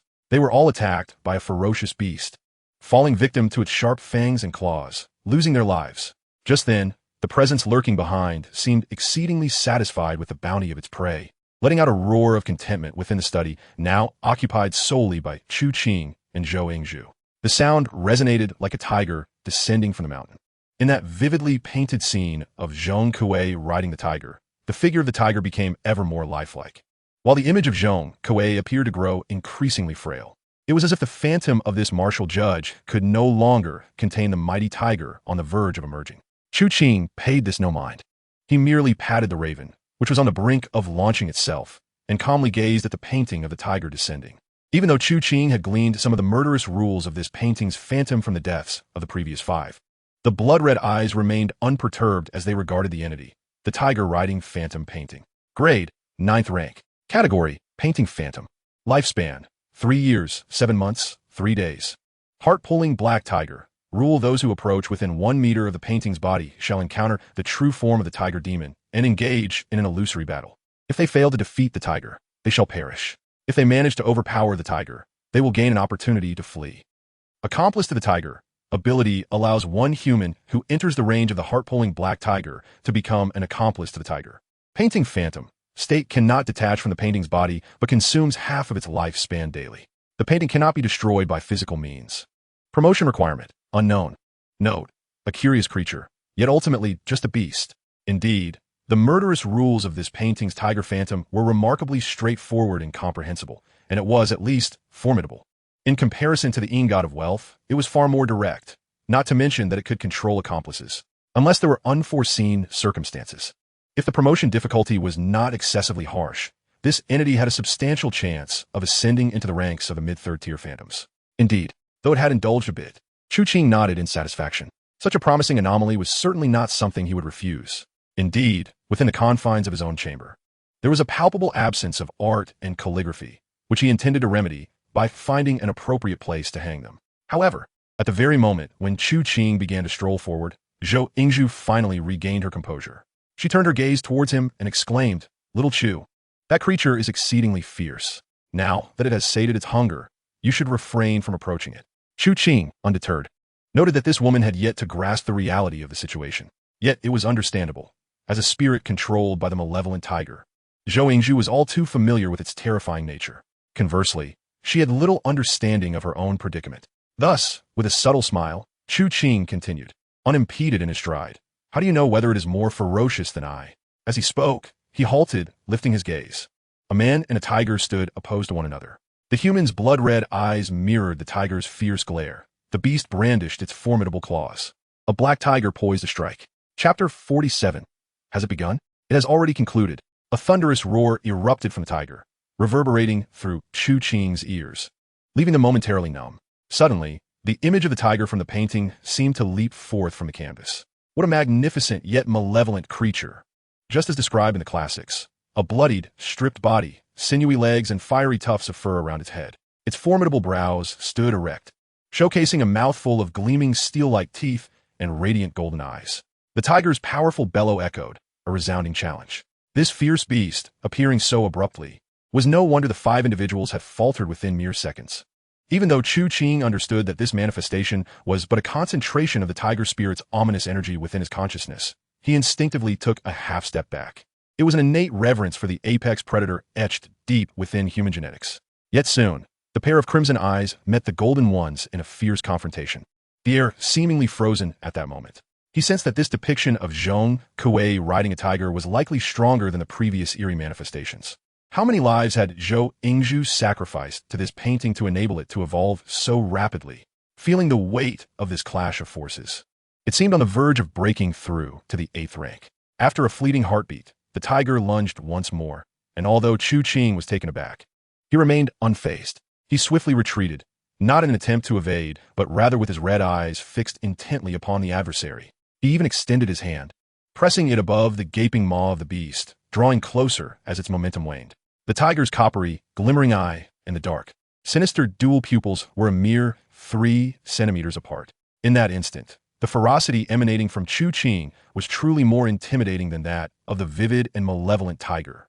Why was the blood-eyed dragon lord able to rank among the foremost deities of terror in the dragon kingdom and the world in his past life? If, at equal standing, after their rules intersected, he could still suppress the blood-eyes rule, then the previous blood-eyed dragon lord might as well have jumped into the Yellow River to end it all. Thus, without hesitation, Chu Qing charged head-on, and in an instant, a connection of dark energy enveloped him. With a mere thought, countless strands of ominous energy encircled him. The ethereal, vibrant tiger before him transformed into a mere illusion, returning to its original painting. He maintained his posture, head held high, as the painting of Zhong Kuei riding the tiger remained eerily tranquil upon the wall. Zhou Yingzhu, with her mouth agape, stood rooted in astonishment, and then posed a question that caught Chu Qing off guard. Has it begun? A hint of fear laced her voice. She feared that her utterance might cause the figure to end up like the previous 5, reduced to lifeless corpses.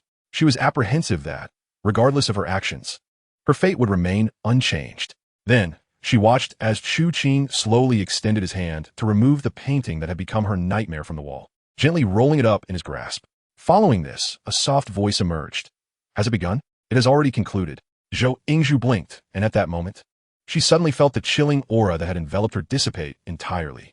The shadow of death, which had loomed ever closer, seemed to fade away in an instant, replaced by a burgeoning sense of crimson vitality. She gazed, astonished, at the slowly turning Chu Qing. Chu Qing, unconcerned by her astonishment, after securing the painting of Zhong Kuei riding the tiger, remarked, "Now you may answer the question I posed earlier." "What question?" Zhou Yingzhu snapped back to reality. "Gold."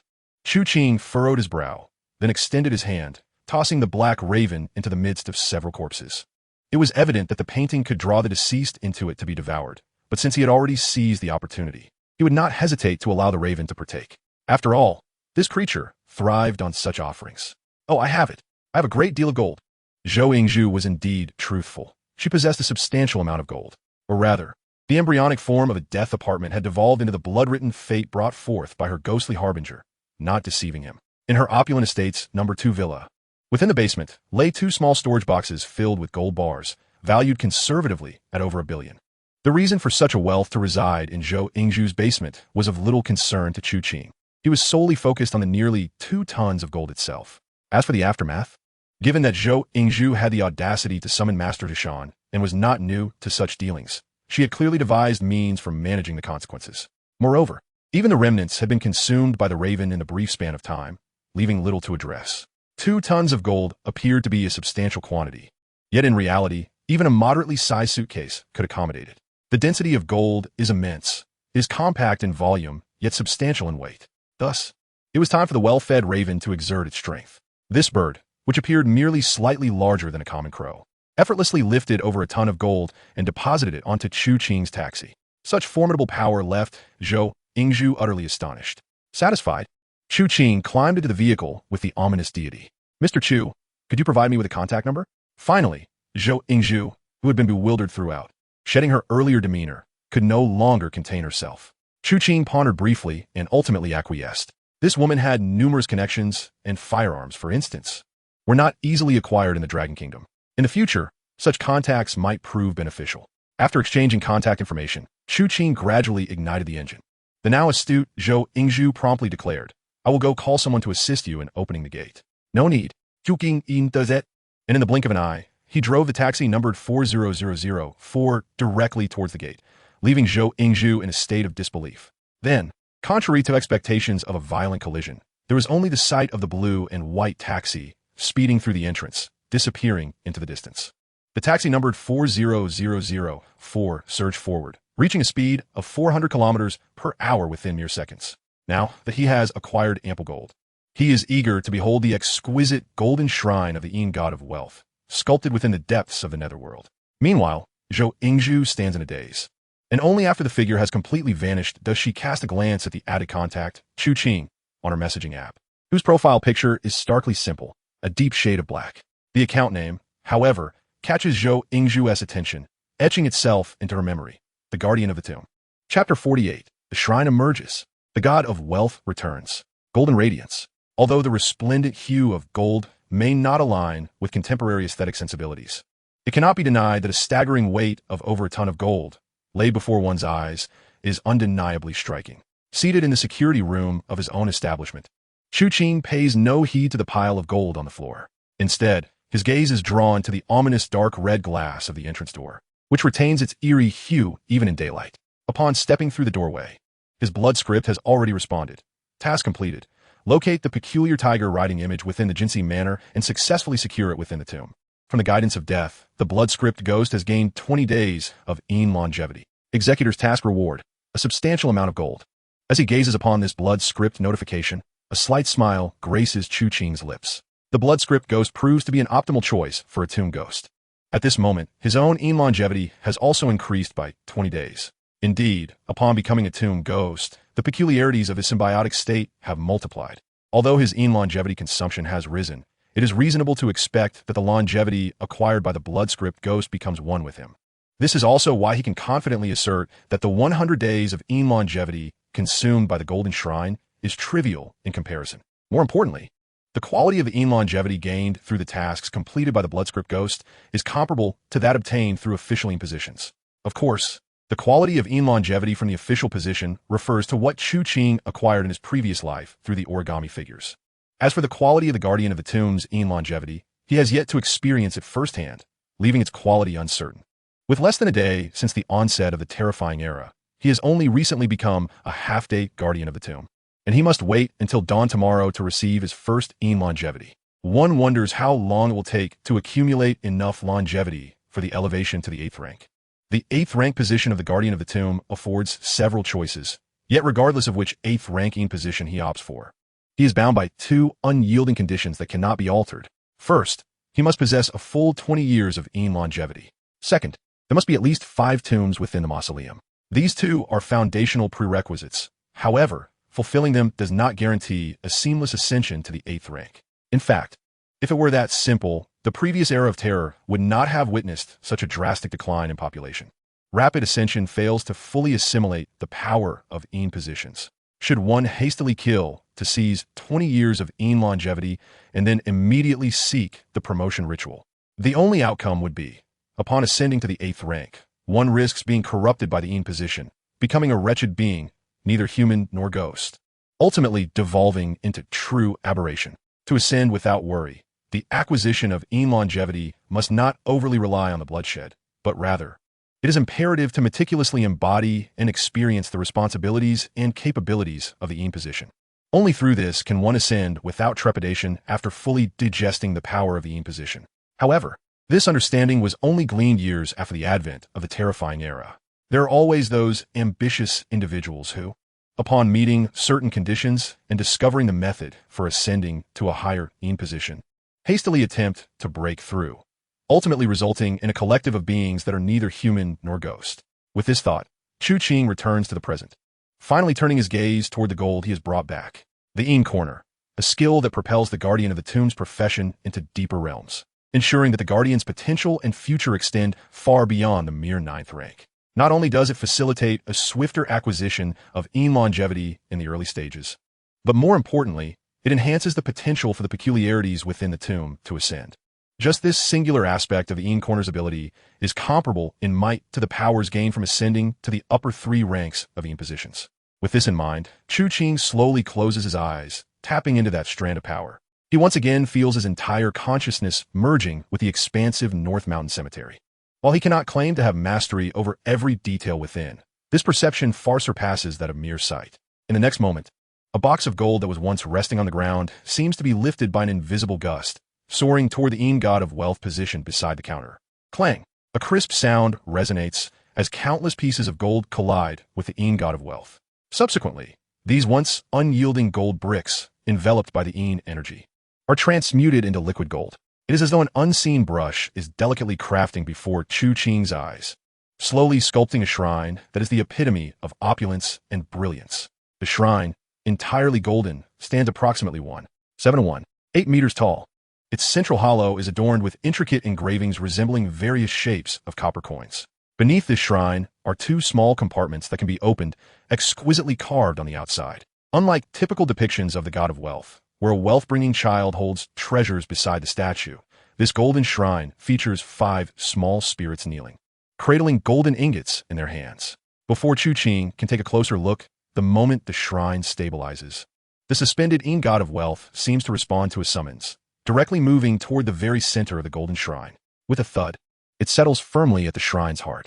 In that instant, Chu Qing senses a shift in his perception of the god of wealth. Positioned at the center, the deity emanates an air of solemnity. At this moment, Chu Qing distinctly perceives an abnormal energy merging with the arrival of the golden shrine. An indescribable feeling arises from the god of wealth.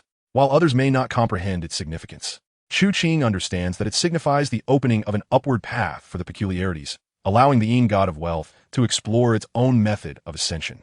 Even he did not anticipate that this would occur so swiftly. He gazes intently at this seemingly inconspicuous god of wealth, which has remained silent amidst his search for the peculiarities. Nestled between the shrine's sides, the statue of the god of wealth, entirely pitch black yet resplendent beneath the golden sheen, bears a smile that seems to look down upon the kneeling worshippers, filled with greed and supplication. Within that smile lies arrogance, divinity, and an unsettling indifference. Yet, amidst the surrounding energy, beneath these facets, lurks cruelty, bloodshed, avarice, and the sinister visage of the aberration hidden within the essence. The god of wealth, in front, wealth behind. As Chu Qing opens his eyes, scrutinizing this entity, a pair of swirling crimson couplets emerges slowly on either side of the pedestal housing the god of wealth. Upper verse, 100 taels of gold can elicit a smile from the god of wealth. Lower verse, 10,000 pieces of ghost money can halt Yama in his tracks. Horizontal inscription, wealth can commune with the divine. Chapter 49, The Chaos in Luo City. A terrifying emergence. The enigmatic ascension, much like a myriad of peculiar channels and methods, often lacks any discernible pattern. Sometimes, it is simply a matter of having reached a certain threshold of longevity, leading to an unexpected promotion. However, such strange advancements do not alter the fundamental abilities or the rules of killing. Rather, they primarily enhance existing capabilities while introducing supplementary powers. Furthermore, akin to Chu Qing's blood character anomaly, other specific prerequisites must be met alongside longevity, with the most crucial being the absorption of certain distinctive anomalies to complete the promotion puzzle. Such peculiar advancements not only lead to a remarkable enhancement of one's inherent abilities, but also significantly intertwine with the powers of the anomalies utilized as puzzle pieces, resulting in unforeseen augmentations. Chu Qing remains uncertain about the nature of the ascension for the god of wealth. After all, lacking direct control over the anomalies makes it reasonable to be unable to discern the promotional methods. Perhaps, in the future, as the rank of the blood eye elevates, insights may emerge. For now, however, that seems improbable. Yet, even if visibility into the process were granted, Chu Qing harbors no other intentions. Facilitating the ascension of such an entity may only yield modest benefits, such as a slight increase in daily longevity through graveguarding. Beyond that, who could say whether the blood eye and blood character could still suppress it post-elevation to the 8th rank? Chu Qing is resolute in avoiding uncertain ventures. The golden shrine was placed in a corner of the security room, and after surveying the surroundings, he retrieved the portrait of Zhong Kuei riding a tiger and hung it upon the wall. Almost instantaneously, as the painting adorned the wall, Chu Qing sensed a mysterious connection between it and the Beishan cemetery beneath his feet. At that moment, indeed, the ledger of life and death made its reappearance. Beep. A brand new anomaly has joined our esteemed Lord Chu Qing's family. Let's applaud. The power of death is wielded so effortlessly by you. The authority of Yama is grasped so casually in your hands. My most revered Lord Chu Qing, as always, it is my honor to serve you. Of course, I must remind you, despite your immense strength, the city beneath your feet harbors a plethora of anomalies. Can you truly roam unchecked within this city steeped in ancient secrets? Gazing at the prompt from the ledger, the smile that had graced Chu Qing's lips gradually faded into a calm demeanor. In this dark and despairing world of the uncanny, who can genuinely act with impunity? Perhaps only the legendary King of Chu River could achieve such a feat in Luo City, the Inspectorate. Since this morning, there has not been a moment of respite. Each telephone operator has kept their receiver glued to their ear, inundated with an unending stream of emergency calls. A multitude of cases has arisen within the inspectorate. However, the majority of these calls stem from reports concerning that bizarre entity.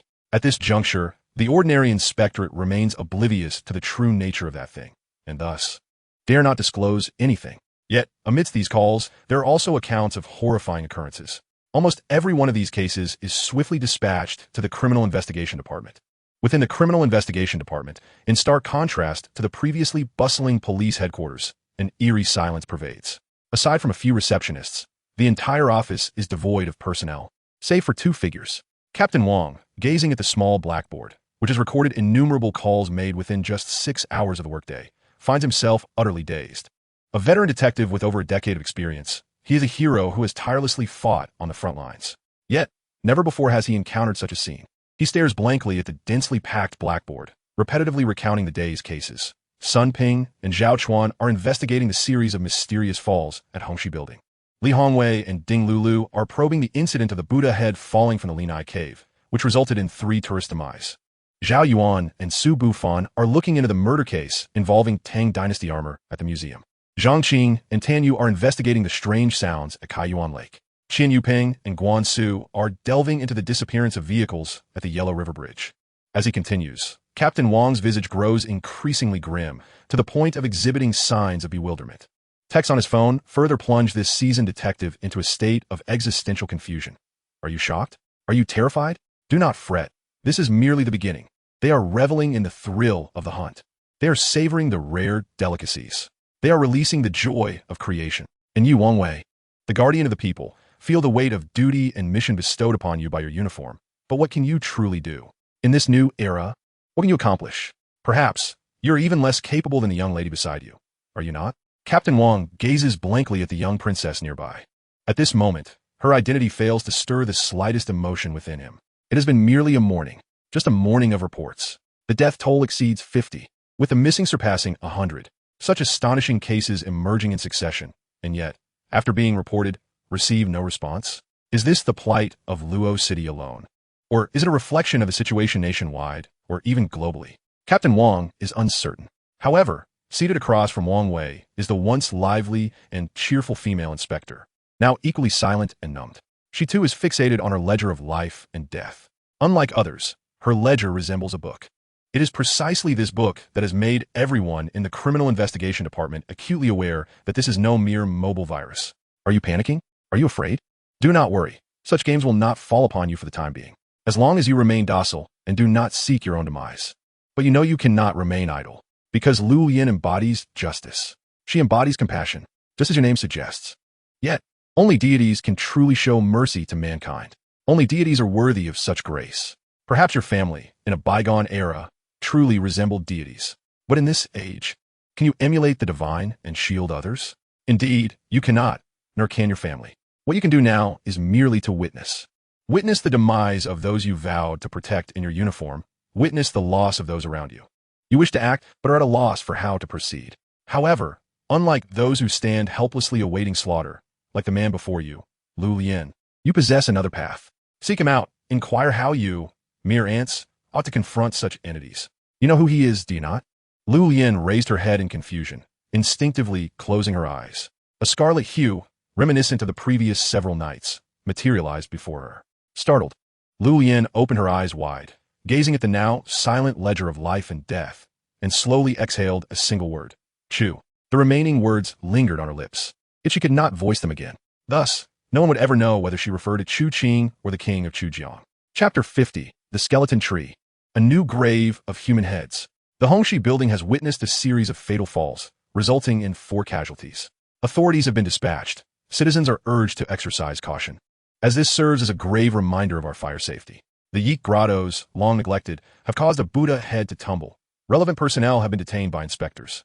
The Yellow River Bridge is shrouded in an inexplicable fog, leading to the disappearance of numerous vehicles and vessels, and has been cordoned off. Citizens are advised to remain vigilant, as the Earth is undergoing mysterious changes influenced by an unknown magnetic field, giving rise to peculiar phenomena and creatures. Experts worldwide are conducting research, and citizens are urged not to panic. Any developments will be communicated promptly, while at this stage, minimizing outings is recommended to avoid unnecessary peril. On the television screen of the Luo City Broadcasting Station, The expressions of the male and female hosts were grave as they reported these shocking events that transpired in less than a day in Luo City. Chu Qing, while caressing the Xian Tong in his arms, listened to the news broadcast from the television, his gaze also casually fixed on the computer screen. He was indeed multitasking with remarkable dexterity. He was well aware of the situation in Luo City from his previous life and had a certain understanding of the infamous anomalies that had caused significant turmoil in the initial phase. His rebirth did not generate much of a butterfly effect concerning these peculiarities. However, his reincarnation had stirred a considerable commotion elsewhere. Indeed, his focus lay on the House of Strange Tales. At this very moment, his post-titled survival guide to the strange had been pinned at the top of the homepage in the largest red font. The number of discussions surrounding the post had exceeded tens of thousands, with view counts nearing 1 million. As for the points garnered from the House of Strange Tales, it was better left unmentioned. This was to be expected. With the advent of the horror era, much of the content within this survival guide resonated with the current circumstances. Of course, he remained tight-lipped about truly valuable information, such as the promotion ritual for ghostly positions. Regarding his own back-end, Chu Qing could no longer keep up. The flood of private messages had nearly surpassed the capacity of the House of Strange Tales back-end. He could only see a few that he had previously opened, resulting in a limited view of the private chats. Notably, there were only 2 that stood out. One was a message from the Hell Society's back-end. The Hell Society had once again extended an invitation to him, stating that they had garnered a certain number of members within the Dragon Kingdom. Unfortunately, Chu Qing had no interest whatsoever in this. Merely a ghost tamers organization, even if it became one of the largest in the future, it held little allure for him. Such organizations would proliferate once the horror era set into a routine. Not to mention, being invited to join or even to become their leader held no appeal for him unless it entailed an entire faction serving him alone. Otherwise, apart from individuals like Lu Ci, who would willingly play caretaker for others. After disregarding the message from the Hell Society, Chu Qing turned his attention to another back-end message that piqued his interest. This one was from a certain Zhang, trapped in the mirror realm within the provincial capital of Xingqing. Boss, are you still there? I can't get out. Please help me. The intermittent messages continued to arrive even after 2 hours. Chu Qing responded with a message. Are you still there? Almost instantly, a reply came. Yes, boss. Please help me. I can't escape this mirror. I'm so scared. Observing the incoming messages, Chu Qing's gaze remained calm. After glancing at the bloodied characters on the door, noticing no disturbance, he sent another message. Hold on. Just a bit longer, and I will come to rescue you. No, boss. How much longer must I endure? Ignoring the incoming messages, a hint of derision flickered in Chu Qing's eyes as he redirected his gaze to other posts on the forum. However, most were devoid of significance. After a cursory glance, he was suddenly interrupted by an ominous sound from outside. Caw-caw. The cawing of the black crow was as grating as ever. Stepping outside, Chu Qing waved a hand, observing the black crow descending from the sky, its body reeking of blood. Satisfied, he nodded. It was good to have a reliable scavenger returning. Under the talons of the black crow lay several peculiar items that had dropped at Chu Qing's feet. Should any other person have witnessed this, they would likely have screamed in terror. Yet, for Chu Qing, it was not frightening. Instead, it brought a smile to his face. There were several skulls, 6 or 7 in total, some still stained with blood, appearing exceedingly macabre. Well done. It seems you have uncovered quite a bounty of the remnants left by the anomalies. Unlike many other peculiar beings, scavengers seldom attacked unless driven by hunger. The Black Crow's powers were of assistance rather than murder and the theft of life essence. Nevertheless, given the current situation in Luo City, there is no need to search specifically. Corpses left behind by various anomalies were abundant. Caw-caw. It was uncertain whether the Black Crow understood, but he emitted 2 more caws. Indeed, this was what Chu Qing had instructed the crow to collect. Regrettably, the corpses from the previous encounter at the Jinxiu Manor had mostly been decapitated by the tiger riding diagram, and Chu Qing did not wish to risk being labeled as a pervert by Zhou Yingzhu for salvaging the 2 remaining intact skulls. As for the reason behind collecting these items, it was quite simple. Crow ghost, 9th grade corpse-eating ghost, suitable for high-level tomb. Skeleton tree. Skeleton tree, a nest formed entirely from stacked skulls, extraordinarily terrifying. Construction requirements, 500 fresh human skulls, in lifespan, 40 days, area requirement, 20 square meters. Tomb effect. Once a crow ghost resides, after guarding for 1 day, the crow ghost gains an additional day of in lifespan and 1 day of yang lifespan. The crow ghost, barring unforeseen circumstances, will return to the tomb before dawn each day. Additionally, the tomb keeper can sense the crow ghost's location and movements through the skeleton tree. Moreover, for every additional skull piled onto the skeleton tree, the tomb keeper receives a feedback of 1 day of in lifespan. This skeleton tree, compared to the Golden Shrine, was actually simpler to construct and, in terms of value, was currently more practical than the Golden Shrine. Skulls were not particularly rare in this world. However, they needed to be fresh, thus complicating matters somewhat. Moreover, the requirement of 500 was daunting. Chu Qing was not one to indiscriminately shed blood. He could only rely on the Black Crow and his own occasional scavenging of corpses that had just fallen victim to the anomalies to gather materials for building his nest. In just a short span of time, he had amassed such a quantity, and judging by the crow's demeanor, it seemed eager for more. Chu Qing noted, accompanied the Black Crow, and placed the skulls in a secluded corner behind the northern cemetery's rocky wall. In the future, this will become the resting place of the skeletal tree. Upon determining the location of his tomb, the Black Crow cawed once more before soaring into the sky, evidently continuing its search for the skull. As an enigmatic creature elevated to a Black Crow, it may not be a demon, yet the intelligence of a crow spirit is evidently superior. Chu Qing nodded in satisfaction, pondering how magnificent this skeletal tree, yet to be constructed, could grow in the future.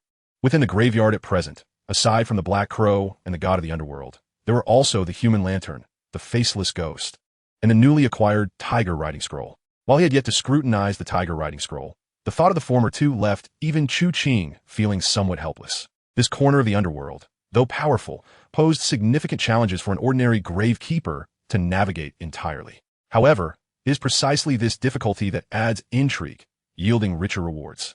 Before Chu Qing could fully envision the image of a blood-strewn graveyard, the sudden ringing of his phone interrupted him. Upon checking, he found it was none other than Enruashua. Upon answering, the first thing Enruashua said caused his eyebrows to raise. Brother Qing, I've found the target for the grinding ghost. Chapter 51, Enruashua's Choice. I'm the Abyss. Do tell. Although Chu Qing had not considered participating in Enruashua's selection of the grinding ghost, he felt a flicker of curiosity. Naturally, he wished to ascertain Enruashua's discerning eye. After all, she and Fong Ping were the only two individuals who had imparted knowledge of the transition to ghostly professions to him. Fong Ping had not communicated much, having merely sent a text late last night reporting his safety, while Enruashua maintained a relatively close connection. Here in the center of Luocheng, at Kaiyuan Lake, there is something strange, a human head. Chu Qing nodded slightly, reflecting that Kaiyuan Lake was indeed a well-known attraction in Luocheng. However, he had some recollection of the oddities there from his previous life, though he had not delved deeply into them. I've been observing the situation closely, and sure enough, the area around Kaiyuan Lake has been cordoned off. A team of 2 inspectors arrived, and one ended up dead while the other was gravely injured and unconscious. However, they uncovered some rules about that entity. Based on my assessment, its rules seem to be activated by sound. The surviving inspector barely managed to survive after losing his hearing. If I prepare adequately, I feel there's a great chance to subdue it. Sound?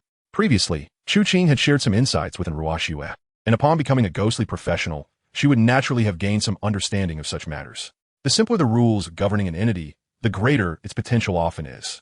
If it activates solely through sound, this indeed constitutes a rather favorable anomaly, well suited for her. With this thought, Chu Qing nodded. All right, since you're confident, proceed. Brother Qing, won't you help me? Her playful, pleading tone came through the phone. Yet, Chu Qing's expression remained remarkably calm. This will be the norm in this world moving forward. If I assist you this time, you could very well perish next time. Besides, do not forget that I have already aided you to a great extent. However, you will indeed need to come here shortly. I have an experiment to conduct. Okay, when should I arrive? Chu Qing glanced at the sky. It was 2 o'clock in the afternoon, and the sun was gradually tilting westward. The daylight was growing increasingly fleeting. After a moment of contemplation, he replied, how about an hour? All right. After hanging up, Chu Qing casually surveyed his surroundings. Before he could even take a proper look, the sound of a vehicle engine echoed at the entrance, followed by the sweet voice of Lu Yin calling from the doorway. Chu Qing, are you inside? Chu Qing was not surprised by Lu Yin's arrival. Just a day apart, seeing her again, he noted that her complexion appeared considerably pale and haggard. However, upon entering the security room and catching sight of the solid gold shrine, Lu Yin visibly paused, seemingly astonished that Chu Qing had acquired such a striking item in less than a day. Nevertheless, Lu Yin did not inquire further. Her gaze towards Chu Qing was complex. Chu Qing, lacking the leisure for any silent games with the girl, reopened the Strange Tales house while asking, what brings you here? Lu Yin opened her mouth, finally speaking. Zhang Qing has died. Chu Qing's brow furrowed, not because he was particularly concerned about this individual or that the person was significant to Lu Yin, but simply because sharing a name with him felt somewhat ominous. Tan Yu's ears were pierced, rendering him permanently deaf. Lu Yin continued, her large, expressive eyes now rimmed with red. Chu Qing, however, was momentarily taken aback before feeling a sense of relief, even devoid of any emotional upheaval. For this was merely a drop in the bucket. So, do you wish for me to investigate or seek revenge for them? No. Lu Yin shook her head emphatically. They died in the line of duty. It is our responsibility to seek vengeance, and that place is far too perilous. A smile crept onto Chu Qing's lips, as he found Lu Yin's stance amusing. Lu Yin looked at him with expectation. Chu Qing, you know something, don't you? You know how to deal with those things, right? Chu Qing remained silent, calmly observing the agitated Lu Yin before asking, Lu Yin, do you wish to be a hero? Lu Yin was momentarily taken aback, shaking her head in confusion. Yet upon meeting Chu Qing's gaze, she bit her lip and then nodded resolutely. This expression elicited a chuckle from Chu Qing, as it was clear she had misunderstood something. Thus, Chu Qing replied with a serene smile, becoming a hero is quite simple. Now, summon the power behind you, and have everyone in Luoqing relocate. Huh? Lu Yin appeared to mishear, disbelief coloring her features. Have everyone in Luoqing relocate? Hundreds of thousands, to either Xingqing or Kyoto, to leave this place? Chu Qing slowly rose, gazing out the security room window. His back turned, Lu Yin's complexion drained of color. However, before she could pose any further questions, her phone suddenly rang, and she scrambled to answer. Hello? Lu Yin, where are you? Came the voice of Team Leader Wang from the other end. Team Leader, what's the matter? You need to come to the station quickly. A special operations operative from Kyoto has arrived. He insists on meeting you, claiming he must ensure your safety first. Understood. I'll be there right away. Lu Yin ended the call, lifting her gaze to find Chu Qing smiling at her, prompting her to speak. Go ahead. Lu Yin opened her mouth but ultimately said nothing. She turned and exited. Chu Qing made no attempt to see her off, but just as Lu Yin was about to close the door, he abruptly opened it and stated, pure individuals can never slay them. Anything capable of doing so cannot truly be called human.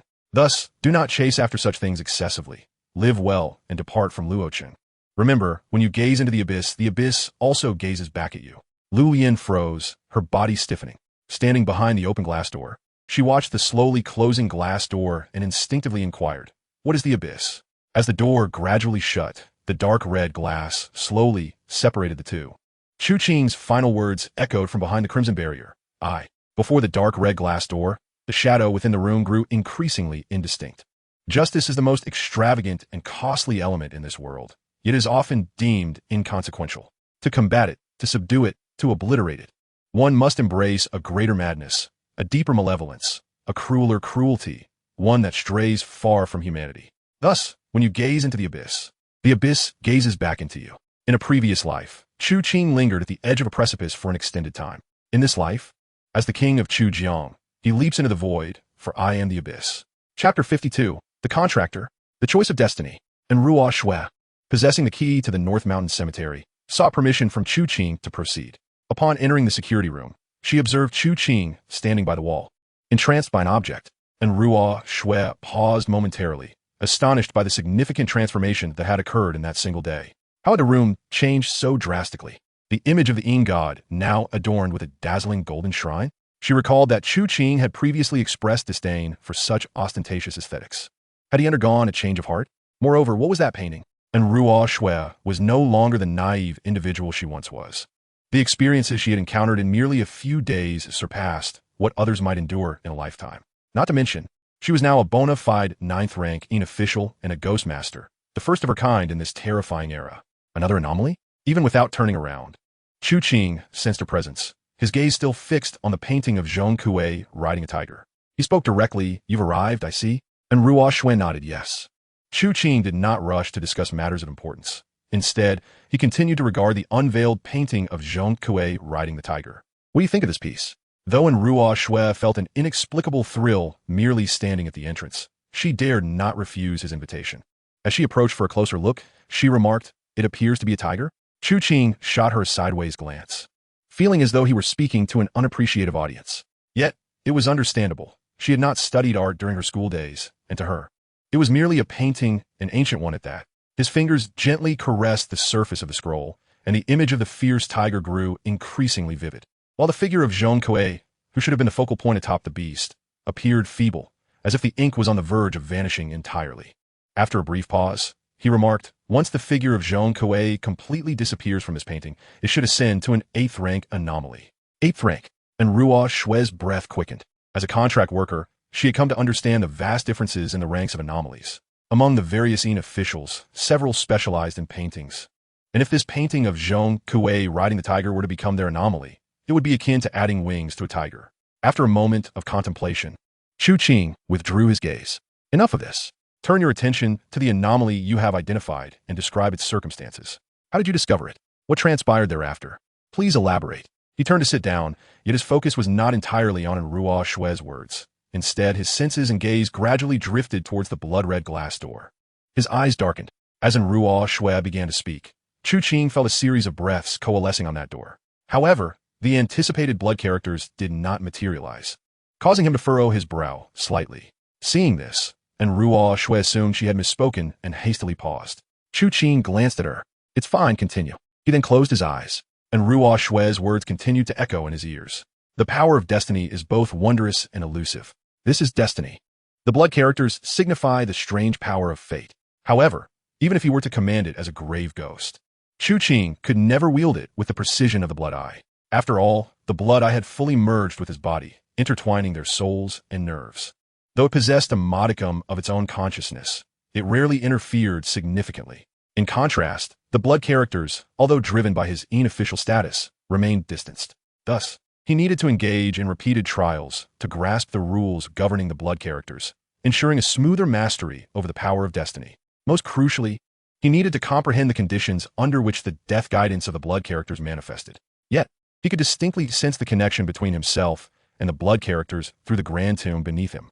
Even the blood characters were brewing their essence on that frequently appearing door, yet the death guidance of the hellish contract remained elusive. He perceived that this was due to his own desires, echoed by the demands of the grand tomb beneath him. However, in stark contrast, the death guidance that had manifested earlier at the Jinxiu Manor had yet to appear again.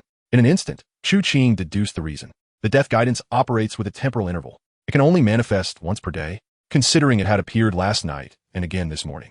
The time limit might not be strictly confined to a 24-hour cycle. Could he expedite the cooldown for the death guidance? This was not mere folly on Chu Qing's part. The abilities and rules of anomalies sometimes necessitated a period of respite.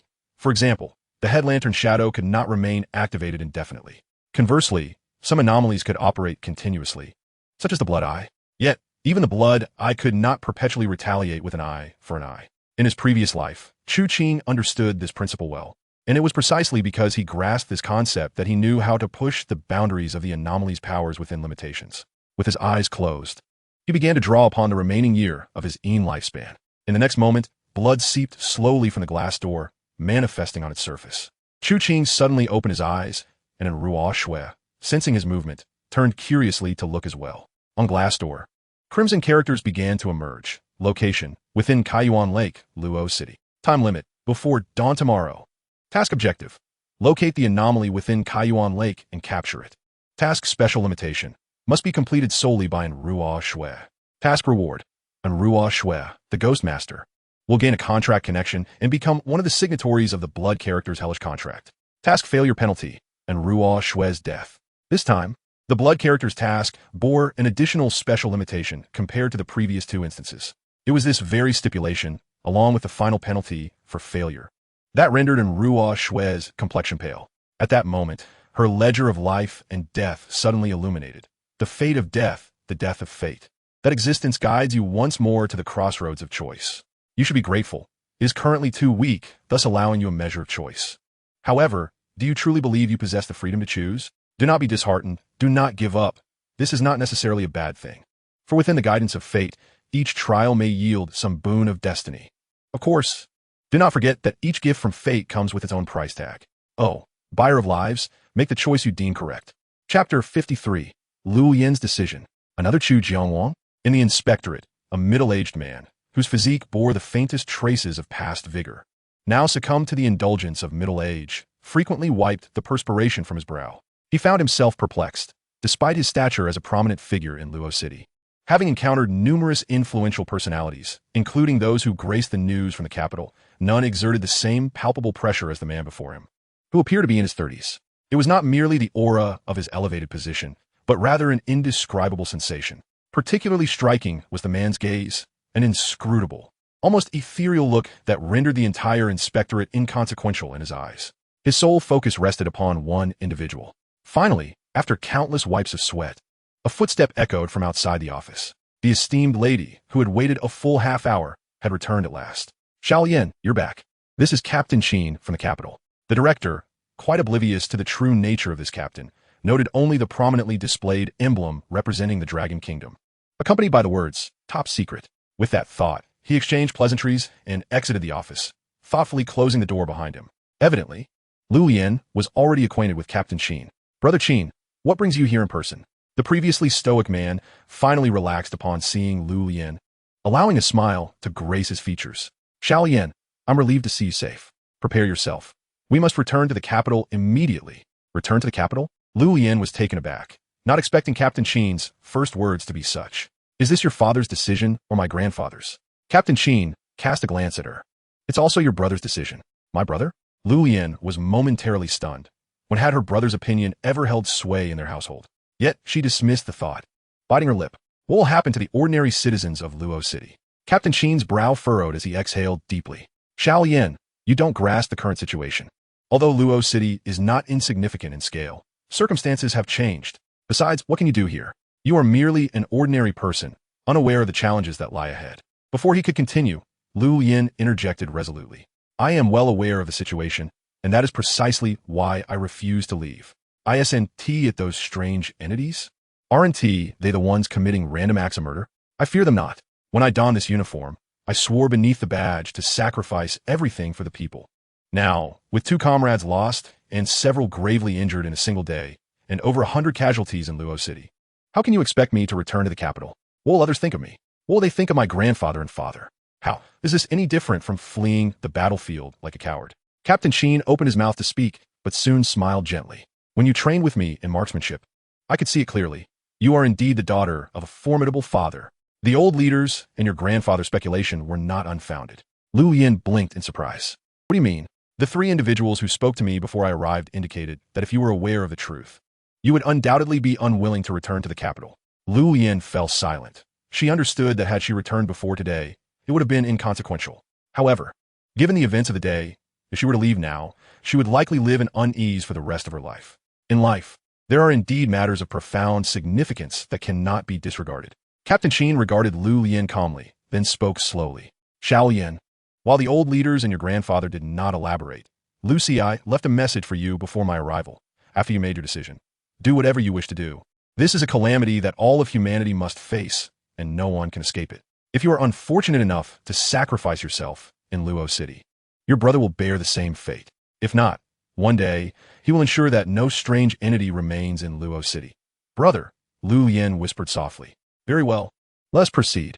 I have come to Luo City with a mission, Captain Qin declared with a smile. A mission? Lu Yen blinked, somewhat puzzled. Yet she rose to follow Captain Qin, opening the office door. However, as soon as the door swung open, both of them were taken aback. Outside stood a multitude of figures who had gathered unbeknownst to them. Lu Yen's eyes widened. Lulu, Zhao Chuan, Yuan, Captain Wang. She was bewildered. Yet the next moment, a resounding applause erupted. The inspector, named Ding Lu, gave her a thumbs up. Xiao Lu, remarkable. Even the usually taciturn Zhao Chuan managed a rare smile. Well done. Captain Wang displayed a fierce countenance. So that thing really is strange. Damn it. What is there to fear? Lu Yen's cheeks flushed, yet she soon seemed to remember something, her complexion paling slightly. Fortunately, at that moment, Captain Qin intervened, addressing Director Zhang, who stood outside. Director Zhang, may I temporarily borrow your conference room? Also about what just transpired. Director Zhang nodded. Rest assured, all inspectors in the department are prepared and ready for deployment. Excellent. Please have them convene in the conference room. I request that everyone who can attend be present within 20 minutes. 20 minutes later, in the inspectorate's conference room, Captain Qin stood at the podium, addressing the assembly of inspectors clad in uniforms below him. Adjusting the microphone, he began, Hello everyone. Time is of the essence. Allow me to introduce myself. I am the captain of the Special Action Bureau from the capital. My surname is Qin, and you may address me as Captain Qin. My purpose here is to enlighten you on how to safeguard your lives and the welfare of the people in the tumultuous times ahead, as well as to provide a general understanding of those entities. His words elicited a wave of murmurs from the audience. Clearly, while some had speculated prior, The confirmation of such matters still brought a collective sigh of relief. Finally, there was someone who understood. Even Lu Lian, seated among them, clenched her fists in excitement. Ignoring the whispers from below, Captain Qin continued, "Now, let us familiarize ourselves with what constitutes the strange." A PowerPoint presentation illuminated the screen behind him, displaying a document that boldly proclaimed, "Guide to Surviving the Strange." This guide meticulously detailed the characteristics of these strange entities and categorized various types. Captain Qin remarked nonchalantly. At that moment, someone raised their hand. It was none other than the exuberant Captain Wang Wei from the Criminal Investigation Department. Captain Qin, was this survival guide crafted by the Special Action Bureau? Captain Qin paused thoughtfully before shaking his head. Not exactly. However, the Bureau does possess records of similar nature, though none are as comprehensively organized as this document. As for its origins, it comes from a peculiar overseas website known as Strange Tales Home. You may wish to explore it once you return home. This document was issued by an individual known as Chu Qing, who is affiliated with that website. Now, let us return to the main topic at hand. Captain Qin's words swiftly recaptured everyone's attention, except for Lu Lian, who sat there, staring blankly at the screen. Once again, it was Chu Qing. Chapter 54, Heads Above the Lake. Voices Under the Moonlight. Nightfall. Despite the clock's hands indicating precisely 5:40 in the afternoon, employing such descriptors to characterize the current environment and atmosphere seems somewhat illogical. The once bustling Kaiyuan Lake Park was now entirely cordoned off. Simultaneously, the street illuminated by lamplights lay in utter silence. The orange streetlights not only failed to dispel the oppressive gloom, but also imparted an indescribable air of eeriness and foreboding to the night.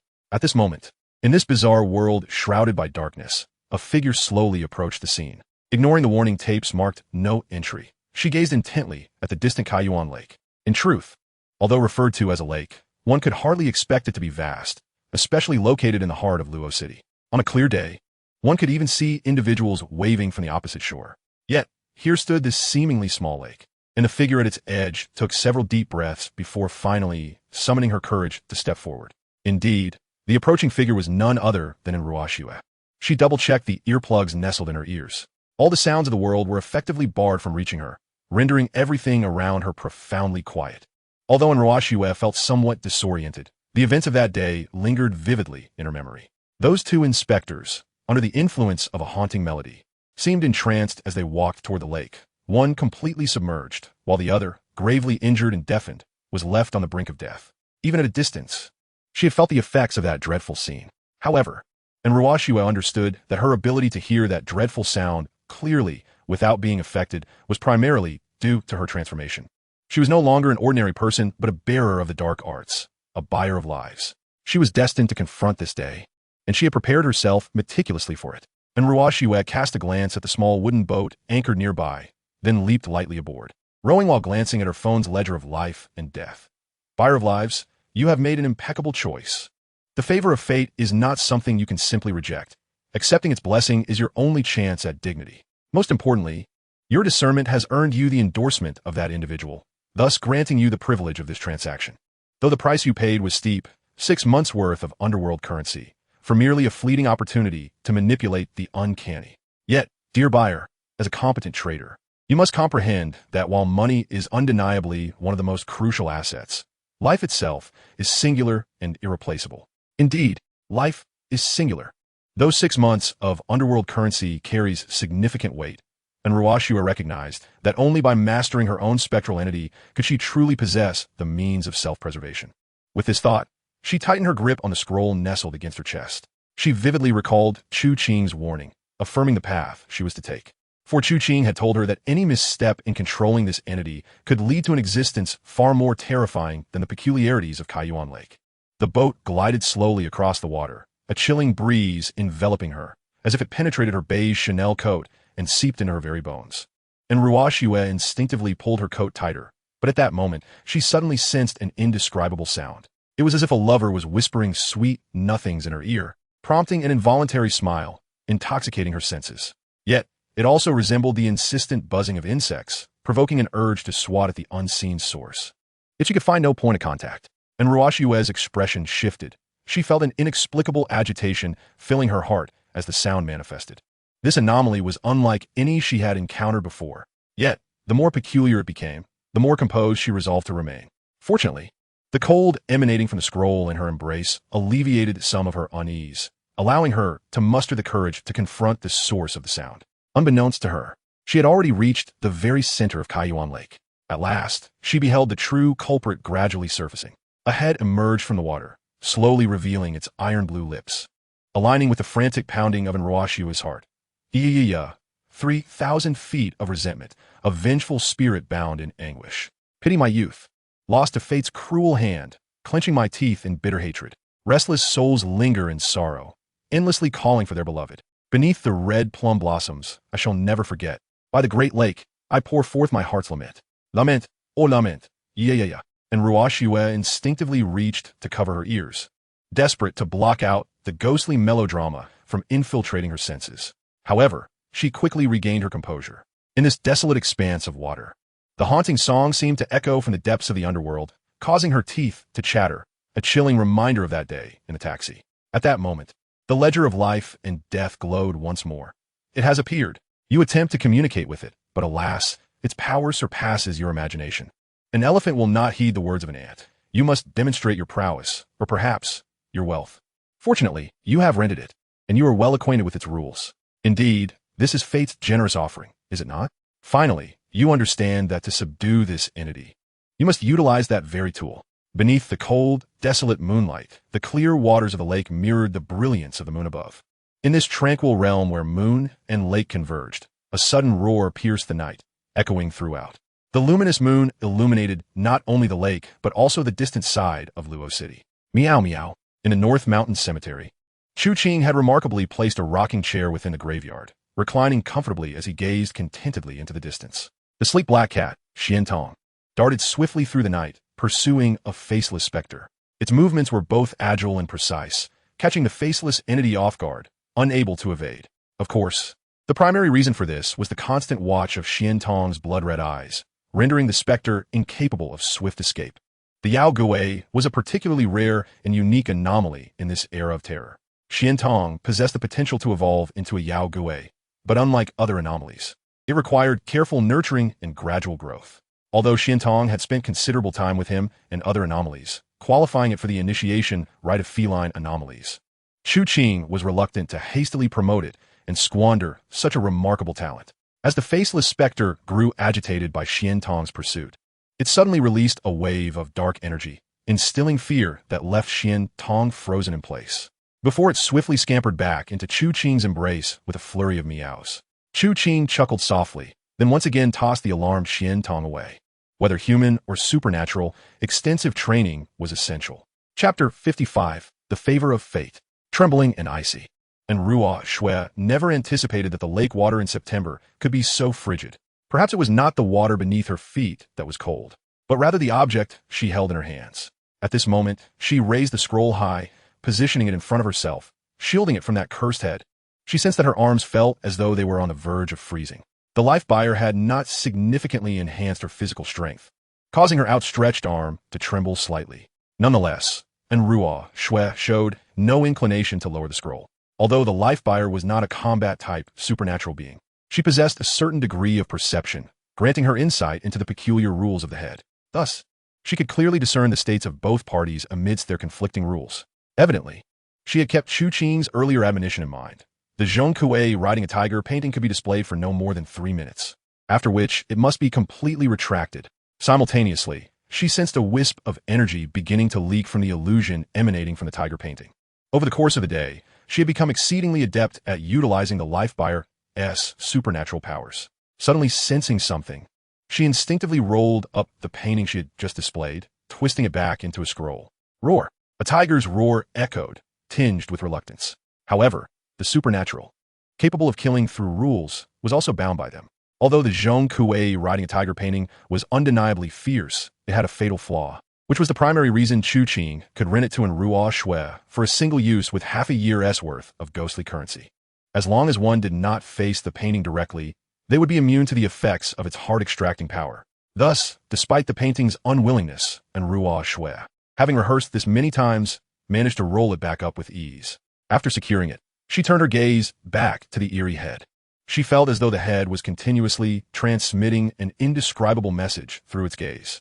It was injured, Although the recent encounter with the tiger painting had not yielded a clear victor within the confines of its rules, it had undoubtedly suffered significant damage. Therefore, Enrua Shui could sense the head's intentions and its rule-based abilities through the Life Buyer's powers. Life Buyer, this was originally a life and death crisis for you. At the crossroads of fate, you have navigated this crisis with little peril, having witnessed your abilities and hidden cards. The head is willing to engage in some peculiar form of communication with you. And you, through the Life Buyer's powers, have begun to delve into the intricacies of this head's rules. Its abilities are related to sound, yet do not entirely hinge upon it. It will emit sounds deep within your heart, and once you behold its true form, those sounds will surge forth, piercing directly into your heart. However, your capabilities now have led it to realize that you are not akin to those lambs awaiting slaughter. What will you choose to do? Gazing at the prompts on the death ledger, Enrua Shui glanced at the head, which no longer activated its rules. After contemplating, she reached out and lifted the eerie head into her hands. For reasons unknown, after experiencing that authentic and profound clash, her fear of such beings had considerably diminished. Come with me, and you shall grow faster. The head offered no resistance and followed Enrua Shui as she slowly departed from the lake's surface. Approximately an hour later, a police car, flashing red and blue lights in the darkness, gradually came to a halt by Kaiyuan Lake. Four figures emerged. They were none other than Captain Qin from the Inspectorate, accompanied by Lu Lian, alongside Captain Wang from the Criminal Investigation Department and another inspector who had joined the Special Operations team. The expressions of the four were extremely grave, and upon closer inspection, one could discern a hint of excitement and tension in Lu Lian. However, none of them spoke. Their discussions had already transpired during the journey in the vehicle before their departure. Having arrived at this juncture, there was little left to say. The four scanned their surroundings without uttering a word. Captain Qin gestured, and they nodded in agreement, boarding a small boat nearby. Previously, someone had sacrificed themselves here, but had also garnered a wealth of information. It was determined that the supernatural entity here killed using sound. Thus, the four were well prepared. The small boat glided slowly across Kaiyuan Lake. Yet, despite their tense demeanor, they saw nothing as they reached the center of the lake. They exchanged glances, each reflecting surprise and bewilderment. According to prior reports and the accompanying inspector's camera footage, the entity's influence was said to extend over the entire lake. Yet, how could they see nothing? Was it possible that the eerie being did not emerge at night? That made no sense. How could a supernatural creature only appear during the day? This was illogical, as most supernatural beings, according to previous survival guides, seemed unaffected by the cycle of day and night. What was the situation now? The four dared not slacken their vigilance and continued to row for another half hour, ultimately confirming the daytime entity had indeed vanished. At that moment, all four simultaneously lowered their heads. The death ledger was positioned at their collar, ready to reveal any critical information. This was a precautionary measure taken by the Special Operations Bureau. Just then, their death ledgers all provided feedback simultaneously. Do not search any longer. The entity you seek has already vanished. This is a fortuitous turn of events. For just moments ago, a clash occurred here that exceeded your level of capability, even if it was rather immature. It is not something you can touch at present. You should be grateful for this clash. Otherwise, you would pay an unfathomable price for your presence here. They are not as simple as you imagine. So, do not continue your search, nor recklessly pursue it. In the fortunate favor of fate, live well. The four, bewildered, raised their heads, gazing at the eerily tranquil lake. For a moment, they felt lost and disoriented. They sensed that behind the dark city of Luo, a deeper, more profound hand was manipulating the strings of fate and shadows. Chapter 56. The Horse Whisperer, the head that frightened to tears. 9th grade Supernatural, Shepherd S Promotion Method. 9th grade Supernatural, Blade Bearer S Promotion Method. 9th grade Supernatural, Mountain Dweller S Promotion Method. 8th grade Supernatural, Performer S Promotion Method. 8th grade Supernatural, Corpse Retrieval S Promotion Method. 7th grade Supernatural, Corpse Driver S Promotion Method. 6th grade Supernatural, Horse Whisperer S Promotion Method. In the stillness of a night, seated before the grand gravestone in his family S Beishan Cemetery, Chu Qing crossed his legs, contemplating the stone slab inscribed with his own name. Lines of crimson script materialized alongside his thoughts, etched upon the monument, only to vanish moments later, merging into the stone itself. Chu Qing's gaze remained tranquil, utterly unfazed by the implications of what he had inscribed, knowledge that would drive ordinary people of this era to madness. This knowledge was a precious treasure within the confines of his mind. Having conducted preliminary experiments on the strange blood script, Chu Qing had begun to grasp its essence.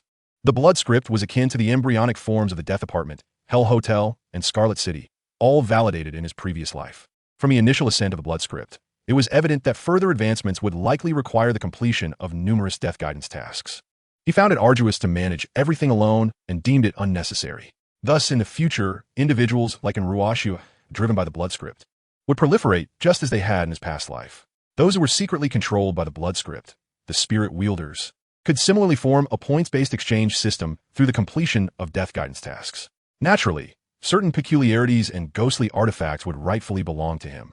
The concealed master of the death apartment, a portion of the occult job sequences, both domestic and international, which he had only discovered long after in his previous life, could serve as rewards for those spirit wielders who labored for him in the shadows. The betrayal of Ding Xie and the treachery of his own Chu family, which had clung to the Kyoto power, had illuminated the darker truth.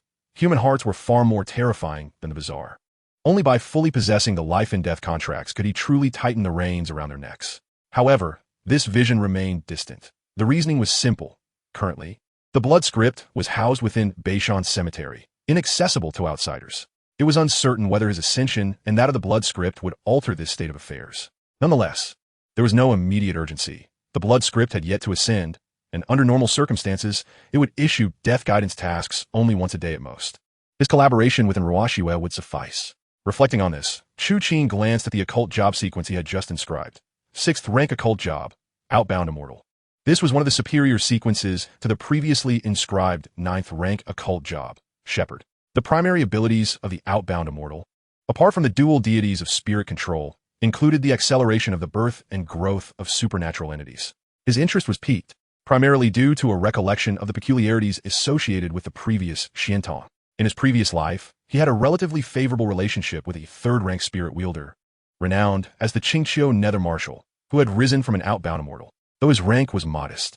It was significant that the lineage of shepherds and Outbound Immortals reached its pinnacle at 3rd rank, with no further ascension paths available thereafter. Despite this limitation, the unique powers derived from the Outbound Immortal and the supernatural had granted that individual considerable renown among spirit wielders in Longhua and beyond.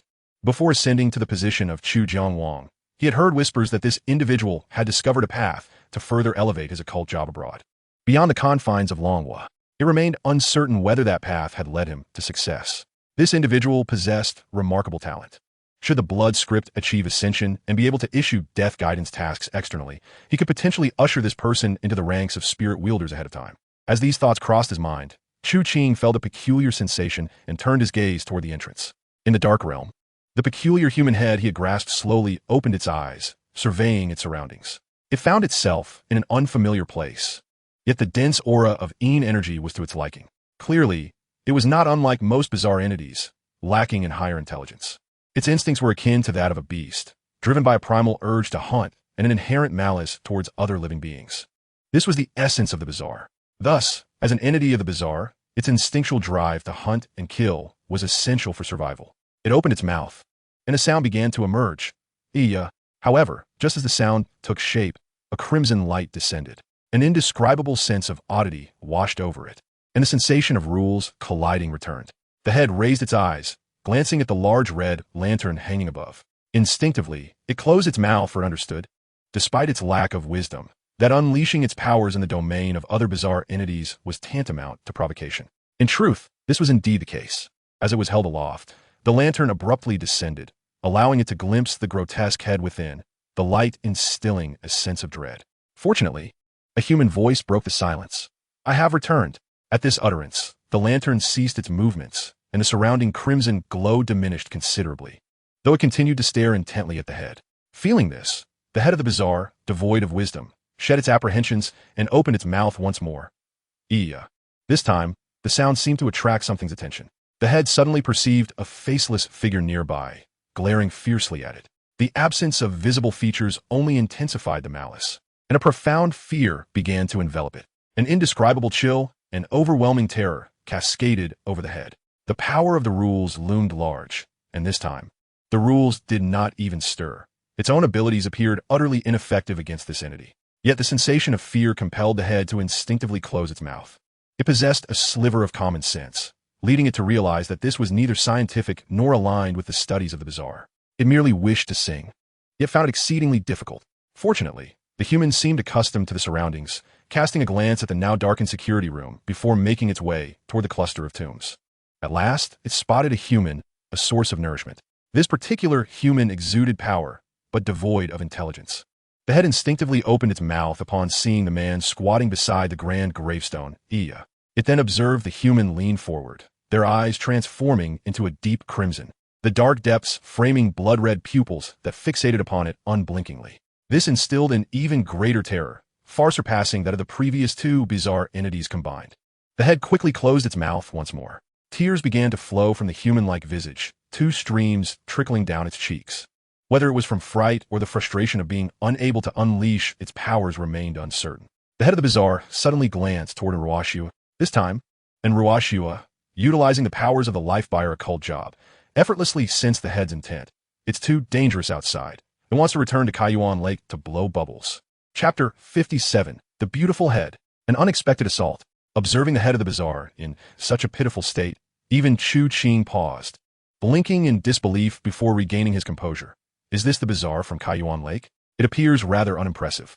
Without a second thought, Chu Qing activated the blood eye, focusing on the head of the bazaar. Beautiful head. Rank, 9th rank. Category, spiritual anomaly. Lifespan, 9 months and 3 days. Yin-Yang Ensemble. Rule, any living being that hears its singing voice will be irresistibly drawn to it. Should they sing along, the deadly rule is triggered, resulting in death.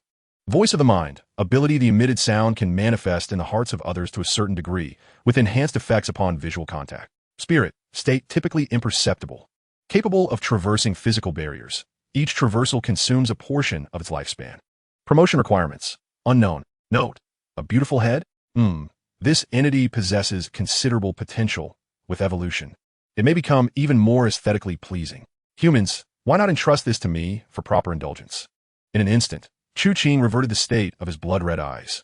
His interest in this beautiful head was rather lukewarm. Even acknowledging its potential, the difficulty of future promotions and the weight of the rules were not to be dismissed. The challenge in triggering such rules was rather significant. However, it was precisely due to this peculiar capacity for widespread rule activation that its weight would not be excessively high. This was evident from the tests conducted with the Lantern of Heads and the Faceless Ghost immediately after entering the cemetery. Nonetheless, this anomaly was indeed well suited for Enruashua. The effect of the voice of the mind could enable her to control this beautiful head, facilitating preliminary communication and negotiations with other anomalies. Contemplating the notion of trade, Chu Qing raised his gaze towards Enruashua. Understanding his intent, she retrieved the image of Zhong Kuei riding a tiger from her bosom and handed it to him. Simultaneously, her book of life and death illuminated. Buyer of life, due to the inherent stance conferred by the choices of fate, you have completed your first transaction in this lifetime. This exchange of resources holds immense value for you. You have purchased the usage rights of an anomaly for 6 months of in-currency lifespan.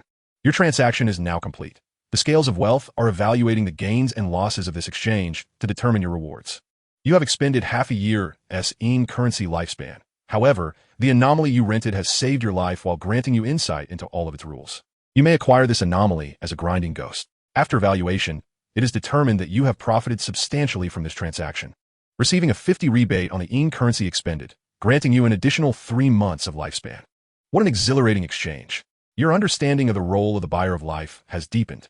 Of course, you must recognize that such transactions are rare opportunities.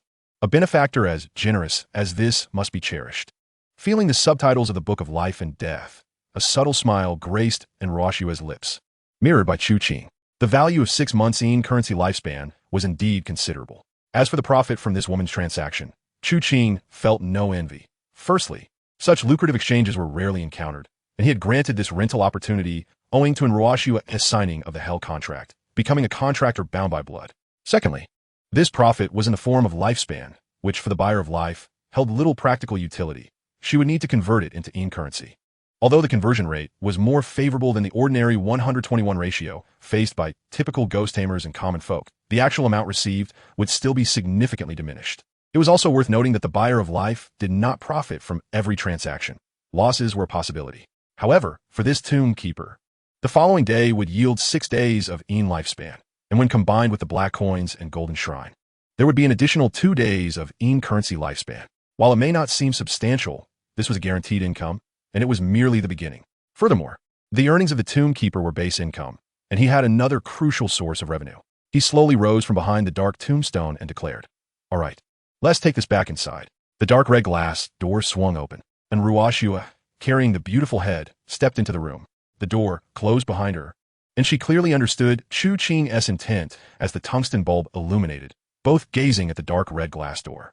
Although Ruashua had entered the cemetery with the beautiful head, having completed the death task inscribed in blood, her presence here undoubtedly imbued the moment with a greater sense of ritual. Task completed. Locate the anomalous, beautiful head within Kaiyuan Lake and successfully bring it into the tomb. Guided by death, the bloodletter ghost has gained 20 days of lifespan. Executor's task reward, and Ruashua has obtained the hell contract, becoming a contractor. A sudden blood-red light burst forth from the dark red glass, enveloping Ruashua. In the next moment, an irregular blood-colored symbol manifested upon her hand. Chu Qing held no doubts about the abilities of his tomb ghost. Indeed, the rules of the hell contract were remarkably inclusive, and Ruashua's ascension to contractor status was part of the guidance of death. The power of fate lies not in passively accepting it, but in altering the conditions within the confines of rules. This is the truth of destiny. Regrettably, this woman before him lacked Chu Qing's profound understanding and insight. She blinked at the symbol on her hand, her eyes lighting up with delight as she turned to him. Brother Qing, can you control this symbol? Chu Qing raised an eyebrow and nodded. What's wrong? This symbol is so ugly. Can you change it for me and maybe move it to a different spot? Not on my hand. This was hardly an issue, and Chu Qing nodded in agreement. Sure, what kind of symbol do you want, and where would you like it? And Ruashua suddenly became animated, pulling out her phone and beginning her search. Soon, she found a design she favored and presented it to Chu Qing. However, just a glance caused his eyes to twitch. Wasn't he that a certain tattoo? He resolutely chose to ignore it. No nonsense. And Ruashua pouted, glancing at the flickering tungsten bulb before suggesting, Qing, even if you're going to stay here forever, you should at least make the living conditions a bit nicer. Look at this place. It doesn't even have decent tiles. Chu Qing was indifferent to such external conditions, but he was also reluctant to waste time on it. Just as he was about to refuse, a sudden tremor emanated from his wrist. He quickly looked down, and indeed, his long-absent book of life and death erupted with a special prompt. Esteemed sir, I deeply regret disturbing you at this moment.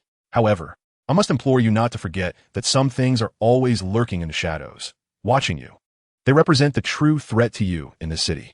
They are waiting, accumulating power, preparing. They will send you little gifts at an unpredictable moment. Be cautious, it approaches. Chu Qing's pupils constricted sharply. Without a moment's hesitation, his blood-red eyes flared to life as he leapt from the room, a streak of crimson light manifesting in his hand. It was the Lantern of Heads, and Ruashua was oblivious to the unfolding events. However, her recent experiences had hardened her resolve, and without a second thought, she grasped the beautiful head and dashed to Chu Qing's side. The terrifying crimson glow of the head lantern suddenly enveloped the surroundings. In the next instant, a resounding roar echoed, and both Chu Qing and Ruashua distinctly recognized the unmistakable sound of a vehicle's engine. Yet, what was even more terrifying was that this sound, emanating from just outside the cemetery, showed no signs of abating, even as it drew alarmingly close. Boom! The massive iron gate was obliterated, and the walls connected to it crumbled with a thunderous crash. However, this was merely the beginning. Although the colossal vehicle's speed had diminished, Chu Qing's heart raced uncontrollably, showing no sign of easing. As expected, in the following moment, he finally discerned what it was amidst the dim night. A fiery explosion erupted forth. It was an oil tanker. Now the oil tanker had exploded. Boom. Chapter 58, Ghost Delivery. The Assault of the Sub-Ghost. Chu Qing had never felt truly invincible in this bizarre era. Such a notion was utterly absurd. After all, he had merely been reborn 3 days prior to the advent of this terrifying age. However, he was acutely aware that, in the initial stages of this eerie phenomenon, there had been at least half a month to a month of time. During this period, various peculiar entities with strange abilities lurked in the shadows, observing this world. Indeed, the power of the Blood-Eye Dragon Lord had been recognized in later times, but his current blood pupils were, after all, not the same as those of the Blood-Eye Dragon Lord from the future. Over the past few days, he had experienced rapid growth, yet as the death ledger indicated, in this city, an infamous haunted city marked by a plethora of supernatural entities, could he truly run rampant without restraint? The scene before him jolted Chu Qing out of the complacency he had felt from his recent progress. The terrifying tremors and the fierce blaze reminded him starkly of the grim reality.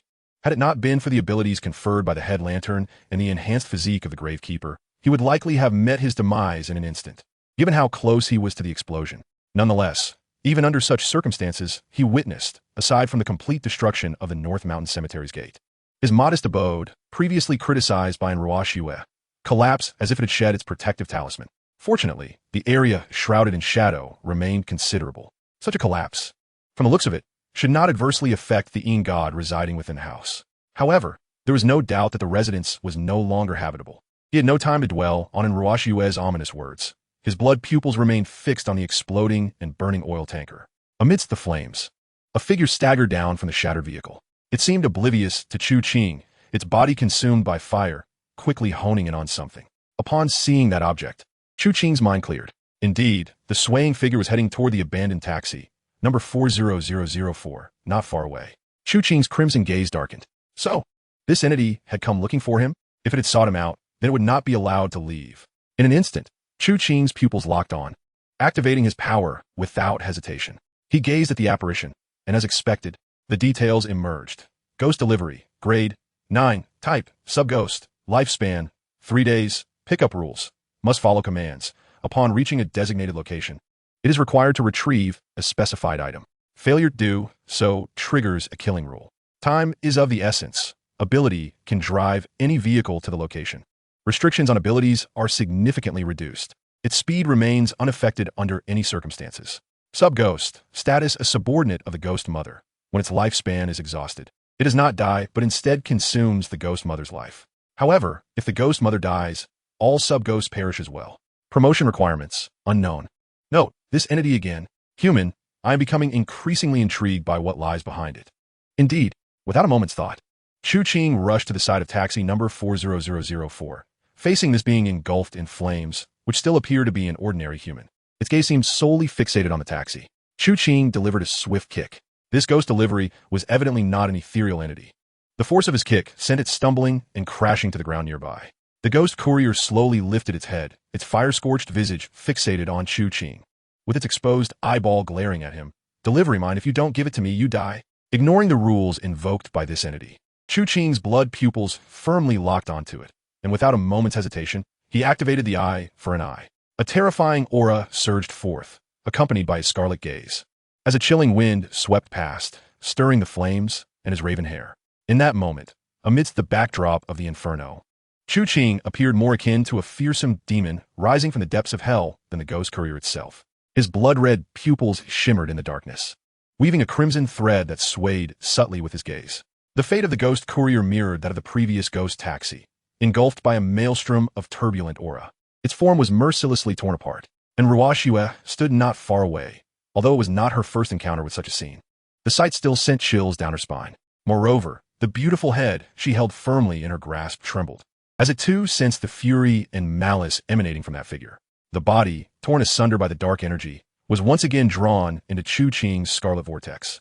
His black eye sockets were suddenly overflowing with blood, as though he had doused them in red-eye drops, staining his entire eye area.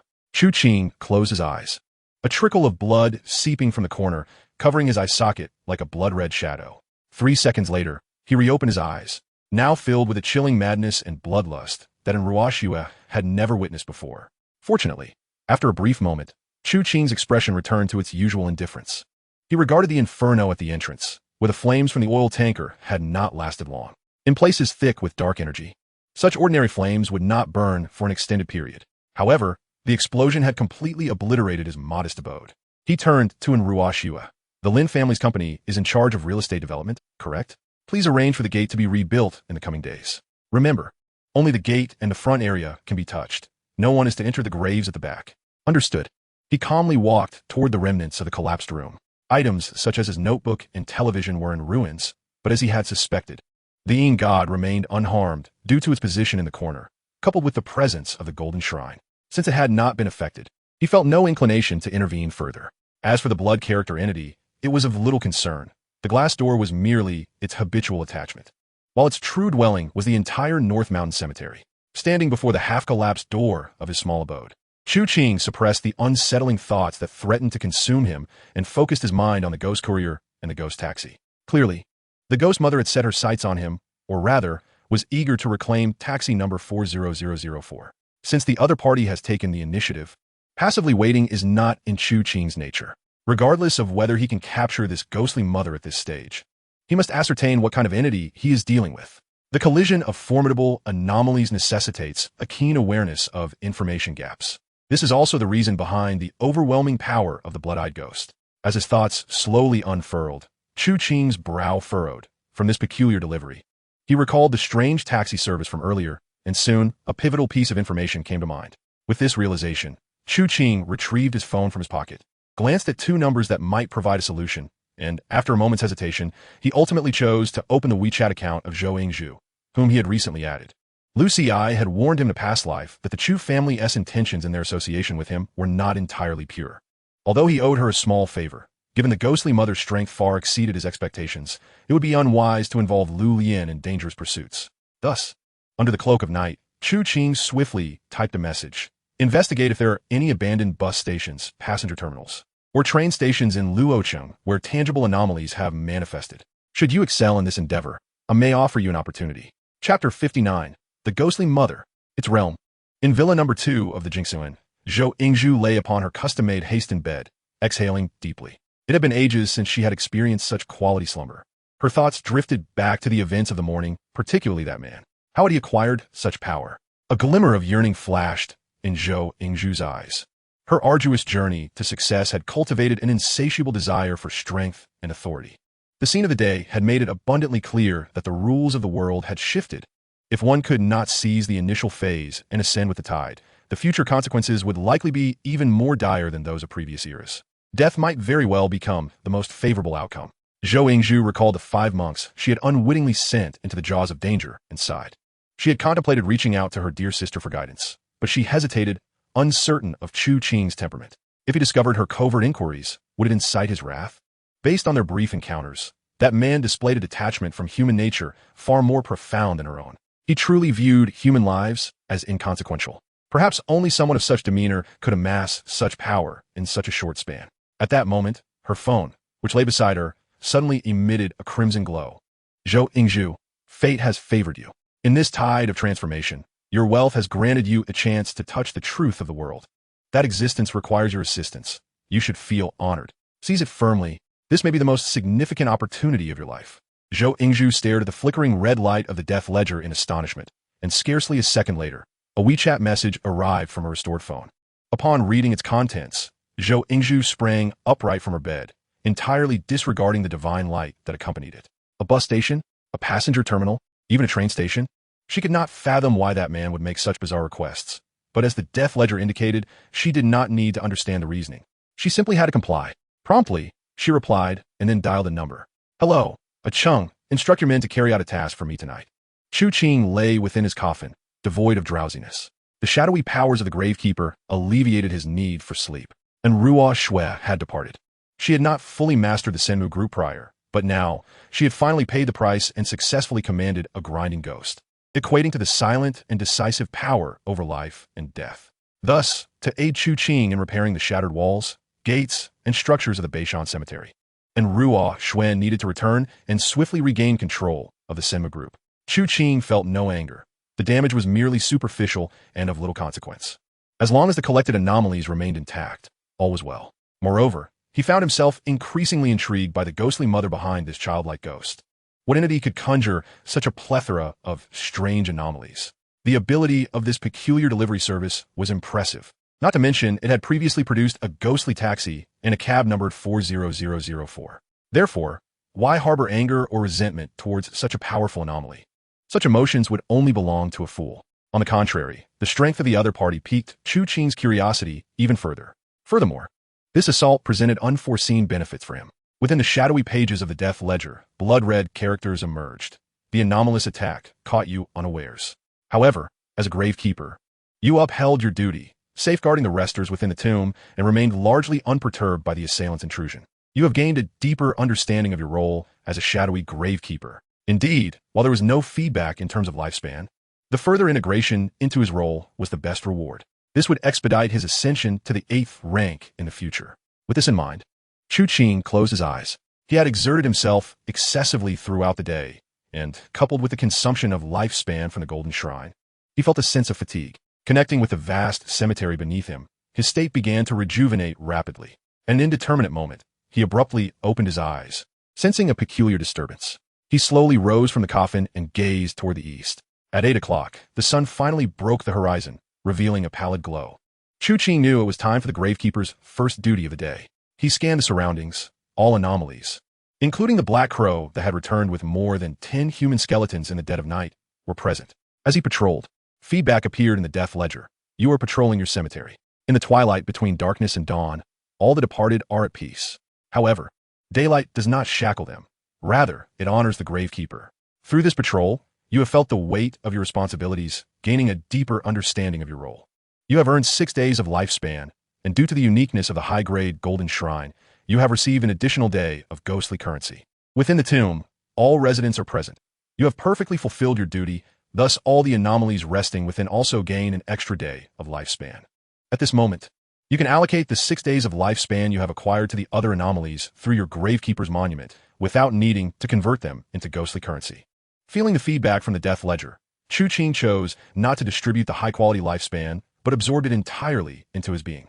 He slowly opened his eyes. The day had brightened significantly. Chu Qing gazed toward the east, where the blood-red sun began to rise. Unbeknownst to him, even the sun had transformed in this manner. Chu Qing paid it no mind. He had long grown accustomed to such sights in his past life. Just then, a phone call came through. Glancing down, he saw it was Zhou Yingzhu.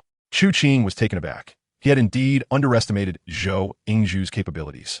Indeed, the voice of Zhou Yingzhu resonated from the other end of the line. Mr. Chu, we have discovered a particular location you mentioned. However, I am uncertain if it is the one you seek. May I inquire as to where it is? Chu Qing interjected directly. The old bus station at the beginning of Route 14 in the abandoned district of Luocheng. I shall send you the coordinates. I am en route there now. Would you care to accompany me? Zhou Yingzhu's initiative pleased Chu Qing immensely. I will arrive shortly. Do not act impulsively. With that, Chu Qing promptly hung up the phone, casting a glance around before thoughtfully picking up a lantern, yet opting not to utilize it. Instead, placing it within the coffin alongside the painting of Zhong Kuei riding a tiger. Most importantly, he gazed at his grand tombstone, sensing no fluctuations of fate. Why was the blood character ghost so eerily quiet? Was it still bound by its so-called cooling period, or was it perhaps, even it feared that entity? Did it believe at this juncture it was incapable of subduing or even vanquishing that thing? Chu Qing was unaware. All he knew was that it was time to ascertain the truth. Thus, he chose not to summon the taxi numbered 40004, but instead tilted his head skyward. Cawing, the black crow unveiled its prior utility to the yellow rainbow. Chu Qing grasped its sharp talon, and the world beneath his feet gradually lifted away. Utilizing the positioning from WeChat, he swiftly pinpointed the location. To Zhou Yingzhu's astonishment, Chu Qing arrived simultaneously with her. Mr. Chu, she exclaimed, raising her gaze to the imposing crow perched upon his shoulder and a lantern in his hand, swallowing nervously. Chu Qing regarded her with satisfaction. Not only had she come in person, but she had also refrained from bringing anyone else along. What is this place? Mr. Chu, this was once a bus station in the old district, the starting point for Route 14. It traversed the entire old city. Yet with urban beautification and reform for a tourist city, this outdated bus route was discontinued. Consequently, many locals sought explanations from the authorities, but most received no resolution. Evidently, Zhou Yingzhu had thoroughly prepared during the night. Despite her darkened circles, she remained alert. I dispatched subordinates to scour every bus station in Luocheng throughout the night. Though there were numerous ghostly rumors, most yielded nothing. Only this place. What about this place? Noticing Zhou Yingzhu's hesitation, Chu Qing turned his gaze toward a nearby ordinary bus parking lot, where several dilapidated houses stood in the background, and remnants of faded yellow lines marked parking spaces. The disparity between this area and the reformed tourist district of Luocheng was striking, almost as if they belonged to two different cities. This was a shadowy corner that existed in every urban landscape, one people instinctively sought to conceal, yearning to present only the polished aspects to outsiders and superiors. Here, no one reports. Throughout the night, I had 4 subordinates investigate this location, yet to this moment, they remain unreachable. Chu Qing exhaled deeply, realizing this was indeed the place. He focused on the departure point of the bus station and began to step forward. However, at that instant, an inexplicable chill enveloped him in the early morning of Luocheng. The watch on his outstretched left hand illuminated, the feedback from the Book of Life and Death manifesting just in time. Yet this time, the content that appeared left Chu Qing utterly astounded. Are they human? Perhaps so. In the eyes of the city, they are but hurried worker ants, mere components of urban operation, expendables in the march of civilization. To many, they do not qualify as humans. They may represent individuals etched in the annals of human civilization, yet often are recorded not as people, but as numbers. They thrive within this city. Here, the vast majority of their kind converge. This is the path they must traverse. Until one day, people deem that they, along with it, have lost all significance in existence. So what meaning do they or it hold? Esteemed sir, are you prepared to enter its world? Chu Qing's breath hitched, his gaze transfixed upon the bus station looming in the distance. He never anticipated that on the very first day of the horror era's arrival, a bizarre and enigmatic realm would be birthed in Luocheng. Chapter 60. The Route 14 bus of the old district clang. Clang. Clang. The sound of the slowly moving vehicle stirred Chu Qing from his slumber. He blinked, momentarily disoriented by the world outside.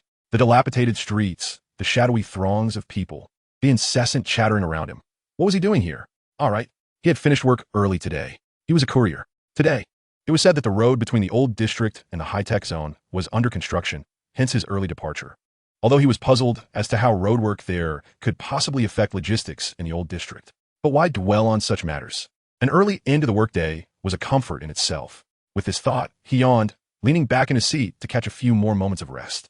The Route 14 bus, returning home from work, was the one place he need not worry about insomnia. Here, there was no pressure of life. No aging parents with graying hair who were not yet too old. No ex-girlfriend who had ended a 3-year relationship over dowry disputes. No parents biting the bullet to pay off a 30-year mortgage. No judgment or cold words from relatives and friends. None of these stifling burdens existed here. Yet, a single remark abruptly turned his head. Have you heard? Due to city beautification, they are planning to completely reconfigure the bus routes in the old district. It seems that now only the Mingsing Road Street will serve as the bus line for the old district. What? How can that be? The old district is so vast. Are we to walk everywhere after coming down from Mingsing Road?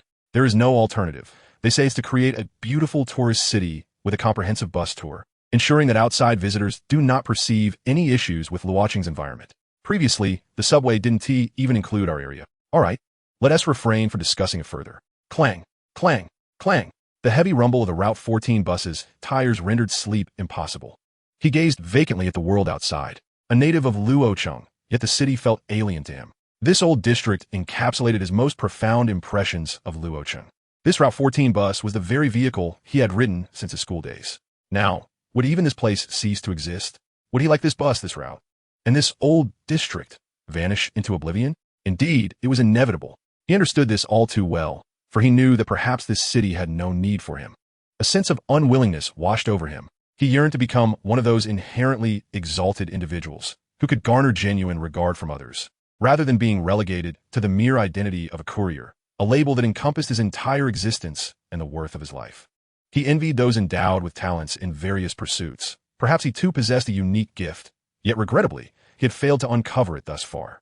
A sigh escaped his lips, a profound sense of melancholy enveloping him, intertwined with an inexplicable absurdity.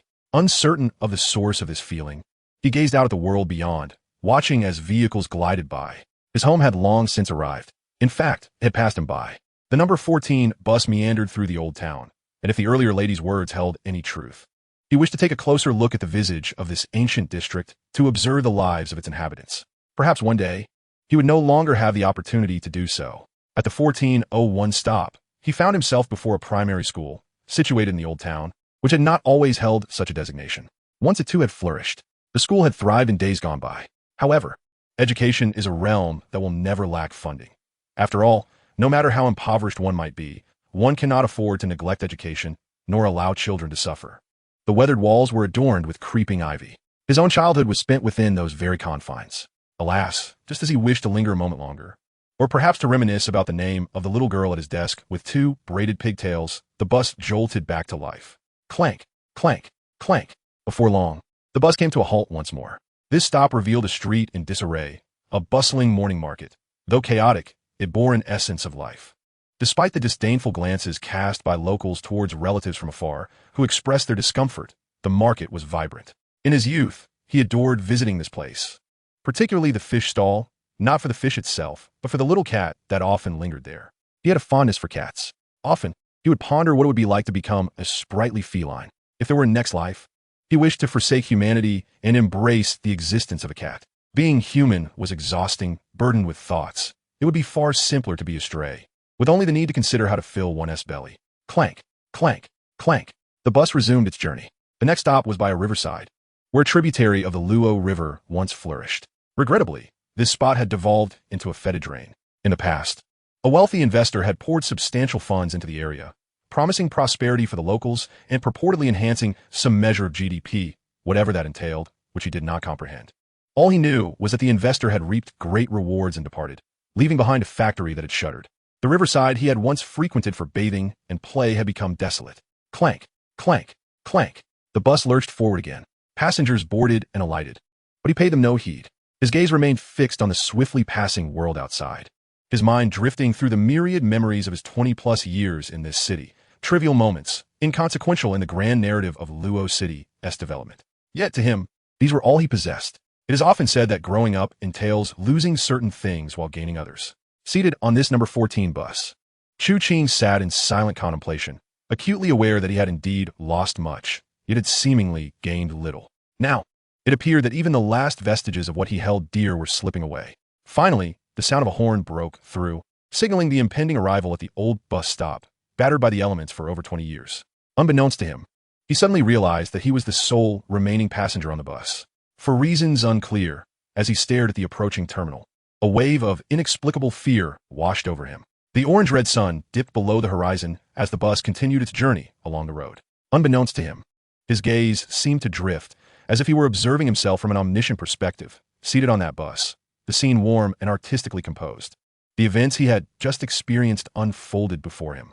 However, the intricate tableau began to shift. All colors faded, and vitality dissipated, transforming into a lifeless, black and white relic akin to an old, worn film. Chapter 61. Life and Death. The Ascension Method of the Blood Eye. Gome, Gome, this is our home. Do you not wish to join us? Board the bus and depart. Aching. Voices echoed in his ears. The cold, how piercingly frigid it was. Chu Qing had never felt such a chill before. Even during his tenure as the Lord of the Underworld, he had immersed himself in the so-called Yellow Springs. Yet nothing compared to the cold he felt now. This was the sensation of death. Indeed, only when one is fully enveloped by the rules governing existence can such a feeling arise. The chill penetrated not only his body, but also his very soul. Yet why would he die? Had he perished? Was he not on that bus? No. Suddenly, Chu Qing's body jolted. A flicker of resistance against the overwhelming cold of death surged within him. After all, he was a gravekeeper. Yes, he was not merely a courier. He was the gravekeeper, a ninth-tier servant of the underworld, Chu Qing. He was the reincarnation of the former ruler, Chu Jiangwang. In an instant, an indescribable sense of familiarity radiated from his pupils. His crimson eyes lifted to gaze into the distance. He could not discern where he was looking, but the specter of death threatened to envelop him entirely. Yet, on this precipice between life and death, Chu Qing knew with unwavering clarity that it was observing him. In his previous encounter with the faceless ghost, Chu Qing had learned that the activation of the blood eye required not only a gaze, but rather a mere connection of eyes. As long as the other party looked at him, those red eyes, now fervently awakened, would inevitably respond in kind. At that moment, his consciousness, previously shrouded in a haze, finally regained focus. Chu Qing felt a bone-chilling cold surge through him, the bloodlight radiating from his eyes, threatening to spill forth in crimson droplets. The frenzied blood eye seemed poised to leap from his eye sockets. It was a madness he had never witnessed before. Suddenly, he sensed it. That gaze, he felt it. He became acutely aware of the presence lurking behind him. However, this time, the ever-reliable blood eye failed to manifest its expected prowess. The mutual gaze persisted, and Chu Qing understood that the other party had activated the rule of murder. The death he had so narrowly avoided was the clearest evidence of this truth. However, the reason why the principle of an eye for an eye did not yield its full effect lies primarily in the fact that the opponent's power is not inferior to that of the blood eye. At the very least, the disparity in power that has manifested thus far is negligible. Yet, there are indeed effects to be noted. The frantically darting blood eye glowed a deep crimson, while Chu Qing's body, as if it had brushed against the chill of death, began to gradually dissipate. The warmth of life re-emerged within Chu Qing. In this moment, his perception of the outside world was finally restored. He could sense that gaze, that activation of the deathly rules, slowly coming to a halt. It was evident that the opponent was aware of having missed this crucial opportunity to eliminate Chu Qing. Chu Qing pursed his lips and surveyed his surroundings.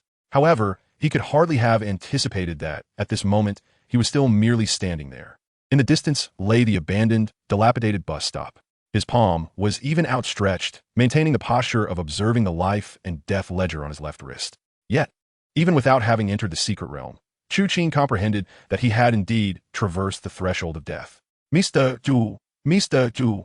The voice of Zhou Yingzhu echoed behind him. Chu Qing, however, paid no heed, instead once again gazing at the life and death ledger on his left hand.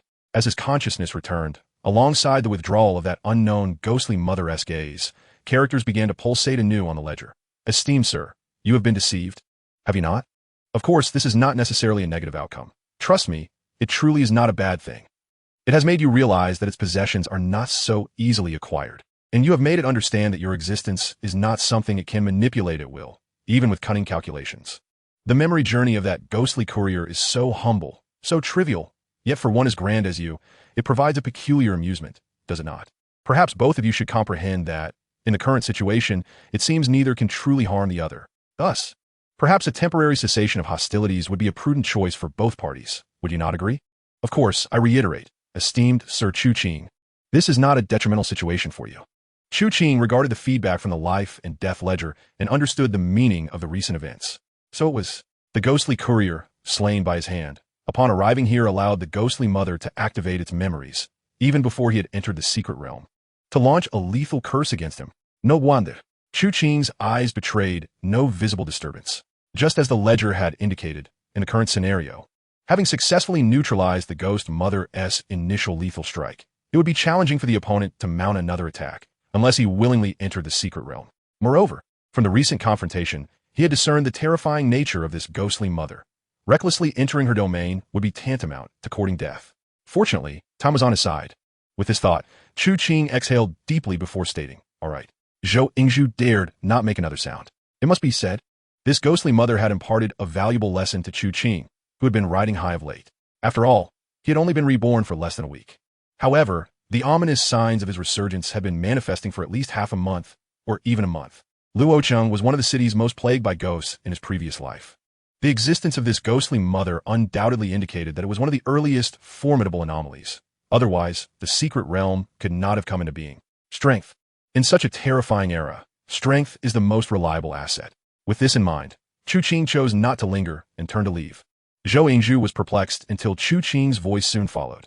"Come with me, drive to Beishan Cemetery." Ah yes. Seated in Zhou Yingzhu's Bentley Continental, Chu Qing slightly closed his eyes, furrowing his brow.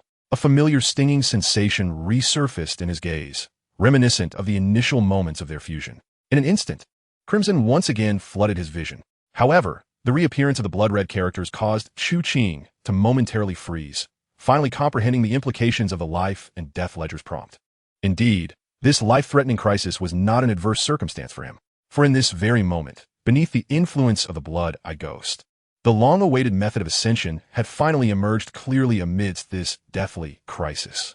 Chapter 62, Special Ascension Requirements. Ghostly Hand. The roads of Luocheng were painfully devoid of life. Even though it was not a weekend and the sun still shone brightly, the streets were nearly empty. Not to mention the road itself. Even the bustling locations in Luocheng were sparsely populated. The blue Continental sped along the roadway, with Zhou Yingzhu glancing at the navigation towards Beishan Cemetery. Yet she dared not turn to glimpse the figure behind her. She was unaware of Chu Qing's thoughts and could not fathom the tumultuous emotions that surged within him. Between life and death, the symbiotic bond with the blood-eye ghost had alerted this entity to the looming threat of death, prompting its latent potential to surface, finally revealing its method of ascension. Yet, precisely because he had witnessed the ascension method of the blood-eye ghost, Chu Qing, despite possessing the mindset of one who had lived 2 lives, could only lament. This shark-armed anomaly must be quite full of itself, doesn't it? In truth, from an external perspective, the ascension of the blood-eye was not particularly challenging. It could even be described as exceedingly simple. However, had Chu Qing not been able to sense the symbiotic relationship with this entity, he would have harbored serious doubts that it had been swayed by the ghostly mother within the secret realm, conspiring with that being to take his life. Indeed, he once again lifted the blood-red veil of his vision, scrutinizing the status of the blood-eye ghost. Blood-eye. Grade, 9th rank. Type, symbiotic anomaly. Lifespan, 10 months and 16 days. Eye for an eye. Rule after making eye contact. One can disregard the opponent's rule abilities and rebound them. If the opponent has no rule abilities activated, one can control the blood, energy of living beings, ghosts, to flow in reverse, dissipate, and perish. Activation requires eye contact, with the effect determined by the disparity in rank and talent between both parties. Seeing eyes, ability can probe living beings, nether artifacts, etc., discerning their rank, essence, rules, abilities, lifespan, etc. Symbiosis, state currently coexisting with a human, in lifespan consumption is doubled, while a preliminary awakening of certain intelligence occurs. Ascension requirements, devour 5 anomalies of higher rank, and one must integrate any part of the symbiotic entity into the anomaly, and that anomaly's rank must not be lower than 9th rank. Note, human, what do you mean? You dare to question me? You are too weak. I exist to protect you, this human, alongside myself. Indeed, the ascension of the blood-eye ghost could even be deemed straightforward. It required no consumption of lifespan. Furthermore, the quantity of anomalies to be devoured was not a daunting task for the blood-eye. The only noteworthy detail was that this creature's ascension necessitated Chu Qing to symbiotically bond with another anomaly. It could not be like the bloodletter ghost that merely controlled a grave ghost. It had to fuse with him in the same manner. Just as he had contemplated upon his rebirth, humans do not require the means to control anomalies through the position. Rather, it necessitates the mutual fusion and parasitism of the human body with a corresponding anomaly. However, undertaking such a course carries immense risk. In a previous life, among the 5 kings who had already taken their positions, the Corner King, known as the Master of the 5 Officials, was quite proficient in his realm. Yet Chu Qing had little interaction with him. Naturally, the Corner would not divulge any secrets or techniques to him. Thus, to continue in such circumstances, merging his body with the bizarre entities would necessitate further risks. Chu Qing was not one to shy away from peril. Otherwise, he would not have resolved on the very day of his rebirth to fuse with the initial form of the blood-eyed dragon sovereign. However, now that he had become the first tomb keeper and the tomb specter was merely a nascent form of the death apartment, coupled with his fusion with the blood-eyed dragon sovereign, the need for further recklessness had diminished significantly. Yet, the blood-eyed spirit seemed intent on playing a dangerous game. Clearly, this confrontation with the maternal ghost had instilled a sense of crisis in the self-important blood-eyed specter. Chu Qing closed his eyes once more, rubbing his eyelids and the accompanying throbbing at his temples. In truth, while somewhat exasperated, he did not resist the situation. Rather, he felt a flicker of anticipation. What significance does it hold to sail smoothly? In an era of terror, or indeed in any age, those who rise invariably possess a gambler's mentality and unshakable confidence. This encounter reaffirmed his understanding that in this terrifying epoch, one must either forge ahead or fall back like a boat against the current. If he did not grow, or if his growth were to stagnate, countless bizarre entities would swiftly hunt and thrive. To achieve the aspirations he held dear, the pursuit of power must never waver. If one could achieve eternal existence, if one could attain immortality across the ages, what significance would it hold to be filled with vengeful spirits? He began to scour his memories anew. To act is one thing. To strive for excellence in that action is another.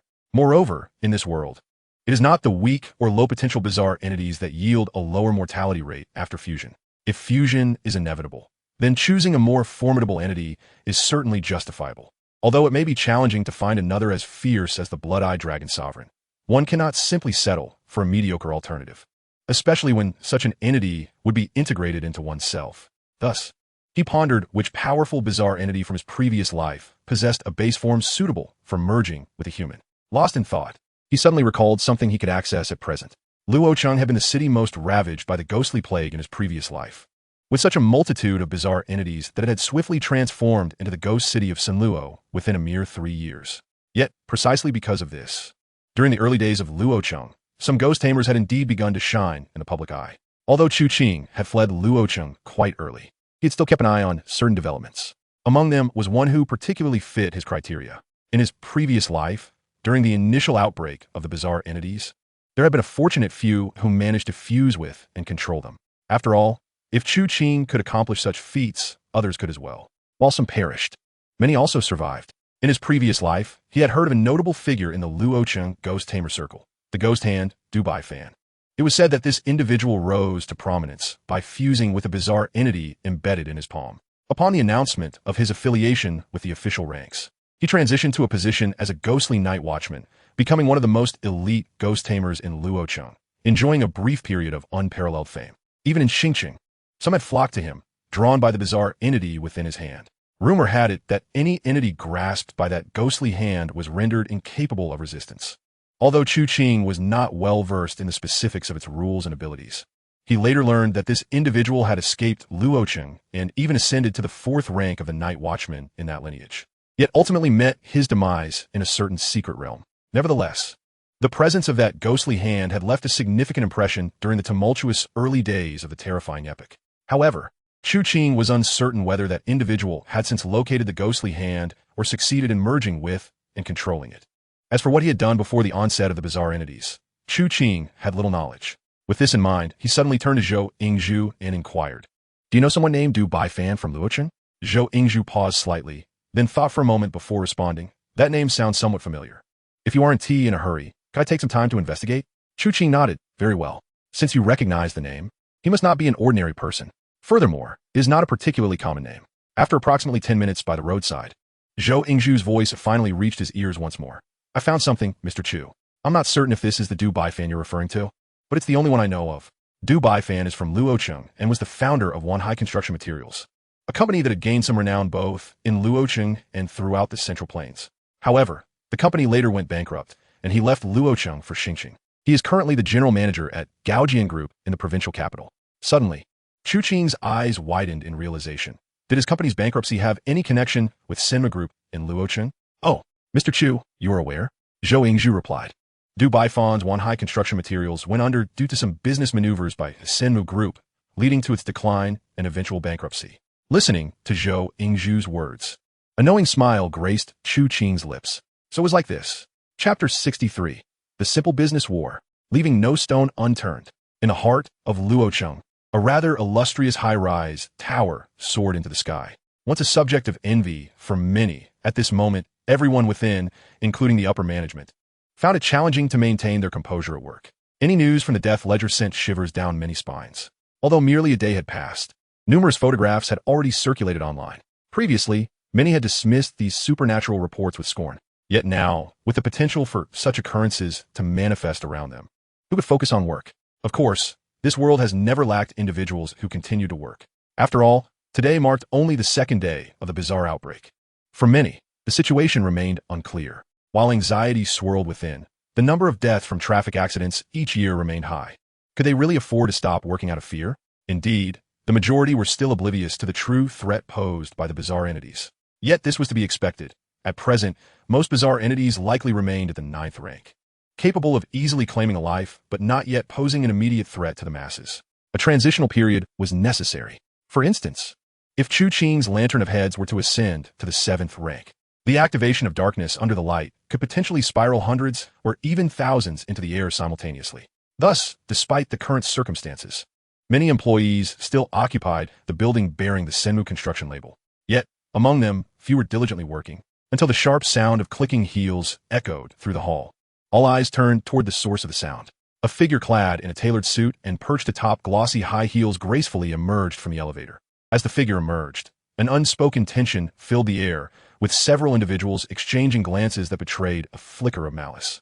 Just days prior, upon learning the identity of this woman, they had lavished her with sycophantic praise, for she was to be the future mistress of the estate. Yet now, the atmosphere had shifted dramatically.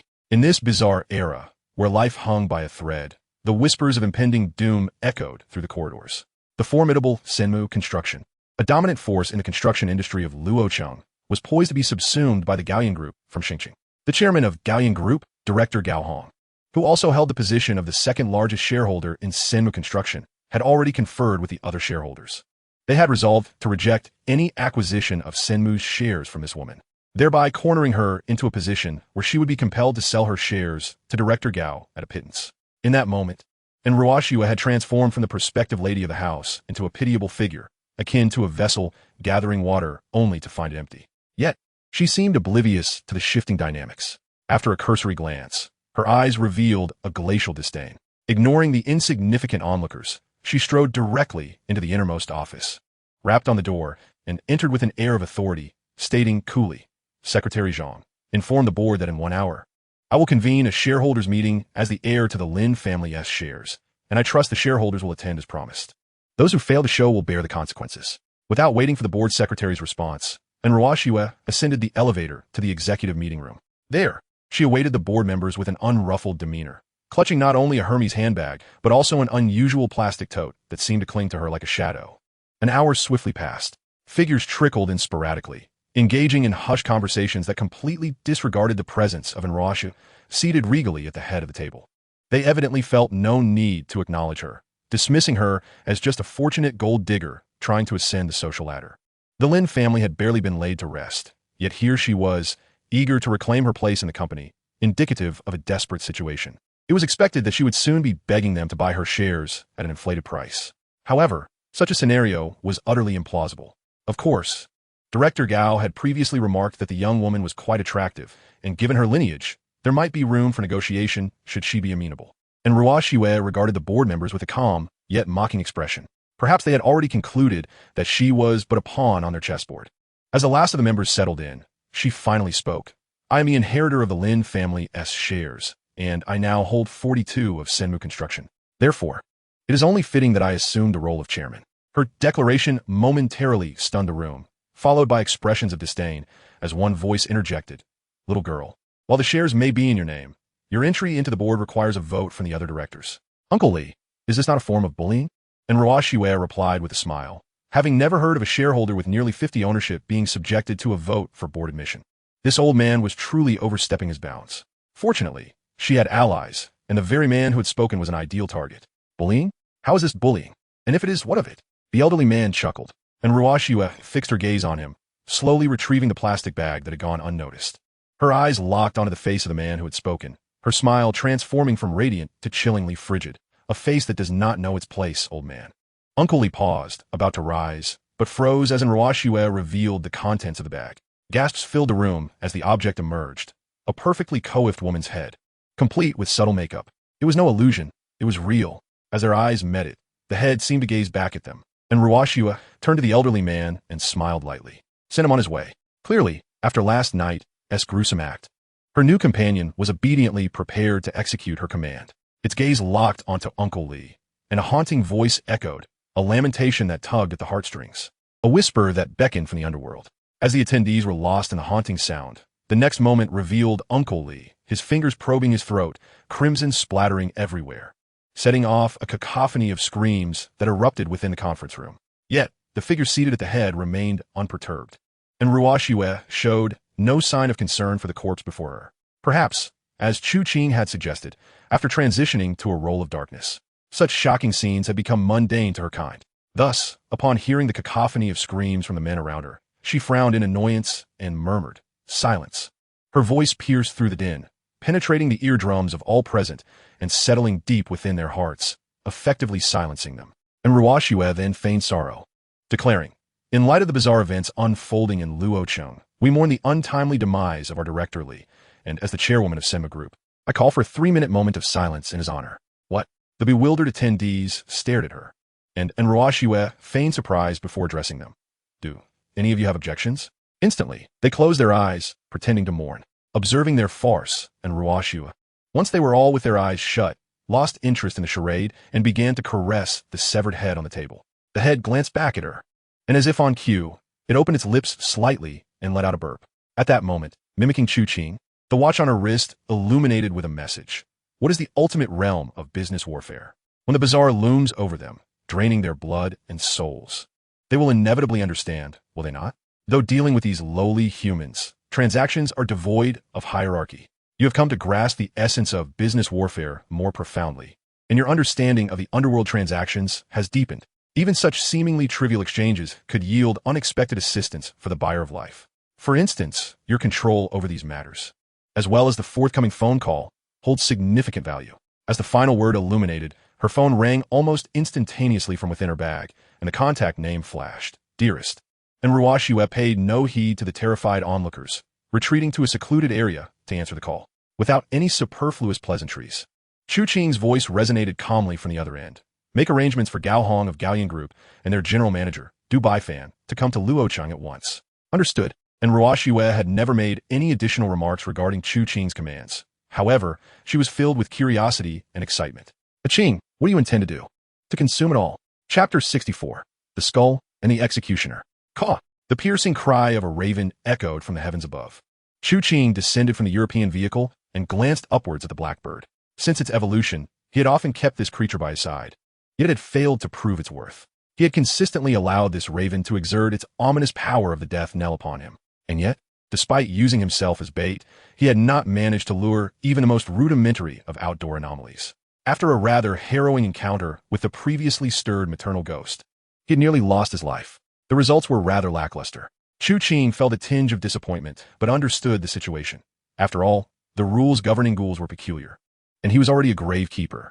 Furthermore, with the advent of the terrifying era, many anomalies were presenting themselves as food without needing to be hunted. There was little necessity to venture out for game, was there? With this thought, Chu Qing turned his gaze towards Zhou Yingzhu, who had not yet departed.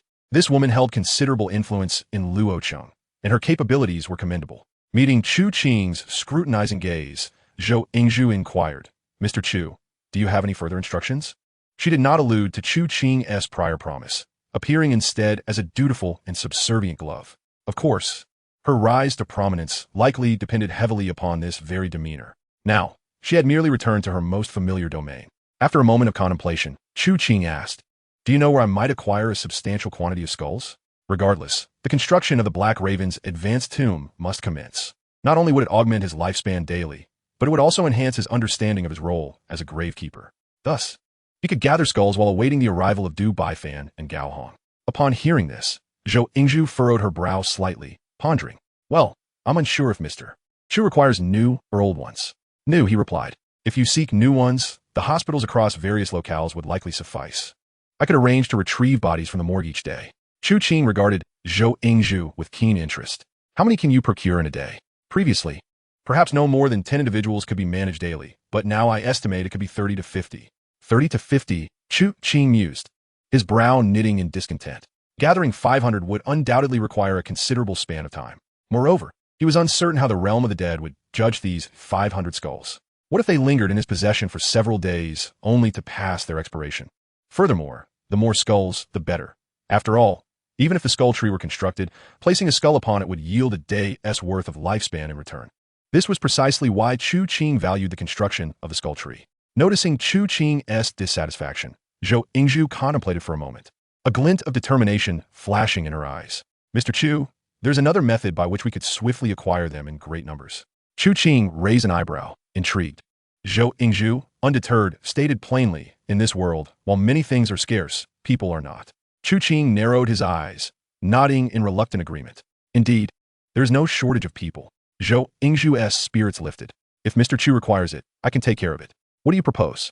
His rhetorical question momentarily caught Zhou Yingzhu off guard. Initially poised to speak, she swallowed her words and contemplated. "I am aware of certain individuals in Luocheng whose hands are not clean. They remain because of their connections, though they are indeed of no use. It would be justifiable to eliminate them. At this juncture, no one would question it or intervene. Moreover, if I managed to procure some from the hospitals, 500 skulls could be gathered within a day or two." At last, Chu Qing withdrew his gaze, responding coolly, "If they are indeed deserving of death, then let us proceed."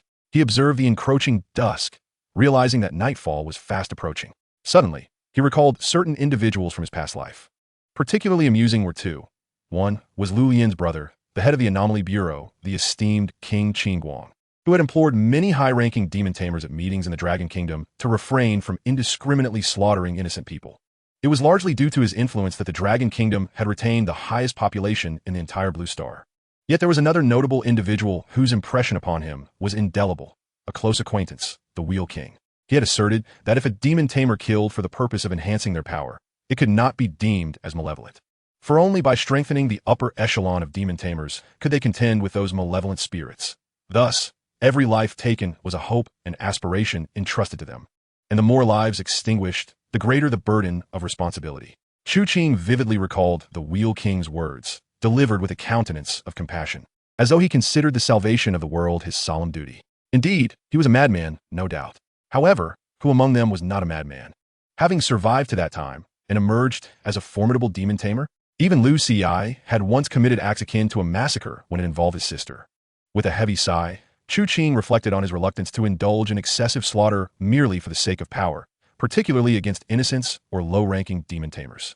Yet, in this terrifying era, wherein relentless powerful anomalies compelled one to resort to any means to grow stronger, he was left with little choice but to prepare for a modest act of righteous vengeance. These individuals would ultimately be claimed by the anomalies.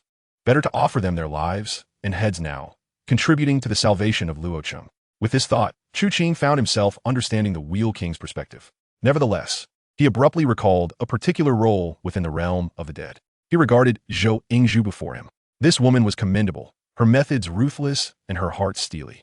The future of the Death Department required such talent. Although he could effortlessly fulfill the role of the Bloodword Ghost's death guide, the requirements for advancing the Bloodword Ghost to the 8th tier indicated that such ascension would likely demand the completion of numerous death guidance tasks, which he could not manage alone. In this terrifying age, demon tamers with potential were certainly worth recruiting. This potential encompassed not only temperament and capability, but also appearance. Even if Chu Qing currently harbored no particular intentions, having a striking beauty frequent his domain would certainly be more visually pleasing than a large man. Wouldn't he? With equivalent abilities, why not choose the latter? He harbored no qualms about it. Among the 9th tier roles in the realm of the dead, there existed a relatively unique sequence, once highly coveted by many demon tamers in his past life. Some had even proclaimed it the foremost sequence due to its formidable combat prowess and an inherent advantage. It came equipped with a rare, ghostly instrument, one that grew alongside the bearer's rank. In ancient times, the executioners who dealt with criminals sentenced to death were a particularly unique breed. They wielded great blades, ready to sever the heads of wrongdoers at a mere command. The splattering blood would serve as a grim reminder to all onlookers of the consequences of opposing the imperial court. They are the rulers of the feudal dynasty, the instruments and weapons employed to manifest their dominion. Indeed, they possess the most formidable of fates with the most ominous destinies. During this era of terror, such individuals have likewise transformed into ominous figures, and notably, they occupy a particularly powerful position within the realm of the dead. Indeed, this is the 9th rank of the underworld, the executioner. At this thought, Chu Qing suddenly lifted his gaze to Zhou Yingzhu and inquired, "Have you ever taken a life?" Chapter 65. The pigs trot a rice before departure. Upon hearing Chu Qing's question, Zhou Yingzhu opened her mouth, then opted for candor. "To be perfectly honest, Mr. Chu, when I first ventured into the world, I was known in the Jianghu as Little 13's sister." Chu Qing was taken aback, casting a dubious glance at Zhou Yingzhu. "You don't seem the type." Zhou Yingzhu found it difficult to explain, as who among us is without a shadowy past? Yet, her history was indeed of a particularly dark nature. However, she modestly understated her alias. In truth, during her most fervent days, she was known as the blade-wielding Mother Rakshasa. Chu Qing, indifferent to her past, remarked, "Very well. Then do you possess a knife that you excel in wielding?" Zhou Yingzhu, slightly perplexed, nodded, "I do. There's a finely forged meow knife with a sharpened edge back at my home." "Excellent. Then let us set forth. First, we shall retrieve the knife, and thereafter, we'll take a life." Upon hearing this, Zhou Yingzhu hesitated. "What is it?" Chu Qing furrowed his brow. Zhou Yingzhu had yet to respond, but her answer was evident. For the first time, a hint of crimson crept across Zhou Yingzhu's cheeks. Chu Qing exhibited no signs of disturbance. Since his transition to a gravekeeper, his dependency on food had diminished to a considerable extent. Having gone over a day without sustenance, he felt no particular discomfort. Nonetheless, considering the rapidity with which Zhou Yingzhu completed her task, the day and night without food or rest indeed seemed excessive. With this in mind, Chu Qing cast her a glance. "My time is limited. Go find something to eat. There will be ample opportunity for you to rest later. But let us not miss this opportunity." "Thank you, Mr. Chu." As Chu Qing was about to enter the vehicle, an indescribable wave of sensation gradually emerged. It was as if the first domino had been toppled. In this unseen realm, a series of chain reactions unfolded. Chu Qing abruptly turned his head. On the large tombstone behind him, a trickle of blood began to coalesce, and then words appeared before them. Location: unknown. Time limit: before 4 p.m. today. Task objective: find a restaurant and order a bowl of delicious pig trotter rice. Task reward: unknown. Task failure penalty: none. Chu Qing's right eyelid twitched. Yet, at that moment, the very first thought that came to mind regarding food was indeed pig's trotter rice. Fate, it seems, is merely the sum of all choices and serendipities that arise once one embarks from a chosen anchor point.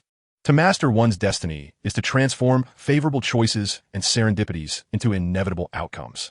Thus, after some contemplation, Chu Qing decided to bring along the head lantern, which had always proven most useful amidst its peculiarities, yet had been taken for granted. This item was quite fearsome, and Chu Qing felt a twinge of concern that he might struggle to control it should it ascend too high. As it stood, until he ascended beyond the 6th rank in the underworld, his physical form remained vulnerable to attacks and weaponry from the realm of reality, making the head lantern's value unparalleled. With this thought, Chu Qing suddenly felt that the lantern had been somewhat wronged. Very well, he resolved that during each watch, he would bestow 1 or 2 days of the 6 days of underworld longevity gained upon the head lantern as a reward for its faithful service. With this in mind, Chu Qing did not linger at the European-style establishment, beckoning Zhou Yingzhu to join him in a taxi. "Let us depart." She stepped in without a moment's hesitation. Was this truly an ordinary taxi? As this thought crossed her mind, the vehicle accelerated to a speed of 400 kilometers per hour, leaving Zhou Yingzhu no time for idle musings. What does it feel like to run over someone at high speed? She was now experiencing it firsthand. 3 minutes later, the speed began to decrease. Chu Qing arrived at a small street of eateries not far from Beishan Cemetery. Although it was only 3 in the afternoon, the sky was already shrouded in darkness. It was not yet time for streetlights, and the entire city, the entire street, resembled a ghost town. Occasionally, a few homes flickered with light, but none met Chu Qing's requirements. Soon, however, they spotted a small eatery, with tungsten filament lamps competing with those in Chu Qing's security office, casting a dim yellow glow. The sign proclaimed, "Authentic Guangxi Longjiang Pigs Trotter Rice." It was a quintessential hole-in-the-wall establishment.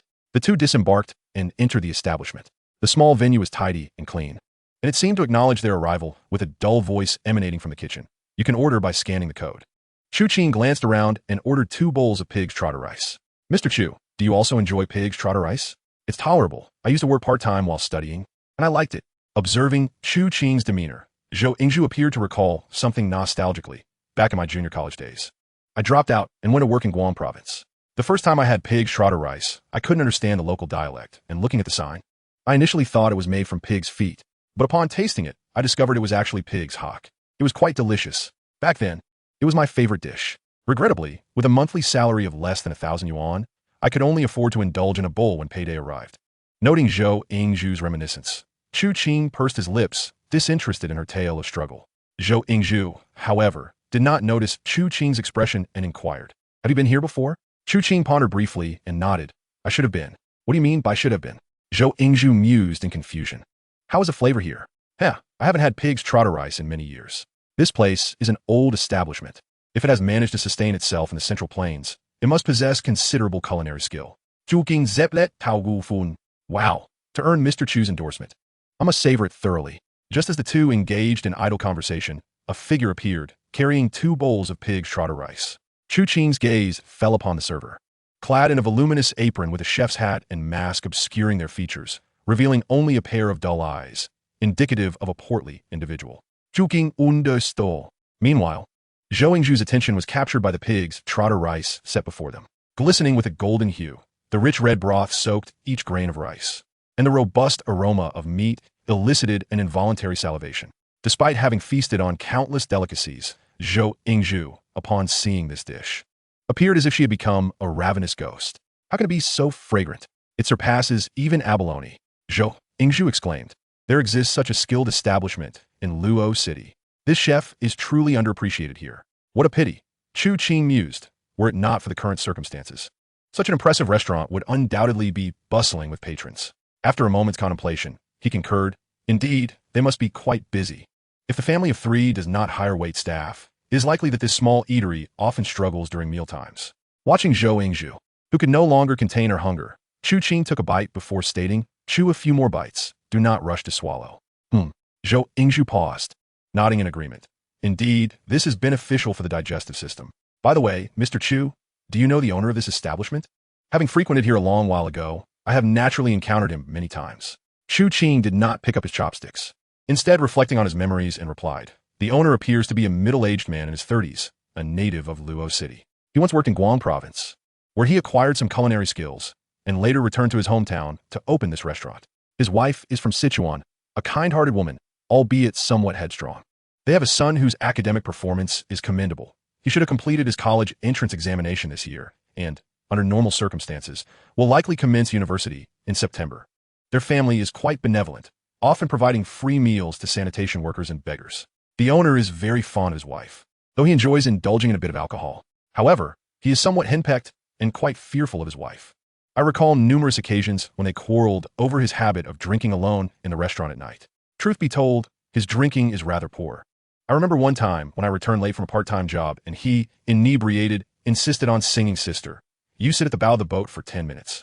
Huh, Zhou Yingzhu chuckled. This man is indeed quite entertaining. However, Mr. Chu, since you were so familiar with him, why didn't he greet you when he just stepped out? It would have been nice for me to meet him as well. Yet, Chu Qing bore no hint of smile. His gaze steady on Zhou Yingzhu. You've already met him. Zhou Yingzhu was taken aback, her previously rosy lips, now glistening from the greasy broth of the pig trotter rice, cast a confused look at Chu Qing. Chu Qing remained unmoved, his calm voice continuing. They're right in your bowl. Chapter 66, Chef Pig. The legendary kitchenware. Ugh. Observing Zhou Yingzhu, who was clutching the table and retching, Chu Qing's gaze remained placid. Zhou Yingzhu had hardly eaten a few bites, and now she expelled everything, even spewing yellow bile. However, this is certainly preferable to losing one's life, isn't it? Chu Qing glanced at the 2 bowls of pig trotter rice. An air of malice enveloped the space, a ghostly presence permeating the atmosphere. Yet, it must be said that in terms of appearance and aroma, as well as Zhou Yingzhu's reaction after tasting it, this dish seemed to surpass the previous culinary efforts. Even for Chu Qing, who typically harbored no particular cravings, he found himself somewhat tempted upon seeing it. However, this fleeting impulse was quickly suppressed. He directed his gaze towards the kitchen entrance at the back of the small eatery. A figure seemed to linger there, peering at the only 2 patrons within the modest establishment. Chu Qing exhibited no signs of alarm. When one comprehends the essence of the eerie, there is little cause for fear. Yet, when faced with the unknown, humanity often succumbs to terror, leading to a loss of reason and ultimately becoming prey under the rules of the malevolent. By discerning certain abilities of the entity, even an ordinary person may find a sliver of hope when confronted with lesser horrors. Therefore, entities that obscure perception and cognition, such as the lanterns of human heads and faceless ghosts, are among the more terrifying types of early anomalies. As for blood inscriptions, they typically signify imminent death upon discovery of the rules, a lesson Chu Qing had learned through experience. The entity before him, however, was evidently capable of exerting a degree of influence over the human mind, albeit not as exaggerated as the lanterns of human heads or faceless ghosts. Of course, this was from Chu Qing's perspective. For an ordinary person, the impact would be considerably significant. This was evident from Zhou Yingzhu, who, after instinctively retching, stood transfixed, her eyes gleaming with an almost gluttonous hunger as she stared at the bowl of pig trotter rice. She resembled a junkie, despite the dish's potency being far superior to that of ordinary substances. With a wave of his hand, Chu Qing sent the 2 bowls of pig trotter rice crashing to the ground. That's enough. You should return to the car now. Zhou Yingzhu could scarcely utter a word, covering her mouth as she dashed outside. Chu Qing sighed, his gaze returning to its usual tranquility. With his hands in his pockets, he slowly rose and approached the kitchen door, kicking it open with force.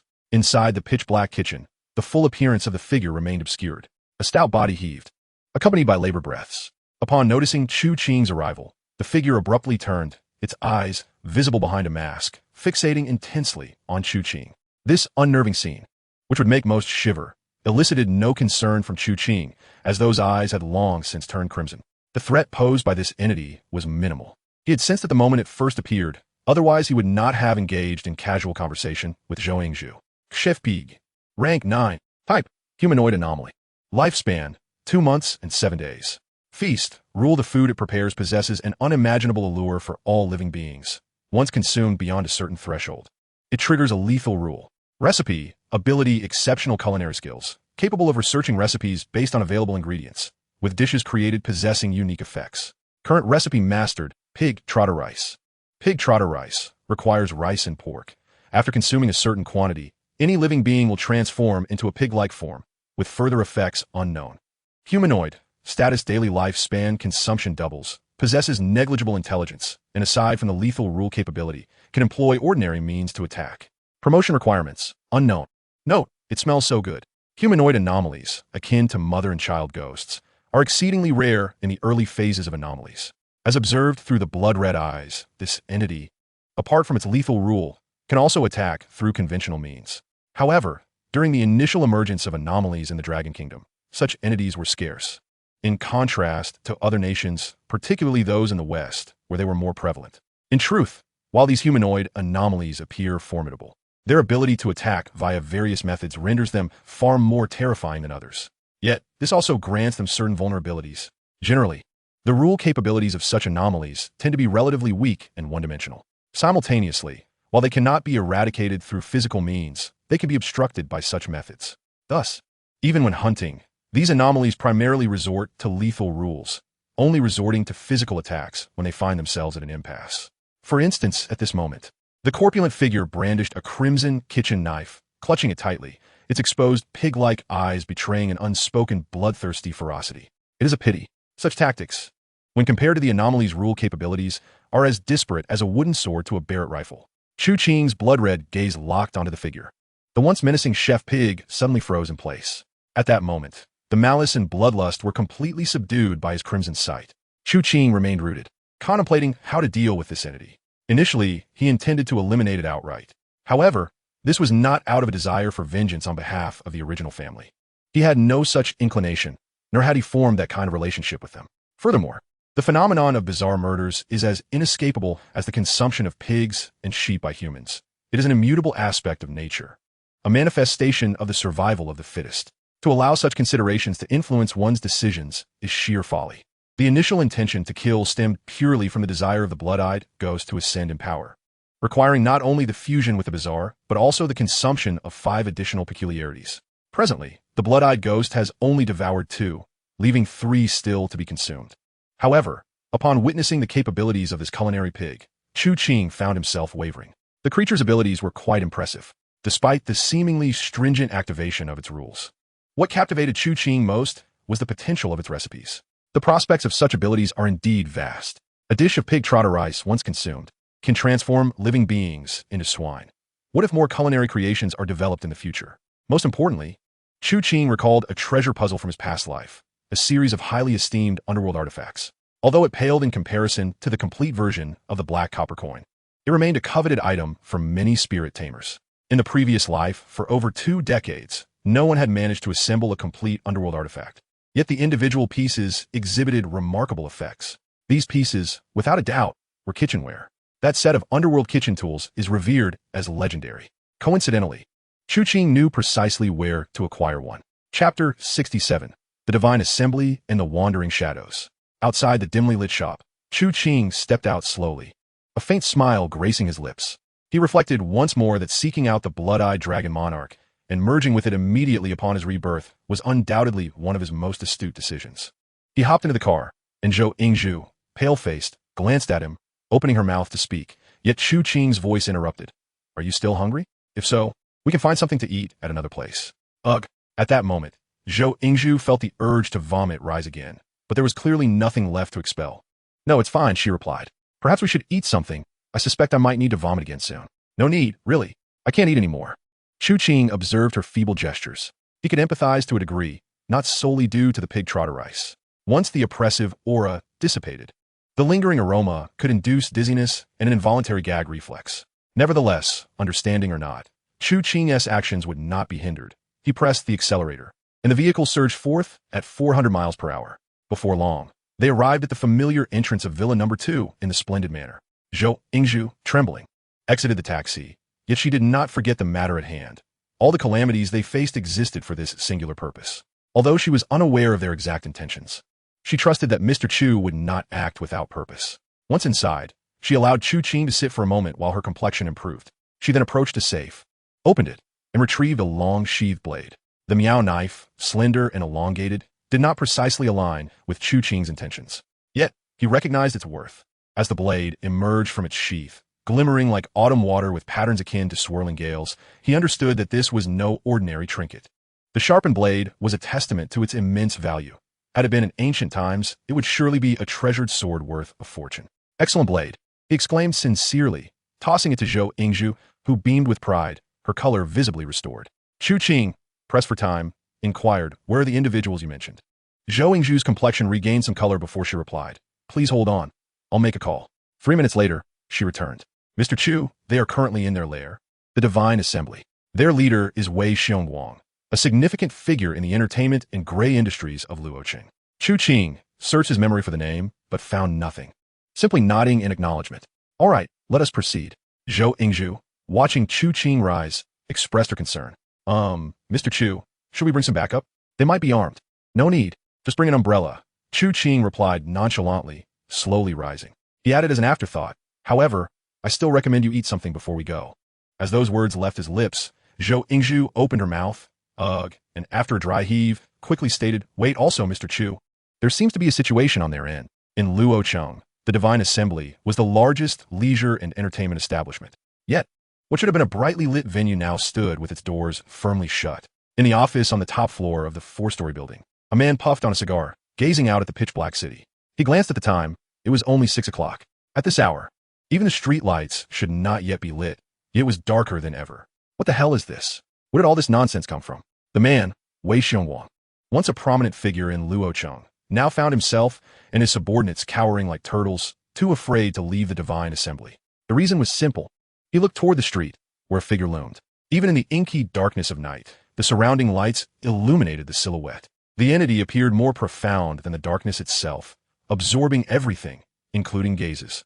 Its form was obscured, resembling a standing shadow, wandering beneath the imposing structure of the divine assembly. The establishment, sprawling over several hundred acres, including its parking lot, still found its patrons encountering that shadow the moment they stepped outside. Wei Xiongwang would never forget the image of the guest who had been decapitated by that figure just the previous morning.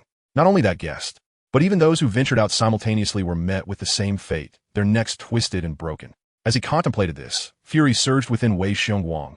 Damn it. And those worthless inspectors. Can't they just get rid of this damned thing? Those two idiots came here to die. And I have no idea how my money is being squandered on such useless people. In a fit of rage, Wei Xiongwang was interrupted by a knock at the door. Come in. A subordinate entered, visibly shaken. Boss, there is hardly any food left in the club. What should we do? What should we do? Wei Xiongwang's eyes blazed with fury as he hurled the ashtray across the room. The subordinate, unable to evade, was struck and left bloodied. Damn it. I run such a large establishment with numerous dining options, and in less than 2 days, it's all nearly gone. Are you all pigs? The subordinate trembled uncontrollably. The leader, overwhelmed by the sheer number of individuals within the establishment, mused on the ominous entity lurking outside. Numerous technicians, waitstaff, and former patrons mingled with their own crew. A cold gleam flickered in Wei Xiongwang's eyes. Summon Heihu and the others, he commanded, cut off their means of sustenance. Anyone who dares to stir trouble, let Heihu and his men take them down with firearms. Execute them without hesitation. It's become evident that it's not just us. The entirety of Luocheng seems to be ensnared in this predicament. At this moment, we cannot afford to ponder too deeply. Survival is our immediate priority. Furthermore, disregard those technicians. Bring me 2 of the more attractive patrons. Understood, boss. As his subordinate departed, Wei Xiongwang exhaled softly, attempting to quell the rage that had been building within him. The suppression he had endured over recent days had eroded the tranquility he had cultivated over the past decade. Only a sense of oppression lingered, accompanied by an indescribable fear lurking deep within. Just then, he contemplated acquiring a couple of women. If that proved unfeasible, he could simply eliminate them. In his youth, he had not shied away from taking lives. The act of extinguishing a life was the only means through which he could release all his pent-up emotions. Particularly with beautiful women, the thrill of obliterating something exquisite sent shivers through him. Yet, as he began to anticipate the methods he would employ, his phone on the table suddenly illuminated. He quickly glanced over, and his heart skipped a beat. It was not a call, nor any other notification. Instead, crimson letters against a pitch-black backdrop appeared. Are you feeling oppressed? Are you consumed by despair? This is the backdrop of this era. Wei Xiongwang, what you're currently experiencing is merely the beginning. The strange entity outside is destined not to spare you. Unless unforeseen circumstances arise, you face 3 potential fates. First, you lead your subordinates in a brutal suppression of all, only to perish in the end, exhausted and out of resources. Second, your cruelty and madness instill fear in your men, leading them to preemptively eliminate you. Third, in your final moments of desperation, you attempt to break free, only to meet your inevitable demise at the hands of that strange force. This is your fate, a fate steeped in despair. However, all it requires is 10 years. Bestow upon me 10 years of your life, and I may reveal to you how to break free. 10 years is not a steep price for a life, is it? As he stared at the life and death ledger's message, Wei Xiongwang pursed his lips. Just a day prior, he had been unwilling to accept the notion that he could be ensnared by that thing. Yet after 2 days, he felt the tide turning ominously in that direction. But 10 years. He observed that his remaining lifespan was merely 23 years.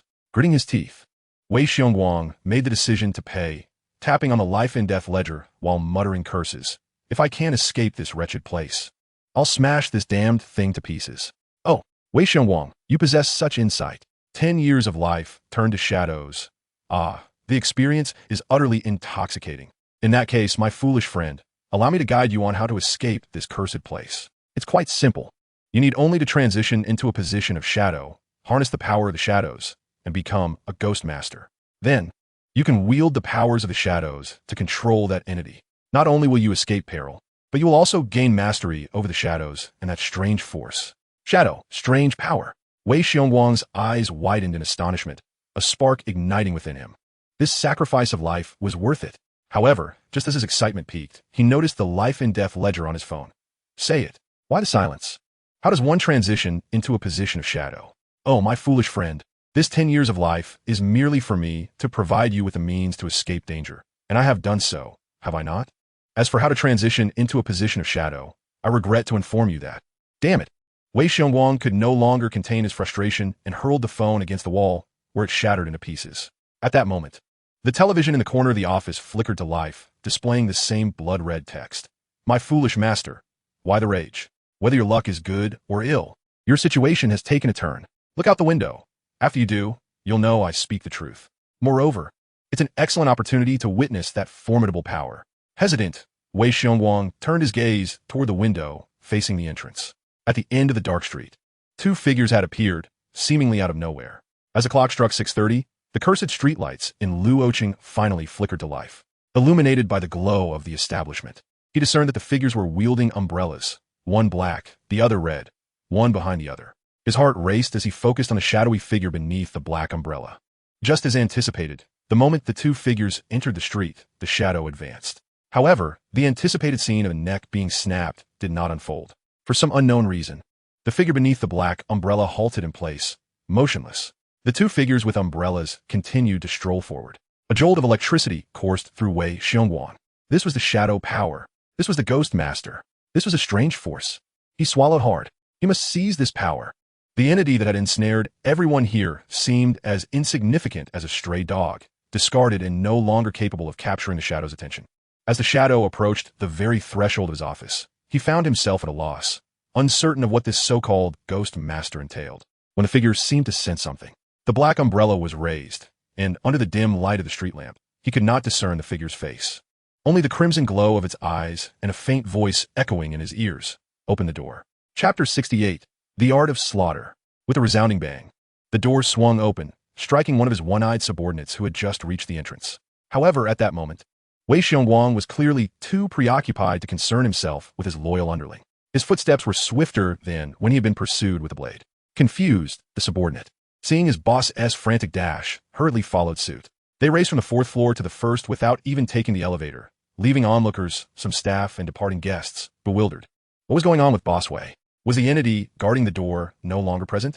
As they pondered this, excitement began to ripple through the crowd, for, due to their angle, most could not witness the events unfolding at the entrance.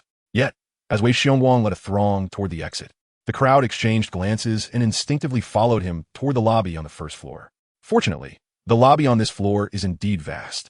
The Divine Club, without a doubt, stands as one of the largest entertainment venues in the entirety of Lo City.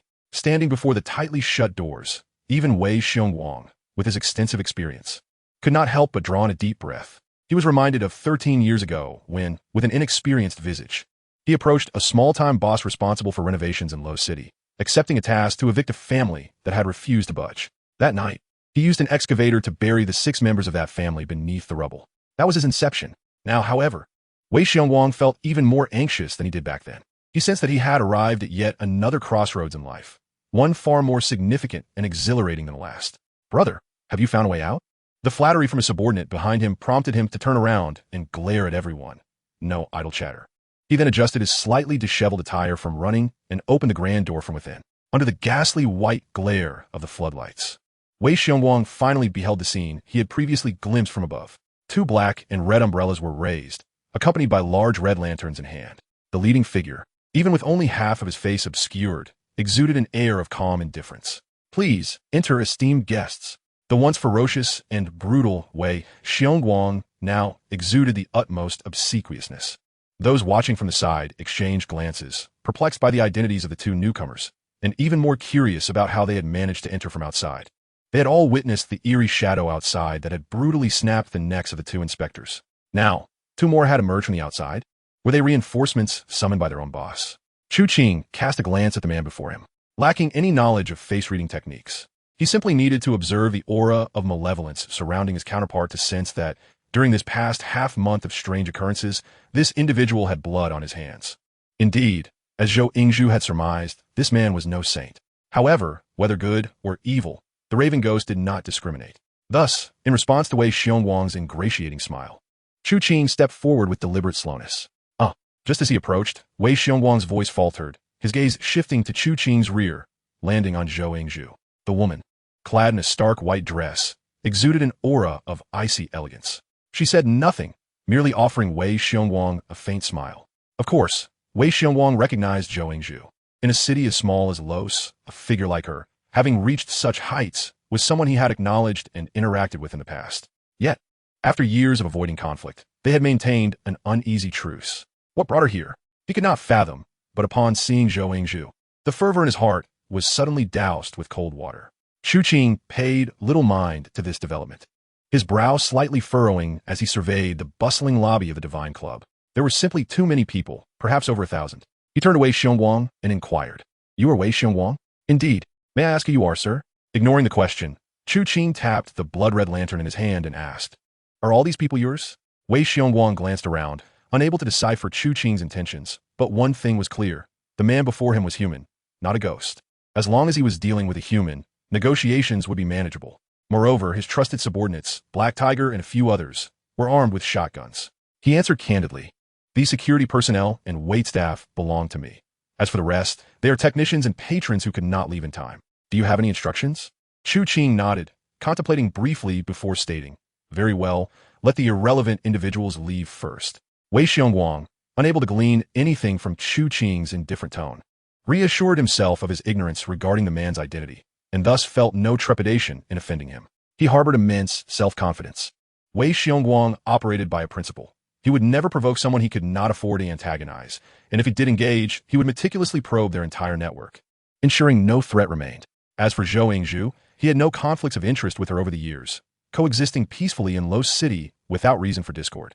Thus, after a moment of contemplation, he turned to the onlookers and bowed slightly. "Esteemed guests, please proceed upstairs. I, Wei Xiongwang, assure you that I will safely escort you out, away from those cursed beings. Please place your trust in me." He adopted a demeanor of grandiosity, resembling a protector of the innocent at first glance.